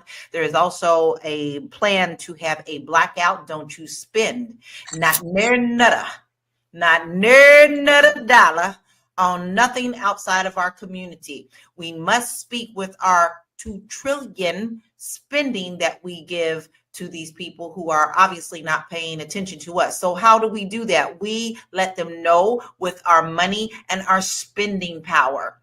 How do we do that? We make sure that we work with one another. So if you're looking for a business, you need something, this is what we are putting together for you. So if you're interested in the directory, please email us at info@realvirtual.net. And also, if you want to put your business in there, you got to be thorough. Don't just be sending an email talking about, I want to be in it. No, we need your name, your email, your telephone number, your website, and tell us a little bit about you, because we want to know who we can serve you to. People are looking for you. Don't just assume, say, hey, I'm here. This is what I do. I'm a witness for the prosecution.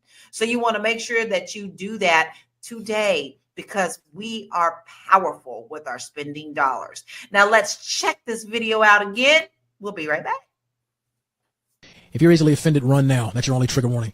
58% of American black women that have children have at least one child by multiple different men. In other words, 58% of black women have 2 or more baby daddies. According to a study that was done by Cassandra Dorius, who was a postdoctorate fellow at the University of Michigan's Institute for Social Research, mothers with multiple fathers for their children are more likely to be underemployed, to have lower incomes, and to be less educated. According to the study, families with multiple fathers are stressed out, with issues often arising about how to consistently raise a child in different households. I got a question, because I've heard this used about the fact that 59% of black women that have kids have 2 or more baby daddies. I've heard this used by the pundits on podcasts. I've heard this used by the manosphere. I've heard this used by a lot of men that want to just bash the out of women. But what I want to know from the men is this. Typically speaking, because I've had conversations with thousands of women at this point, they all say, especially the ones that have multiple children by different men, they say, after my first marriage ended, I became celibate. I said, I'm going to hold out. I'm not going to do this. I'm going to wait to have sex again, that kind of thing. The men they were encountering that were black men were saying, well, you already somebody's mama. Why I got to wait to get the draws? Why I got to wait to clap the cheeks? Why I got to wait to get the...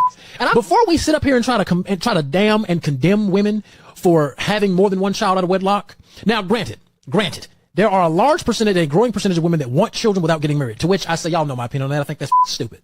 I think that's stupid. I'm always think that's stupid. But to the men that want to bash women, that try to be celibate afterwards, this still proves to me men have no problem sleeping with and reproducing with women that they supposedly deem the unworthies, the undesirables. Because I thought single mamas I thought they were the untouchables. I thought they were the undesirables. So why is it that women that have children, both in and out of wedlock, with one man already, still get sexual access from these supposed high value kings of the earth? Like, the math doesn't math to me. And as I investigate this further, I'm really starting to think you could either use this to bash women, or you could use this to say men are so hypersexual in this world today that they don't really give a about no legacy. They don't give a about having multiple children in one household that have been fathered by multiple different men. They don't give a about being statistics. They don't. Because if they did, this number of women that have children by more than one man would be drastically lower than what it currently is. So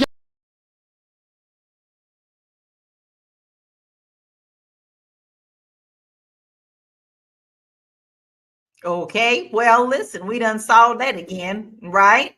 All right, so that was our first reaction. When we first saw it, I know we had our knee-jerk reactions, but now I want to revisit with each and every one of you on if you have heard something different. Joe, did you hear something different in a different tone this time watching it for the second time? I mean, a little bit. What I do hear is people, another person, possibly engaging in a gender war. I mean, I do appreciate the fact that he's trying to hold men accountable, but I mean, I'll keep saying it. Like it's a conversation that needs to be had on both sides of the street. Yes, brother, if you are laying down with a woman and you reproduce with that woman, you are inherently responsible for what comes out of that woman. Okay, and you have to do your part to take care of that woman. Woman, if you do not want to have this 100% preventable. Pregnancy is 100% preventable. If you're not prepared or ready to have a baby with someone, you do not have to.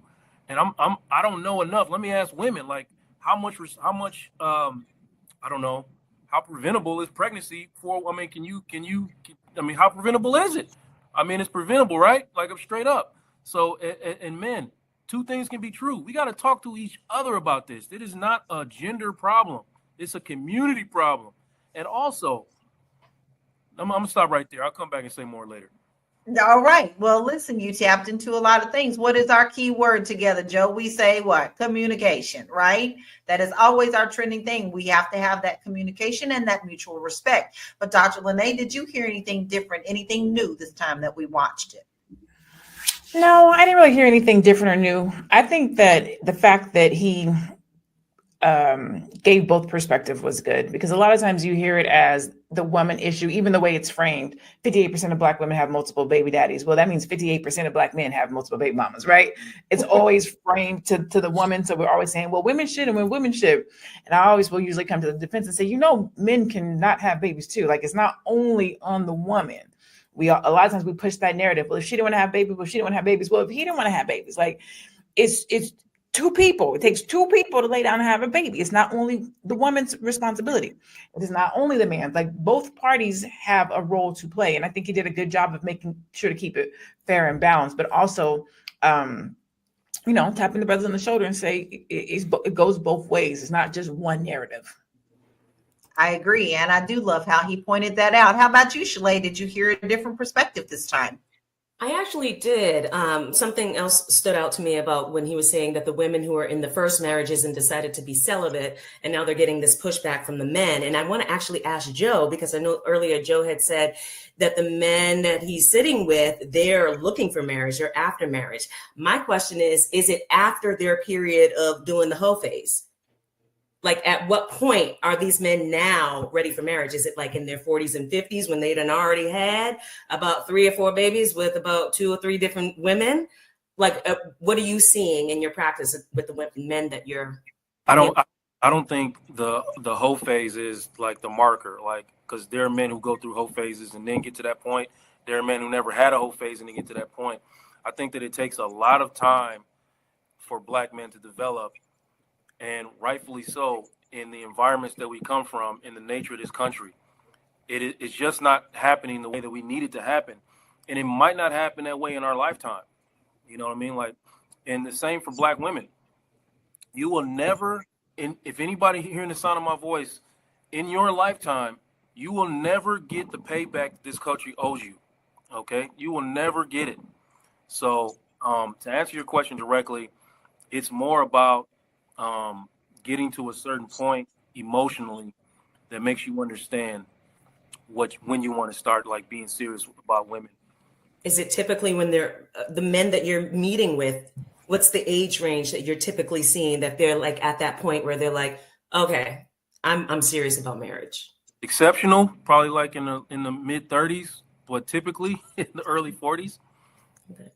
Unfortunately, I think that has a lot to do with this women peaking at a certain time, men peaking at a certain time. Am I wrong, Joe? No, you're not wrong.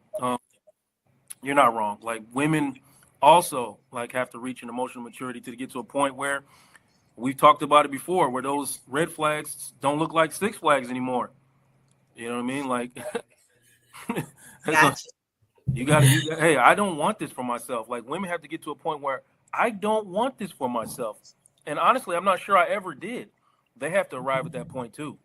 Exactly. Now, I didn't get to hit with you, Aisha. Did you see something different or hear something different this time around on that second time of watching the video? I did, and what I actually saw in the video is I felt actually sad that how is it that everyone picks on the Black woman, even the men will do the same, and our own men will pick on us, right? So that is what I heard him again say the second time. It's almost like the Black woman is singled out, on all fronts.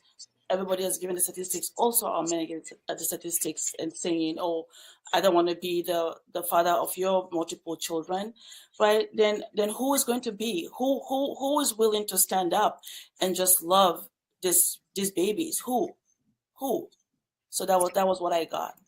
That's a very good question. And listen, we always like to hear what you have to say too. So go ahead and put your comments in so that we can see what you see. Did you see something different the second time around? But listen, we have a couple of more stats I want to address because these are important as well. So let's look at a couple of things that, that we definitely see happening. Black women have the highest rates of college enrollment, yet are still paid less than white women. Black women are the fastest growing group of entrepreneurs, yet many are still sole providers in their households. And Black families have a median household wealth of just $24,100 compared to, hold your wigs, to $188,200 for white families. I get blown a freaking way every time I see that. It boggles my freaking mind. It really does. It really, really does. So, Dr. Lene, what can we do to support single mothers instead of shaming them? Because to me, these stats that we've all heard today, they didn't take into account a whole lot of things, but it did take into account to make it look like our community is the worst. I don't agree with those numbers. Like, I just can't see how somebody's living off of $24,000. Again, skewed statistics. I mean, because that number comes up whether we're talking about Black families or we're talking about entrepreneurs. Have you ever noticed that is the exact same number? That when people talk about the number that the average income for a Black entrepreneur versus somebody else, it's the same $24,000. You ever pay attention to that? It's crazy. Mm-hmm. But what can we do to support Black women? That's such a loaded question. I think the support it varies depending on the goals of the woman. So for me, when I was going to school and my mom would help me, she would meet me at my son's school and pick him up, and she'd meet me at my school, take my son for the night so I can go to school, so I can get my education, so that I can be who I am. But then when I became an entrepreneur, I had to let my son go to his dad's house for a year so that I can focus on my business. So that was how somebody could support me as a single mom, but everybody's situation is going to be different. So I think that the support is in showing up and being what that single mom needs to get to the goal that she is trying to accomplish, whatever that might be. For somebody, it might be, I'm looking for a husband, but I have a child and I can't get out and date. Well, watch the kid, right? The goal is going to be different for everybody. And I think that the support is literally that, support. How can I help you? What do you need? Is it access? Is it information? Is it knowledge? Is it financial support? Is it babysitting? Like, what is the support? I think that when you start talking about those quote unquote stereotypes, not just in the single mom, but the Black woman in general being the strong woman, we don't ask for help. And then sometimes we're not, I'm not going to say wise enough, but we have, our pride won't let us say we need help. I think that is a huge point that we haven't even addressed. But Shalay, that 81% Black woman being the sole breadwinner, that is also a very high stat. So what are your thoughts on that? That is a very high stat, and it's so, my thoughts, it's so unfair. And this goes back to what I was saying about it does not matter about the trajectory of your romantic relationship with a woman after you've had a child with her. It is absolutely unfair for Black women to be shouldering the vast majority of the financial responsibility of these children and then expected to show up in love, expected to show up, go to work, pick up the kids from school, like expected to be emotionally available. She has nothing left for herself. And my mom was a single mother of four, one father. They were married, they were divorced, and he, did not do what he needed to do to support that family the way he should have. And it's just unfair. That's my thought of it. It should never be. I didn't even know it was that high, 81%. But as Dr. Lene said, like, you look around in your population, I see how that's true. Agree. And I also am in total agreement with Dr. Lene, because I have done a lot of studying as well. Polls will be able to skew anything that they want you to see. They don't necessarily, who are they polling? Okay, like who's your pool of poll? Because that has a whole lot to do with how these numbers come out. It's done for a reason. It's done to get things done when people want them to be done a certain way. And this is what we are seeing a lot of, and way more today. Matter of fact, they just take it and run, and it's not even correct. So listen, Joe, Floyd says, newsflash, Black people need family structure the most, more than any other group. Okay. Agree or disagree?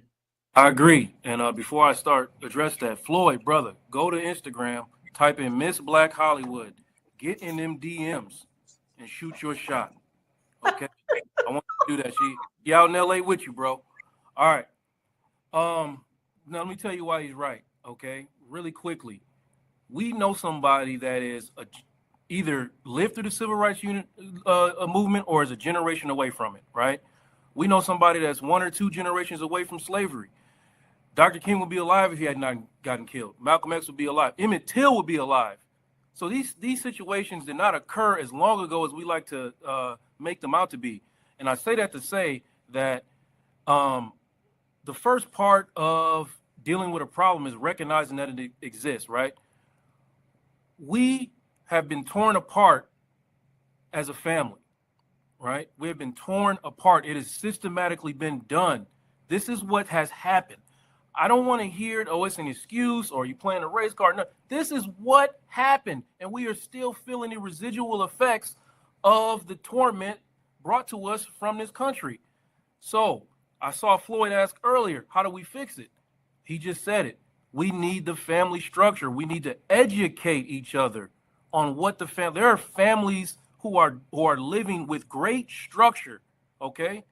Who live with great structure, who can educate the younger generation so that we don't repeat the same mistakes of the past that have gotten us into a deeper hole that we did not dig for ourselves. We did not dig this hole for ourselves, but we are in it. So it is up to us to dig ourselves out of it. And we can do that by having conversations with young men and women about what family is and what it means, not just for us emotionally, but economically, right? We Black women, I need you, not just my woman. I need all the Black women. I need y'all to talk for me in rooms that I'm not in. Black men, I need y'all to show up for Black women in rooms that they're not in. I need that, right? Because we're not going to survive without each other. We just won't. So the minute we start having gender wars and conversations that tear each other down, we are steps behind and we cannot catch up. I need you. Okay?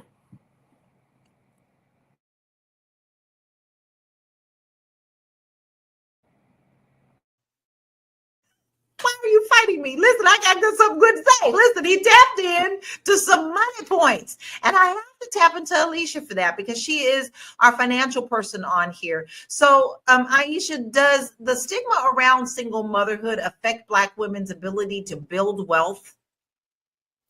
Oh, yes, it does. Absolutely. And that's something that, how can you fix that when a mother has multiple children? She has to put them through school. She has to pay for, their clothing, just their upkeep.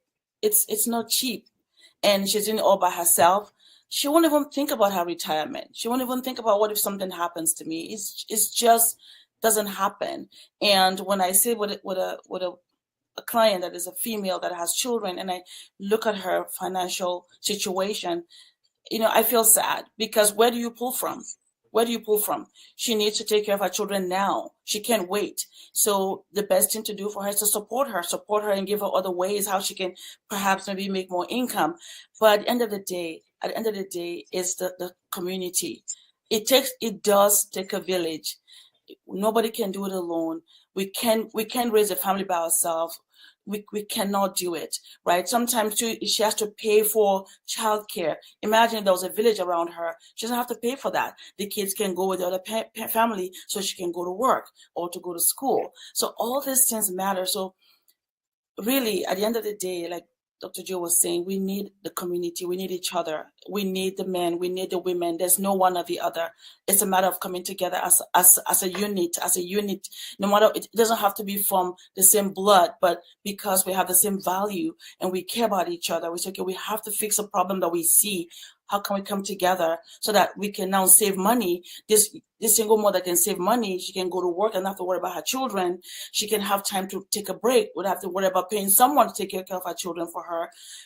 Just small things like that can help her. Otherwise, they'll end up having the same circle of poverty because there's no way to save money. How else are you going to save money? Exactly. And I am a witness to that. I shared with you, I was a mother at 16. All right. I had my son at 16, turned 17 the next month. If it wasn't for my village, baby, when I told my aunties and uncles that I was pregnant, yes, they were disappointed. However, they once told me, baby, you ain't the first, and baby, you ain't the last, and you ain't finished with school. So I'm going to take the baby on Monday. I'm taking the baby on Tuesday. You're going to get the rest of your education.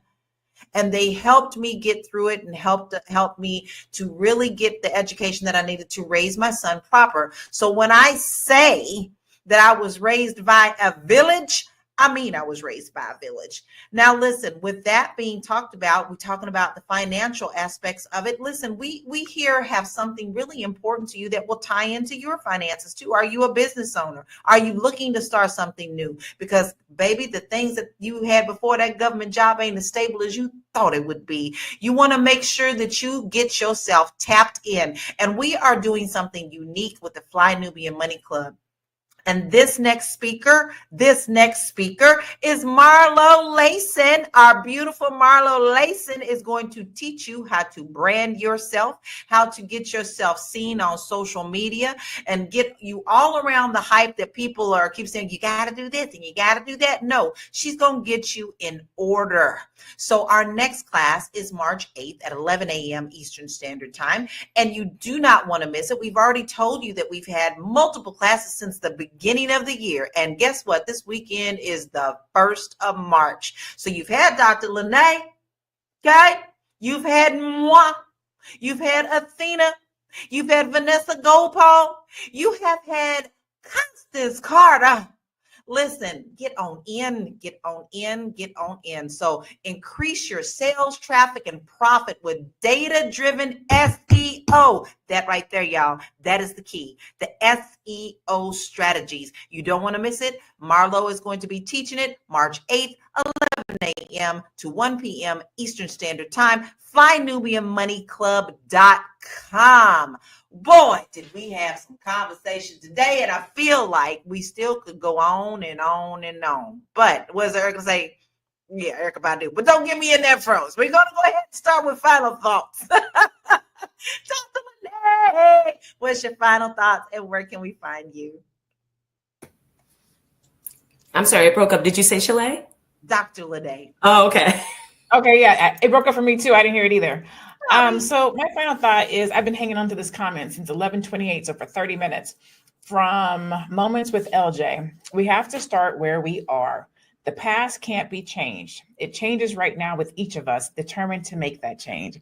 Literally, that was my final thought.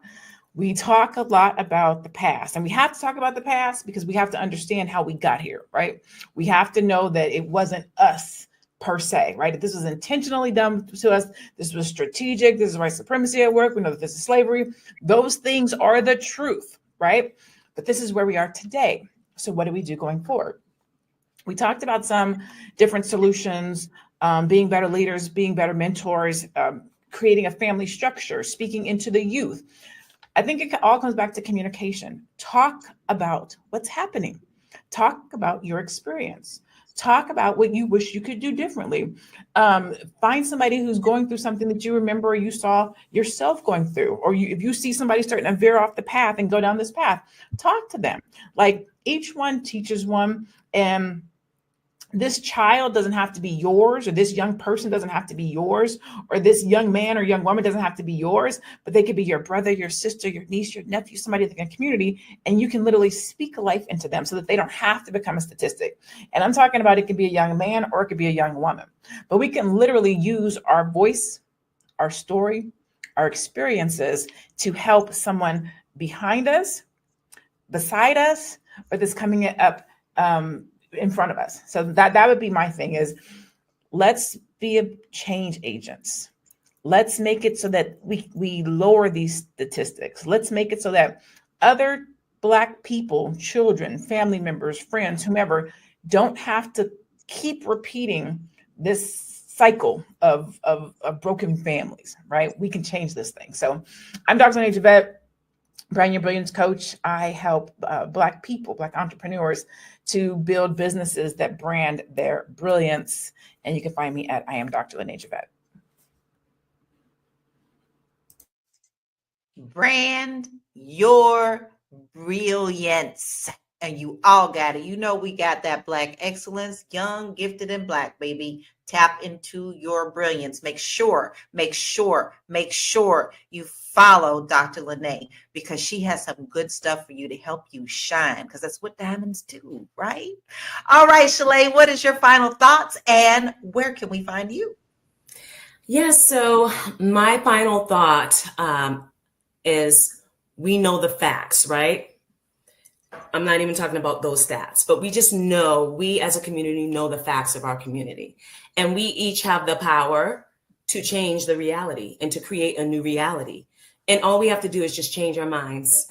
And all we have to do is download new software and say, I don't want to operate on the old operating system.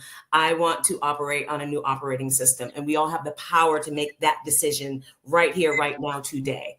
So that's my final thought. We have the power to change the reality. We know the facts, but we don't have to keep living in that.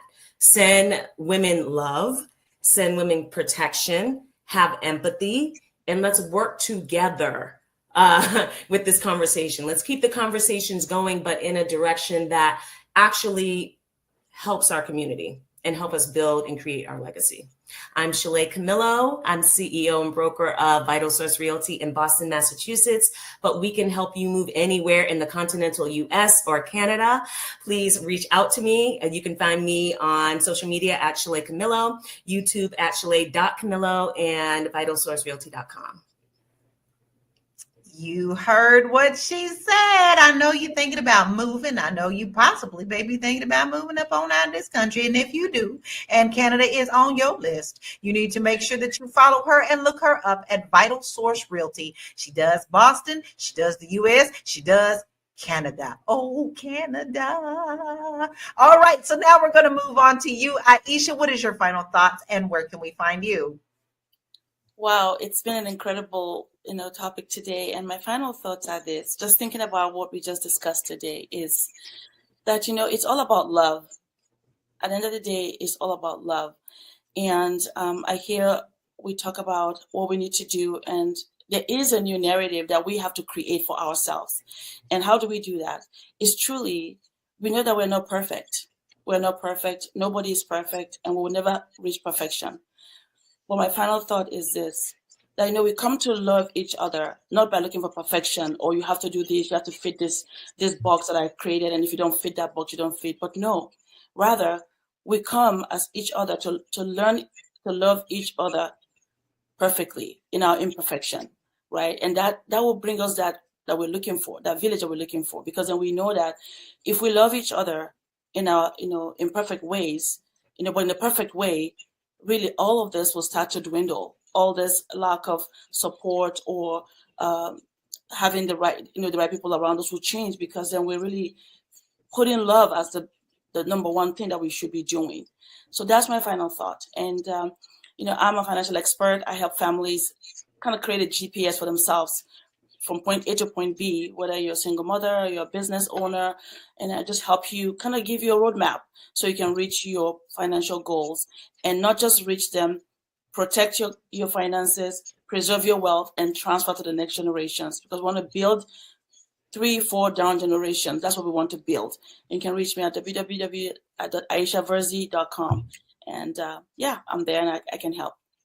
She said some key things. Build.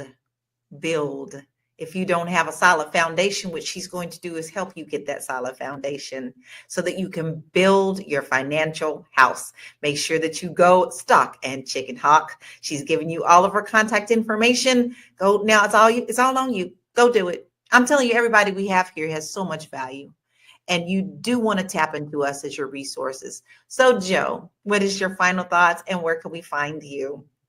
Yeah, I just want to say quickly, I said what I said. I need you. And I know you need us. So women, you gain nothing from weakening the black men. Brothers, you gain nothing from weakening the black women. You gain nothing from that. As a matter of fact, you're just hurting yourself. A weaker black woman is a weaker black man. A weaker black man is a weaker black woman. That's really the truth.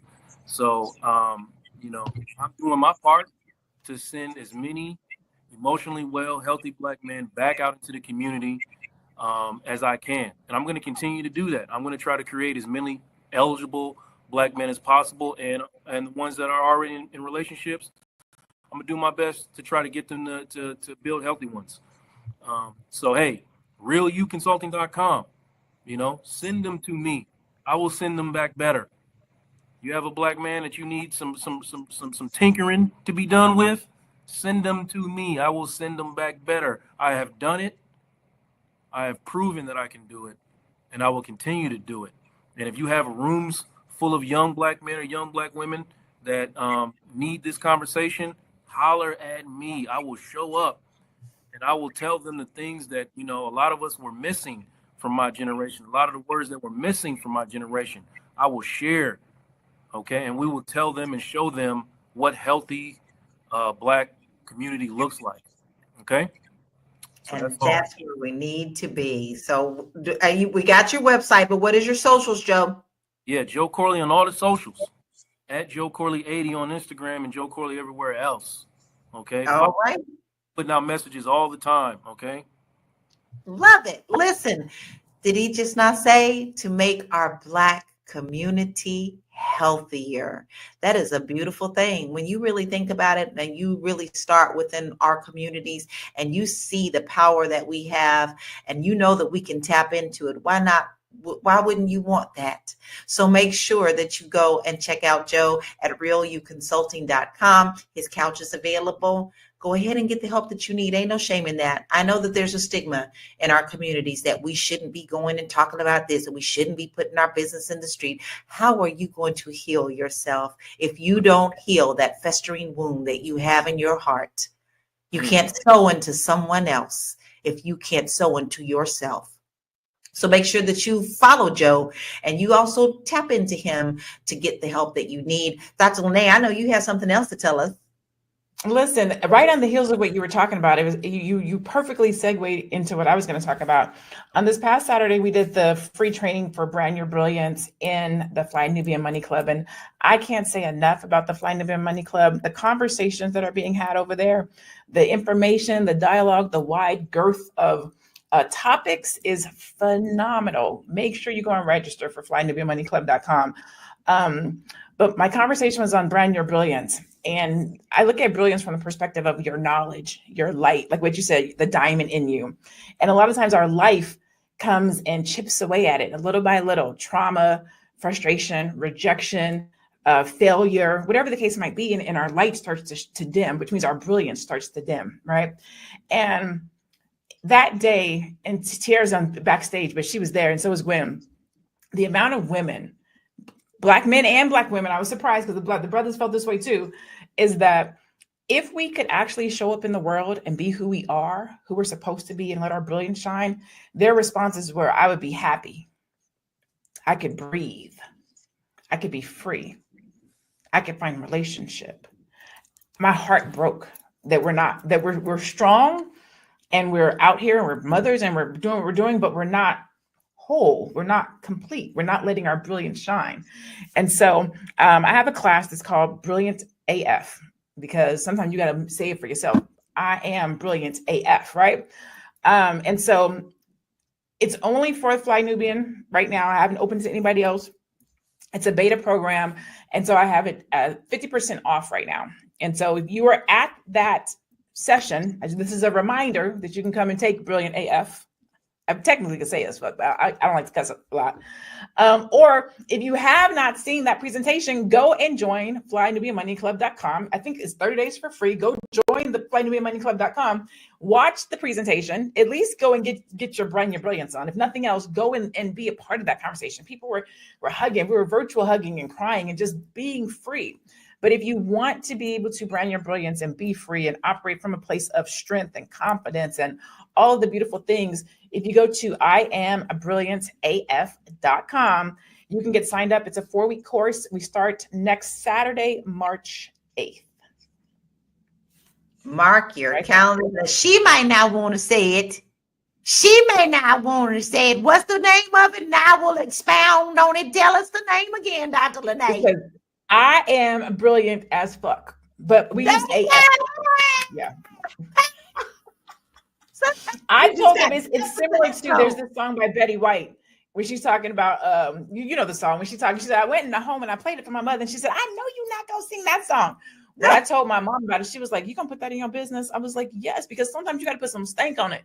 Somebody who does not know that they are brilliant, somebody who does not know that their life experiences doesn't knock them out, somebody who doesn't know that they can shine bright and speak brightly and that being Black doesn't make you inferior. If you don't know that, you have to say it with your chest and be like, I am brilliant as well. I am. You have to lean into it. And so I didn't put the as, but that's exactly what it means, because you got to step into some of these spaces and know that you deserve to be there. You should be there. You can be happy. You should be able to breathe, right? So don't get them. That's it. Stop. If they put their whole chest into telling us what we're not, we can put the whole chest and then some into telling them, yes, I am. So yes, step into that power, because you are more powerful than you know. So you got your marching order. She is giving you something right now to step into it, do it, sign up. You know where to go. Listen, here's my final thoughts. I'm not getting involved in these dumb stats. What I want to do for my community is to be a light and a beacon unto someone else. If that means I can sow into just one, then that's going to grow into 2, because someone else is going to step into their power with that light as well. We need to stop worrying about what they're saying about us, because they are saying a lot of bullshit. And I am really tired of it. If you turn on the news, they would have you thinking that we were still in chains. You have the power to change your narrative. Do not allow them to tell you otherwise. So step into your power. And if all you can do right now is to improve yourself with my royal panel here, then you're doing something that is actually going to shine a light in our community so that you can turn around and help somebody else. So fuck a stat. I'm not going for it. You have the power to change our community, and we can do it. So listen, if you are interested in possibly thinking about moving out of the country, I ain't mad at you. In fact, I encourage you to get out of that box. America is not the whole world. You are a world citizen, baby, not just an American. You are a world citizen. So on my website, I have a free quiz for you to take. Where do you stand? Are you just thinking about moving out of the country, or are you able to do it now? This really helps you dive into the questions that you need to answer before you even think about setting foot out of the country, such as, do you even have a passport, baby? What do you need to do to get started? Well, I urge you to do that now. Okay. So listen, go download that quiz, as well as many other freebies on that page.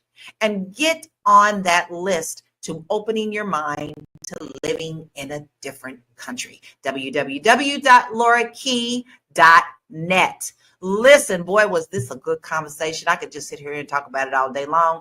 This conversation isn't just about numbers. It's about real people, real families, and real struggles. Black women have navigated some of the toughest systematic and economic obstacles, yet they are constantly judged based on one statistic that lacks full context. Instead of asking why Black women have multiple fathers for the children, we should be asking why Black families face more economic instability, why marriage rates have declined across all races, and why Black mothers carry the weight of so much responsibility. The goal isn't to shame or define, it's to understand, to educate, and to build solutions. Let's stop making misleading stats define our story and start controlling our own narratives. I want to say thank you to my royal panel, Dr. Lene, Joe, Shalay, and also Aisha. Listen, this has been a powerful discussion. And to everyone who's watching, we appreciate you. We know that many of you are here every day. Tony, Infamous Hicks, Book Spiritual Tea, Floyd, Lee. We have so many people that come in and talk to us every day. And guess what? We see you because sometimes you just need to be seen. Now, Black History Month is not over, but make sure that you tap into us tomorrow at 1 p.m. Eastern Standard Time, and make sure that you tap in and speak. Continue the conversation because we always come back and answer. Check this out, and we'll see you tomorrow at 1 p.m. Eastern Standard Time. Peace and be blessed.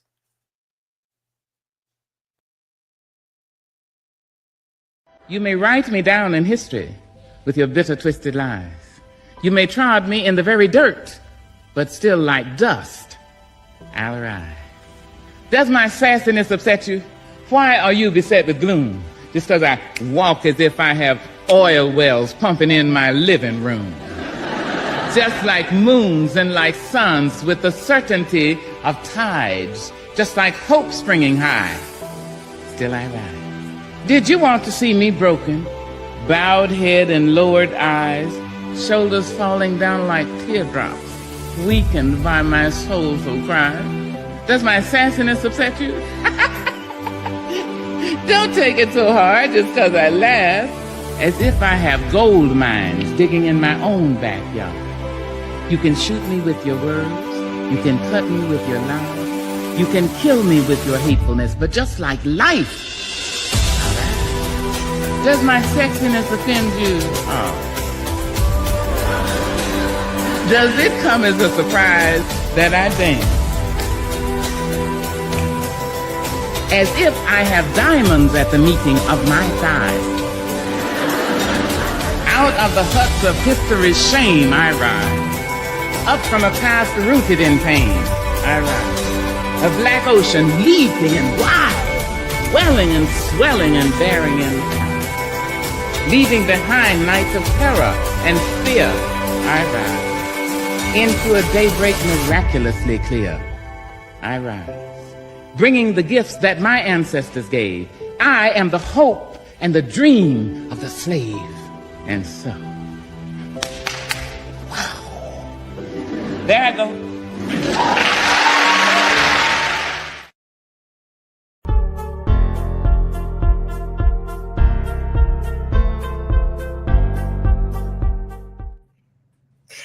Hello and welcome to Fly Nubian Money, where we help you master your mindset and maximize your money. Today, we're diving into a topic that's sparking a lot of debates all over social media. If you can't afford to date me, find somebody else. A viral video has a lot of people talking. A woman says she's not accepting broke behavior from men, and $30 for a lunch is unacceptable. Is she setting healthy standards, or is she being delusional about what love really looks like? And what does this conversation say about the dating pool as a whole?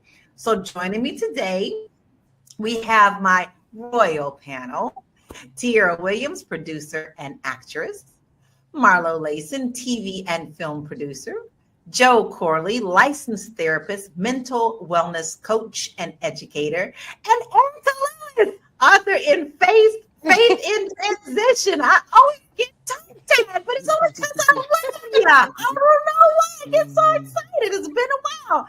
Listen, y'all, this one is going to be a ride, and it's going to be very, very, very interesting. So let us kick off with the video that's starting this conversation. Check this out. Okay, so y'all, story time. So y'all, please tell me if I'm wrong. So today, this dude wrote me on Instagram, and he was like, "Can I send you money? Let me send you money for lunch." So I was like, okay. I wrote him back, and I was like, send it. So he wrote me and was like, okay, what's your Cash App? So I sent him the Cash App. Yeah, I just knew I was going to open my Cash App, and I was going to have at least probably about $100. You get what I'm saying? Because like that's I eat, and that's how much I spend on my food.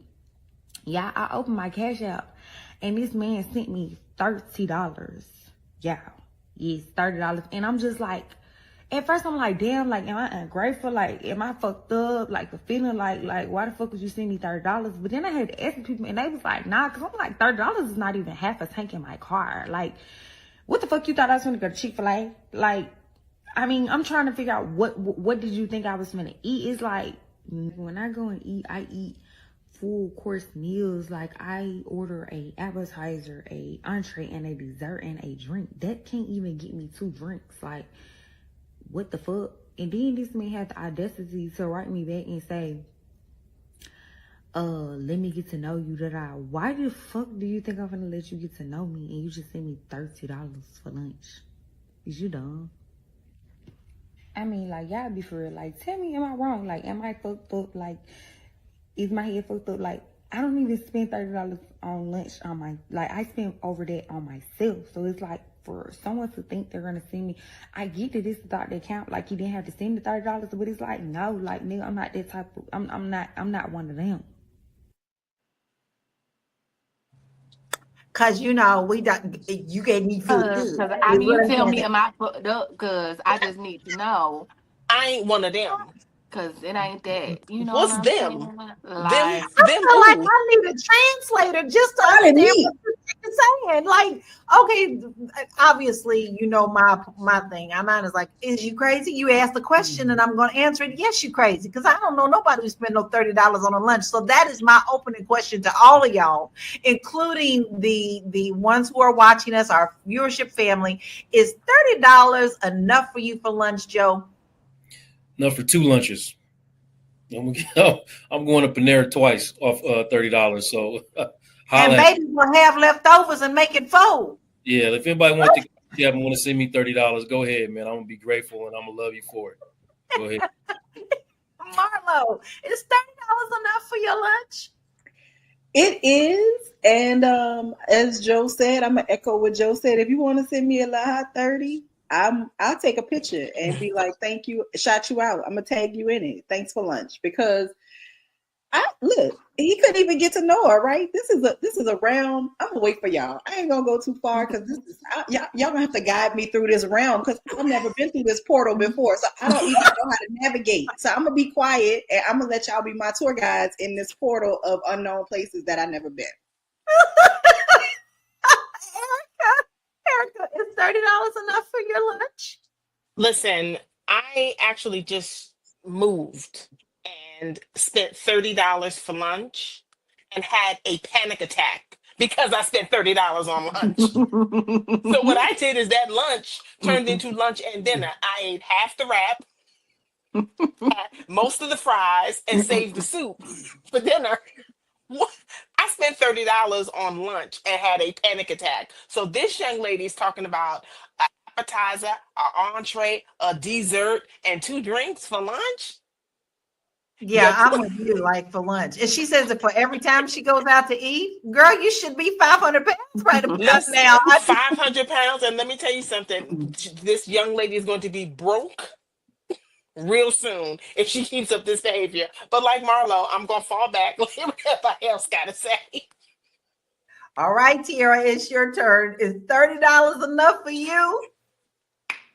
Well, I mean, I just feel like, you know, if you really trying to get to know me, $30 might not be enough. No, I'm just playing. $30 is enough for sure. I don't come from this world. I think women get a little confidence. They get a lace front and some lashes, little lace front and some lashes, and just be like, listen, you got to spend $1,000 on me every day. Even in You're LA, talking, even in LA, that $30 is sufficient. huh? Tiara, even in LA, that $30 is sufficient. Even in LA, you can still go to, I mean, depending on where you go, right? Of course. But Yeah. that's for with everything. But like literally, you can go to Applebee's and get a 2 for 30. And you can sit and enjoy with somebody else and have a good meal. So I don't know. I do know, I can tell she's in Atlanta just based off, because y'all know, I be in Atlanta. So I could just tell she got all of the Atlanta girl vibes. Well, I don't know. That's close enough to Kentucky. That ain't my vibe. I'm gonna tell you, there've been a many times when we first started out and first started dating. Hubby and I shared a ramen noodle, shared a Big Mac, split it down the middle, and was fine with it. And that never offended me. It never upset me. I have never been one to care about somebody spending money like that on food. That's not something of quality to me. That's not something that I'm even going to be concerned about. If you got it, you got it. If you don't, you don't. Every once in a while we will splurge and go to, Masterson's in Louisville and have something. But even now, y'all, when we go out, if they're big plates, I'm like, don't you order 2 things? I'm eating off your plate. We're going to split that, because there's no reason to pay that much money for food. To me, it's just ridiculous. But this is a really good comment. Ray Alexander says, men should date women they can afford to date. It's that simple. If her standards are financially out of range for that man, then he should date another woman who is okay with his budget. I'm going to throw that to you, Joe. Do you agree or disagree with that? Yeah, of course, I agree with that. I mean, her standards are not the problem. It's all in the delivery of her communication. You know what I mean? And I'm not sure if she's just a tool for the gender wars or delusional. But one of the 2 things is happening right there. So yeah, a woman's standards are totally fine. If your standards are above $30, there's nothing wrong with that. But in the way you're saying it is, you're doing that to provoke animosity and rage towards you. So I'm not going. Well, I feel like I always have to question myself with social media. To me, it's like, is this clickbait? Is this just for somebody to come in and make comments? But honestly, I do see a lot of these young women with these types of attitudes. So, is it wrong for a woman to have a financial standard when dating, Tiara? Can't hear you.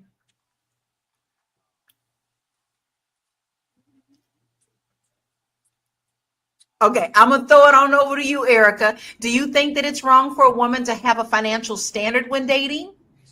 You know what? No, I don't think so, because I think with when you put a financial standard in, you don't want to poop hut, but then you don't you want to date within the confines of where you can actually have that conversation and understand who you're dealing with. I think she's dating out of her league. I think she's actually looking for a father. I think she's looking for a daddy. I think she's looking to be taken care of, because any woman on her daily day to day who is having $100+ worth of lunch. That is wife. That is the Beverly Hills wives of whatever. That is not realistic. I mean, I lived in California and I lived in Calabasas, and there was a burger place within the strip mall where I was working. And I think I got a burger and fries and something else. And I think it was like $30. I mean, so I don't know where she is logistically, but it just doesn't make sense. No, she wanted $100+ so that she could do other things with it. She wanted to eat. She's probably gonna have a bag of chips and a soda for lunch, but she was gonna get her nails done. She was gonna get her lashes tightened up. She was gonna do something else with that money other than eat. That's what I believe. I agree with you wholeheartedly. I do believe that, she is going to eat for less than $30, but everything else is going to be put on whatever else she needs I mean, to and do. if you think about it, if he's sending her $100 a day for lunch, 5 days a week, that's $500, girl. That's bill money. That's a car note. That's car insurance. That's utility expenses. That's It's a all whole sorts of bunch. things. Right? I Yes. know, it's crazy. So now that we have you back, Tiara, do you think that social media is shaping how these people expect to be treated in dating? Yes, I absolutely do. I think that is so fake. I don't believe for 1 minute this young lady eats the way she says she eats. I think that there is this weird thing that girls are doing these days, and obviously it's not in my generation, it's like right under me, but these young girls are getting their cues from the internet. They're getting their cues from from each other, like the stupidity of it. Like, she doesn't sound all that bright, and this is not me to like knocking her. I'm just saying she doesn't sound like she's educated, like she's been, you know, like she's worldly, she's cultured. She just sound like somebody fed her that, like, girl, you should have standards. She like, and I know that there is a bit of a again, I keep saying that because she sounds like her accent sounds like it's from Atlanta, and I noticed that a lot of girls are like that down there. Like, there's this weird thing in Atlanta where girls are like this. Like, they literally be like, there's this bouginess they want to have, and I think Erica just said it, from this Atlanta housewives of wherever, of College Park, of Bankhead, of wherever they live, right? They trying to be a certain thing or bougie or whatever, and it's weird because I know celebrities, right, who don't act like this, who don't be like, they're very mindful and they have a lot of money, and it still be like, how much is the bill? I mean, they gonna pay it, but they're still mindful of the way they're spending money. So I think this is fake. And I think that's the key. You said mindful. I don't think she's being mindful at all. She's being selfish in what she wants and what she expects. But hey, like I said, there's a level to that. So I'm going to ask you, Joe, because you're our king on the panel. Are men obligated to spend money to prove they're serious about a woman?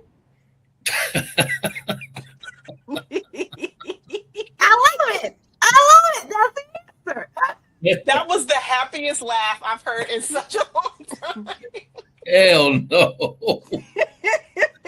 Hell no. Oh my God. If I got to pay to get to know you, I am out of there, man. Like, that part should be free. Like, getting to know you should be free. Like this, so I can decide if I want to spend my money on you. Like, but I mean, I've never.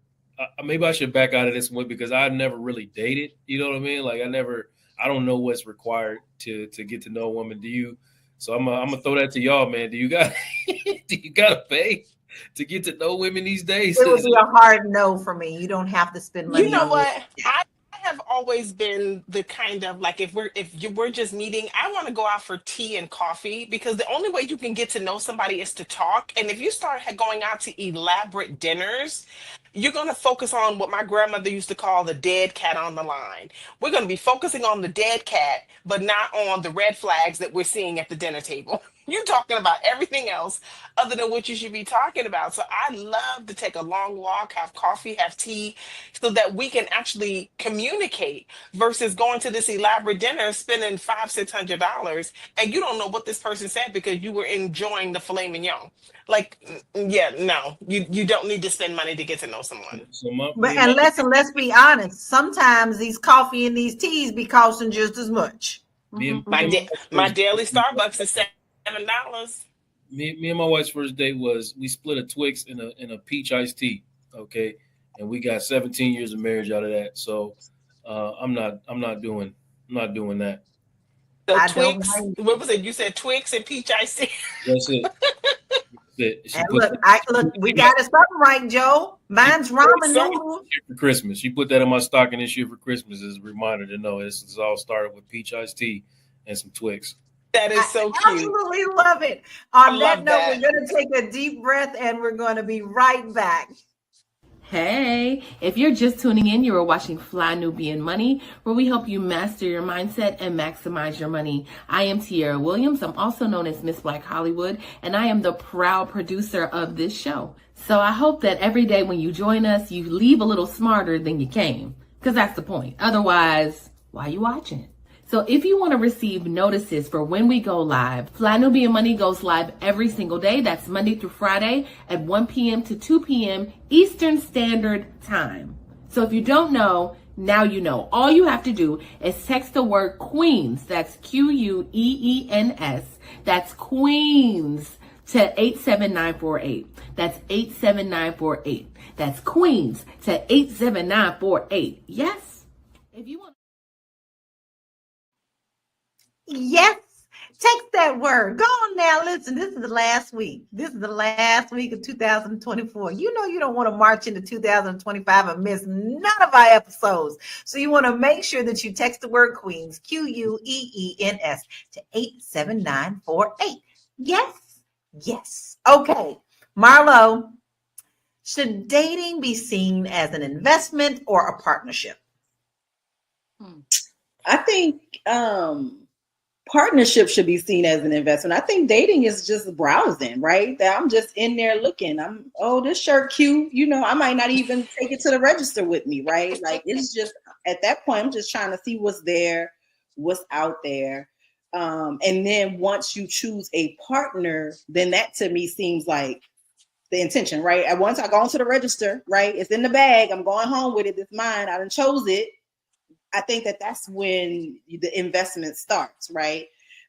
Dating, now it depends on who you are, right? Because obviously, depending on what tax bracket you're in and what dating looks like and how you're moving, it may look a little bit different. But I think that's still contingent, right? Somebody that's holding, 7, 8, 10, whatever figures, obviously that's going to look very different than somebody that's got a few $1,000s in the bank or a few $100s in the bank. So I think it's all situational, but the internet has given everything a blanket, right? Everything under a blanket on the internet. I hate it so much. I hate all y'all blankets. Every blanket, I hate them.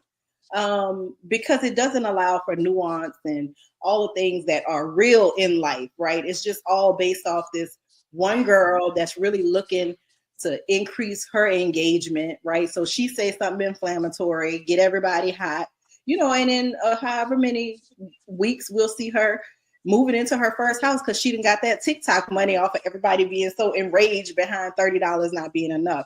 So I think I don't like to get too deep into this because, again, this shit is so foreign to me. I just don't know. Like, I don't know anybody who speaks like this. My friends don't behave this way, right? Everybody got their head on straight. Everybody knows what they're looking for. So this is so foreign to me, but it's like a reality show, and I'm gonna watch it. I'm still get in the comments and chuckle with y'all and see what y'all talking about. But this is well, this I can't has nothing say to do with real life to me. But the last few weeks, I have been in the environment of those that look like that and that speak like that, and it is a thing. Where are you? Where are you again, Erica? I'm in Jersey, but I'm working in a different space that is different. Okay. She said different. It's differently different. And everyone looks like this, has the extra baby hairs, and and talks like that.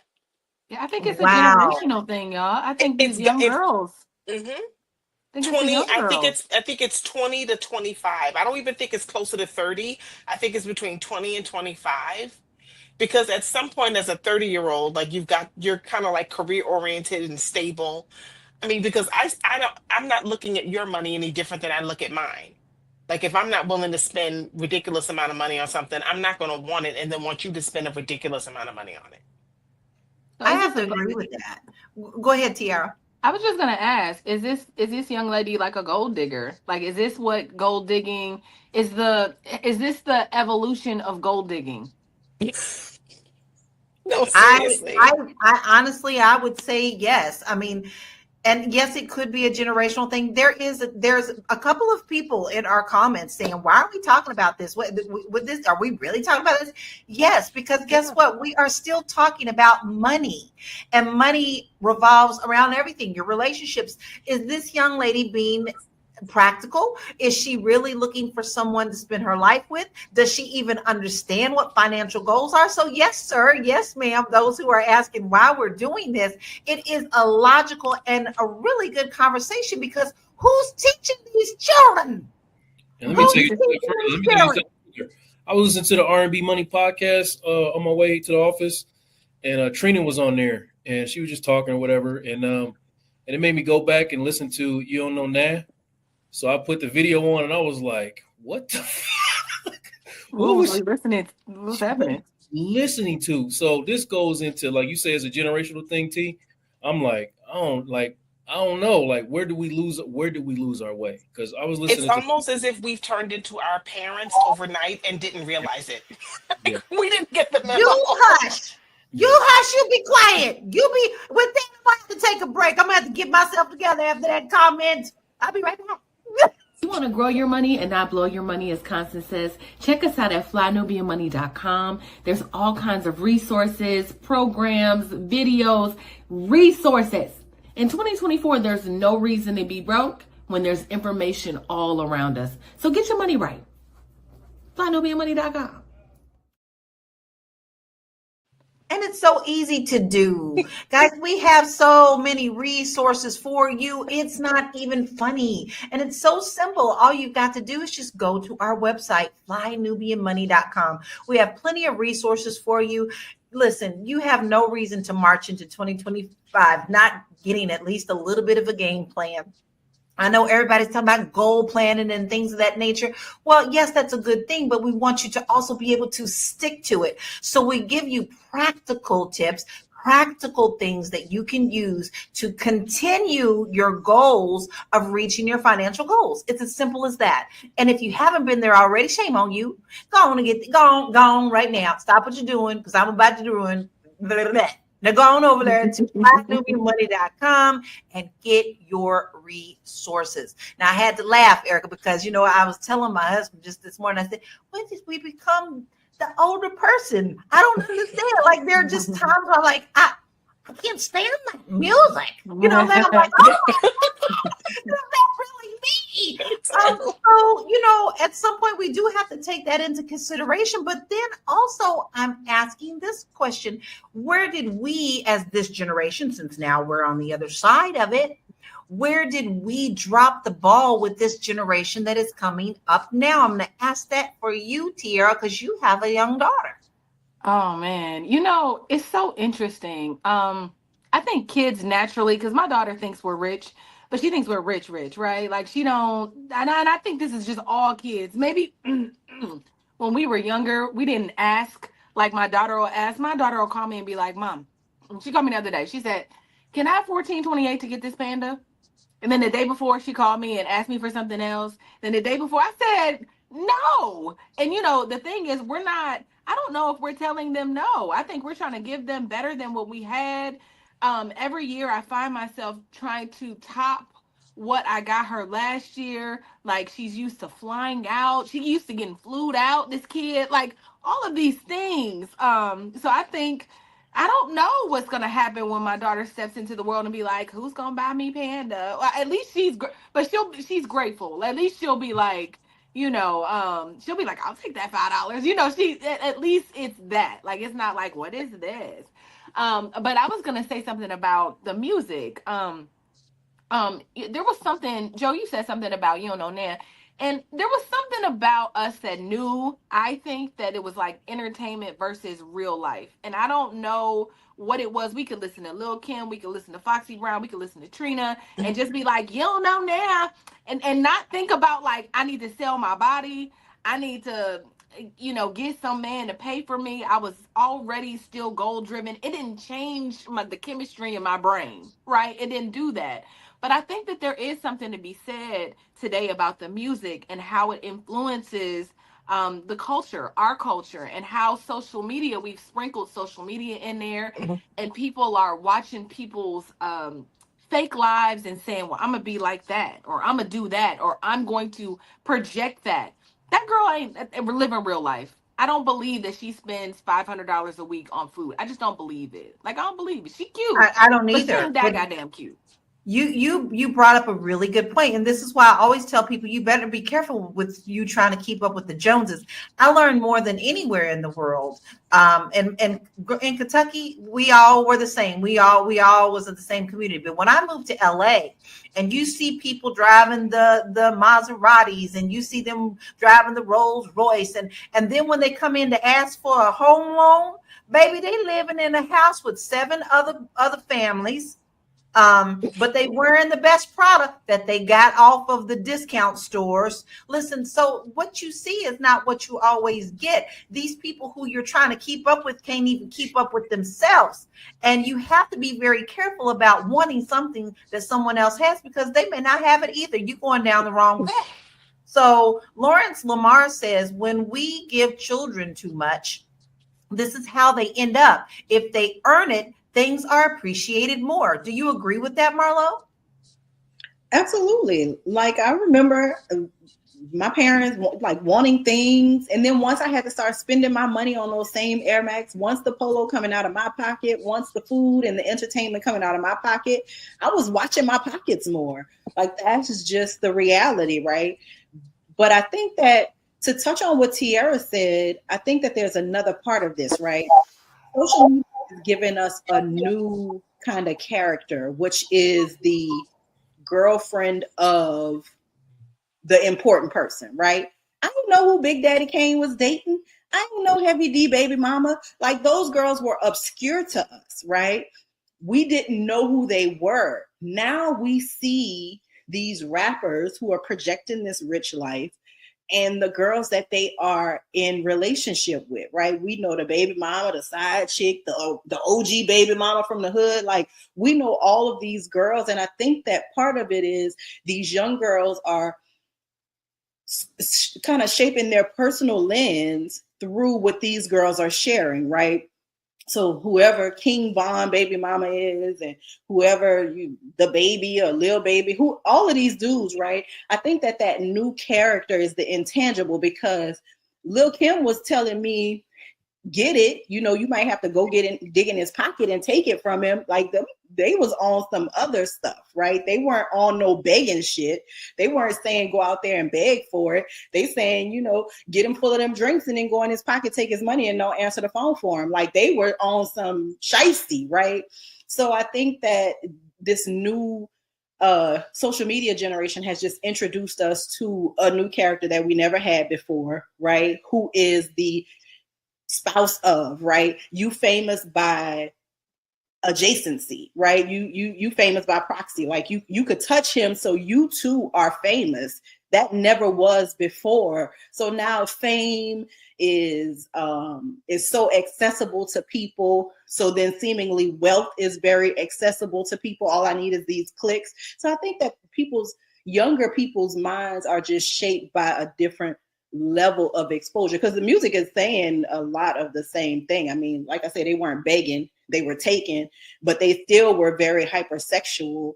What's changed is there's now a payoff, right? If you're being hypersexual with these dudes, there is a payoff for you, and you ain't got to do nothing but take it, right?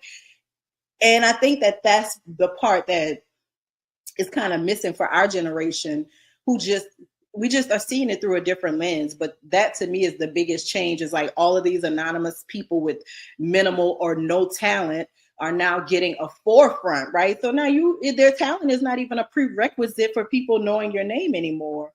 And so it just puts us in a different space where we got a bunch of begging Betsy's talking about 30 ain't enough, but the dudes say they only giving 40. So who lying? Right. But then we can't always put it on the music. I want to bring up another point of all of this. And Tiara, I know you're going to have some really important insight on this, but I clearly remember when we switched over on MTV, when MTV was my world, because that's my music is my world. And then all of a sudden it became reality TV. And you got to see what people were doing behind the scenes, and actually reality. I believe the early reality was a little better reality than what the reality is today. It's switched over. But do you feel that all of this reality, all these housewives, all these basketball wives, all these dating games, all of these things have a lot to do with what's shaping what these young women are seeing and wanting to do? And I'm going to ask you that first, Sierra. Yes. Oh my God. I mean, the reason why I left reality TV as a producer was I had to step back and say, like, what am I contributing to? I feel like reality TV was was I feel like it's shaped the minds of and changed the brain chemistry of young women in the way that we handle conflict. We don't know conflict resolution. I don't know if you guys have watched Zeus. I thought I was gonna. Listen. I met the owner of Zeus a while back, and he was just starting it. His name is Lemuel, right? Lemmy was starting Zeus, and I was like, "Oh man, this could be a great opportunity." Until I saw what he was producing, and it's like the other day I sat at the I was getting my hair done, and they were just playing Zeus, and I said, "Well, what's the storyline? Are they just gonna fight? Why she walk in and they just start fighting? They fight at the auditions." So just to see, like, it is insane. I said, well, what do the girls do outside of cuss and fight and drink? You know, before Natalie Bad Nunn, Girls Club, bad I Girls was Club. gonna say before even Natalie, before Natalie blew up, and before she was managed by a really good friend of mine, and I remember her being like, we went out and hung out one night, and I would just remember her mindset was very much like this young girl, not like young like her, but like she was just like, well, I've been dating blah blah blah, and like Kim Kardashian is this and da da da da da, and try to give us tea on that, people, and I was just like, this is not who I am. Like, I can't hang with this girl. And I knew that from the night we hung with her. So we dropped her off at a football player's house in the middle of the night. And she was like, about to go get this money kind of thing. And we was like, but but to me, there's different levels. There's different girls. There's girls like me, and then there's girls like her. But I'm saying that to say, I think that girls are in a space where everybody, especially with reality TV, and I'm gonna shut up, but I feel like people want to be famous. It's like when I was working on shows, we would sit and have these interviews, and it'd be like, just tell me what I need to say because I need this 15 minutes of fame, and I'm going to give you all of this personality, even if it isn't real. In terms of the way we shot reality TV, we knew who didn't like who. We were shaping, we would throw people in real situation. If we knew that Marlo didn't like Erica, I'm gonna put Marlo and Erica in a room together with alcohol, and I'm not gonna tell them what to do. I'm just gonna let it play out. And you see that. But I think it ruins young girls in the sense of they look at these girls and they think this is what I should aspire to be. You could see it. Lace front, lashes, starter pack. Like that's the starter pack. Like to whatever this is. And so anyway, everybody want to be a Nene Leakes or like a, that kind of personality, make money. Tammy Rowland. Yes, but let's even take it back to Kim Kardashian and Paris Hilton. Because remember, Paris Hilton and Lionel Richie's daughter had that show. And no, don't take it back that far. I'm just saying, I think Paris Hilton, I mean, do you see what Paris Hilton do with her life? Like, that's a smart girl. No, but she had to get her life together. It wasn't until that sexual thing that came out about her that she went and got herself together. I'm proud of the girl. I'm not mad at her. But I do have a problem with people like Kim Kardashian because I'm sorry. I'm just sorry. So what is the double standard for that? Because now all these girls are coming out here thinking that's all they need to do to get their money. And I just have a problem. They've been shown the pathway. Kim Kardashian has no natural talent or skill. She cannot even dance. Y'all remember Prince made her go sit her ass down because she couldn't shake her big fat booty. Like she couldn't do it with Prince. I think that Kim has a talent. Well, her talent is getting the bag. Like, obviously, she has a talent. But what I'm saying is, it used to be when I was a kid, right? The idea was, can you do a thing, right? If you can't do one of these talent things, act, sing, dance, create, then you needed to go a route where you could go into business or you could go into a medical field, right? Now there's this new field of really nothingness that has been created. And I appreciate it. I'm not hating on people getting the money, but what I'm saying is that there is a direct line between this culture of creating absolutely nothing except maybe a little bit of chaos along the way and where we are as far as derelict behavior in culture everywhere. I don't want you dancing over my brunch, my dude. Like, go catch the dance floor. If my eggs are here, I don't want your ass twerking. And I don't think that I'm asking too much, right? But this reality show behavior has left the screen and it has come into our everyday world. And I think that people should be pushing back against that. I think that when the girls are twerking in front of your eggs at the buffet, it's all right for you to tap her on the shoulder and say, sis, won't you go to the open floor space because my eggs are here. But the problem is, what we all know is that reality TV has taught us to react. So you may get your own mimosa thrown in your face if you ask a person to conduct themselves properly. So I don't know how we get back to decorum as Black people. I know some people feel like, oh, you just worry about what white people say. No, me not wanting your ass shaking over my eggs is not asking a lot. They ain't got nothing to do with white people. They got to do with regular. Baby, as I recall, my mama would say something like, sit your fast tail down. And on that note, we're going to take a quick break and we'll be right back. This is good. This is real good. Fly Nubian Money is now on Spotify. Yes, yes, yes. We are on Spotify. So if you can't watch us, you can listen to us. All you have to do is search Fly Nubian Money and we will appear. All of our episodes. Make sure that you leave a 5-star rating and reviews so other people that come along and are looking for a good show to watch, they'll follow us too.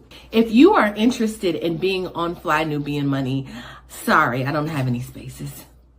I'm just playing. If you are interested in being a queen or a king on Fly Nubian Money for the day, please reach out to me. I'm at info@realvirtual.net. That's info@realvirtual.net. Also, if you need help with your business, go ahead and send me an email for that too. Okay. I've said enough. Now back to the show. Somewhere around here, I got a magical wand, and I'm going to pull that out one day where I've confined it so I can tell you about this magical email address that we have, because we do all the things. We do all the things. First of all, if you need help with your business, you got goals for 2025, and you know you are spreading yourself thin. You can't do everything by yourself. You got to learn to delegate. Go on and send that email to info@realvirtual.net. Now, let me spell that for you. info@REELVIRTUAL.net. Go on and get you some help with that so that you can focus on the other things that are more important than the things that you can delegate. Now, listen, don't you march into 2025 without putting us on your Spotify list. And we've been telling you this all year. Right? So if we're not on your Spotify list, it needs to be there today. And when you get over there, make sure that you give us a 5-star rating so that people can find us. Because sometimes I just be going through them podcasts and like, ooh, this one look good, this one look good. And if it's got a 5-star rating, then I'm going to stop and listen. So help us out on that, fam. We really need you. But now we get ready to dig back into this and we have a different take. So we have another video that we're going to look at. We're going to get out of... And we're going to look at another video to see what other people are saying about this, because we all have our ideas. But what is this younger generation saying? Let's check this out. So he knows I'm going to lunch. He knows He knows my vibe. He knows how I like to move, and he only sent $30. I'm not going to bend over backward for a man that is just sending whatever he can. But if I'm talking to him, next time I'm out and he says, oh, you need something for lunch, I'm going to tell him, it's okay. Somebody already sent me $100. Okay. If we're being completely honest, right here, right now, we've all eaten lunch for $30. Yes. Let's start 100%.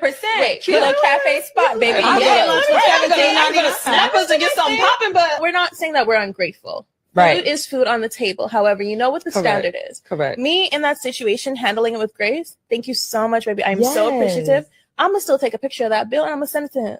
Thank you for the 30. That was the tip. Also, men, if you know that you cannot give $30 or if it's hard for you to give, then you need to date within Don't your... date. You can date. No, you can. Do not date. But date with the woman that, number one, does not have that expectation, or number two, is in that range. So he knows. All right, now I got all sorts of questions to ask. But Joe, I'm going to throw this to you first. Should women date within their financial bracket? And how do you think they know this before they even get to this point? You just going to ask, you going to pay for $30 if I ask you are you going to give me $100 for lunch before you even get to know the girl's name?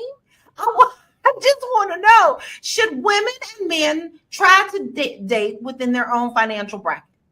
No, I mean, you can date wherever you want to date. Look, value again is what someone is willing to pay you for, pay you for whatever. You know what I mean? If someone wants to pay you an exceptional amount of money for your time, that is your value. But you have to be willing to take disappointment when you find out that nobody's willing to pay you for what you think you're worth.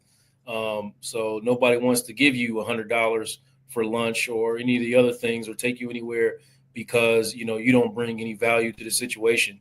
But listen, as lame as that female sounded, there's 5 lames that are willing to give her $100 for that lunch. So if she can get it, go get it, and let them folks be happy together.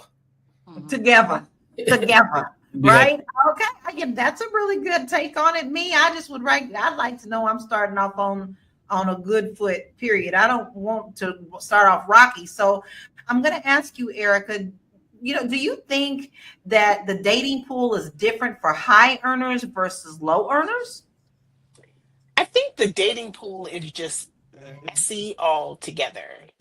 Not even based upon financial or socioeconomic. It's just messy. Everybody wants something, but everybody doesn't want to give anything. Everybody wants to go in wanting to take, but nobody wants to go in ready to pour because they've been depleted from previous relationships. It's just a cesspool of messy. And it's scary out here, to be quite honest. I've actually been outside for the last few weeks, and I'm going to pack it up. I'm going back in the last few days of the year because it's scary out here.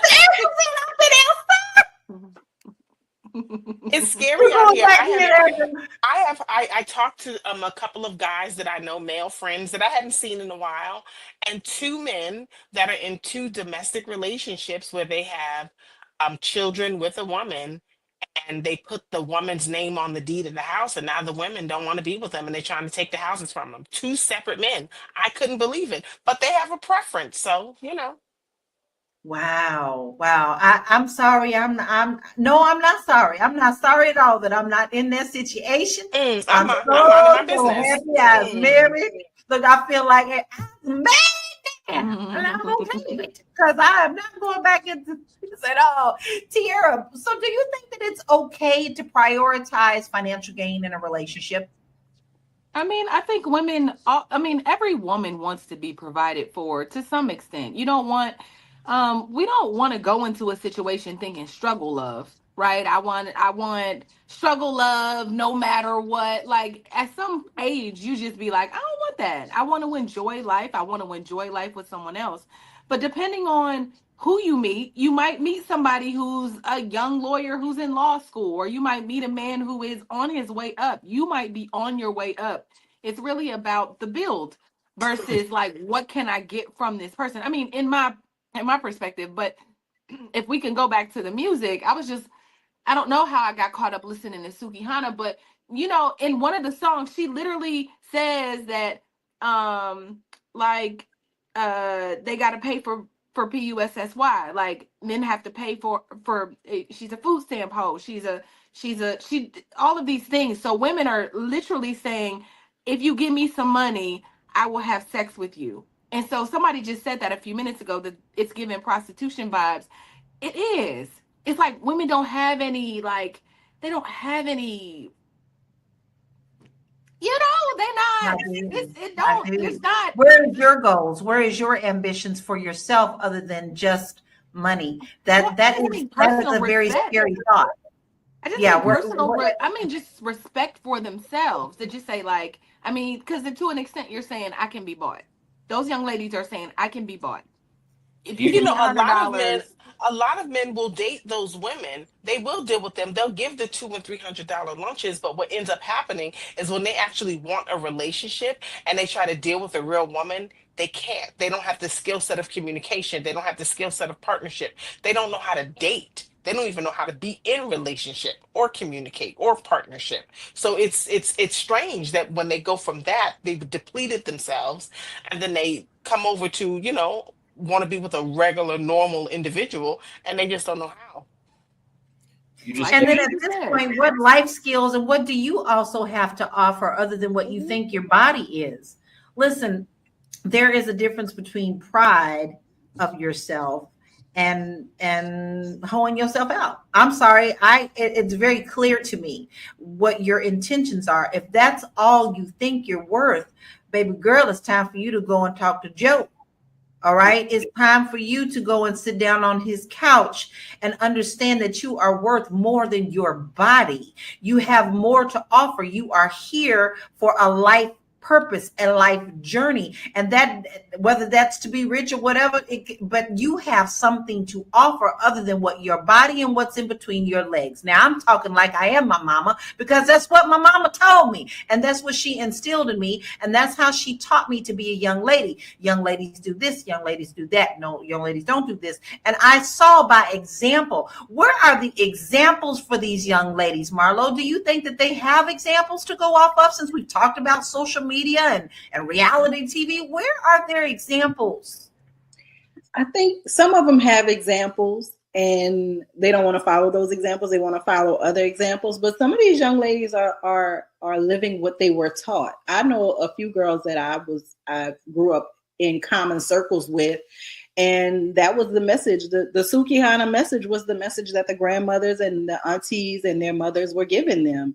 You don't open your legs without giving up some money. If he, and so if you're hearing that when you're a young girl, I'm talking about these conversations were around when I was 13, 14 years old. If you're hearing that from adult women and they're saying that sex is transactional, that's what you're going to learn. That's not what my direct family members were saying, right? We had people that were married and all the things, but I definitely had friends who had single mothers who were telling them, and grandmothers who were telling them, if he's gonna give it, don't get up with a wet ass and an empty pocket. That was the instruction, right? And so I think that if that's what you're taught, then that's how you gonna roll when you get out there. And I'm not saying all these young ladies are, but I've experienced it, myself secondhand, just through friendships and seeing the types of things that are taught in certain families.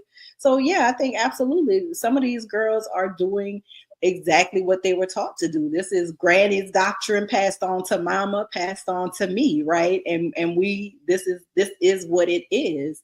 And I think others are getting that information from these chat rooms, and they're getting that information from, Reddit threads. There's Reddit threads about how to be a hoe. There's a TikTok genre that's 304 TikTok, right? Where these girls are teaching you how, Eddie Murphy used to have a skit on Saturday Night Live, and he would come out and he'd say, "You want to be a hoe? I want to be a hoe." And then there was a number for you to call, 800 number, so that you could be a hoe, right?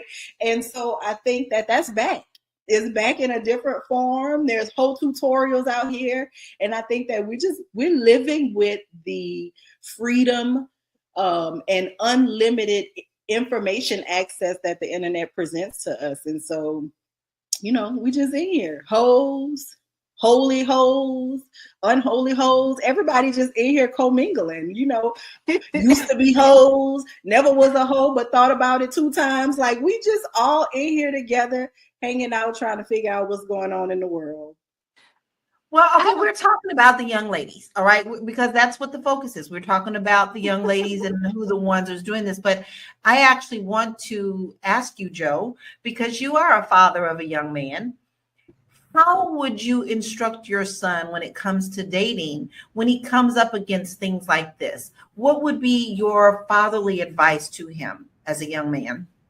So a young woman who believes that there is a price on her love and affection or even her time is probably scarred, more than likely.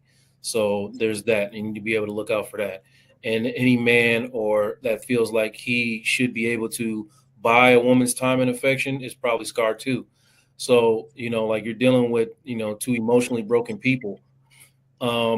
So if my son was to come across that, then I'm going to be honest with him and let him know, like, these are the signs.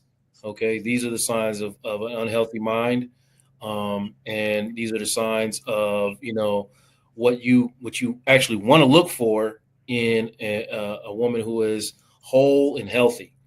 And if you are, if you feel uncomfortable in any way, if your emotions make you feel like you want to run away from this situation, or you feeling anxiety about your ability to keep up with this woman and her needs and her desires, then that's probably not the woman for you, because no situation is supposed to make you feel anxious or out of your body.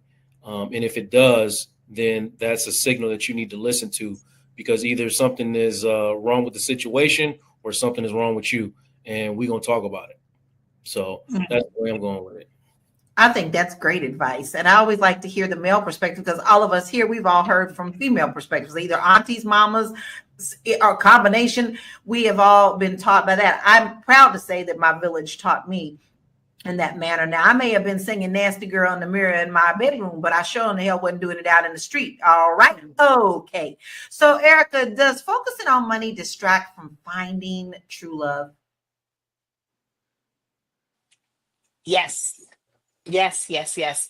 And honestly, I don't think people are focused on love. I think people are, I've seen ministers in the last 24, 36 hours, believe it or not, on TikTok say marry for money. I've seen so many therapists that say marry for money. People are not focused on loving one another. They're focused on getting a bag, getting their security. It's almost as if we are unaware of how to take care of ourselves, on how to provide for ourselves. So I can't take care of me, so I can't take care of you as a good partner. However, when I get here, I just really need you to take care of me. So people are being so selfish. They don't know how to give into a partnership. So that's why you have so many divorces. That's why it's like marriage is a fad. It's like, oh, I'll just divorce you. Or let's get married, but let's have a prenup. There are many women that want a prenup so that they can have that 70% clause in there. So if they get tired of him, or, they'll encourage him or ignore him to mess up, so that, he can get into that booby trap, and I can collect my 70%, go hang with my girls, and then I can start this facade all over again. So this is how you get people hopping from relationship to marriage and partnership, relationship to marriage to partnership. It's like a full dance that they do. And you can't possibly love yourself if that's what you're doing. If you're looking to marry somebody for money, don't get me wrong, I don't want anybody to marry that's going to be a burden either. Like, let's carry equal weight here so that we can actually build something. But I don't want to get married so that I can just be taken care of, just take care of me. It's like, well, what do you do for your own personal goals? What do you do for your moral compass? What do you do to make yourself feel good? And it's like, oh, I shop, I drink, I have $100 lunches. It's like, that's just not reality. It really is just not reality. I mean, even, your socialites of the world, even they have philanthropic efforts where they raise money and they do different events. They don't just go have $100 lunches. It's crazy. Exactly. And even if you're doing expense reports for some of these corporations, they're going to questionize you on $100. Even they'll questionize you on a $30 lunch. So I'm just telling you, this is not realistic to what the world is. And we have to get back to things that are going to uplift, that are going to teach this next generation. And with that, we have the perfect thing for you. We have launched Fly Nubian Money Club.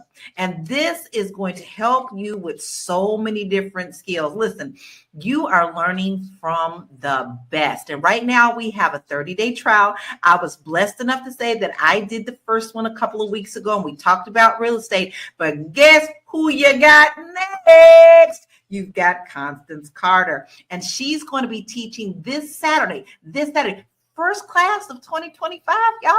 You better start out right. She is teaching the roadmap to 6 or 7. I didn't just say 6. 7. She is going to teach you the roadmap to getting those figures. Now, you want to get in on this now. We've already got Fly Nubian, money on the website, but we're taking this a little bit further, and we are educating you one-on-one. You are getting all the knowledge poured into you because we believe in you that much. We want to see you succeed. We want to see your financial wheelhouse grow. We want to see your money tree flourish. So make sure that you sign up with FlyNubianMoneyClub.com. Go ahead and do it now so you do not miss Constance's class this Saturday. And it's usually Saturday at 10 a.m. Am I correct? 10 a.m. Eastern Standard Time. Go on and get your notebooks. You know you already went out and bought all them journals because you're writing down goals anyway. So go on and put one of them aside for this class. And then what you're going to do is you're going to go back and watch the one that I did so you can have 2 for 1. All right? So go ahead and do that today right now. FlyNubianMoneyClub.com. Now, we have had a very high-spirited, we've had very good conversation. We have visited us getting a little bit maturer. I will not say older, mature. I'm getting finer with winer. Thank you very much. We've talked about music. We've talked about expectations. We talked about generations. But, you know, in the end, we all have something good to say at the end. What are some uplifting words? What are your final thoughts and where we can find you? Now, your assignment is when I call people up and they tell you where to find them, you're supposed to stop and go find them and follow them. All right. So I'm going to start with you, Joe. What are your final thoughts and where can we find you? My final thoughts, I'm going to spend a little time, you know, to all the ladies in the place with style and grace. And wishing my heavily happy birthday to my mother. It's her birthday today. And I want to acknowledge her, especially in the midst of this topic, because she was a woman who carried herself with style and class and grace at all times. And I'm really, me and my sister talk about all the time how grateful we are that we never got to witness her social media era. Although it would be great to have her here with us, but you know, she was a very, very beautiful woman, and we got a lot of. I personally got a lot of comments from people all the time looking at my mama. So, and as far as to other young ladies out there in the generation that's coming up behind us, you know, it's really okay to, you know, you set the standard. I don't know if you understand this yet, but you set the standard. The kind of females they're looking for, you don't have to be that. You know, you can put on some clothes and, you know, and be stylish and be graceful and still look beautiful. And there's a market out there and an appreciation for that. So, you know, and if you're having troubles understanding who you are and the kind of man you want and the kind of relationship you want for yourself, then come talk to me at realuconsulting.com. That's the letter U. Or you can find me on social media. Just type in my name. And if you want to send me a little $30 there's my Cash App right there too. I'll have lunch on you appreciatively for $30. I'll eat all week on that 30. I feel you, because I will make it at home and eat good all week. Thank you very much. So make sure that you go and follow Joe and listen, he's got room for you. All right. So if you really are looking for some personal development, some growth, you want to tackle some things in your life that maybe you've been carrying a little too long, you want to make sure that you reach out to Joe, because I can tell you he helps with heart. You can tell right here on the show, he has the heart for you. So go to someone who's going to help you get you to your best self, because everybody needs a little help sometimes. I do. Been in therapy for 2 years now. Okay. Erica, where is your final thoughts and where can we find you? Oh my goodness, final thoughts. Ladies, you know what? Sometimes you just have to love yourself just a little bit more, because how you love yourself is how you'll treat others, and how you love you teaches people how to love you. So it's really important that you're not focused on getting $200 and $300 or this elaborate amount of money for lunch. Feed yourself. Take yourself out for lunch. Maybe go to the grocery store and actually cook yourself something for lunch. But when we start putting our worth based upon a dollar amount that a man can give us, it really makes you sit down and wonder, where are we in society? Where are we in our thought processes about ourselves? My name is Erica Lewis. I'm the author of Faith in Transition. You can find me at faithinTransition.com. You can also find me on all social medias at Miss Erica Renee. We missed you so much, Erica. Missed you too. I've been in these streets. We're so proud of you. We glad you're coming in out the streets, though. I'm coming inside where it's safe. It's not safe. It's just not safe.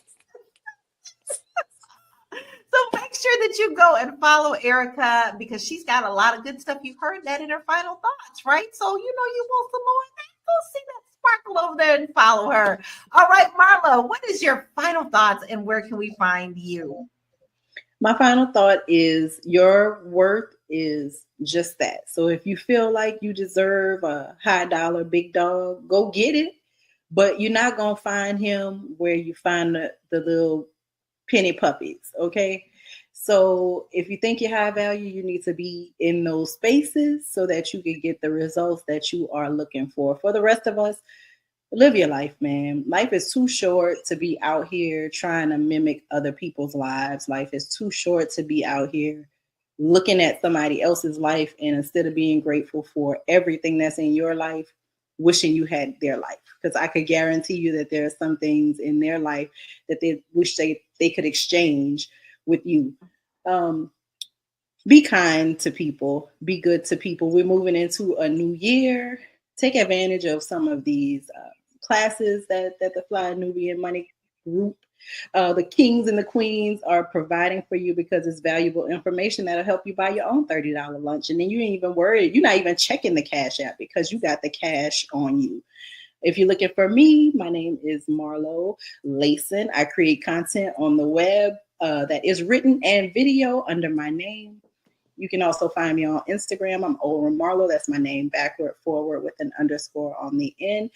At the beginning of the year, I'm embarking on a challenge. I'm going to try to compete and qualify for an amateur bodybuilding competition. So I invite all of you to follow me on Instagram. My journey will start at the top of the year. I'll be eating different. I'll be sharing my workouts with you. I'll be sharing my pain with you. And as my body changes, I'll be sharing that with you as well.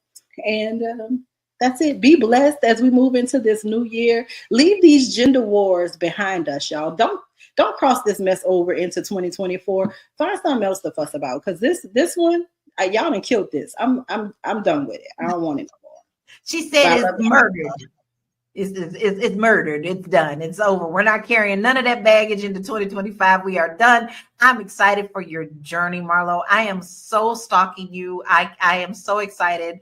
And I'm going to try to follow as best as I can with what you do. And I may not be able to do it 100%, but maybe if I could just at least do 50%, I do pretty good. I actually trained to compete as well. So call me if you need something. Wow. See? Look at this. Look at this family, y'all. Look at this family. Ain't we beautiful? We so beautiful. I want you to get past week 13. I didn't make it. I'm pulling for you. I didn't make it. The dreaded 13, right? We're going to push you over, Marla. We're going to push you over 13. We're going to push you over. I literally want you to make it when I had 13 weeks left and then I just crumbled. So when we get to week 13, I am like, let's go, Marlo. Get them pom-poms ready. So, Tiara, what is your final thoughts and where can we find you? Yeah. As a former reality TV producer, I see the similarities between social media and reality TV. In that world, you can create anything you want. And I think that the more and more I see the internet, the more I think that people are creating things that aren't real. I think that we're living in such a weird reality where we don't know what's real, AI, if our lives are real or whatever. And it's so interesting. So, for some of us, we really want to hold on to those things that feel genuine, that are real life. Like, in this new year, I want to spend less time in this fake world and spend more time with people and loving on people and just getting real experiences. No, nobody, in real life, like as long as if somebody wants to take me out to lunch, I think it's about the experience, not necessarily what, I'm gonna be eating like Marlo because she sent me her nutrition. So I ain't gonna be eating sugar and dessert and all the things anyway. But I mean, I just think it's about time shared. I think that love is the most important thing. And I don't know if these young ladies are looking for love or confusing money and love, but it's not the same thing. And I don't think you'll get what you're looking for asking somebody for $30 or asking somebody for $100 versus $30. Like I think his intentions were great. I want to get to know you. Let me just send you some money just to show you I'm thinking about you. He don't even know you. He's never seen you before. And he's sending you money that he's worked hard for. Come on, man. Like, stop. So I just think that, at some point, hopefully we can understand that these things are not real and we want to hold on to things that are real, or hopefully I want to hold on to things that are real. So my name is Tiara Williams. I'm also known as Miss Black Hollywood. I am the co-creator of the Fly Nubian Money Club. I help entrepreneurs. I take all the skills that I learned in Hollywood and help entrepreneurs apply those things to their business. We do a little bit of everything. Our clients range from, I work with everybody, right? Just helping them take it to the next level. I'm also, like I said, the creator of the Fly Nubian Money Club. So like Lala said, Constance is coming this Saturday. It's going to be amazing. I can't wait to see it. I mean, we just want to bring in top experts for you to really learn, and for us all to take it to the next level, because there's things that we all can learn from one another. So I'm excited about this training. Please sign up. Please sign up. Please sign up. I encourage you, like you can come for free. It's on me. Come on down and see what we have to offer, and hopefully you stick around.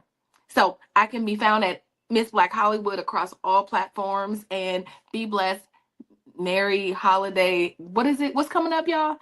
New Year. New Year. Merry happy New Year. Be blessed. Yeah, because at this time I'm sitting down trying to figure out what day is it again? Right. I'm like, we're in that gray zone. Listen, Tiara does all the things, guys. She is so excited about everything that we're doing. She produces this show. She's put together this club. She knows these things. She's so excited to share them with you. Why not take that journey? When you have someone who sparkles like that, catch a little bit of that shine. Make sure you also go and follow her on her social media. She's got a lot of great things coming up as well, personal goals. And here's going to be my final thoughts. I'm going to divert a little bit from this and give you a personal message from me. This will be my last show of 2024, and I'm looking forward to seeing you in 2025. But here's my message to you that is a very personal one. We are now in a season, it's okay, where people are out partying, drinking, and driving. There is no reason under the sun you should ever get behind the wheel after you've had one drink. Even one drink can tip you over, where you can affect someone else's lives by killing someone else on the road. I know this is a part of my life. I lost my 2 baby sisters January 15, 2023 to a drunk driver, all because she was too selfish enough to just stay home. You can drink, that's fine. Have fun, party, Happy New Year. But don't put yourself in a situation where you can lose your life and also take the lives of others. It is not worth it. Uber, sleep at a friend's house, sleep it off, but put the keys down and never get behind the wheel drunk or buzzed or high, because I wish this pain on no one. So don't do it to yourself and others. That is my message to you today. And I hope that you really enjoyed this show. You can find me at bit.ly, Laura Key Info. And I have all of my information there. I get a little emotional when I talk about that, but you can find all of my information there. But we had a really great show, and it was a great conversation, and we unpacked a lot of layers about financial expectations and dating. Where did we go wrong? How do we help the next generation? But it's up to each of us to find a balance that works for our values and our relationships. But let's remember that respect, effort, and communication really matter just as much as dollar signs. And I want to say thank you to our panel, Tiara, Joe, Marlo, and Erica, for sharing your perspectives. And thank you for tuning in to us. And join us next time, tomorrow, 1 p.m. Eastern Standard Time on Fly Nubian Money, because what do? We help you master your mindset and maximize your money. So until then, stay true to yourself, stay wise with your wallet, and stay open to love. We'll see you tomorrow. Bye.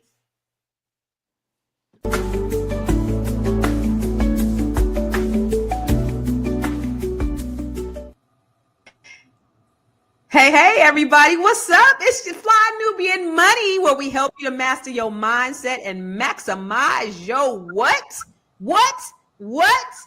Your money. So today we are addressing a profound loss in the music industry and our community. He was definitely a great contributor to both. Mr. Irv Gotti, the visionary. He was a co-founder of Murder Inc. Records. Recently, somebody got a emergency broadcast system on their thing. Who is that? Everybody mute yourself because there's emergency broadcast going on at somebody's house and I don't even know. Okay, so today we're going to explore these factors about the cultural norms and systemic disparities and personal apprehensions around our health challenges. And we're going to discuss actionable steps because that's what this is about, and strategies so that we can promote better health. Now, we have the experts who are here who are going to help us dive through. We have all the right people who are going to help us dive through all of this stuff. We have so now I can go this way. So we have, you notice that they didn't change it around and now we don't have to. Okay, so now we got Vanessa Gopal. This lady she has a master's, not an AA, not a bachelor's. She got a master's, not a certificate in public policy. And she's going to bring all the things. She's so smart. And I love being on panels with you, girlfriend.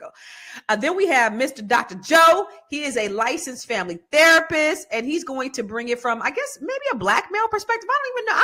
I don't know. We never know what we're going to get.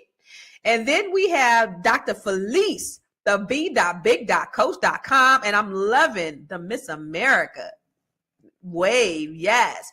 And you know, we have to have a medical doctor. So we brought in y'all, not only is she a medical doctor, listen, she is a psychic. She is a stand-up comedian. She is she can tell your future, deliver your baby, and make you laugh all in one whop. So we got Dr. Charm here, and she's going to come. She's going to tell us all about the things that we need to know medically. So we have a well-rounded panel today. And oh, by the way, it's so funny because, listen, Qual Watkins, all you got to do is a quick Google search. That's what I did. When I seen your comment, I went to Google to see, what nationality Irv Gotti really was. All you got to do is go to Google. I have a TED Talk that's called Google That Shit. All you got to do is GTS, and you can find out that the man was black. He's black. It's so funny when people say that.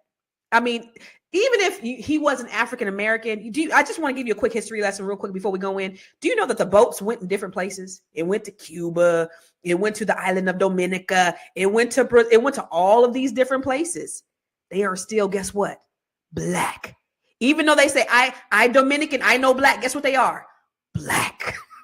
These people are black. So anyway, he wasn't even Dominican though. They said he was mistaken for a Dominican. He was actually, his grandfather was Filipino and black.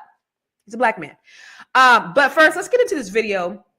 I want to look at this video and then we're going to talk about it. And then, the main thing is, what's the solutions? Because this seems to be a problem. Y'all remember, I know everybody on this because we all black and we all of a certain age. You remember this saying? You don't believe fat meat is greasy. Y'all remember that? Irv Gotti didn't know fat meat was greasy, and unfortunately he succumbed as a result. So let's look at the video. Irv Gotti's final moments were spent playing poker and eating Chinese food before a massive stroke took his life. His brother just revealed the shocking details about what really happened that night. The music mogul never took his health seriously. He barely went to doctors and even denied being diabetic when they finally diagnosed him. This stubbornness would ultimately lead to his downfall. The stroke that hit him was hemorrhagic, meaning a blood vessel burst in his brain. It wasn't just bad luck. It was the result of years of ignoring warning signs and medical advice. 6 months before his death, he had already suffered a first stroke linked to his diabetes. The hip-hop community lost a legend, and the funeral was packed with icons like Jay-Z, Fat Joe, Ja Rule, and Ashanti. They all came to pay their respects to the man who shaped the music industry. But here's the real tragedy. This could have been prevented. Gotti's brother says it straight up. If Irv had just taken care of himself and listened to his doctors, things might have been different. It's a wake-up call about taking health seriously, no matter how successful or busy you are. Sometimes the biggest battles aren't in the music industry. They're with ourselves and our own habits. Yeah, that's unfortunate. So that's literally, he didn't think that fat meat was greasy because he kept eating it. And then somebody said in the comments that MSG is the worst. Like health-wise, it's the worst. Where's Dr. Dr. Charm? What's going on with Dr. Charm? So Vanessa, what was your thoughts when you learned that, he succumbed to that? And yeah, what was your thoughts? And then I mean, I thought he was very young. I think I was kind of blown away, especially at this point in life. I'm like, wow, that's really young. But I've dealt with family members, specifically my dad, who have really had a hard time kicking things like diabetes, high blood pressure. We forget that food, some of our habits like drinking, it's an addiction. And then I think it's also a reflection, which I'm sure both of the doctors can speak to that on the panel today, is that in addition to like my father, he would cope drinking. He went to Vietnam War. And so I think this cycle of like bad habits is promoted when you have like mental health issues, when you're dealing with stuff. In addition, that's kind of what they push off to us for years. We've been fed this fried food, and all that stuff's addiction. Sugar, fried foods, all that stuff is addiction, and then you're not educated about it on top of it. So those are my first thought. It kind of reminded me of my experience with some of my family members, specifically with my father. Yeah, that's actually a good direction to go. Joe, have you had anybody in your family that may have lost their life or a limb to, diabetes?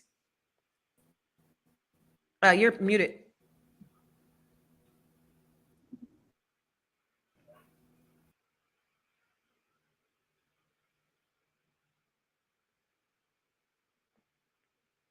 Okay, we can't hear you. Okay, what about you, Felice?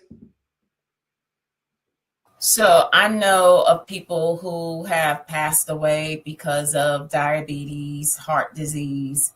My daughter's grandfather, he lost limbs due to diabetes. So it's really hard to see how many Black people are affected by this. It's devastating in the Black community. And, for whatever reason, there's a lot of reasons why people just are not taking it as serious as they can. But I think people are trying to do better. But like Vanessa said, addiction is real. And people forget that food addiction is probably even harder to let go of than drug addiction or alcohol addiction, because food is so normalized in society. Like everything we do is around food. Like people like, let's get together and let's go get something to eat. Like they don't say, let's get together and go for a hike. Everything is around food. And some of it too is that's the way that we express love. Mm-hmm. And so how can something be addictive when its expression comes from a place of and space of love? Yeah. And so, it's hard. It's a hard addiction for us to break. Yeah. When you say that, that reminded me, one of my seven sisters, she talks about that very thing. She talks about it in her book. But she's also Victoria Monet's mom. But one of the things that she was saying was that that's how they express themselves, with through food. And then over a course of the period of time, she saw her grandfather lose a toe, and then the foot, and then the ankle, and then it happened to her mom. And then she got it, and she was on her way. She was like, whoa, we got to do something. I got to do something different. And what many people don't know is diabetes type 2 is reversible. Black people don't really understand that. You can change it. You don't have to die from it, because if you think about it, people don't die from diabetes. They die from the complications as a result of diabetes. They die from the heart disease and the hypertension and the kidney failure. Those are the things that happen as a result of you having diabetes. But for you, Joe, mic check. We good? I think so. We good? Yeah, we good. Yeah. So have you had anybody in your family that lost a limb or a life? Yeah, for sure. My grandmother was diabetic. Her brother was diabetic, and they chopped his leg off. I chopped both his legs off, and he spent the rest of his life in a wheelchair. So yeah, we have that running in our family for sure. Yeah. What about you, Dr. Cham? I mean, you come from a medical background, and I'm sure you've seen this a lot. You're a holistic health professional, right? And she is frozen. Damn, I really wanted to hear what she had to say, because we want to hear from a medical professional on this, because like I said, diabetes is reversible for me.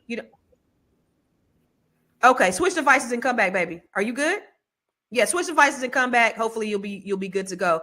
For me, I've had people like my mom. I think she now has diabetes, and I'll be like, "Yo, mama,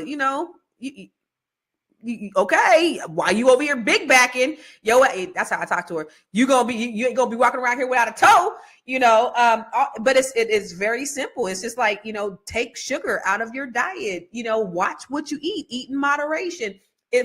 I'm so grateful that when I go to the doctor, I go every 6 months, and if you're at that age where they're asking you all these questions and you're like, no, and then every time I say no, I'd be like, oh, thank you, Jesus. No, thank you, Jesus. Because we're of a certain age where all of these things can be happening to us. But I think what Black people really have to realize is that we can change what we do, but somebody said it's cultural. It's I love what you said, Dr. Felice. Like, we don't talk about, hey, let's get together and go for a hike. Negroes will look at you crazy. What you mean go for a hike? If you don't get over here and eat some of this fried chicken and these hog maws and quit playing. But to that point, Dr. Felice, what cultural factors actually discourage Black men from seeking medical care on a regular basis? Why aren't they going to the doctor? Well, one valid reason is trust. Black men used to be used as guinea pigs for experimentation, like the syphilis and Tuskegee. So, like, you have those kind of things where even for us, for Black women as well, we really don't trust the healthcare professionals. For good reason. For good reasons. We don't believe that they have our best interests at heart.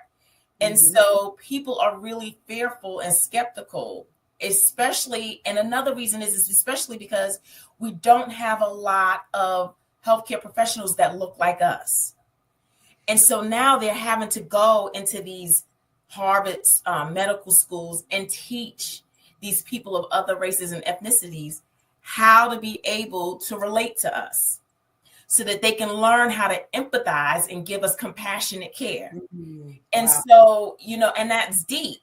So we have that thing. And then, from slavery, we were given the scraps. And so we figured out how to make it and live off of the not healthy parts of food. And so if you think about that, centuries, right, of acculturated practices, and then you tell us one day, don't eat like that no more. Like, really? You know what I mean? Like, seriously, when it's probably in our DNA, to come out the womb, like in fat, fat, and sugar. So then you tell us all of a sudden not to do something that has been ingrained in our very culture, right?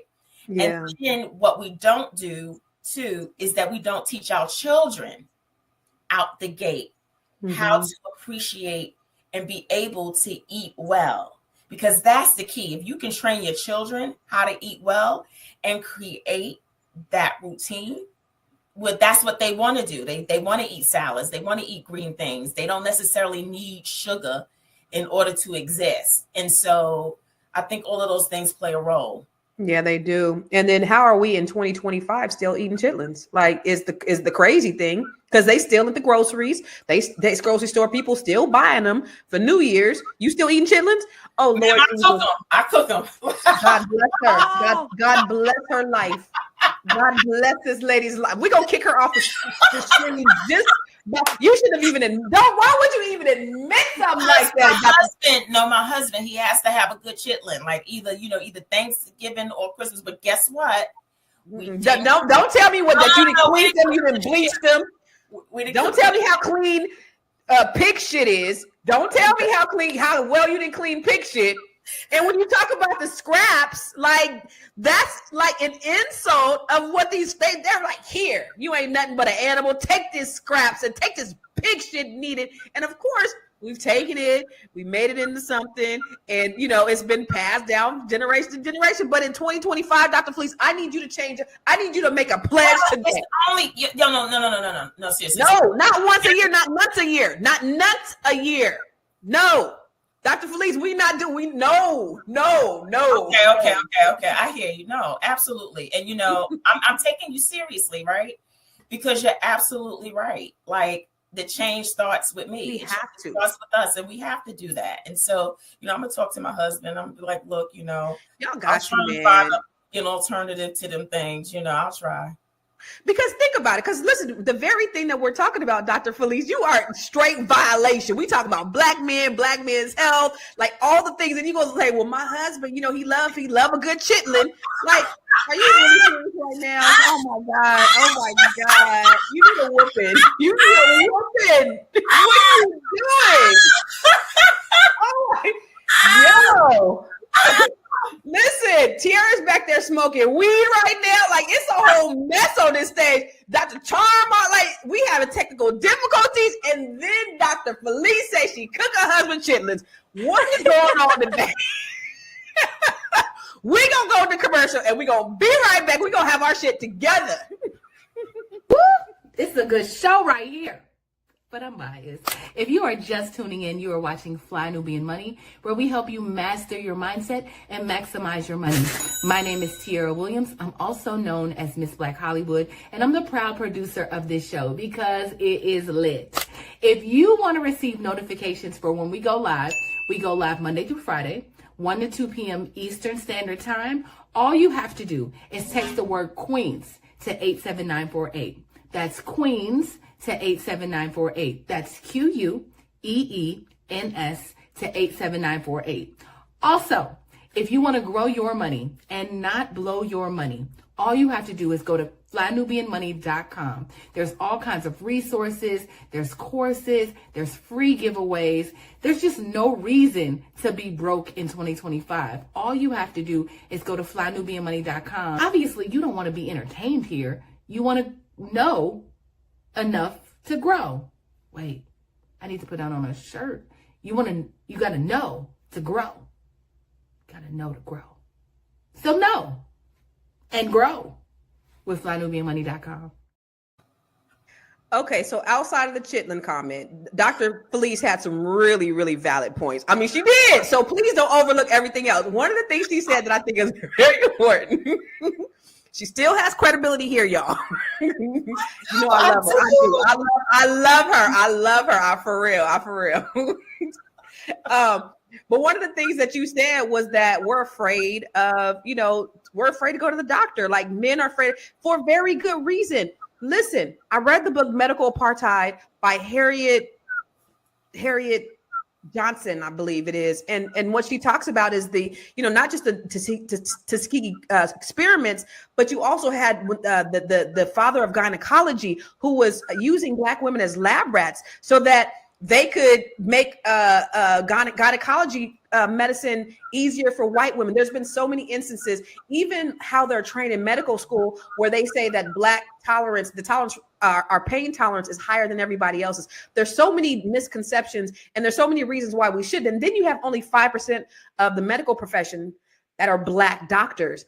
And then you have, like, on the other hand, I was just sharing yesterday how Elon Musk said that DEI, and if you've seen that damn video with Elon Musk and Don Lemon, is hilarious, because that's when he kicked Don Lemon off of X, because he was asking him, okay, what's this whole idea about DEI and doctors? Well, he got started. I just think that if, we use DEI to lower our standards, then what's going to happen is, how are they going to be able to do that? He said, but that's not true. Like, black, in fact, and he was tiptoeing. He wasn't really hitting him with the zingers like he could have, because he could have really given him a history lesson. But in fact, white doctors have done more malpractices than anybody. With us having only 5% of medical professionals in the industry, and even less back then, we still were the first to do heart surgery. We still were the first to do, blood plasma, blood transfer. We still made strides, even though we were a small percentage. Right. But you do have that factor where you have people that there's no representation inside the medical field. Why do you think there's such the disparity of, especially black men, I think, of not wanting to go to the doctor, Vanessa? Well, I mean, all that's a valid point, and I'm just going to share an experience based on what you were saying, Constance. So I took care of my dad. I mentioned this before in other podcasts, but I took care of my dad for like a decade. When I got my dad, he was amputated below the knee. He had diabetes. He had high blood pressure, just multitude of things that just historically he just experienced out of bad habits, bad education, not knowing about food. He grew up in Selma, Alabama. So, I mean, even when I was in Alabama, hog mogs, pig feet. I remember pickled pig feet, Oh yeah. head cheese. Like those are normal things, right? Culturally in some areas, right? In California, I don't see those things so much. But when I got him here, the first couple doctors that we saw were all white doctors. And I mean, they could have been cool, but I don't know. But I didn't stick around long enough to find out because I didn't Good for like you. the type of rapport that they were giving my dad because I was his advocate. The moment that we got into this program and I found him a black doctor, let me tell you something. My dad was supposed to die maybe a year. He had a year to live. My dad lasted for a decade. I We love it. took him off 3 or 4 medications that he was on, like for diabetes. His A1C was coming back at normal levels. Wow. So I think when I see which what I don't understand is when I see a black doctor, I feel more confident because I know you had to work 10 times harder to be where you are. I know that you had to jumped through, and you're probably breaking hella barriers in your family. So I Yeah. mean, I think overall, like we need more representation of black doctors in the medical field, and I think that that would make maybe black men feel more comfortable because when your doctor is somebody who you feel comfortable with, who you trust, then you don't mind going to them. You don't mind when they give you results. You're like, did they skew the results? Did they mix them up? Are they trying to put me on a drug? Because like same thing with me. I had to keep going to see till I got to a doctor because these doctors, I feel it. Like why you wouldn't trust the system historically, and then just going to see doctors. It's just like they don't care. They want to pump you full of pharmaceutical drugs.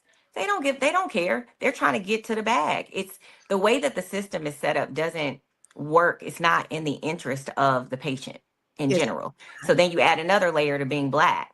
So I just feel like for sure we need more black doctors and black medical professionals because the experience is completely different as a black person. I think both women and especially men because I feel like men go to the doctor way less. Yeah, yeah. I mean, what you 100%. And statistics show that when you have a white man and a black man that will go to the same doctor for the same treatment, they will treat them very differently. They will shoot a black man out, maybe give him some aspirins, and they will run all the tests and do all of the things for the white man. Totally different treatment. And that's the reason why black people in general get diagnosed later. That's the reason why they're dying earlier is because we don't get the same treatment, even if we do go to the doctor. And then another lady in the Net 7 Collective, she wrote this book, but she's a medical doctor. And one of the things she was saying, y'all, was that they get bonused. She said, medicine is killing us. They're feeding you poison. She is a doctor. She said, I get bonused if I give you medication. If I keep putting you on medication, I get bonus. And all it's doing is it's giving you more medication, but some other things is helping this one, but it's tearing up this. And so it's a whole system. Then, like you said, Vanessa, add being black on top of that. Mm-hmm. The system is already effed up. Add being black on top of that. I knew we had the right doctor when her goal is I want to get him off of some of these medications. Like I was like, oh, okay. And when we talk about type 2 diabetes and changing the trajectory of it equating to like death, unfortunately, I got my dad a little bit too late, but you did 10 years, girl. You did great. 10 years. But what we were able to turn around was his kidney function. We were able to turn around his high blood pressure and how aggressive diabetes was. Yeah. And we turned that around solely 99% with food, changing the way that he ate. So I think it's imperative but we have to teach our children very young too. Yeah, that part. I got to do better with that. I got to do better with that because I still bring the Oreos in and the snacks in and the fruit snacks and shut up and take, just keep you quiet, and I need to do better. I don't eat it, but I bring it in for my kids. So now I'm creating the same habit. And so thank you for saying that because for me, and then you also said that, Dr. Felice, is that we just got to do better with what we're bringing our kids. I just figure, they'll figure it out at some point. They don't want to be, but they're not. They learn from what we teach them. Let's go to break and then we'll continue the conversation. I know you're busy. You got things to do and you can't take us on the go with you every single day. Good news for you. We are now on Spotify. So if you can't watch us, now you can listen to us on Spotify. Search Fly Nubian Money and all the episodes shall appear. All you have to do is like, subscribe, leave a 5-star rating, leave some comments, tell people how you love us so that when other people come along and are looking for a great show to watch, they can find Fly Nubian Money too. One last thing, and just in case you've been sitting under a rock, Fly Nubian Money now has an investment club. We are the Fly Nubian Money Club. It's easy. All you have to do is go to flynubianmoneyclub.com, and I am committed to bringing in top experts from all industries to help you level up. They're teaching us the skills that we need to compete in this market. We often say that nobody is coming to save us, not the government, but guess what? We're coming to save us. I'm coming to save you with the Fly Nubian Money Club. So listen, all you have to do again is go to flynubianmoneyclub.com. We have a 30-day free trial set up just for you, just for those people that are struggling. Even if you ain't struggling, you ain't got to struggle. I'm coming. Okay, let me stop playing. I'll see you soon. Come on, Fly Nubian Money Club. She'll see you soon. This coming right here. They go for the prescriptions. I had to tell the doctor to do blood work and for other tests. And the thing about it is, Dr. Charm looked like she's smiling, and she's, Lord, my question was for you, Dr. Charm, because one of the things that Dr. Shirley from Net 7 said was that she said food is medicine. To confirm what you said, Vanessa, food is medicine. What we eat, instead of taking the medication, if we change our diet, we can actually change our life. So I'll go to you, Joe. Like, have you seen anything, just being a Black man, any disparities of the way like doctors treat you as opposed to, and I don't know. I mean, I don't know if you've been around white people, but do you see them like rushing you out, or, have you had to advocate for yourself? I have, in fact, been around white people. It's incredible. Is it? It's an incredible. Do they go into the room with you too, and you guys examine at the same time? No, I'm just playing. No, listen. So I've been relatively healthy my whole life. I endured a lot of stress during that 4 or 5 year period that I was going through that legal stuff. So at the back end of that, I'm going to the doctor, and they're like, "Damn, you got high blood pressure." Okay, wow, I never had high blood pressure before. And also your kidneys are failing. You know what I mean? So the first thing they do, I'm going to see a regular doctor and I'm going to see a kidney doctor. And these two aren't even in alignment. And they're telling me different things, trying to put me on different medications and whatnot. So ultimately, I just, I'm like, I'm not, y'all can have this shit. I'm not finna go to either one of y'all, right? So that's kind of, I just ran that through to give y'all like the experience from my perspective as a Black man going to the doctor. They talk to you for 5 to 10 minutes about something serious. I mean, you're talking to a person whose father spent the last years of his life on dialysis. So you telling me my kidneys is failing, and you're gonna talk to me for 10 minutes about that? No, we're not doing that. You gotta tell me what's going on. How likely am I to be on dialysis and finish my life on? I don't want to do that. And like for me, I eat right.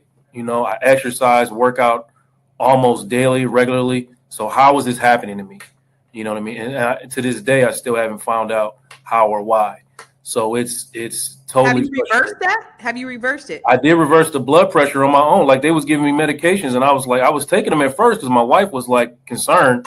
So I was taking them for her benefit. But then I stopped taking them, and I just started doing other things that I started reading up on other ways to improve your blood pressure. And I completely cut the medications out, and I reversed the whole blood pressure thing. The kidney thing, I don't know exactly what I'm gonna do about that, but that's somewhat hereditary. Like, this Negro didn't give me nothing but his diseases. Oh, snap. So damn, that's shit to pass on. Did they test you for what is it? I think it's called FSG. I had a cousin who was young, healthy, and he had that. It wasn't what he was eating, but it was just genetically. Yeah. No, they didn't. So like that's basically my point. It's too difficult for us to find someone that we can trust and talk to. And I'm sure there are doctors out there that are dedicated to doing this for Black people and Black men in general, but it's too difficult to find them. And when you do find them, they're all booked up, right? Because they do good work. Don't give up. The beautiful thing is, just like Deborah said, very good, Dr. Joe, keep doing your own research. They done fucked around and gave us the internet. You got the power of the internet. So there's a lot of things that you can find out on your own where you don't have to rely solely on a doctor.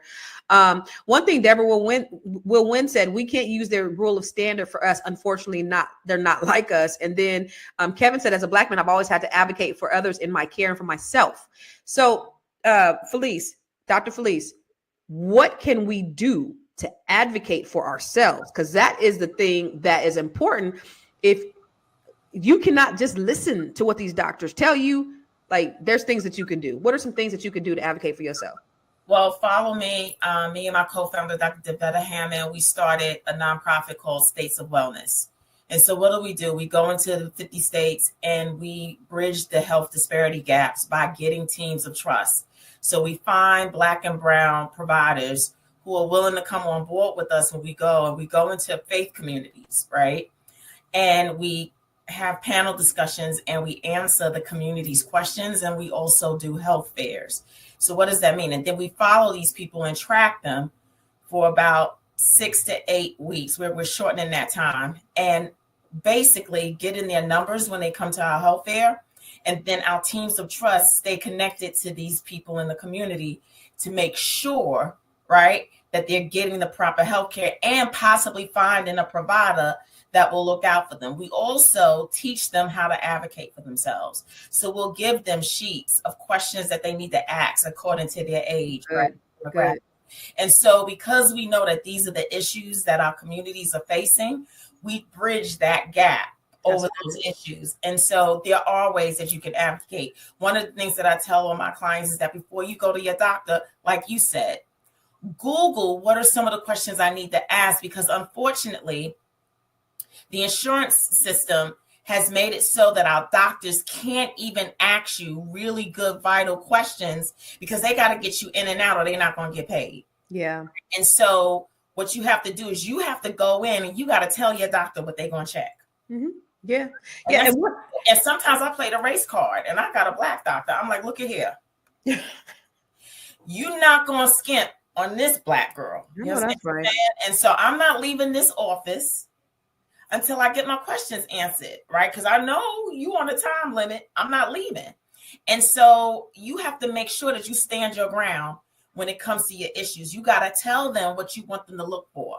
That's right. And they really do and can appreciate that you hold them accountable. Because if you don't say it, ma'am, it'll never happen and they won't check it. Never happen. And so it's really pathetic. And so, but look at it this way too. Aren't you worth the work that it's going to take to live the life you deserve and are worth having? Come on. And so you can't leave it up to anybody else to make sure you good than yourself. That's right. Yeah. So if you're going to be good, make sure you good. And you do and pull out all the stops for you to make sure that happens. Right. Yeah, no. And you know, the thing about it is, you know, when we have people of a certain age, they take, can you mute Dr. Felice? When you have people, especially Black people of a certain age, they take everything the doctor say is gold and they don't ask questions.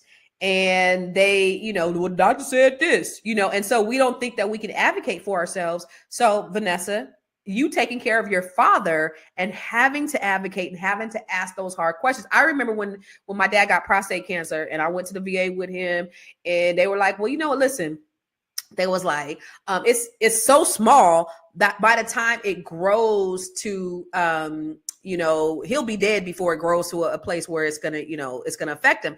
You know, he'll be, you know, he'll be 100 years old, whatever they said. They said this will probably outlast him. And I said, yeah, no, we're not doing that. We're going to get this cancer out of his body. We're going to do that. Because here's what I know, Dad. They don't care about you. They don't want to operate. They're not giving you the best treatment. So I know that, you know, it's not going to work. And his wife was in there like, dang, we got to take it out because, of course, it's not going to work the way it used to. But I was like, take it out. And we did, because, you know, they're going to listen to whatever the doctor said. If I wasn't there, he would have still had that prostate cancer. So for you, Vanessa, like, what are some things that you had to do for your father being a certain age? What was he like? Like, what was his response to the doctor? Was he one of those typical older Black men and whatever the doctor say, that's what we're going to do? Okay. Yep. And then like you constantly hear me coming. I was a shark in there. I'll get on Google quick Right. We didn't, Chat GPT wasn't around, but I Right. Googled on and made sure that I asked a ton of questions. I was like, well, yeah, I made notes. I took notes. I'm like, well, it's his last appointment. You said this. According to his lab results, how come this is happening? What drugs interfere with each other? How can we get this? So I think that it's imperative to answer questions. You almost got to be like an attorney when you go up in there. So I just feel like you got to put on your shark face when you go in the doctor and advocate for yourself. A lot of things that I got from my father was because I just really, like you said it, you can't just tell me anything. That doesn't make any sense. That, like what you just said, that don't make no sense. You don't know how quick this cancer is gonna grow. Who are you? Are you the cancer inside of him? You don't know. You're Right. practicing medicine. And that's what we have to understand, that doctors They're are practicing. practicing medicine, which is the reason why it's so hard to sue them, because that's what they're doing. They're practicing. So, if a doctor is telling you something and something doesn't feel right, you have questions, get all your questions answered. And guess what? If not, go to a different doctor. I switched doctor. I switched my dad's doctors 4 or 5 times, and then he had specialists. I switched their asses up too, because you're not about to tell me anything. You're not about to tell me anything. I can get in Google. If Google says something different, and then I ask you, and you don't know anything about it, you ain't the right doctor. Let me tell you Or if you something. don't, Let me tell you yeah. something, Vanessa. When Google came around, that was the worst thing to a doctor's life. You hear me? Because now everybody is a professional. That's right. Now I know the questions to ask. You can't get over on me no more, right? Yeah, no, you can't. But a good doctor, honestly, like when I got my dad to the doctor that I love, I stopped. I just let her kind of take over. I could relax a little bit, because she would be the one, really making sure, asking me all the questions. How's he doing? What's he doing? He do this? How he's been on this medication for 30 days? How is he responding to it? Like, those are the type of questions where I was like, oh, she in her medical bag. Right. So you really have to get with someone, that I think a doctor too, who's just passionate about the people that they see, because there are doctors like that. Like I switched OBGYNs because let me tell you something. I went through so many. I almost died messing with some of these fraudulent OBGYNs. Wow. But when I got a good one, she stayed with me. She asked me questions. She wanted to run tests. I could tell she was thoroughly interested in me. So I just think, like anything, we go shop for good bargains and can stay online looking for stuff all day. You got to be like that with your doctors. Right, absolutely. Mine too. I remember I told them I had some issues with my OB in California, and she was like, okay. Came down here and it was like, oh no, you have fibroids. Let me do an ultrasound. Oh, you have, and I've been had them fibroids, and I told her the same thing I told her, but this one actually did the work. Or order the test. Like, that's all she had to do was order an ultrasound, and then we found out that I have fibroids. But one things that you said that I really want to just put an exclamation point behind is that you can change providers. I want y'all to understand that. Like, y'all, if a doctor is not giving you the attention that you deserve, if they're trying to rush you in and out, if they're not talking to you, if they're not explaining to you, guess what? You can swap them out. You really can. We'll talk more. And I think we got Dr. Charm coming back after this next break. Are you a Black business owner looking to expand your reach? Well, has Fly Nubian Money got good news for you? We are building a Black business directory to connect you with customers who need your services. And here is the best part. It is absolutely free. Email us at info@realvirtual.net. Send us your business name.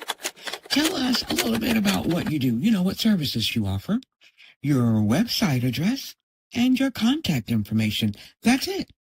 Together, we are going to build and circulate the Black dollar. Get listed today and start connecting with people who are probably already looking for you. Man, I'm trying to tell you, Gwen makes me want to go into a dark closet when I listen to her voice. Woo! My God, sexy.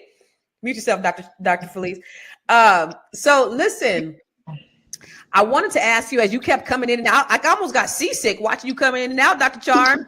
You good? You Gucci? I'm glad to be back. I've been on 2 or 3 different devices. I'm on device number 3 now.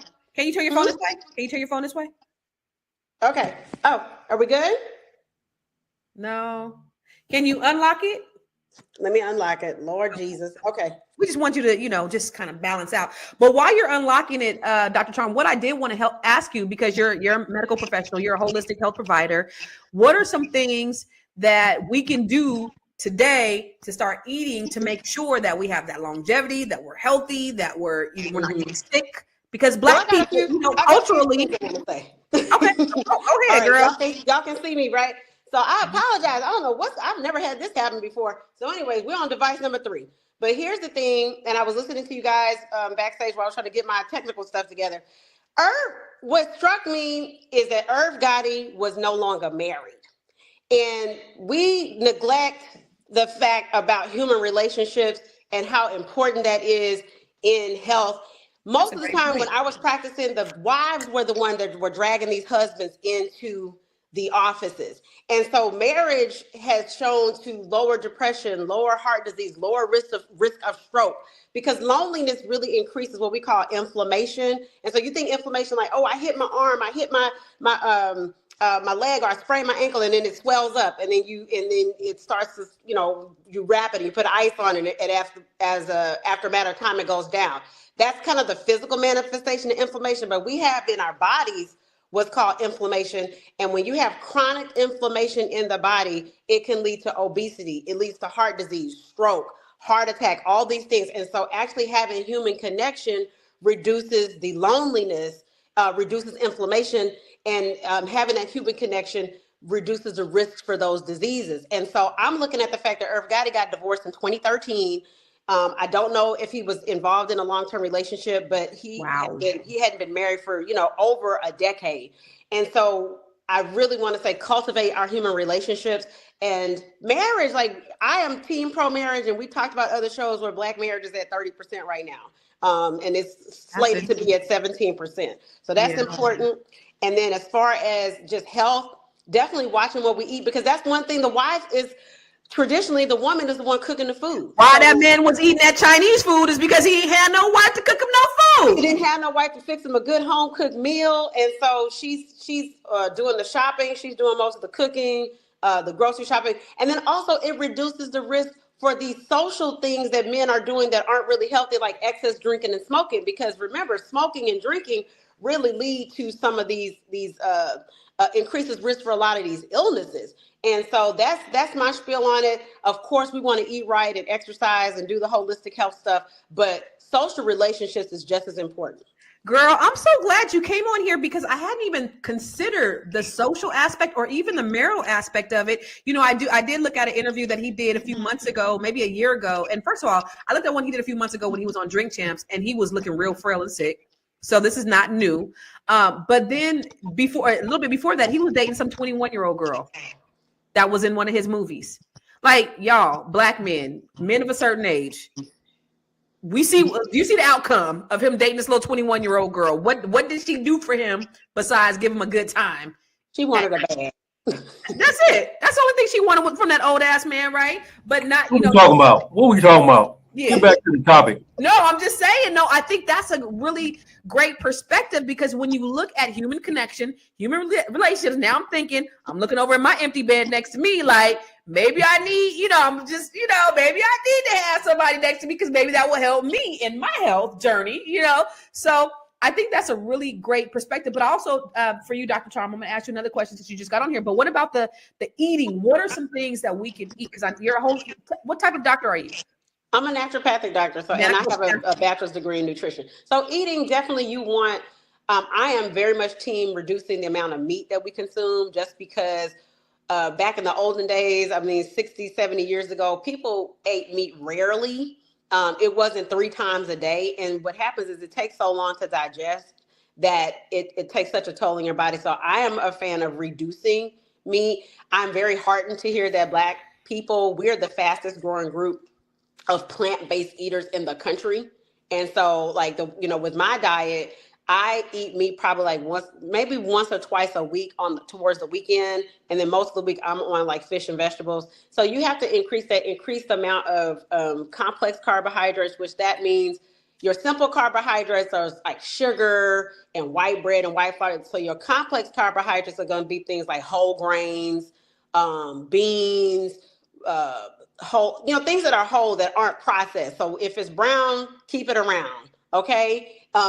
So we just want to increase that, and then increase fruit and vegetable consumption, and just reduce the amount of processed food. What I always would tell my patients, especially when I'm doing like health coaching, is if you notice like all the processed food is in the grocery store, in the center of the store, all the good stuff is in the perimeter of the store. So meaning the produce section, the meat section, even the meat section, because it's still uncooked and it's not processed per se. And then all the processed foods are on the shelves, and the longer a shelf life that something has, the more preservatives are in it. They even said the morticians are saying, like, when they have to exhume a body, like the bodies are taking longer to decompose because we're eating so much processed food. And so I'm excited about, I know RFK was Jr. was very controversial of getting selected for the Health and Human Services Secretary. But one thing I do like about his platform is he's trying to get some of these food dyes and colors and things out of the food and be a proponent for more of the healthy eating. So I'm a fan of that. So since you are a doctor, let's just really quick before we go to our next video. So are Black people's treatment different than white people's treatment? Was he on the money with that? Absolutely. I mean, the statistics already show that. And I heard you guys talking about, medical apartheid and things of that sort. And unfortunately, your culture informs how your life view and how you perceive things. And when you have so many doctors now that are coming from other countries. You have, a smaller percentage of doctors that are Black American. And so we have that sensitivity, that cultural sensitivity, because this is our culture. And there be many times I come into an office and the patient say, I've told different doctors this, but they didn't listen to me. Well, I'm listening to you because I come from a similar background as you. I have that empathy and just that cultural knowledge. And so I'm sure Dr. Joe understands this, him being a Black therapist. I have a Black therapist now, and it's like night and day. I had great therapists before that were different races, but when I got a Black therapist, it just really clicked. So it's something about people just even feeling more comfortable sharing things that are bothering them with their doctor or their therapist when they do look like them. Yeah. Dr. Joe, you look like you over there with your John Travolta chest out and your baseball cap. I'm not sure what's going on. What we dressed up? Will we going to baseball? Will we going to the disco? What we going? We're going to talk more about it when we come back from the break. Oh, actually, we got a video. Let's do the video. Ate a bunch of Chinese food while playing poker and had a massive hemorrhagic stroke, which is bleeding on the brain, and it diagnosed when he was in his 40s, late 40s. But Irv doesn't go to the doctor, so that's why he's so late being diagnosed, right? And then when he finally did go get a real physical and a checkup, he was like, "You're diabetic," and he didn't believe it. My dad. Type 1, Chris? Irv was type 1. And then it started with type 2, developed into type 1. So my dad was diabetic. He passed at 86. And when we talk about this topic, why it's so dear and sensitive for me is I watched him suffer the last 3 years of his life. So it's about quality of life. When Dame is talking about being able to be with his kids, it's about quality of life and the way you actually can stay here and keep doing that. We all have to go at one point in time. We just really want to go on our terms. That's how I look at it. And Irv, sadly enough, he did go on his terms. He just didn't believe it. And he was like, I'm going to go the way basically I wanted. So before we get to John Travolta 2, Dr. Charm, I want to ask you, is it true that you can go from type 2 to type 1 to type 2? Because I don't think that happens. Can you do that? Well, type 1, they usually it used to be known as juvenile onset diabetes, and that's where the pancreas, we would classically see it. A child may have like some type of illness, like they may catch the flu or something, and then and your body mounts an antibody response. So that's the fighters, that's the soldiers that are fighting off all these germs and all this kind of thing. And for some fluke, some reason, those soldiers turn around and start attacking the body. And it starts attacking the pancreas. And the pancreas is our organ that produces insulin. So we need insulin to help process sugars. Anything you eat has sugars, whether it's sweet or not. And the insulin helps get that sugar into where it needs to go. So when you have a person that's type 1 diabetes, those antibodies have attacked the pancreas where it just doesn't work anymore. And so they will have to be on insulin what we traditionally say for the rest of their lives, though there are things that, people who, overcome that or have, there's exceptions. So what his brother is probably saying is that type 2, when you have type 2 diabetes, the pancreas is working, it's producing insulin, but it's not, the body isn't reacting to it as well. It's not producing enough. And so that's where they start to take these other medications to help it work better. So you're still producing it, but it's not doing what it's supposed to as well. So he's probably saying that Irv got to the point where he just wasn't producing any insulin at all, and then he became insulin dependent. And so that's what happens with some diabetics. They don't have a good diet, and then their body just, the body can't do it on its own, and so they have to have that insulin. And that's probably what he's saying. Yeah. Okay. Because I was confused. I was like, I know you can go from type 2 to type 1 to type 2, because when you have type 1, it's like something that you're born with, or it's juvenile diabetes, and then type 2 is one that you can reverse. And so I was confused by what he was saying, but I think I believe he just had type 2. I don't believe the brother knew what he was talking about, but I'm no doctor. So for you, Joe, I'm not going to call you Joe Travolta. I'm going to go ahead and mute you. Can you mute Dr. Charm? I'm not going to do it. Joe, I'm not going to call you Joe Travolta, okay? Because that chest is looking real sexy with that chain right there. Oh my God. Chef kiss. Anyway, how can we foster positive dialogue around around having these conversations with Black men, you as a therapist, making sure that this is something that's ingrained and embedded into our culture? How can we do that? I missed your whole question, Head Molati, because I couldn't understand a word what you said. You knew what I said. Only reason why we don't see yours because you got that hat on. But let's go. How can we foster dialogue? That's why you got that. Wait, that's why he's sexy down here. He got the hat on up top. Yeah, send you a damn hat in a minute. You got to cover it up. Anyway, how do we foster these dialogues within our community, though? For real, Joe. What do we do? How do we bring awareness? Because this is something that, when we look at the statistics, if you bring those slides up about where we are and why, Black men have higher rates of prostate cancer and hypertension, and where's the slides? So Black men have lowest life expectancy of any major demographic. Okay. You as a Black man, Joe. Black men are twice as likely to die from prostate cancer as white men because we're not getting the same treatment. Approximately 40% of Black men aged over 20 have high blood pressure, which you just expressed. Is there any other ones? And then Black men are 50% more likely to suffer a stroke compared to white men. And so how many people do we know, Black men that have had strokes? And then only 4% of U.S. doctors are Black, which may affect trust in communication in healthcare settings. So, but Joe, how do we foster these conversations? It goes back to what I'm always saying, unlearning. We have a lot to unlearn as Black men. I mean, we are really behind on a lot of things. A lot of the things that we put in our body are harming us, and we don't talk about it. The stress that we put on ourselves does physical damage to us. We don't go to the therapist. We don't go to the doctor because there's a certain level of shame attached to these things. We're not having real conversations with each other about the things that are ailing us. Like, brother, I mean, hey, do you have diabetes? How are you managing it? We should be talking to each other about it. So we foster those conversations in community. We got to talk about them to each other because Dr. Charm is right. A lot of the women are bringing us to the doctor. And then some of us, a lot of us are in relationships with women, that are bringing us to these doctors to have these conversations. I guarantee, I'll be honest, there's a lot of times I would not have gone to the doctor had my wife not have made me go. You know what I mean? Because I'm just like, look, I'll be all right. Yeah. Give me a little bit of that tussing. I'll be straight. That's why you need to be married. See, you just proved Dr. Charm's point. That's why you Black men who think that y'all better off single.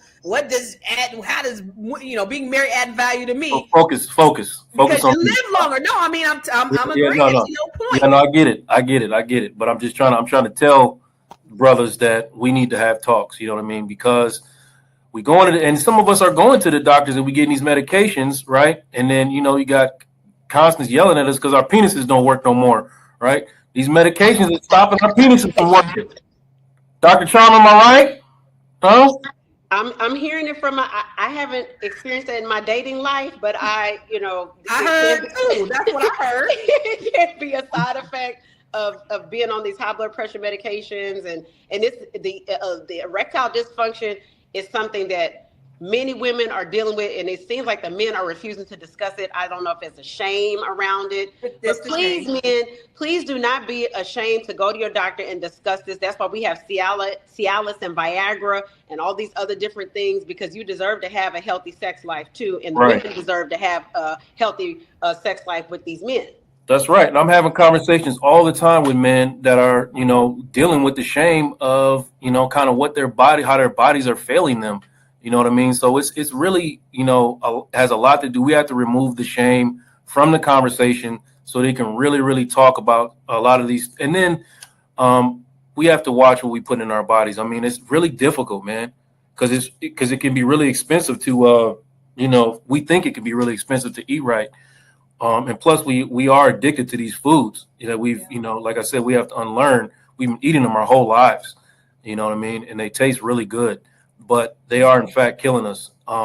So for me, the way that I start talking about these conversations, I always make men understand and think about the people that will be affected by their loss.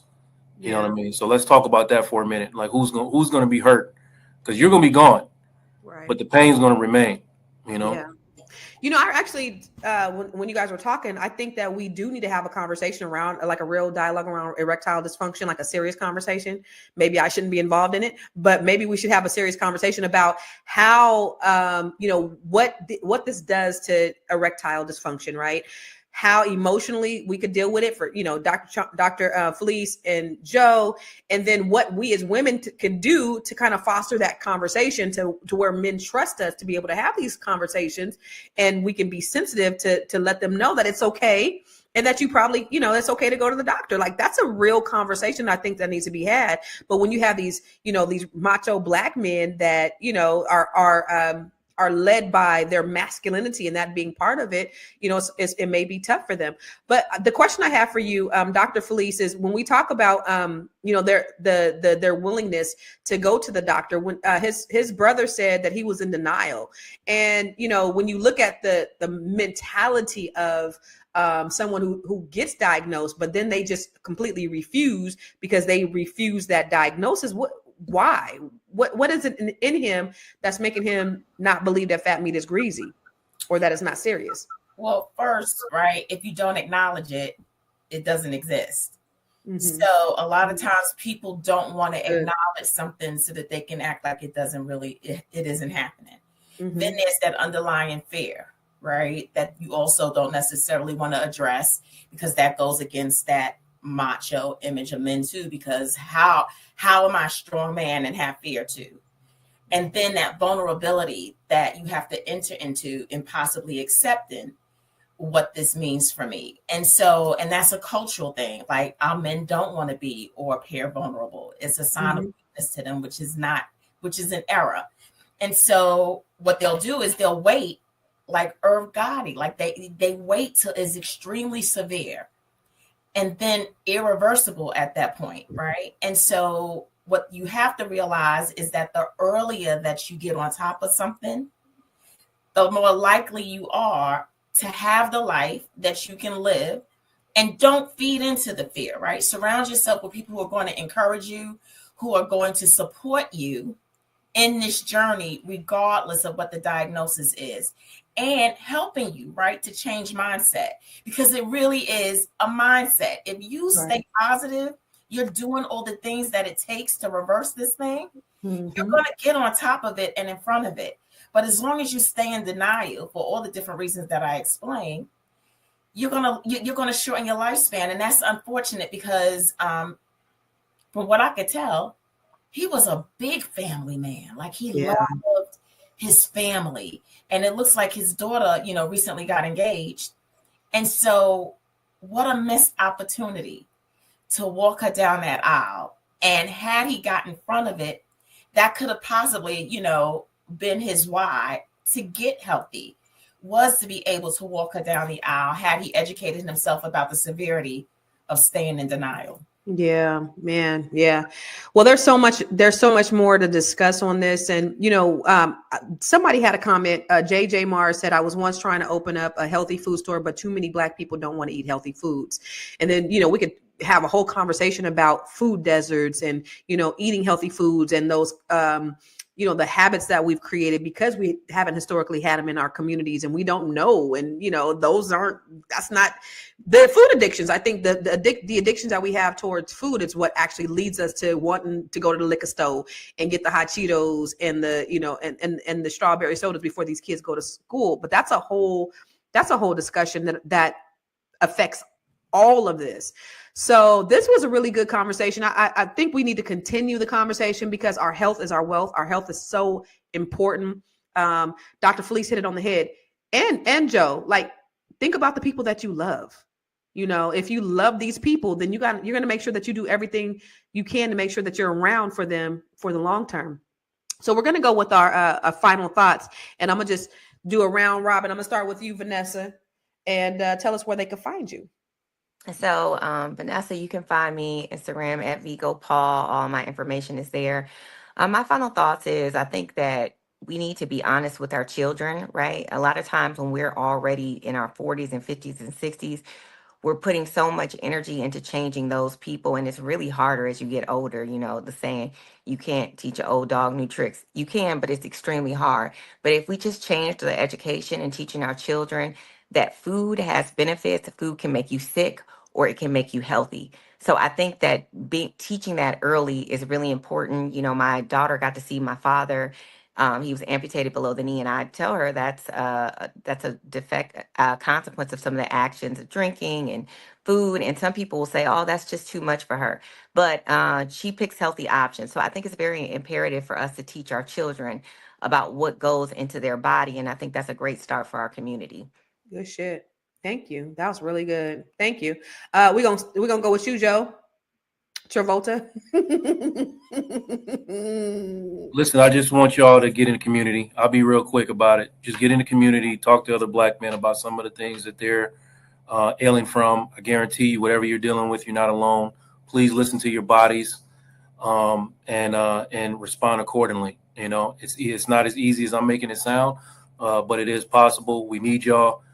We need y'all to be upright and healthy. You know what I mean? And we'll do what we can to keep your penises working. You can find me at realuconsulting.com. On there, you can go to the link for the GoFundMe. I'm raising money to get Constance a collection of headbands to keep her forehead concealed. All right. Y'all have a good day. Everybody together. Come on, Joe. Come on, Joe. Together.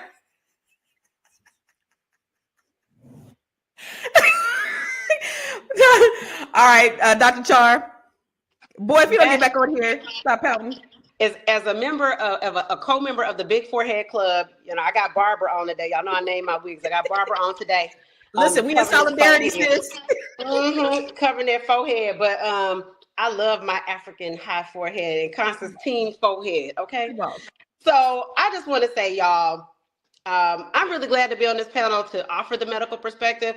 There are so many Black doctors out there, and we want to serve you. Okay, so please utilize your resources. There are websites, like even when I was picking my therapist, like I would go and look at their pictures, and they have pictures of most doctors now. You can Google them and look for them. And if you don't like your doctor, fire your doctor. I heard Constance talking about that earlier.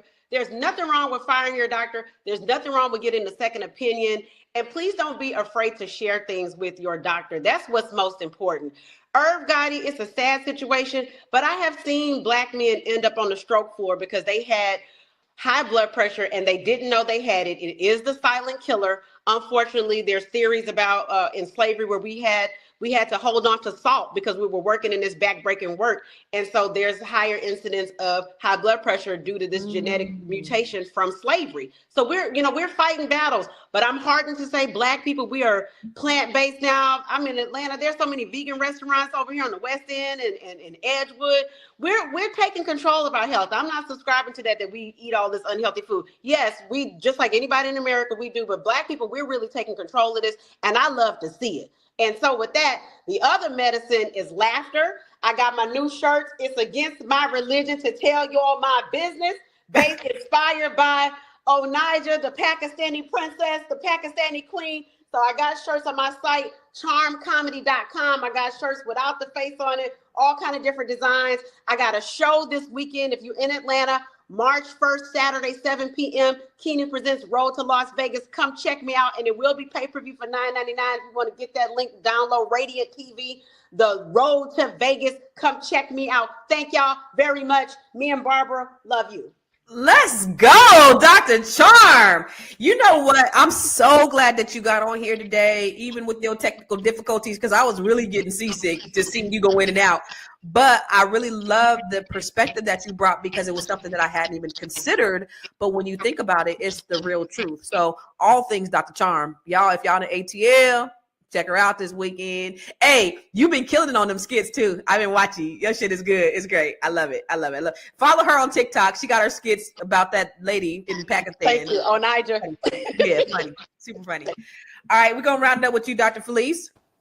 So, Fly Nubian Money Club, one of the things y'all always say is to leave a legacy of wealth. Well, now let's also include leaving a legacy of health to our families and loved ones as well. You can find me on the be.big.coach on Instagram. My website is thebebigcoach.com. My book and this companion journal is on Amazon, Barnes & Noble. And so I look forward to you. If you need some help, you need some therapy, please reach out to me. I'm here for you. Come on. Your health is your wealth, and leave a legacy. I will say, Irv Gotti's passing is such a reminder of the health challenges facing Black men, Black women. Overall, we have higher incidences of death, but especially Black men. And Irv Gotti's death from a massive stroke, and he was just in his early 50s, by unmanaged diabetes that could have been managed. It highlights the dire consequences of neglecting our health. Black men, it is imperative that we address the barriers preventing you from seeking medical attention, whether it be cultural, systemic, or personal. Okay. So to the Black men watching, we love y'all, and your health is invaluable. We need you to do this today. Call your doctor, make an appointment, get yourself a checkup. If you have not gotten a checkup within the last year, I actually do them every 6 months. If you haven't gotten a checkup within the last year, call your doctor today and schedule your appointment and get a checkup, get your blood work. Find out if you have any STDs. Find out if you have any high blood pressure. If you have high cholesterol, find out today, okay? And then continue conversations with your family about the same thing. It's time that we start integrating this into our culture. This is something that's not talked about. Dr. Felice said, if we don't talk about it, it doesn't exist. We have to continue to have the conversation. So I want to say a big thank you to our panelists. Listen, we got the policy maker, and I did want to talk a little bit more about policy, but we didn't get a chance to, because the conversation was really great and was really rich.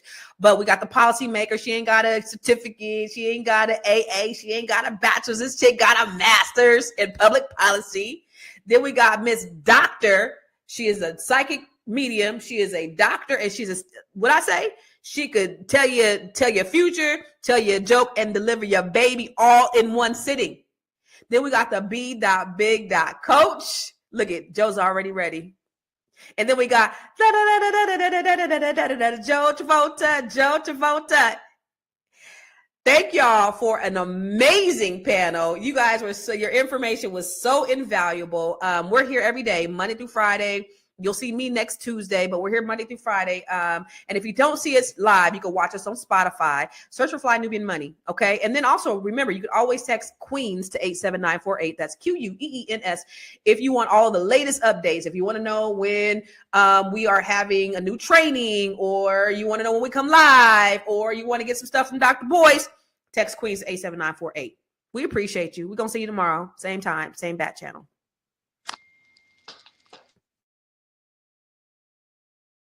You may write me down in history with your bitter, twisted lies. You may trod me in the very dirt, but still like dust.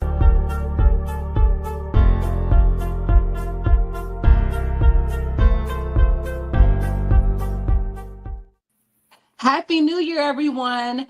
Welcome to Fly Nubian Money, where we help you master your mindset and maximize your money. My name is Sierra Williams. I'm also known as Miss Black Hollywood, and usually I'm producing, but today I am your host. So I'm so excited to be hosting this first episode of the year. Happy New Year, y'all! Woo! I want to just talk to you briefly. It's the new year, and obviously, as we step into 2025, it's time to truly talk about what we want.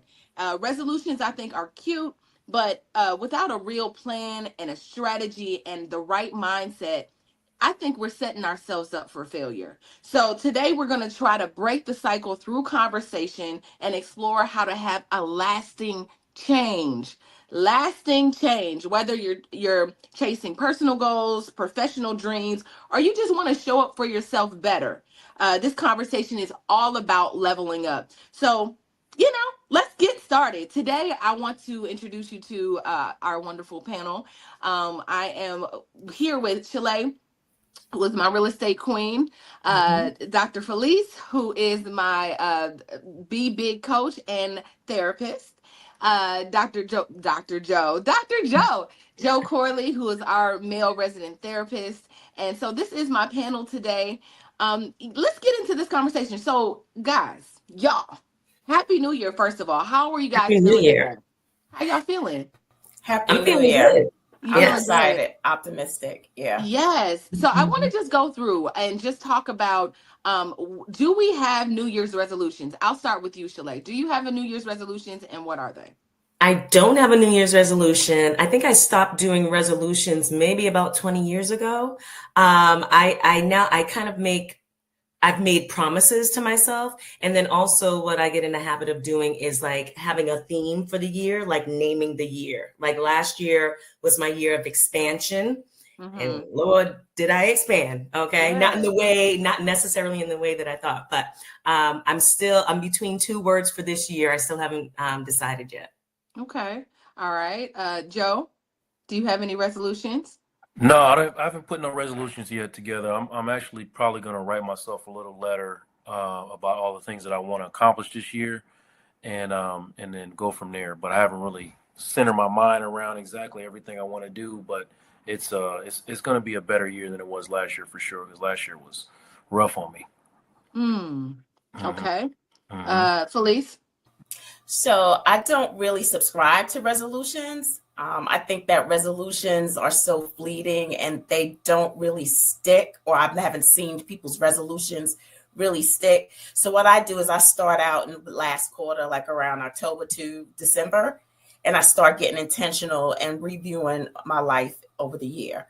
And so I come up with an intentional plan of, well, first I go back and look at and analyze how my year went. And then I figure out, I have this thing that I go by, that I list all these questions and give myself a checklist about what that was like. And then how do I want to move forward next year? I basically do the same thing as you, Felice. Sometime around October, my mind and my body start to make that transition. And I think I read like a Mel Robbins book that was like, don't start on New Year's, like start in September, start that last quarter of the year. So I start to do 100-mile walks right after Thanksgiving, just getting myself ready for the new year. So it's not like today, the new year, and I'm like, okay, this is what I got to do. And then feeling the pressure of it being like the first of the year. On the first of the year, I'm going to do this and this and this and this. So I agree with you on that. So let's get a little bit more personal. What things do we want this year? Like, what do you want this year, y'all? Like, if you could, let's like reverse engineer this thing. So at the end of so we got to start at the finish. What is it that you would want to see if we're having this conversation January 1st, 2026? What would you like to have seen be done? And also, I want to give people a chance. There's a few people in here. So I want to hear your resolutions as well. Please put them in the chat. What do you want this year? What do you want? We want to hear that. So I'm going to start with you, Joe. What do you want to look back and say, like, and I know you already said, like, I got to center myself. But let's dream a little bit. So like, what do you want? So I experienced a little bit of growth this year, business wise, and I kind of wasn't all the way ready for it. So that brought me some anxiety. So I want to be able to be ready for all the things that are happening for me, and not feel like I'm catching up or I'm behind. So towards the end of the year, my hope is that um, all these streams of income that are headed my way, all the things that are in right now that I'm like prepared for. I'm like no anxiety whatsoever around them. Like there's a place for this, there's a place for that, and I'm just ready to go. So that's the main thing that I'm like looking forward to, because I see the explosion already happening. So like me wishing for it is like redundant at this point. Like it's happening. Um, Yeah. I just want to be ready for it and feel like I'm calm amongst Yeah. it. You know. Calm to receive it, calm to in the right mindset or the right place to receive all that's coming your way. Yes. And does that also include business strategy? Like, are there things that you need to put in place that you would say, Right. are there things that need to be put in place? Yeah. So I mean, I definitely have to get more structured. I'm not structured the way that I should be. So I'm like putting strategies in place, and like I'm saying, like coming on here every day is like kind of eye opening, and lining myself up with these women who talk about these things on a regular basis. And I'm like, oh, okay, it's more to it than just rolling the ball out there and getting to it. You know what I mean? Like you got to have things in place for the things that you are trying to accomplish. So my structure is not there, but it's getting there. So I'm trying to put things in place at the top of the year, um, so that I can enjoy the things that are happening. I'm really not getting an opportunity to enjoy it because I'm always feeling anxious about it. You always feel anxious, yeah. Like you can't really enjoy the moment. What about you, Felice? So I want to triple my salary, my net this year. That is what I want by the end of 2026. And I'm hoping that and believing that the work that I've done in fourth quarter to see that happen will start to play out. And so that's what I want.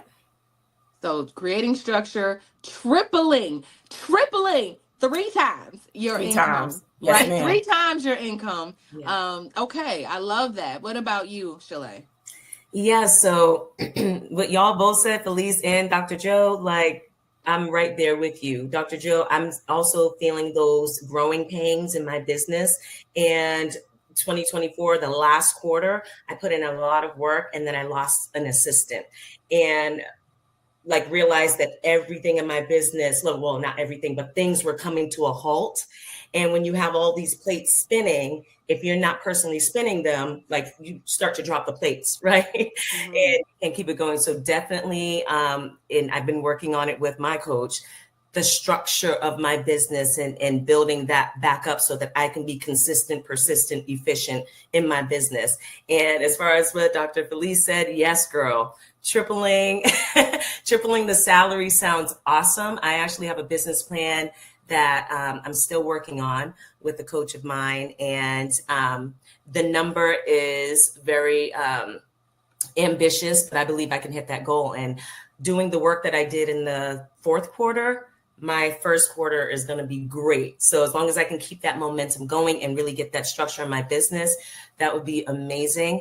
For me personally, I want to feel like I feel you, Joe, on the anxiety.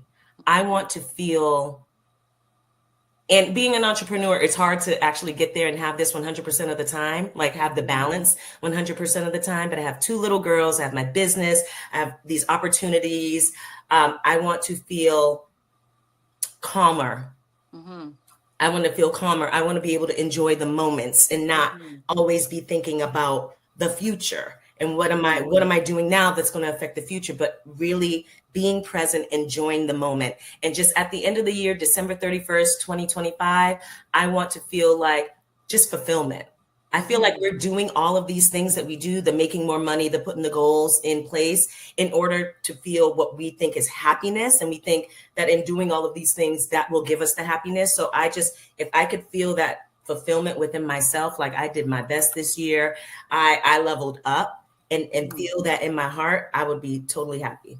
Yeah, I mean, I'm right there with you. So that, I think this year is about, for me, I hear you all saying like, I want to triple and I want to be calm and I want to be in it. And I'm right there with you in terms of that. But I think in order for me to do that, I got to take a little bit off my plate almost like and start doing the things that are a little smarter versus just to be doing it. Like me taking, one of the things that I did is I reached out to all of my clients, all of my prospective clients, my existing clients, and said, hey, instead of me running out to find more people to service, I said, how can I serve you more?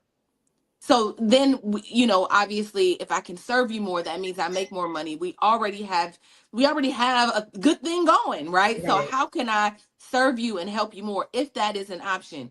And 3 of my clients this morning was like, you know what? There are ways. So automatically that puts me in a place where I've already, well, I'm not yet. We haven't, but we're Yeah. talking about that. I could have possibly 2x my income just based off asking a question. And so for me, I want to just be smarter about the process. I think running around is giving me more anxiety.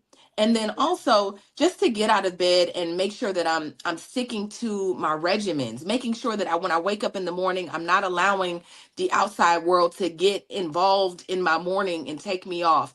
I keep my phone on do not disturb these days, purposely. I remember when I used to leave my phone on, people call me 5 o'clock in the morning, like, and start talking to me about their things, their stuff. I'm like, it's 5 o'clock in the morning. My mom used to call me and be like, did you see that guy died last night? Mom, it is 6 a.m.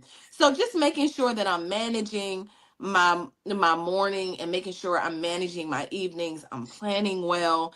And then and then I'm kind of surrendering, right? Knowing that I'm putting the work in. I think a part of like calming is kind of a surrender. Last night when I was at church, I was like, God, I just want to surrender this thing to you. Let me do the work, but let me just throw my hands up and say, all right, I'm gonna meet you halfway, but I'm not gonna get in the way of what you try to do. Like, I feel like sometimes we want to do all the things and not trust that there's this, that the universe or God or whatever you believe is also working with you, if not carrying you. So don't get me to preaching, but that's kind of where I am and kind of the clarity that I woke up with this morning. So Joe, here's my question. How do we steer clear of distractions from, they say that, no, let me just ask that. How do we steer clear of distractions? Well, I'm going to be saying this probably a lot today, and recognizing the truth about, accountability to yourself. Like if you're not changing things, then you're choosing things, right?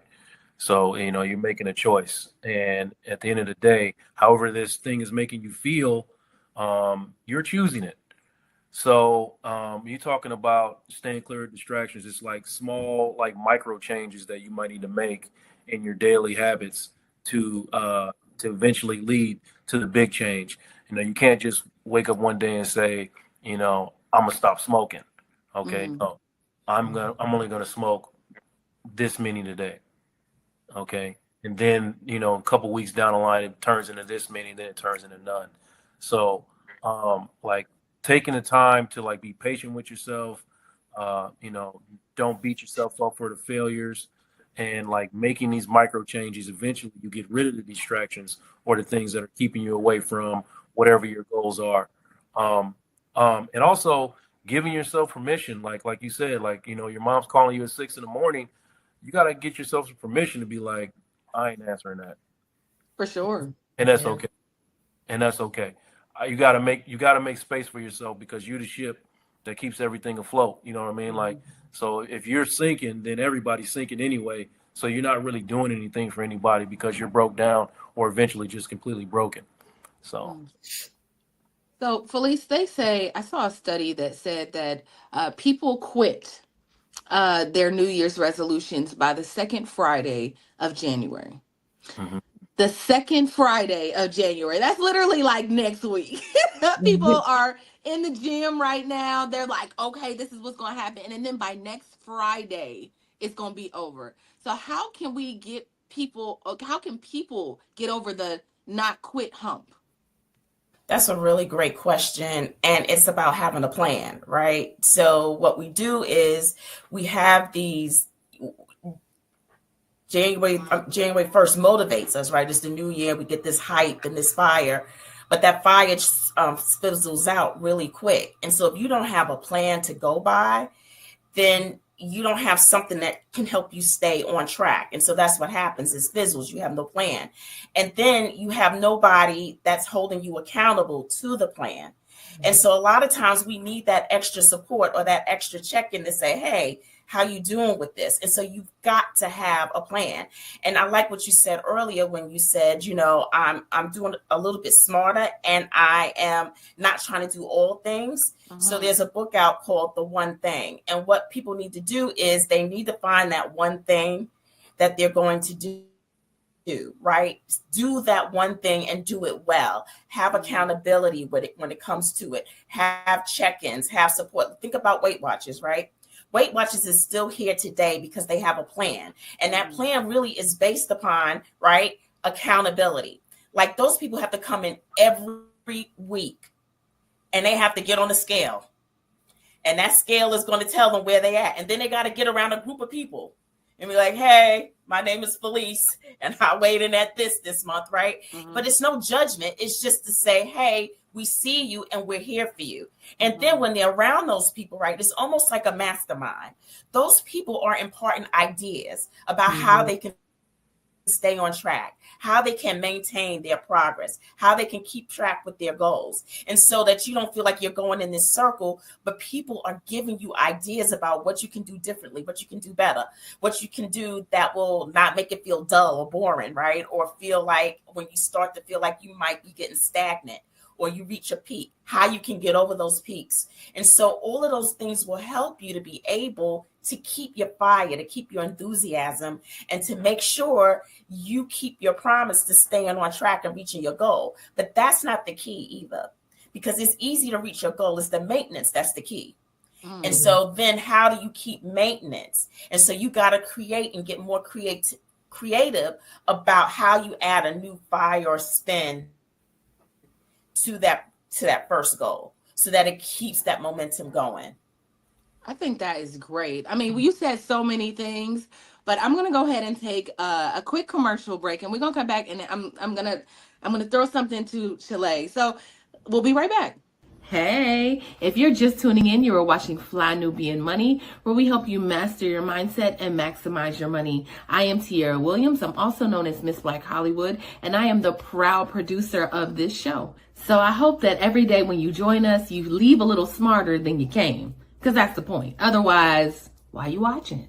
So if you want to receive notices for when we go live, Fly Nubian Money goes live every single day. That's Monday through Friday at 1 p.m. to 2 p.m. Eastern Standard Time. So if you don't know, now you know. All you have to do is text the word Queens. That's Queens. That's Queens to 87948. That's 87948. That's Queens to 87948. Yes. If you want. Yes, that's Queens to 87948, y'all. If you want to get notifications for when we go live, make sure in this new year that you are texting us and connecting with us. And yeah, you'll get those notifications when we go live. So we're having a conversation right now about how to stick to our New Year's goals. First of all, happy New Year, everyone. We are so glad that you are here with us. You could be anywhere in the world, but you are here with us trying to figure out how to keep these goals together. So we are excited about that. So Chalet, let's talk a little bit about, Dr. Felice talked a lot about motivation, and getting around the right people. How do you find your tribe? Like, what is the process to finding people that are like-minded? How do you go about that, and how do you approach that? So what I have found and really come into understanding, I think the last maybe 5 years of before that, feeling like, sometimes you find your tribe and sometimes you don't. Like, it depends on where you are in life, like physically, mentally, emotionally, who you are around at those times. I feel like if you go and do the thing or get on the path to doing the thing that you actually want to do and accomplish, you're more likely to find people who are on that path who can be that support system for you. Because if you just wake up and you just look around the people that you naturally have in your environment or have access to, those may not be the people who end up being the best support for you just because they're around you and they may love you or whatever. So I think that part of the best way of finding your tribe is to go forth and not necessarily saying being fearless, but be courageous and go forth and do what it is that you want to do, move towards that goal. And then I feel like your tribe will naturally be showing up. But you also have to, I feel like, and I know this is a issue for me, like I'm used to being very independent and doing things on my own, and we just can't operate like that and elevate, right? So the asking for help is a huge thing. And it's made a huge difference in my life where I got to the point where I can actually be like, you know what, Shalay, you superwoman, but you ain't superwoman. Like, you can't do everything all the time. Like, I'm multi-passionate, multi-talented. But I can't do all of that at once. You know what I'm saying? And you need help. And being able to ask for help is a skill. And maybe Dr. Felice and Dr. Joe can speak to that and give us some tips on how, if we are a hyper independent person, which I know is a trauma response, like how we can actually go about learning the skill of asking for help. Yes. Joe, Felice, you want to take that, or you both can take it? It's going to take practice, right? And acknowledging that that's who you are is the first step, right? The self-awareness and the insight. And then you have to practice. Who do you trust already that's in your inner circle that you know has your back, that you truly trust? Let them know and be transparent and vulnerable about where you are with that. Let them know, hey, I struggle with asking for help. So in those areas where you think that I may need it, can you kind of give me a nudge and say, hey, you think you might need some help in this area? And so that might help you to ease into being able to ask, because first, that also requires trust.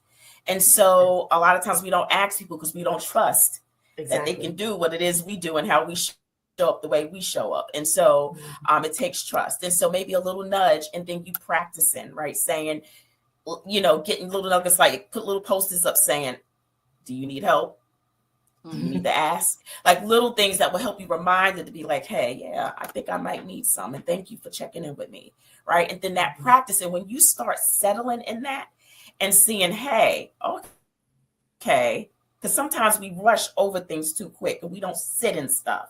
And so when you sit in what it feels like, to know what it's like to receive help. And that's what Black women need to start doing. We need to sit in that help and realize, oh my gosh, you mean to tell me I've been mowing the lawn and all I had to do was ask JoJo to come down the block real quick and he would relieve me. And I got other stuff that could free me. Like when you sit in that, you start to get addicted to, oh, okay.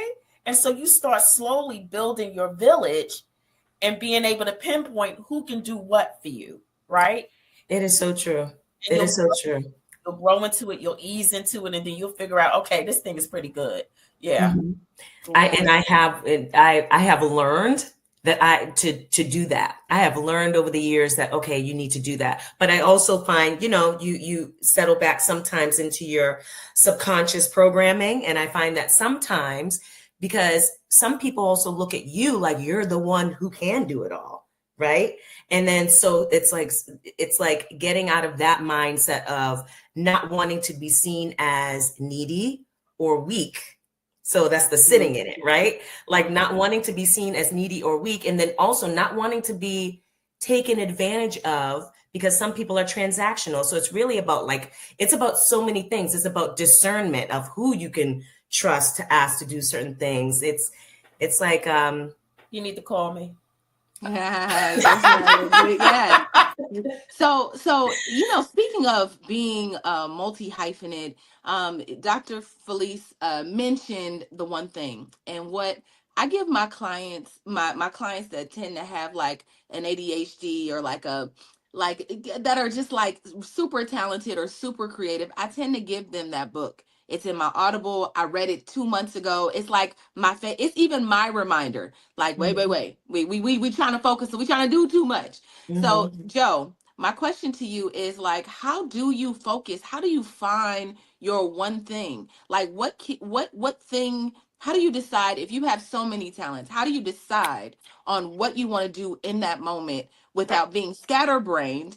And then just like then take that and use that as momentum to go to the next thing. But how do you shut it down? How do you choose?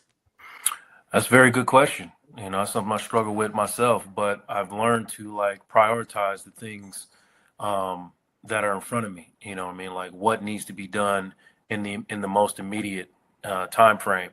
And other things can be pushed aside. And then I just push that thing aside and focus on the one thing.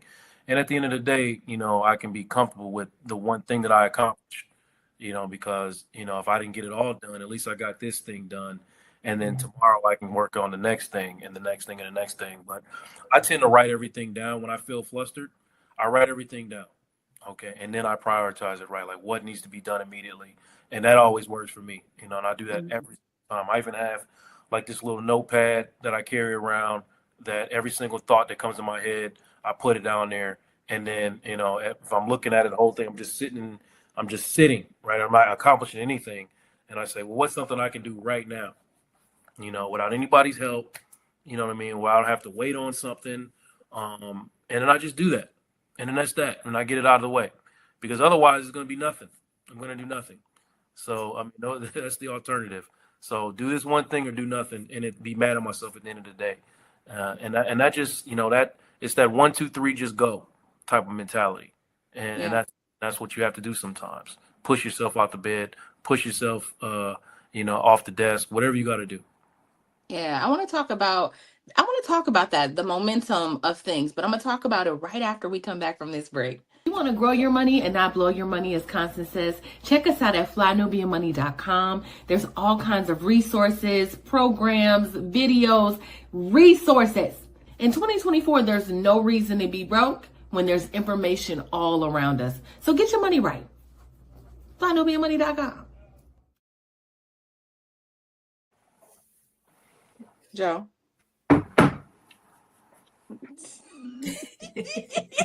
Get your money right. flynubianmoney.com. You guys, you know what we do at flynubianmoney.com. Listen, there are people in here talking about that they want to triple and double their revenue, make some extra money on the side. Go to flynubianmoney.com. I think it's a great place to start. So, all right, I want to talk a bit about momentum, right? Like momentum, and actually, like you said, Joe, I think I heard Mel Robbins. Mel Robbins is a big thing today for me.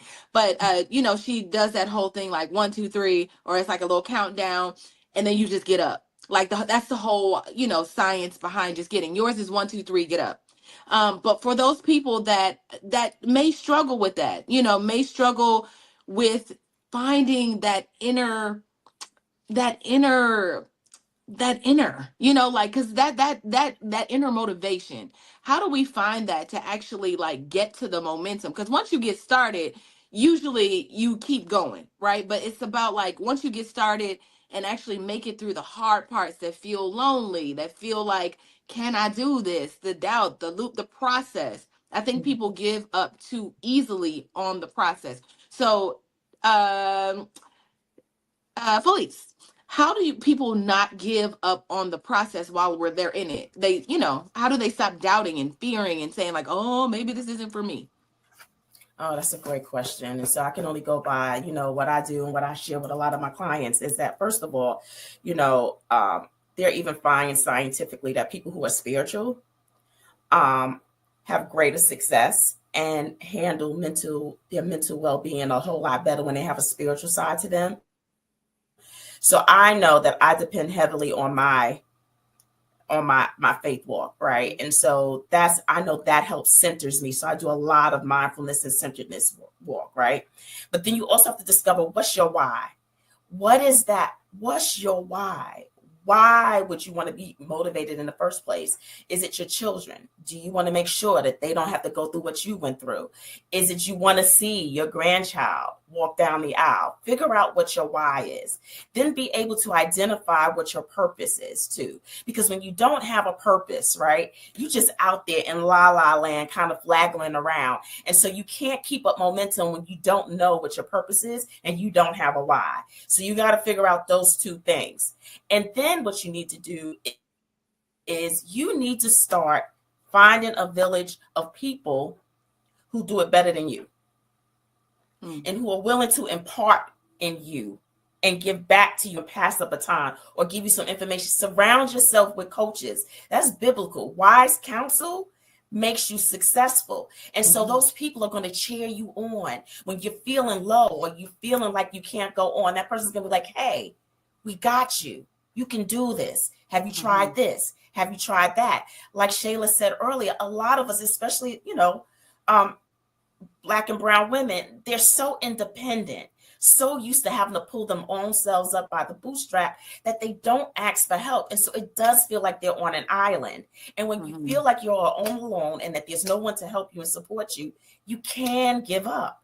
And a lot of times you will give up, but you got to know that there are people out there who may not be walking in your path, but it feels similar and they know what they can do to help you. And if people are there, that there's people who want to help you get to the finish line, you got to find those people. And so I always start out real small. I don't try to give people a whole lot of stuff because I can go, but I'm just going to say, you got to figure out your why, you got to figure out your purpose, and then you got to figure out your village of people who will surround you and encourage you. And you can do little things like this podcast. I know I saw Dr. Boyce Watkins. I listen to him at 10 o'clock in the morning because what he do, he gets my mindset on money, right? Yep. So I'm like, oh, shoot. Like, even if I think I might want to get a little bit down, I'm like, all right, here come Boyce, right? Yep. So he's like, pep it up, and he will put a fire in you.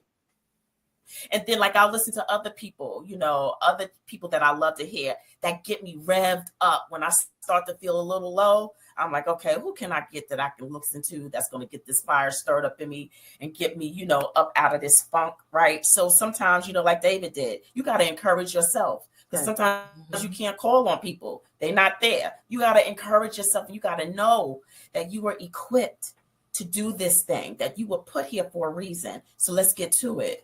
Yeah. To add to that, one of my strategies is like every time I go out, I get steps in, right? It's a thing. I love to go outside and be with nature. And I think even that is like, we are nature, right? We are one of God's creations. So it's natural that when you go outside, there's a grounding that you feel, right?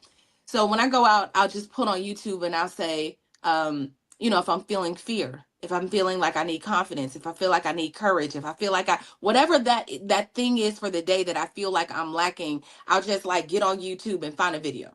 And then I'll just listen to it and then my walks are about 90 minutes. So like, I'll just listen to videos along that lines. And usually by the end of it, I go, okay, I got it. So my question for you, Shalay, is how do you find purpose? Ooh, that's a great question. That's a really great question. And I think that it's an ever evolving answer to that. That's just my perspective from where I am in life right now, because my purpose 10 years ago is different from my purpose now. And so, it's challenging to pinpoint for me the one purpose. What I have done to pinpoint my purpose. That's why I give every year a purpose.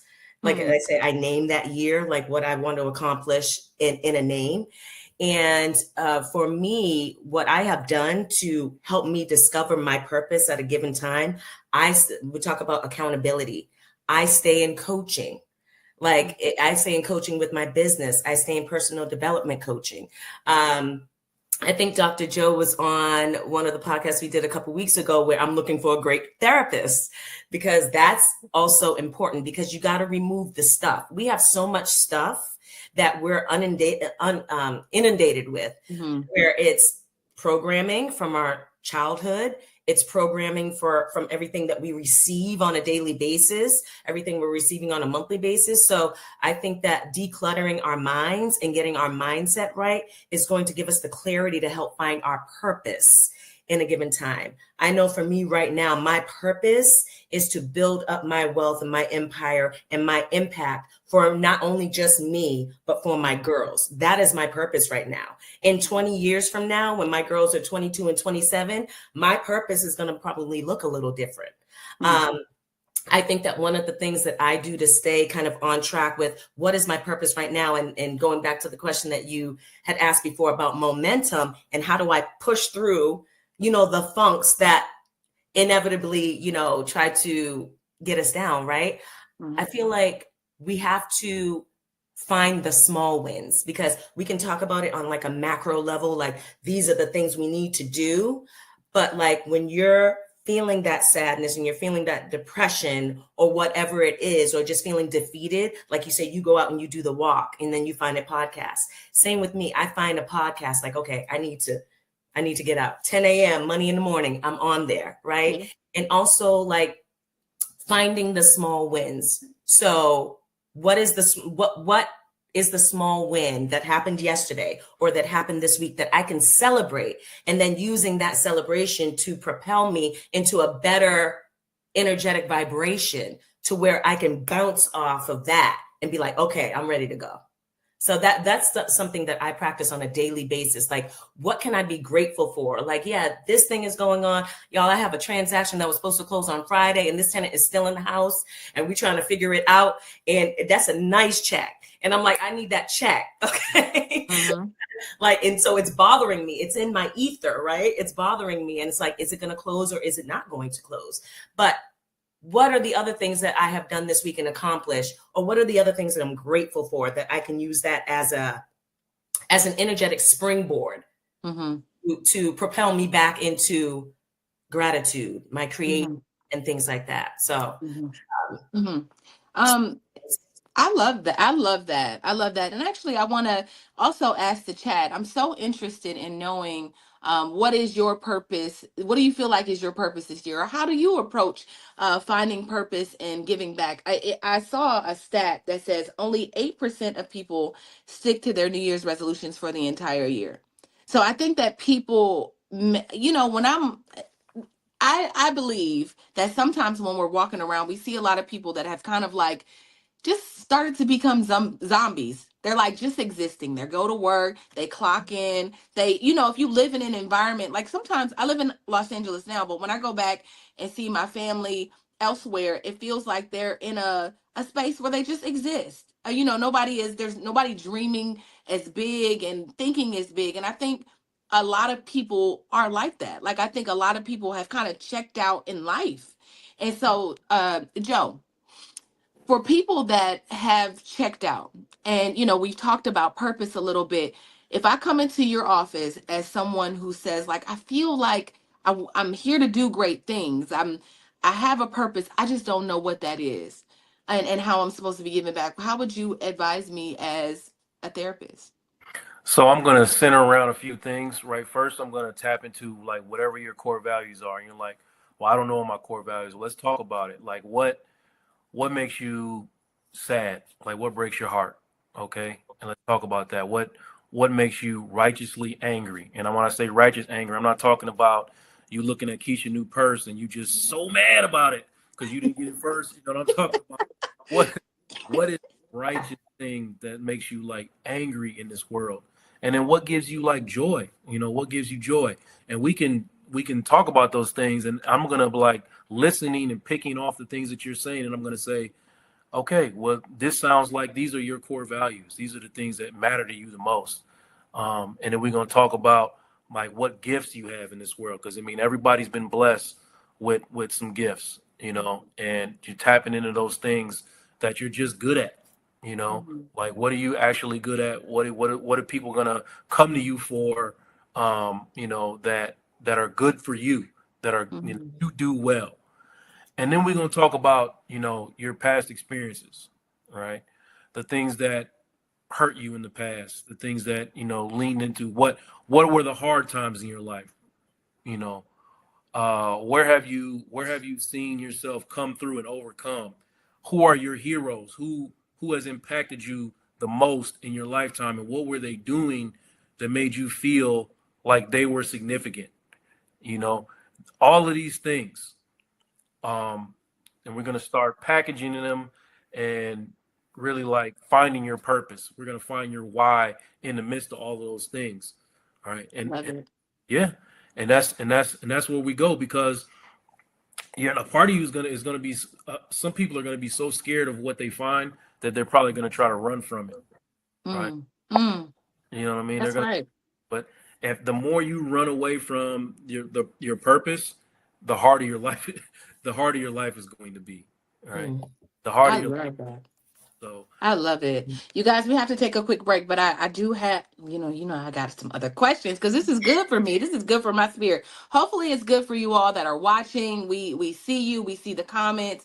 We're going to take a quick break. We'll be right back. Fly Nubian Money is now on Spotify. Yes, yes, yes. We are on Spotify. So if you can't watch us, you can listen to us. All you have to do is search Fly Nubian Money and we will appear. All of our episodes. Make sure that you leave a 5-star rating and reviews so other people that come along and are looking for a good show to watch, they'll follow us too.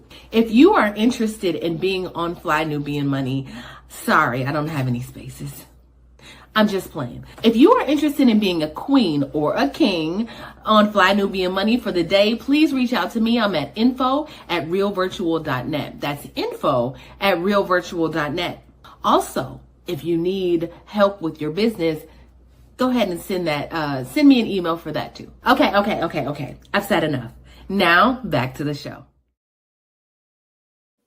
Oh my goodness. We are having a wonderful, wonderful, wonderful conversation about how to stick to your New Year's resolutions, how to find purpose, how to find momentum, how to find a tribe, a community. I mean, you guys have given me so much to think about. Joe, you said something, and I was just listening, right? Like I didn't want to interrupt or anything, but I was like, I gotta ask about that. But now that it's gone, I was just in it. I was present, so it'll come back to me. And I'm so mad about it because it's gonna come back to me. But you were talking about the process of finding purpose, and so I guess, Felice, I want to know, when we're in the middle of just trying to find ourselves, right? And I want to make this, I want to stick to finding goals, but in these times when we're trying to find ourselves and make money and compete with the Joneses, and we don't have the time to like really sit and process. I feel like as soon as something is happening in the media or around us, we have to process it so quickly and throw it to the back and then keep going. And it just like we're so overstimulated. And so I think that's a part of us wanting to run in all of these different directions. Like, how can we anchor our spirits? How can we center ourselves so we can go after those big things, so we can even think clearly? Like, how do how thinking clearly is part of being able to, get to the bag or get to the big dreams. Yeah, so one of the things is that we make time for things that matter to us. Like, I know people say that we don't have time. One of the things that I did last year was that, I started changing my relationship with the concept of time. We do have time to do the things that we want to do if you change the way you look at time. And so I share is that, I ask people, what is their day like? Like, how do you start? How do you finish? So that we can help figure out where in that time can you do some centering. And so you've got to find time for yourself. And this is what I tell people, that special time is your time to invest in you. Who better to do the work and that needs to be done than you investing in you? And so take that time to invest in you. I like the early parts of the morning, right? Because I think that when the way you start your day is the way your day can flow. And so if you immediately jump out of bed and start with the shower and if you recognize and slow down, your day is like that all day. But if you take time to say, I'm going to invest in myself and get still, right?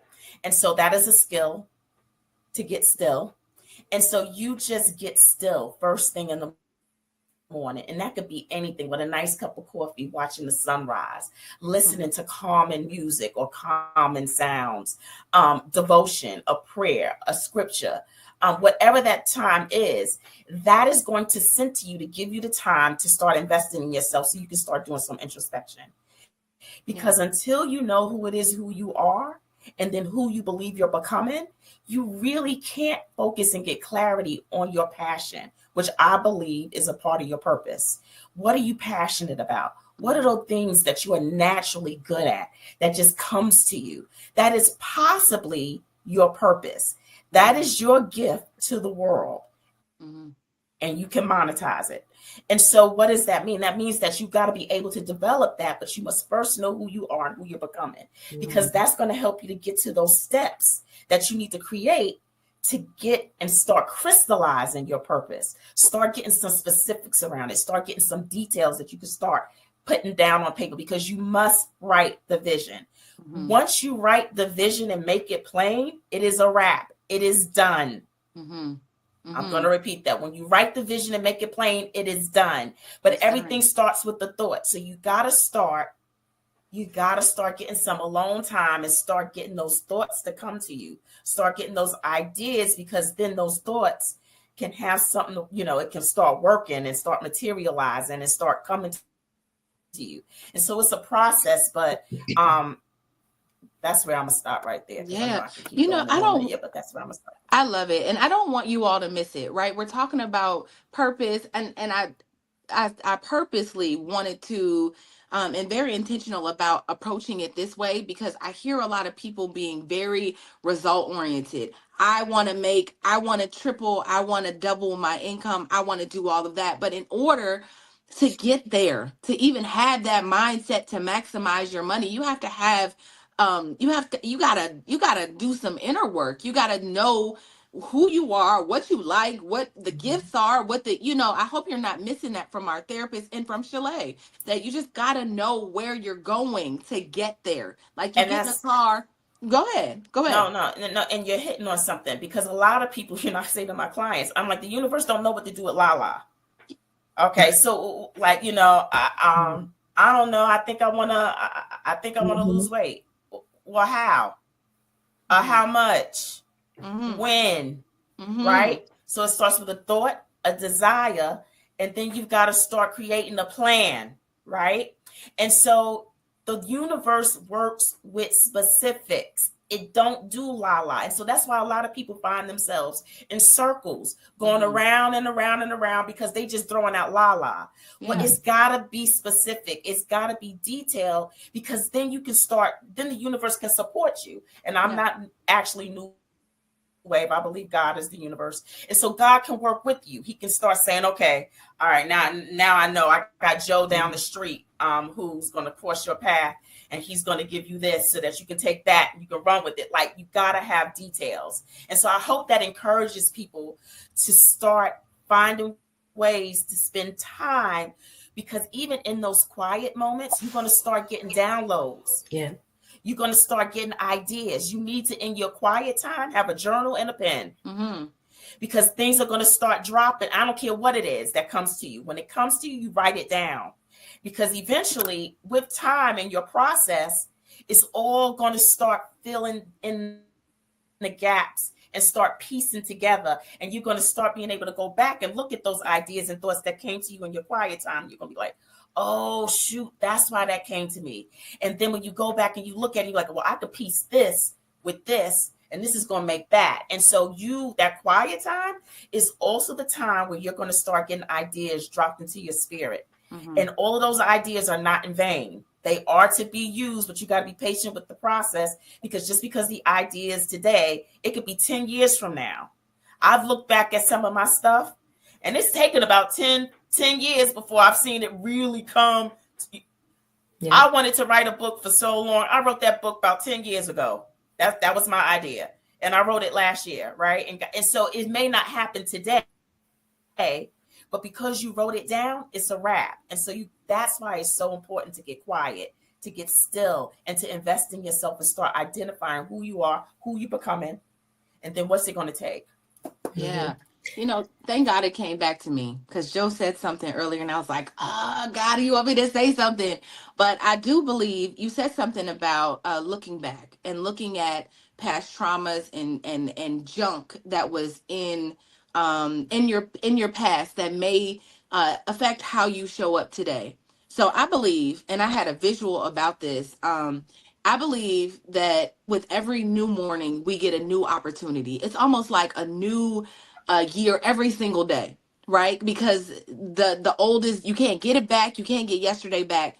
But what I think that I tell my daughter all the time, I said, I think what people do is just to keep like affirming the negative or whatever it is. They pick things up from yesterday and they bring it into the new day, and then they'll drag stuff and be like, here, let me pick this up. Wait, this hurt me, so I'm gonna just bring it, instead of just saying, I'm gonna just put this down and walk into the new year, or I'm gonna walk into this new day, or I'm just gonna use this next moment as a new, right? I feel like every new second, if you really break it down, is new. So if we could forget, and I know this is not possible, Dr. Joe and Dr. Felice, to forget, but I think that there's something so magical about being able to forget things and just like go into the new. So my question is, and I'm gonna come to you, Shalay, in a minute, but I'm gonna go back to Joe. How can we not become bag ladies and gentlemen saying like, I'm gonna just take the stuff from yesterday and pull it in and carry it over into this next day with me, instead just walking freely without trauma and baggage and bitterness and ugliness and all of the things that we tend to carry with us? So part of it is like being repetitive about the truth and being honest with yourself constantly. Like you said already, you cannot go back. That's a reality. You know, as much as you might want to, as much as you might want to do things differently, if you can go back and do, you just cannot do it. So in reality, you can't do it. So telling yourself that, and this might sound small to some people out there, but telling yourself that repeatedly, eventually it becomes fact to you. You start recognizing that there is absolutely nothing I can do about what happened yesterday. I can't do anything about it. I cannot change it. And the reality is that it happened. So anytime you are beginning your sentence with the word should, you are losing. And, for me personally, in my own journey, I had a therapist that checked me every single time I said should, to the point where I finally stopped saying it because I got tired of being checked about it. So, and then I started, after my therapist started checking me, I started checking it, right? So then eventually it just became like, ain't nothing I can do about that. That happened already. What am I going to do moving forward that can make my situation better than it was before? Because that's all I have. I don't have any time machines. I don't have any give back. All I have is what I can do now. And that might sound like, well, of course, but honestly, the what I want you to take away from what I'm saying is being repetitive about it. Because eventually it starts becoming your reality, your truth. You start really recognizing and accepting that all you can do is go forward. I'm gonna go to commercial, but I love that. So Shalay, I'm gonna throw this to you, but I don't want you to answer until after. I just want to give you some time to think about it. It sounds like there's a level of discipline that you have to have every day. You have to train yourself and retrain and rewire and have a different discipline. And so how do you approach rewiring your brain to not think those negative thoughts, to not drag things into tomorrow? So we're going to answer that when we come back from this break. Hey, what's up? It's your girl, Constance Carter. Where am I? I am on a yacht in the Baltimore Harbor, and I am doing my 7-figure strategic planning solo, baby. I plan on having a 7-figure year.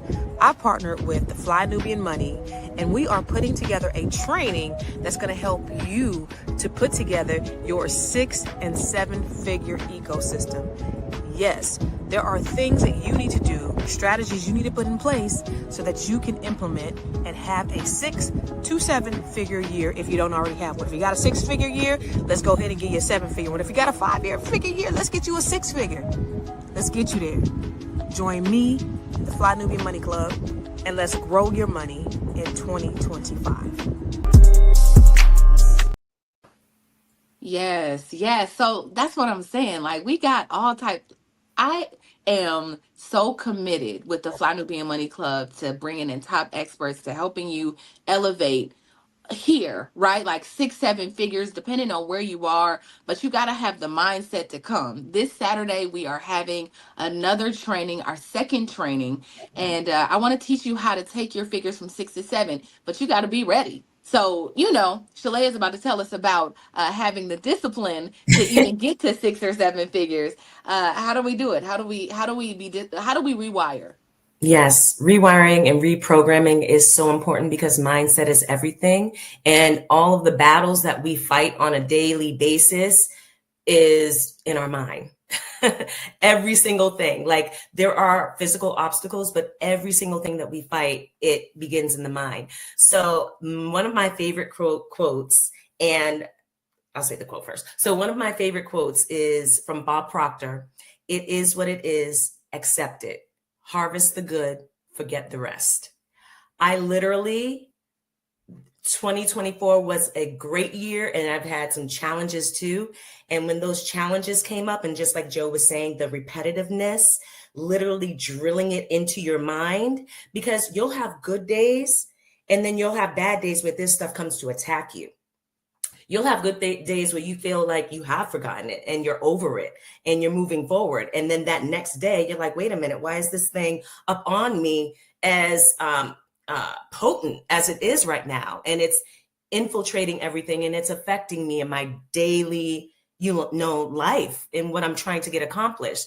So definitely that quote, as soon as I feel it coming up on me, it is what it is. Accept it. I can't change it. I can't go back to the past and change it. It is what it is. Accept it. I'm going to harvest the good.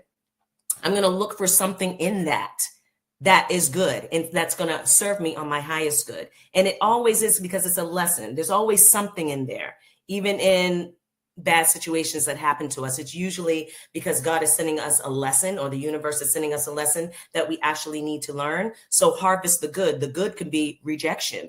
Rejection is redirection. So harvest the good, forget the rest, and just drilling that in. And also the truth piece that Joe was talking about. You got to be 100% honest with yourself about what it is that you're struggling with and what your part in it was, and forgiving that. Giving yourself the grace enough to forgive that, because I feel like part of us holding on to things is that we haven't forgiven ourselves for having that experience. And I think it's so important for us to forgive ourselves for having our experience, because every single situation that we're in, if we are a person who's striving to do and has the intention to do the best that we can, every situation that we're in, we're only doing the best we can at that time with the information that we have at that time. That's right. So allowing ourselves that grace to be able to say, you know what? That was before I knew this. That was before this was revealed. I forgive myself for that, and giving myself that grace to do that. And then making the choice. Definitely, I'm telling you, like 2024, there have been times I'm like, no, I choose not to feel that way anymore. And literally that day, even if it comes back on me the next day, that day I can feel it like literally like melting off of me. That worry, that anxiety, whatever it is. When I do my prayer to God and I say, you know what? Right now in this moment, I'm making the choice not to feel this way about this anymore. It is what it is. Harvest the good, forget the rest. And I go on with my day. That's something that I have definitely been putting in practice this past year. It's something that I have been imparting on my 7-year-old daughter, who is in this space where she's really emotional and sensitive about things.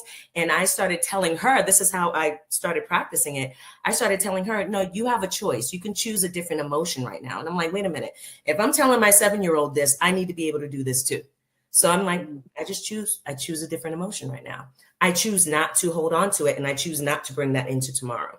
Now, if it shows up, I deal with it and I do it again, repetitive. All right. I'll take that.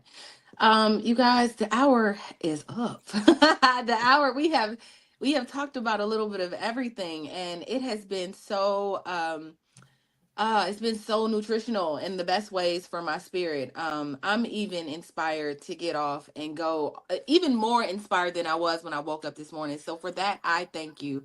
So I'm just going to take us into our final thoughts. Tell the people, of course, where they can find you, but also if you could give them one word that could take them through the year, what would that be? I'll start with you, Joe. You is the one word that I would get. You start with yourself. I'm personally listening to Dr. Felice, and she's right. I've gotten away from a good morning mindfulness routine, and that's my bad. You got to start with yourself. I got to take care of myself so that I can take care of the things that I need to take care of, and I'm advising everybody to do the same thing. Whatever it is that you got to deal with, put the rest of this stuff on the back burner and take care of yourself, because you will be exponentially more productive if you are whole, healthy, and well. And I'm just leave it at that. And you can find me at Joe Corley on all platforms. And again, if you're looking to start that journey, spark that journey, real you, the letter U, consulting.com. Take an appointment, set up a consult, and we can talk about how to get that going. Perfect. I love that. Felice, what do you got for me? Where can they find you, and what's that piece of what can we take with us? So I'm going to say for 2025, because I believe that 2025 is going to be, I'm not going to say it's not going to be filled with challenges, but I think that it's going to be a good year, a really good year for people. If you believe, you got to make sure you stay in belief mode. Believe what God put on the inside of you. Believe that you have the tools to get back up in case something or life does happen. Believe that your gifts and talents will make room for you. Believe that if you write the vision and make it plain, it's done and you'll become it. Believe that you can do this thing. You can do it if you just believe. And you got to fight the good fight of faith. You got to do what Joe was saying. You got to do what Shayla was saying. Be repetitive. When those negative thoughts come, challenge them. Get them out the way. Stay in your present and keep believing. You can do this. And you can find me. I'm the Be Big Coach. I am Felice Hightower Britt on Facebook. I'm the Be Big Coach on Facebook, Instagram, and I think I'm on TikTok too. And you can go to my website, thebebigcoach.com. And Happy New Year, everybody. Yes. Shalay. I believe that from gratitude stems everything wonderful. I believe that if we can be conscious enough, like consciously be grateful for something every single day, like consciously wake up and ask ourselves, what are the 3 things that we are grateful for? I believe that once you get into that energy flow, then it's a springboard for the other things that you want to manifest. So I do believe that gratitude is one of the most important practices that you can do. I've been practicing it myself. It is definitely every time I'm in a tough spot, it helps me get out of it. What I'm not focusing on what is so tough or challenging about this. That is going to be, it is what it is. What am I grateful for? And it just allows you to shift your mindset and shift your energy, which is the most important thing. But your energy is going to follow your mindset. So again, all of our battles are fought and won in our mind, and just shifting that energy away from negativity and being conscious of the truth. I'm being negative in this moment, or I'm fixating on a negative thing. And what am I grateful for? Because us living in this day and time, we have so many things that we can be grateful for, and things that we take for granted every single day. And it doesn't have to be a big thing. It could be small things, small wins. So absolutely, definitely gratitude for 2025. I am Shalay Camillo, CEO of Vital Source Realty. I can help you move, sell, or buy a home or a property anywhere in the U.S. You can reach out to me at vitalsourcerealty.com and find me on social media everywhere at Shalay Camillo. Yeah, I love that. My last or final thought would be just to not quit. Don't quit. Next Friday, according to statistics, you are going to feel like you want to quit. And the thing about quitting is that you'll never see what you can be if you don't keep walking, if you don't keep going. Some days you will want to quit. Some days you will flat out be like, I'm taking a break. I can't do this no more. But the key is the very next day to get up and say, okay, I'm going to do a little bit. Just don't do. Progress is progress. It doesn't have to be on 10. I know today you like, I want to do all the things and everything gotta, but you don't. The truth is, you can just take small steps because progress is progress. So make a goal, right? Make that goal, but just walk towards it. Just keep walking towards it. Don't quit. Don't stop eat. If you're trying to go vegan, or if you're trying to be whatever it is. I'm joining one of the queens on nutrition. One of Marlo, our queen, is doing a bodybuilding contest, and I was like, you know what? I'm gonna eat with you because I got to get ready for these music videos that I'm producing next month. But I was like, I want to eat with you. And today and last night, I went and bought my little oatmeal. Now I know for sure these first 10 days, just eating raw vegetables and fruit is going to be tough, right? But I'm just gonna, maybe I don't have to do what Marlo is doing. I'm just gonna do a version of what she's doing because I don't have the aspiration. We don't have the same aspirations, but I want to be on this journey with her, but also like get some of that inspiration that I'm getting from her. So I just encourage you to take that. My name is Tiara Williams. I'm also known as Miss Black Hollywood.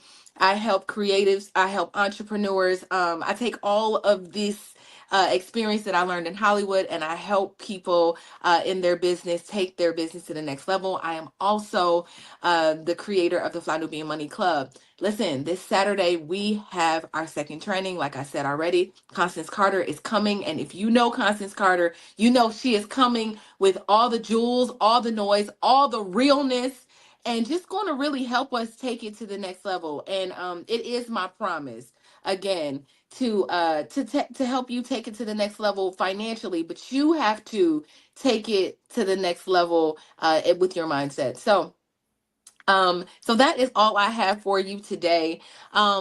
Kings and queens, thank you so much for joining me today. And everyone watching, like we said, we know that you could be a million other places, but you're here with us just trying to get your mind right and trying to get your money right. So we appreciate that. We will be here tomorrow.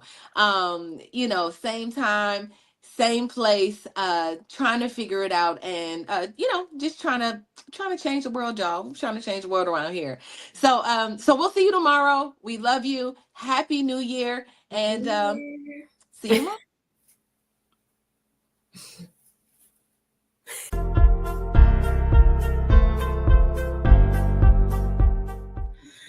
Hello, hello, hello, hello. Welcome to Fly Nubian Money, where we help you master your mindset and maximize your money. Today's topic is one that affects almost all of us: how social media messes with beauty standards.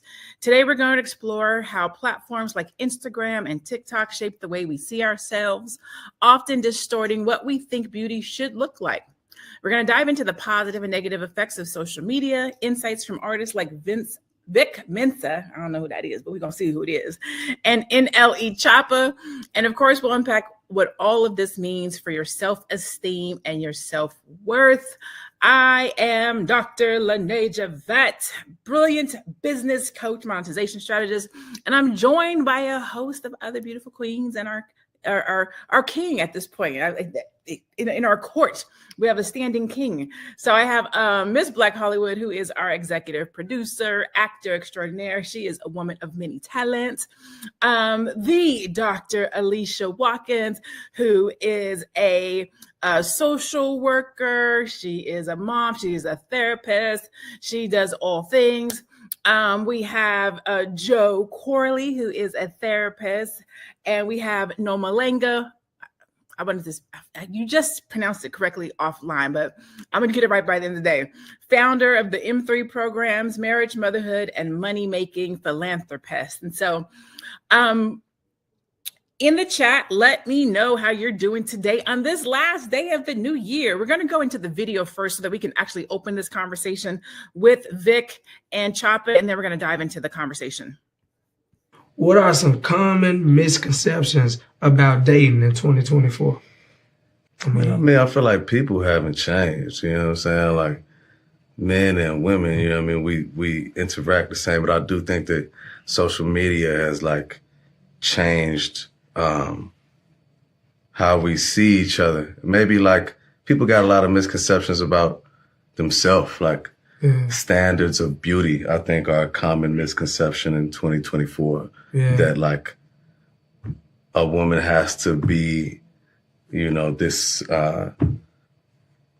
plastic surgery image, you know, in order to be beautiful. Like that's a huge misconception. Or that men only like women with a BBL or something like that. Not to obviously shame anybody with it, you know what I mean? Like, I'm with it, I'm not with it, you know what I mean? However it go, you know, but that it needs to be like that for a woman to be desirable, I think that's a misconception. I think you hit it right on the nose, because I'm still the person that's grateful for them stretch marks. You feel me? True. They call it the road map. You feel me? Get to read that motherfucker. They go to gold. You feel me? So I think that's huge. You know what I'm saying? People living in a society to where we're trying to be deemed as perfect, and you know, God don't even want you perfect. He just wants you as you.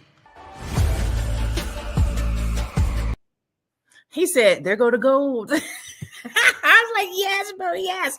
So, okay, so everybody on this panel is a mother. We don't have to tell your business. You're not talking about stretch marks and nothing like that. But when you see that, you hear that, what are your thoughts? What do you think when you, Dr. Alicia, when you see and hear, these are younger men too, talking that talk? And so let's just start with the appreciation for the natural body first. How did you feel when you saw that video? Let me tell you, that was so refreshing to see. It was great to see all these positive statements. I mean, I look at Kim Kardashian. She's got like one of the most followers on Instagram, but she's selling these bras with the nipples in them already. Like that is so gross. Like, okay, I'm a 50-year-old woman with 3 children. Like, that's not realistic for me. I love that there's some counter to that. But if you look at how many millions of followers she has, and even her sister, Kylie Jenner, she has a ton of followers. And I can't imagine all the images you see from those women who never talk about the plastic surgery that they have. I mean, even I was remembering Kylie Jenner, she was selling that lipstick that makes your lips bigger, but she had lip fillers. But she's marketing her lipstick as if buying that lipstick would make your lips look like that, when she had fillers put in. And so I just think we need to be a little bit more honest, some of these people, about the plastic surgery that they have. But this is beautiful. Applause to these young gentlemen. I hope that goes viral. Me too. What about you, Miss Black Hollywood? How did you feel when you saw that clip? What did it make you think about? It was definitely refreshing. You know, living in Hollywood and being around, being in a kind of a bubble where people are getting plastic surgery regularly and passing it off like it's not, you know, people feeling the pressures of needing to look a certain way to stay on television or stay relevant, or, you know, to get fame. You know, it's refreshing to see that men are not checking for that, because to me, I feel like living here and trying to date, men are looking for the Kim Kardashians. So when I walk in, it's like, they're not saying your lips aren't done, your butt isn't plumped or whatever. They're just looking for those types of women. And so, you know, both worlds exist for sure. And so, but it's refreshing to see young men, young rappers especially, say, yeah, but we don't want that. We want the stretch marks. You feel me? You know, we want to. You know, we love that. No, Malinga, are you still international? You're not back. You're not back in the States, are you? In and out all the time. Yeah. So what is it? What are the thoughts abroad, not here in the United States, around this conversation of natural versus non-natural? So I'm sorry to disappoint you, but there's nothing like abroad. Okay. Everybody watches Kim Kardashian here, is influenced by her. Yeah, we live in a global world now.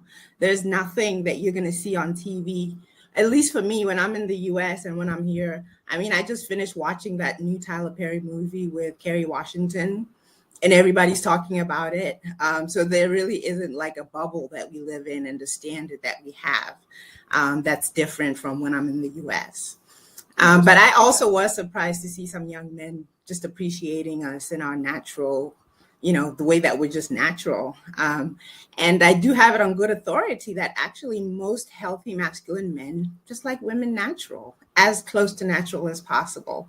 Everything that we do to ourselves, I think we do just for ourselves. But if you're talking about being attractive to men, I've never met a man who said, I'd like her to have he might say, I want her to have a big butt, but he wants it to be natural, not artificial, or whatever it is. It's not about doing something fake. That hasn't been my experience.